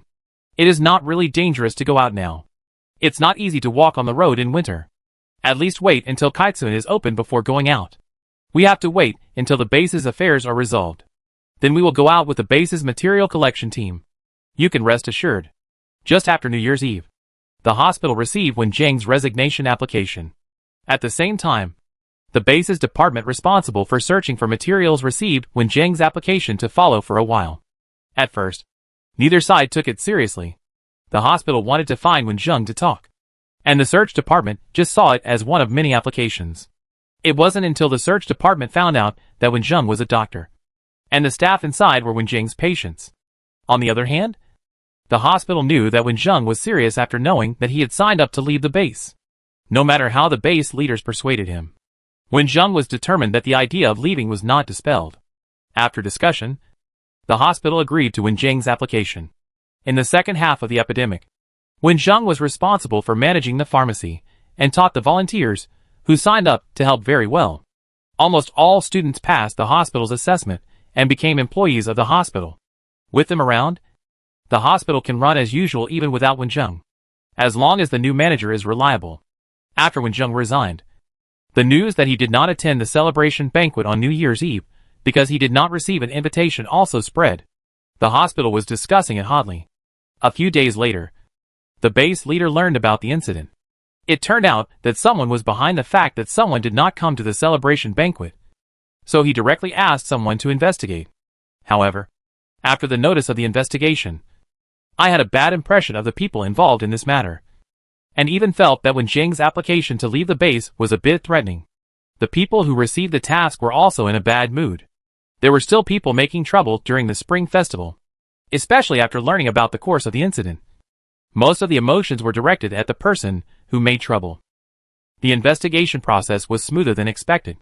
The person who made trouble did not expect Wen Zhang not to go to the celebration banquet, and he directly sued the base for the operation. For a while, he couldn't even think of an excuse. It's just that what he did was not a serious mistake. At most it was just some minor mistakes, and the final result was just losing the job. After the matter was resolved, the man walked on the road with his head down, did not go home, and walked into the building where the medical staff lived, completely unaware that his actions were seen by others.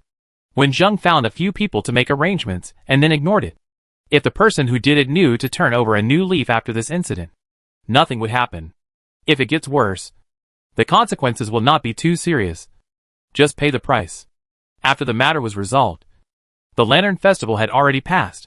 After waiting for a few more days, Wen Zhang was notified to collect the rewards given by the base. Of course, the things in the celebration banquet that night were much less. Wen Zhang did not take these things, but chose other items of equivalent value. The most important of them were 2 bicycles that were easy to ride. In addition, he asked for some parts and modified them himself. After the food, clothing, housing, transportation, and tools for the journey were prepared, the rest was easy to pack. Wen Zhang and Tuan Tuan were not ordinary people. The things prepared before the disaster were repacked into the backpack, which basically met their requirements. However, the clothes inside needed to be changed. The summer clothes were replaced with autumn and winter clothes. In addition, Wen Zhang and Tuan Tuan could set off directly with the medicine box they had sorted out. When they learned that Wen Zhang was going to leave the base with his children, the roommates who got along well with him were a little surprised. And then, they were also a little eager to move. However, Wu Han was weak in martial arts and brought Wu Xian with him, so he didn't want Tuan Tuan to be able to guarantee his own safety. The Huang brothers' hometowns were in other provinces, which were too far away from here, so they had to give up this idea. Old Jean is the luckiest person in the dormitory, not to mention his parents, wife and daughter. Even his father-in-law and mother-in-law live next door. He can be called a winner in life. In the end, only Qian Yu decided to leave with Wen Zhang. The day they left the base was after the first month of the lunar year. The ice and snow on the ground melted, and some strong winds quietly emerged. The fleet of straight-line cars, tricycles, and other vehicles that were all operated by manpower stopped at the gate of the base. Many people came to see Wen Zhang and his friends off. Even Dr. Zhang came. And De Yen, who was studying with Wen Zhang, was reluctant to leave. Without saying much, Wen Zhang waved goodbye to everyone. If nothing unexpected happens, he will be back in 2 months at most. I hope I can give them a surprise then. Chapter 181. The bicycles rely on human power to travel on the road. The speed is very slow, but it can pass most terrains. The ice and snow melted, and there were a lot of weeds growing on both sides of the road. The early blooming forsythia stretched out its branches dyed yellow by the flowers, and sparrows could often be seen in the grass or woods. Occasionally, a few living people could be seen, and they would rush over to ask for help after seeing them. Very rarely, corpses would be encountered. At this time, the team would stop, put on gloves and masks and other protective equipment, try to confirm the identity of the corpse or remember its appearance, and then cremate it with a fire. Find a place nearby to bury it in the soil, and mark it with a wooden board or stone. The ground where the corpse stayed was also simply disinfected, and the team said by the base all carried such things. Everyone was scared by the disease some time ago, and tried to avoid the generation of more dangerous viruses. Every half a day of walking, they would stop to rest and eat, carefully clean up the weeds to make a clearing, and everyone would build a pile of firewood with ease, and divide the work to prepare the materials needed for lunch. When Jung led Tanchuan into the surrounding woods, it had rained a little in the early morning, and the air was humid, with rain still on the woods. Tanchuan felt very close to the woods, and ran into them with a hop, teasing the birds that flew over with his hands, asking what food there was in the woods. When Jung walked slowly behind, carrying a basket on his back. If he saw any wild vegetables or medicinal plants, he would dig them up with a small shovel and put them in the basket. There were mushrooms popping out of a few bushes, and when Jung walked over to pick 2 and carefully identified them, he confirmed that they were the shiitake mushrooms he usually ate, and then he put them in the basket with confidence. The 2 returned to the resting place with a lot of harvest, and immediately received everyone's concern. Dr. Wen and Xiao Ling are back. Come and wash your hands. Then sit here and wait for dinner, and leave the rest to us. Xiao Wang and De Lu. Don't just talk. Take these vegetables and wash them. I'm waiting to use them. These personnel sent out by the base to collect supplies are not all out for the first time. However, everyone thinks that this time with Wensheng is the most comfortable time on the road. Looking at the clouds in the sky can predict when it will rain, and they can find a place to hide in advance. You can find wild vegetables by walking around, which can benefit the tongue that eats compressed biscuits every day. It can also help them search for supplies, and every team member likes them, although the medicinal soup occasionally tastes bad. This time, they walked on the road without getting sick and full of energy, which must be the effect of the medicinal soup. Dr. Wen, we haven't enjoyed your life for long, and you are going to leave us now. The man holding the mushroom and wild vegetable soup said sadly. The eyes of the others were also reluctant. After walking together for more than half a month, the city ahead is the destination of their search team. But when Zhang and Tuan Tuan are going to another nearby city, and the 2 sides will separate at the fork in the road ahead. Alas, the next city is entirely up to us. Dr. Wen has things to do, and we have to complete our tasks by ourselves. We can't always think about having Dr. Wen to help us. As the saying goes, all good things must come to an end. Anyway, Dr. Wen is from our base, and it won't be easy to meet him in the future. When everyone returns to the base, we'll have dinner together. Everyone was a little excited. After everyone had spoken, the captain looked at Wensheng and said, Dr. Wen, we will stay here for about a week. Although they didn't say it explicitly, if Wensheng came to them for something, they would try their best to help. After leaving the fork in the road, only Wensheng and Tuanchuan were left. Finally, there was no one else. Tuanchuan could let himself go.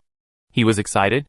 After thinking for a while, he tilted his head and suggested, Dad, let's have a race. Okay, let's go. After Wensheng finished speaking, he rushed out with his long legs on the bicycle. Tuanchuan was not to be outdone, and he pedaled quickly and followed closely behind. There was a little weak wind today, blowing gently on them, and riding with the wind allowed Tuanchuan to regain a little feeling of flying. The birds on the roadside felt Tuanchuan's excitement and followed them to fly forward, chirping all the way. Others would get tired riding a bicycle, but these 2 people would not get tired even if their bicycles fell apart. There was no one around, so they didn't need to rest. They would stop occasionally when they saw something interesting. This fruit is a bit sour. Wensheng held the green and slightly red fruit in his hand, tasted it gently, and his face wrinkled because of the sourness. Tuanchuan threw a clean one into his mouth, and soon had the same reaction as Wenjung, and said dejectedly, "Then let's not pick them." Wenjung smiled and comforted, "It's just the beginning of spring, and these fruits will be ripe when we come back, and we should be able to find honey." Hearing the favorite sweet honey, Tuanchuan perked up and began to think of other questions. "Dad, where are we staying tonight? How about that tree?" That night, they did not live in the tree, but rested in the cave. It was originally a small cave sunken in the mountain wall. Wenjung enlarged it and supported it with wood. In addition, it was tidied up, and it was very similar to the caves in the deserted island survival world. Tuan Tuan was very excited after seeing the cave. He swept away the frustration of not eating the sweet fruit and turned around in the cave. They rested in it for a night. The next morning, the two set out again without any nostalgia. Wenjung rode his bicycle towards the cave and shouted, "Tuan Tuan, are you ready?" "Okay." Tuan Tuan jumped down from the edge of the cave neatly, ran 2 steps and jumped onto the bicycle, pedaled the bike first, and did not forget to urge Wenjung, "Dad, let's go quickly." In the cave with their backs to each other, there was a green straw weaving bigger than a palm hanging on the mountain wall, and the weaving of one person and one bird was lifelike. The straw weaving swayed slightly with the wind. There were no trees around to block it. It attracted people's attention from a distance, letting them know that there was a place to stay here. After 2 days of walking, the two came to the planned city. Standing on the tree and looking far away, the tall buildings in the distance stood on the ground. Between the black buildings burned by the fire, there were blue sky and white clouds, and the color contrast was particularly sharp. During the half-month of walking on the road with the search team, Wenjung and Tuan Tuan entered the city, which almost became a ghost town. Those who dared to live in it needed a lot of courage. After humans left, the city was occupied by animals and plants, and it changed its appearance in just a few months. There were traces of fire everywhere. Weeds were growing everywhere, and rats and cockroaches were rampant. Most of the windows of the houses were broken, and the doors were also shaky, with only a few intact ones left. There were almost no people on the road. The team walked inside, and could feel someone's gaze from time to time. When they looked up, they happened to meet eyes observing the outside. Ordinary people would probably be scared when seeing this scene. The search team that came out several times secretly observed Wenjung, wanting to see if Dr. Wen would be scared as well. The result disappointed them. Even the underage Wen Ling had no expression, and just held the corner of Dr. Wen's clothes. Later, when they were busy searching for supplies, Wenjung also found a stick and a piece of cloth, and made a look like a wandering doctor that often appeared in ancient TV dramas, and treated people who stayed in the city for free. It was precisely because of Wenjung's action that the people who came to see the doctor provided some clues more or less. The search team's mission was particularly smooth. The previous teams had successfully transported the supplies back. The last team walking with Wenjung was so reluctant to leave. After taking a look at the city, Wenjung did not take Tuanchuan into the city. There are very few people living in the city now. During the last outbreak, most people went to various bases to seek medical treatment. Then, during the difficult winter, many people chose to stay in the bases. Wenjung and his team came here to recruit people, so they might find more people by going to nearby bases. Wenjung rode on a bicycle and observed the surrounding roads. Most of the roads near the city were covered with dead vines and fallen leaves. Only roads with people walking on them would reveal part of the ground. Slow down along this road and walk along the trees that were cut down on the road. When you see traces of a lot of wild vegetables being dug in the woods on the roadside, you are not far from the human habitation. I heard from people I met on the road that the largest base near this city is in a farm in the suburbs. There are many species of animals and plants, and there are many houses for employees and tourists to live in. The conditions are better than their base. The further you go, the more traces of human activities you see, until you pass through a forest that blocks your view, and a sign that used to say Tian'an Farm, but now has been changed to Tian'an Base, stands on the side of the road. As soon as Wenjung and his friends approached the gate of Tian'an Base, they were stopped by the guards guarding the gate and asked about their identities. The two guards' attitudes were very good, and when they saw that Wenjung's ID card also had the word doctor written on it, their attitudes became even better. Then, they asked Wenjung and his friends about their purpose of coming here. After getting the answers they were looking for, they let them in, and one of the guards even stuffed 2 candies into Tuan Tuan's hands. Just looking at the 2 guards' rosy faces and their willingness to give Tuan Tuan candies, you can tell that they are living a good life. If he finds someone in this base, he shouldn't need to help. Due to the remaining memories of his original body, it's better to go and take a look. But no matter whether it is good or bad, the two of them are not going to show up. Just help secretly. Chapter 182. When Zheng and Tuan Tuan entered the Tianan base smoothly, riding bicycles through large grasslands and farmlands, and walked towards the building cluster. On the way, they passed by cattle and sheep grazing on the grass. And there was a group of ducklings wandering in the rice fields. Going further ahead was the cowshed where dairy cows were raised, and people in the base were milking with gloves. Not far away was a milk processing plant, with several employees staying inside. When you get close, you can smell the strong smell of milk. Come and see after you get the news, Wen Zheng said softly. And when Tuan Tuan reluctantly withdrew his gaze, he added the milk candy to the purchase list. The gate guard gave 2 milk candies, one of which was stuffed into Wen Ding's mouth by Tuan Tuan. It had a strong milk flavor, but was not fishy, and had a light sweetness, and was not greasy. Wen Zheng felt good eating it. Not to mention Tuan Tuan, who liked sweets, walked to the periphery of the building complex, and entered it smoothly. They had never been to this base before, but they asked a few more questions when they heard someone mention it on the road, and they had a good understanding of the situation here. Tianan base can produce many basic supplies, and everyday people from major bases and scattered survivors come to buy or exchange supplies.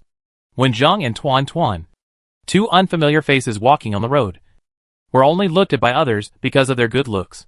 Following the subtle sound, they walked to the trade area, where buyers and sellers were bargaining on both sides of the road, and most of the goods sold were various snacks. Tuan Tuan's eyes lit up when he arrived here, and he looked up at Wen Zheng. Wen Zheng smiled and said to Tuan Tuan, "Go buy whatever you like. Don't run too far. I'll come to find you later." After hearing what Wen Zheng said, Tuan Tuan chose to abandon his father, and ran to the stall with the best smell with his backpack. Waiting as he ran, "Dad, I will buy you something delicious." Wen Zheng smiled and shook his head, and left to inquire about the news. "Customer, what do you want to buy?" The middle-aged owner of a seasoning store was sitting in the store. When he saw Wen Zheng parking at the door, he quickly stood up and greeted him with a smile. Wen Zheng walked in and walked around the store. There were all kinds of seasonings on sale, some in plastic packaging like before the disaster, and some in bulk and paper packaging. Compared with the prices of various supplies that Wen Zheng saw along the way, these seasonings were quite good quality and cheap. The boss stood by and introduced carefully, "You are new to our base, right? These seasonings were a famous brand before the disaster, and every household here used them. The bulk wrapped in paper was picked after the disaster. If you think the quantity is too large, we also have prepared seasoning gift packs in our store, which are most suitable for use on the road. Give me 2 seasoning gift packs," Wen Zheng said. "Okay, I'll pack them for you right away." The boss took Wen Zheng to the counter. "Boss, I want to ask you about someone." Wen Zheng took out a hand-painted portrait from his backpack. The boss looked up and carefully observed Wen Zheng's expression, then asked, "Who are you looking for?" The shop owner was originally a resident around Tianan Farm, and he opened a small shop to deal with others. After the disaster, he was a member of the first Tianan base. He opened a seasoning shop and watched people coming and going every day. After helping a few people by chance, his reputation for helping to inquire about information spread in a small range. However, the shop owner was afraid of causing trouble, so he had to ask about the situation before helping, and he couldn't cause any trouble in the base. "My ex-wife," Wen Zheng said, and briefly explained the situation of the original body and his ex-wife. In any case, she was the ex-wife of the original body and the mother of the original Wen Ling. The reason why the original body's marriage broke down at that time was more because of the incompatibility of the two people's personalities. The original body was not ambitious, and the woman had career aspirations. In fact, neither of them was wrong. Moreover, the original Wen Ling would go to the woman's place to play several times a year. But in the past 2 years, the woman remarried and had a child, so the number of times she went there was reduced. The disaster came suddenly, and Wen Zheng was unable to get away in the past. Now he comes to inquire about her situation when he is free. If you need help, help. If not, just pretend that there is no contact. After listening to Wen Zheng's story, the shop owner thought he still had some ability to judge people. So he took the portrait from Wen Zheng and helped to identify it carefully. After a moment, The boss looked up and said, "I know this person. Others call her Xiao Zhang. She is alone with a child under 2 years old. But she is taken care of by the base and lives a decent life. Please give me the address. I want to go and see it privately," Wenjung said, and finally asked a few more questions, and whispered to the boss not to tell anyone. Finally, Wenjung took the packaged seasoning gift bag and took out 2 gold earrings from his pocket and put them on the table. Now all major bases use points as currency, but they can only be used within their own bases. The circulating currency that can be used in all bases is various materials and precious metals. It is not convenient to carry too many materials on the road. But Wenjung has a lot of gold jewelry bought before the disaster, which has not been used so far. In fact, if it is used later, the disaster should be over. After the shop owner confirmed that it was indeed gold jewelry, his face was full of joy. When his wife saw it, she would definitely be very happy. The price of these 2 gold earrings is much more expensive than the seasoning and news. The shop owner was not at ease with them, so he stuffed a lot of things into Wenjing's pockets and asked Wenjung to come to him if he had any problems. The address the shop owner mentioned was a special area in the base for the elderly, the weak, the sick and the disabled to live in. Wenjung did not go there immediately, but went to the market to find Tuanchuan first. Wenjung just arrived at the market on his bicycle and saw Tuanchuan, who had become extremely conspicuous. There were large and small bags of snacks on the bicycle, but it did not affect his walking forward at all. The vendors around saw Tuanchuan approaching and shouted a lot louder, "Dad!" Tuanchuan looked at Wenjung, dodged left and right with the things, and rushed to Wenjung from the crowd. "This milk cake is very delicious. Dad, please try it." Tuanchuan handed a piece of milk cake to Wenjung, and the picture of loving father and filial son made many people around smile kindly. Wenjung took Tuanchuan to a corner where he would not interfere with others, and then looked at the things Tuanchuan bought one by one. Most of them were food, and the rest were brightly colored clothes and toys. "Dad, have you found out?" Tuanchuan asked while sitting on the bicycle. Tuanchuan had no feelings for his original mother. As a human form transformed from a bird, his feelings were not as abundant as those of real humans. Even if it was Grandpa One, Tuanchuan only accepted him because of Wenjung at first, and then gradually deepened his feelings as they got along. When entering the task world alone, Tuanchuan would only complete the content related to the task, and he didn't care about anything else. However, when completing the task with Wenjung, Tuan will pay attention to Wenjing's way of dealing with people, and then learn from him privately. You may not understand it now, but you will always understand it in the future. Wenjung suggested to come and see the original mother's situation. Tuan certainly would not object, but he was a little worried. What if he could not act out the original personality after meeting her? "I have found out her address. Let's stand in the distance and take a look," Wenjung said.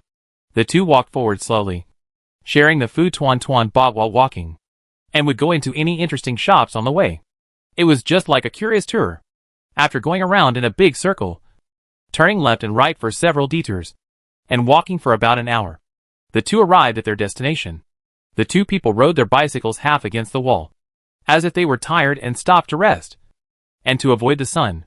In fact, the place where the two stopped was just in the blind spot of the surrounding people's sight, and they could still see the house in front. The houses on the farm are basically single rooms, and the highest is only a 3-story building. There was a separate small yard where they came. There were some wooden horse slides, and more children playing in it. There were many adults standing around watching, one of whom was Zhang Jingyan. This was a kindergarten built by the Tian'an base. The Tian'an base was rich in resources, and made proper arrangements for those who really had a difficult life. Zhang Jingyan was alone with her young child, and it was obviously a difficult life. Not only was the child taken care of by the base, but the adults also got jobs. In fact, based on the character of Zhang Jingyan that Wenjung saw from the original body's memory, as long as she was given a chance, she would be able to live well. It seemed that they didn't need any extra help, and they just had to wait for the disaster to end. Chapter 183. Wenjung and Tuanchuan later exchanged most of their gold ornaments for supplies and donated them to the kindergarten established in Tian'an base. They stayed in Tian'an base for 2 months and had a great time. Finally, the two left, carrying various Tian'an specialty snacks on their bicycles. Before leaving, Wenjung also heard the news circulating in Tian'an base. saying that the government was recruiting people who knew electricity to renovate and repair the original circuit. Those who heard it were full of hope, hoping that they could resume their previous lives after the power was restored. When Zheng and Tuanchuan walked very slowly on the way back, and they didn't like to take the usual road.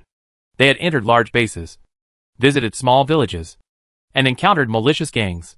The large bases they passed on the way were also busy with electricity, and the day of power restoration was just around the corner. The two of them walked and stopped on the way, picking a lot of medicinal herbs. When Zheng met patients, he would diagnose and treat them. He accumulated a lot of experience in practicing medicine, and his reputation gradually spread. However, the bodies of these two people could not withstand all kinds of hardships, such as climbing mountains and crossing rivers. But bicycles could not withstand it, even if they were modified. In the end, they were unable to take them back, and they broke down halfway, without a means of transportation.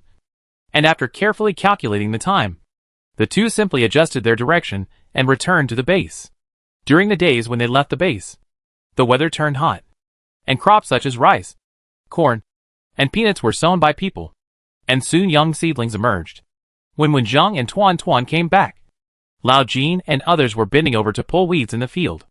It was not until they heard shouts that they looked up and saw Zheng and Tuan and ran over to welcome them back. Walking into the base with everyone, Zheng was first attracted by the conspicuous solar panels. With his excellent eyesight, he could see the workers building the circuit next to him. Following Zheng's gaze, Lao Jin spoke with anticipation. The base is repairing the circuit recently. If we didn't know how to be an electrician, we would have signed up to help. The base has plenty of sunlight every day, so we use solar panels, and are also building a biogas tank. I hope the circuit can be repaired soon. Everyone looked at the circuit under construction, and looked forward to the future. The sooner the circuit and communication are repaired, the sooner we can contact relatives and friends who have lost contact and know that they are safe. When Zheng and Tuanchuan, who returned to the base, rested for a few days, and visited Dr. Zhang and other close people. Dr. Zhang heard about Zheng's deeds of curing diseases and saving lives on the road. After seeing him, he praised him for a while, and asked the new students to learn from him. The hospital soon received the news that Zheng had returned. It was just that the management position of the pharmacy was occupied, and Zheng was a doctor who changed his job halfway.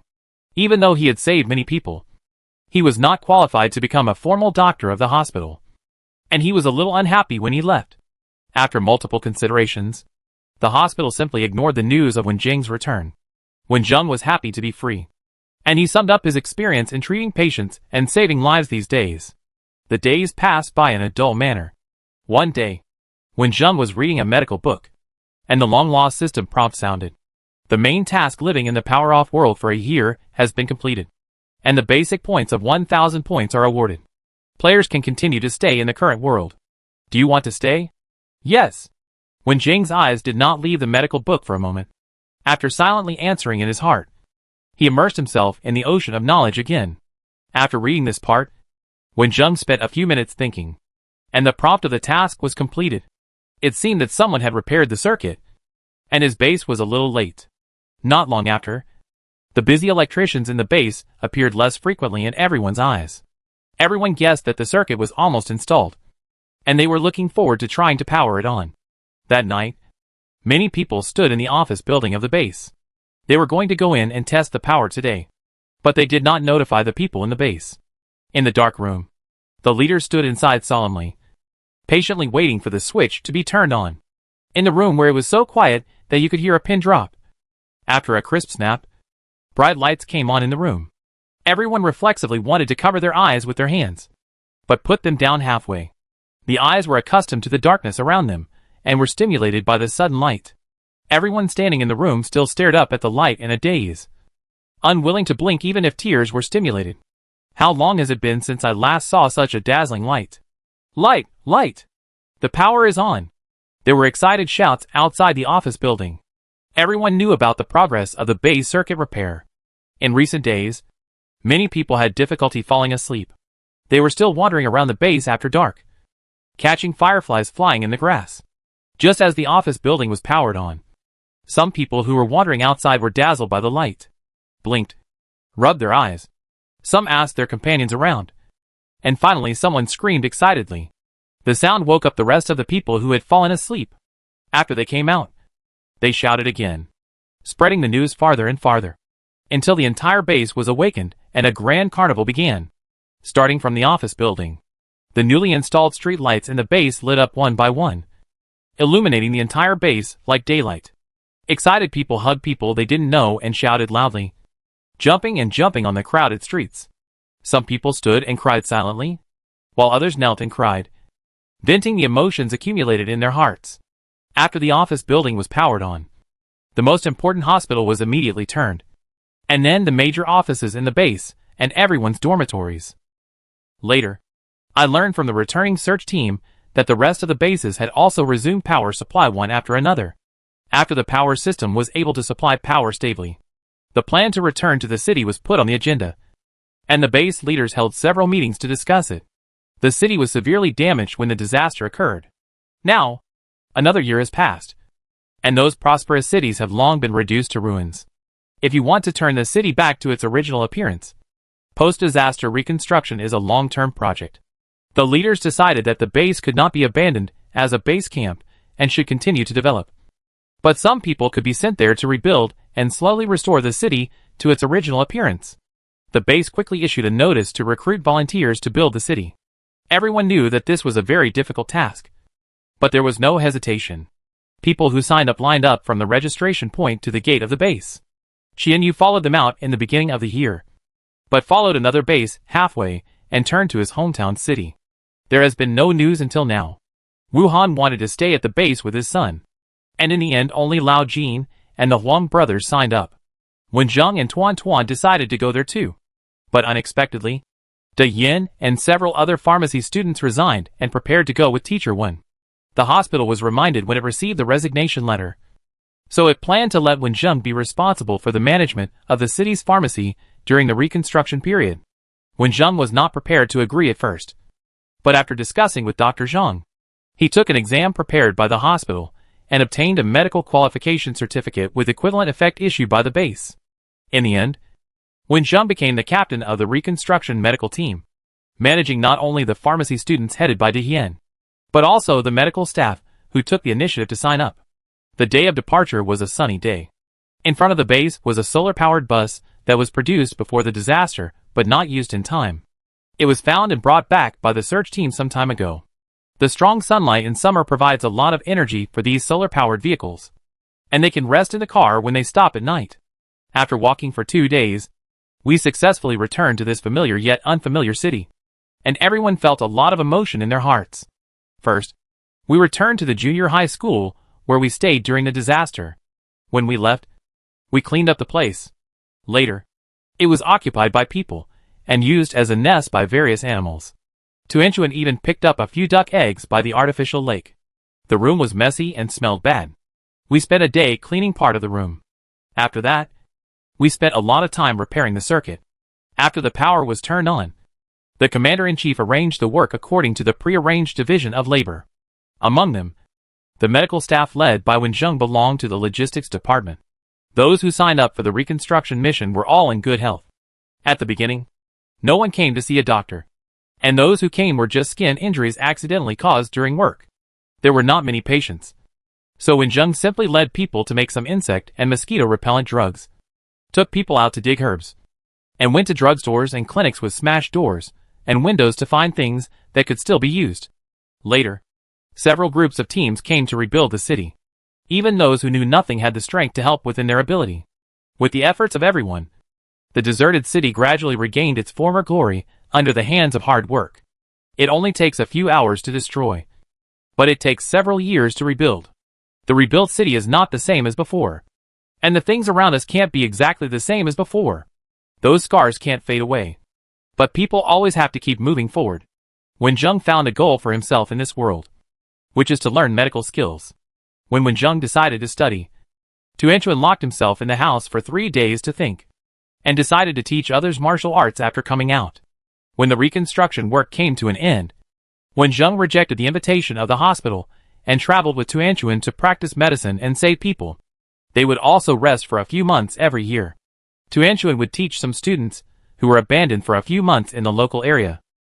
Wen Zheng lived to be 100 years old in this world. He was called a national expert decades ago. He saved countless lives and gained respect and a lot of points. Not only that, all the students Wenjung brought up were good at medicine. And he also had a son who was good at martial arts. The key is that both father and son are very good looking. They became legends in this world. Welcome players back to the Infinite Disaster Survival game. Wenjung returned to the system space again. But the original white fog disappeared. Before Wenjung asked a question, he heard a familiar voice. Ding! The game system is about to be upgraded. And the new mission world will be temporarily open. Players can live freely during the upgrade. The upgrade time is uncertain. Please wait patiently. Upgrading.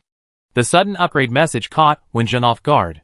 He tried to ask questions, but only repeated answers, and did not get any useful replies. Seeing this, Wenjung chose to leave the game world and return to his familiar home in the blink of an eye. Next to him was Tuan, who had just come out. Grandpa Wen walked out of the room with a mobile phone and shouted, Tuan, come and show Grandpa this chess software. Why is it different from before? And Global Power Outage Extra. Wenjung wanted to learn medical skills well in this world. So during the process of rebuilding the city, he quietly stayed in the logistics team to treat patients and save lives. It was easy to restore electricity, but it was too difficult to restore to the previous state. It was not until the third year after the disaster that it regained its previous state. At that time, Wenjung had already developed a gentle temperament, and many people mistakenly thought that he was powerless. Until one time, someone made a medical disturbance, and the target was not Wenjung, but Wenjung just happened to pass by. When the medical staff around were panicking, Wenjung approached quietly, stretched out his hand and twisted it. With a crisp click, accompanied by the screams of the medical troublemaker, Wenjung snatched the dagger from the medical troublemaker's hand. Even the experience of living a hard life in a disaster cannot make people learn to be calm and respect other people's lives. There are even a large number of people who have become crazy because of the loss of relatives and friends. The crime rate after the disaster has soared much more than before the disaster. The hospital security arrived late and sent the medical troublemaker to the police station. Medical staff came forward to express their gratitude. Only then did someone who knew something suddenly speak up and tell everyone that Wenjung's son Wenling was so skilled that the patrol team made an exception to admit him. Everyone sighed that a good father will have a good son. Some people with impure intentions gave up some plans. After the dust settled on the medical incident, Wenjung received a commendation from the hospital. And Tuanchuan also had a group of special students. That is, Wenling's colleagues. Even if the treatment of doctors is further improved after the disaster, those who cause medical trouble will receive severe punishment. But there will always be dirty hearts. As long as the medical troublemaker succeeds once, it may ruin the doctor's career, which is a result that doctors cannot bear. They could only realize a cruel fact, that they had to protect themselves. In the years that followed, even though Tuanchuan did not teach in person, his students also reached cooperation with major hospitals to help medical staff have the ability to protect themselves. That was a long time later. At this time, when the domestic reconstruction work was in full swing, we began to have contact with other countries. After contact, we realized that the unrest in most countries was far from over. Several small countries with the most serious situations suffered from serial explosions and fires caused by solar storms, as well as subsequent infectious diseases and wars for materials, and they were almost destroyed. China took this opportunity to carry out friendly and harmonious transactions with some countries, with both materials and talents. Seizing this opportunity, China began to develop more rapidly.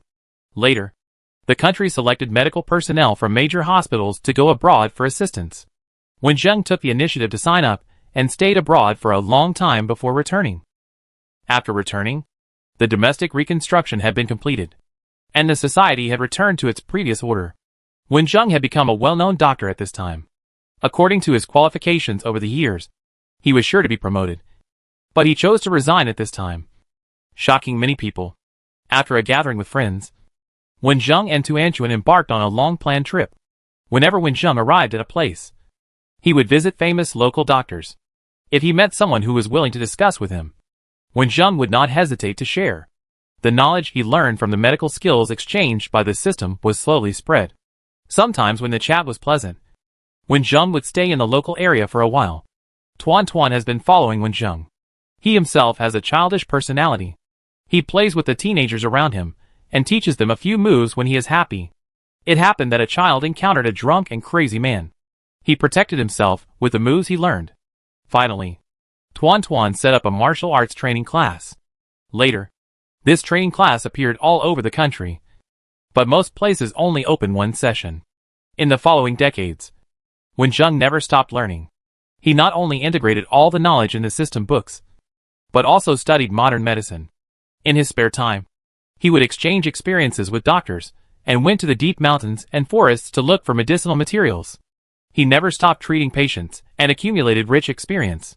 As Wenjung's strength improved, his reputation became bigger and bigger, even if not everyone knows him. When the condition is too serious to be treated, someone will recommend them to find Wenjung to try. Wenjung's fame reached the world when he was in his 60s, because he developed a drug that can treat lung cancer. This drug won him the highest international medical award, saved countless lives, and earned a lot of points. The lung cancer that his grandfather had was an obsession buried in Wenjung's heart, and now he can still recall the despair at that time. When Wenjung was old, he chose to settle in a quiet town. The neighbors around him were all people sent by the country to protect him, and there were also students handed over by Tuan. If there was anything, dozens of people would come running. After staying in himself for decades, Wenjung chose to leave this world after his 90th birthday. When the news spread, the whole country was in mourning, sad and upset about the departure of this national treasure-level doctor. Countless lives saved by Wenjung rushed from all over the world to send him off for the last time. Half a month after Wenjung left, Tuan accidentally uncovered a black deal and was hit by a car disguised as a car accident. He died after failed rescue. The case was quickly spread online. When people knew that it was Wenjung's son who was killed for his bravery, people who had not yet come out of grief became angry. The country quickly set up a special task force for this case. While the official efforts were made to investigate, many ordinary people near the crime scene took the initiative to provide clues. There is strength in numbers. The murderer did not expect that they were not dealing with an ordinary person when he took action. He regretted it when he was caught. Pulling out the radish brings out the mud. Starting from the case of Wenling's car accident, a criminal gang that shocked the whole country was finally caught. The case was settled. The most serious crimes were sentenced to death, and the lightest ones faced prison life. People who finally waited for the results finally felt relieved and hoped that Wenjung and Wenling would rest in peace. At this time, Wenjung and Tuan had already embarked on a new journey.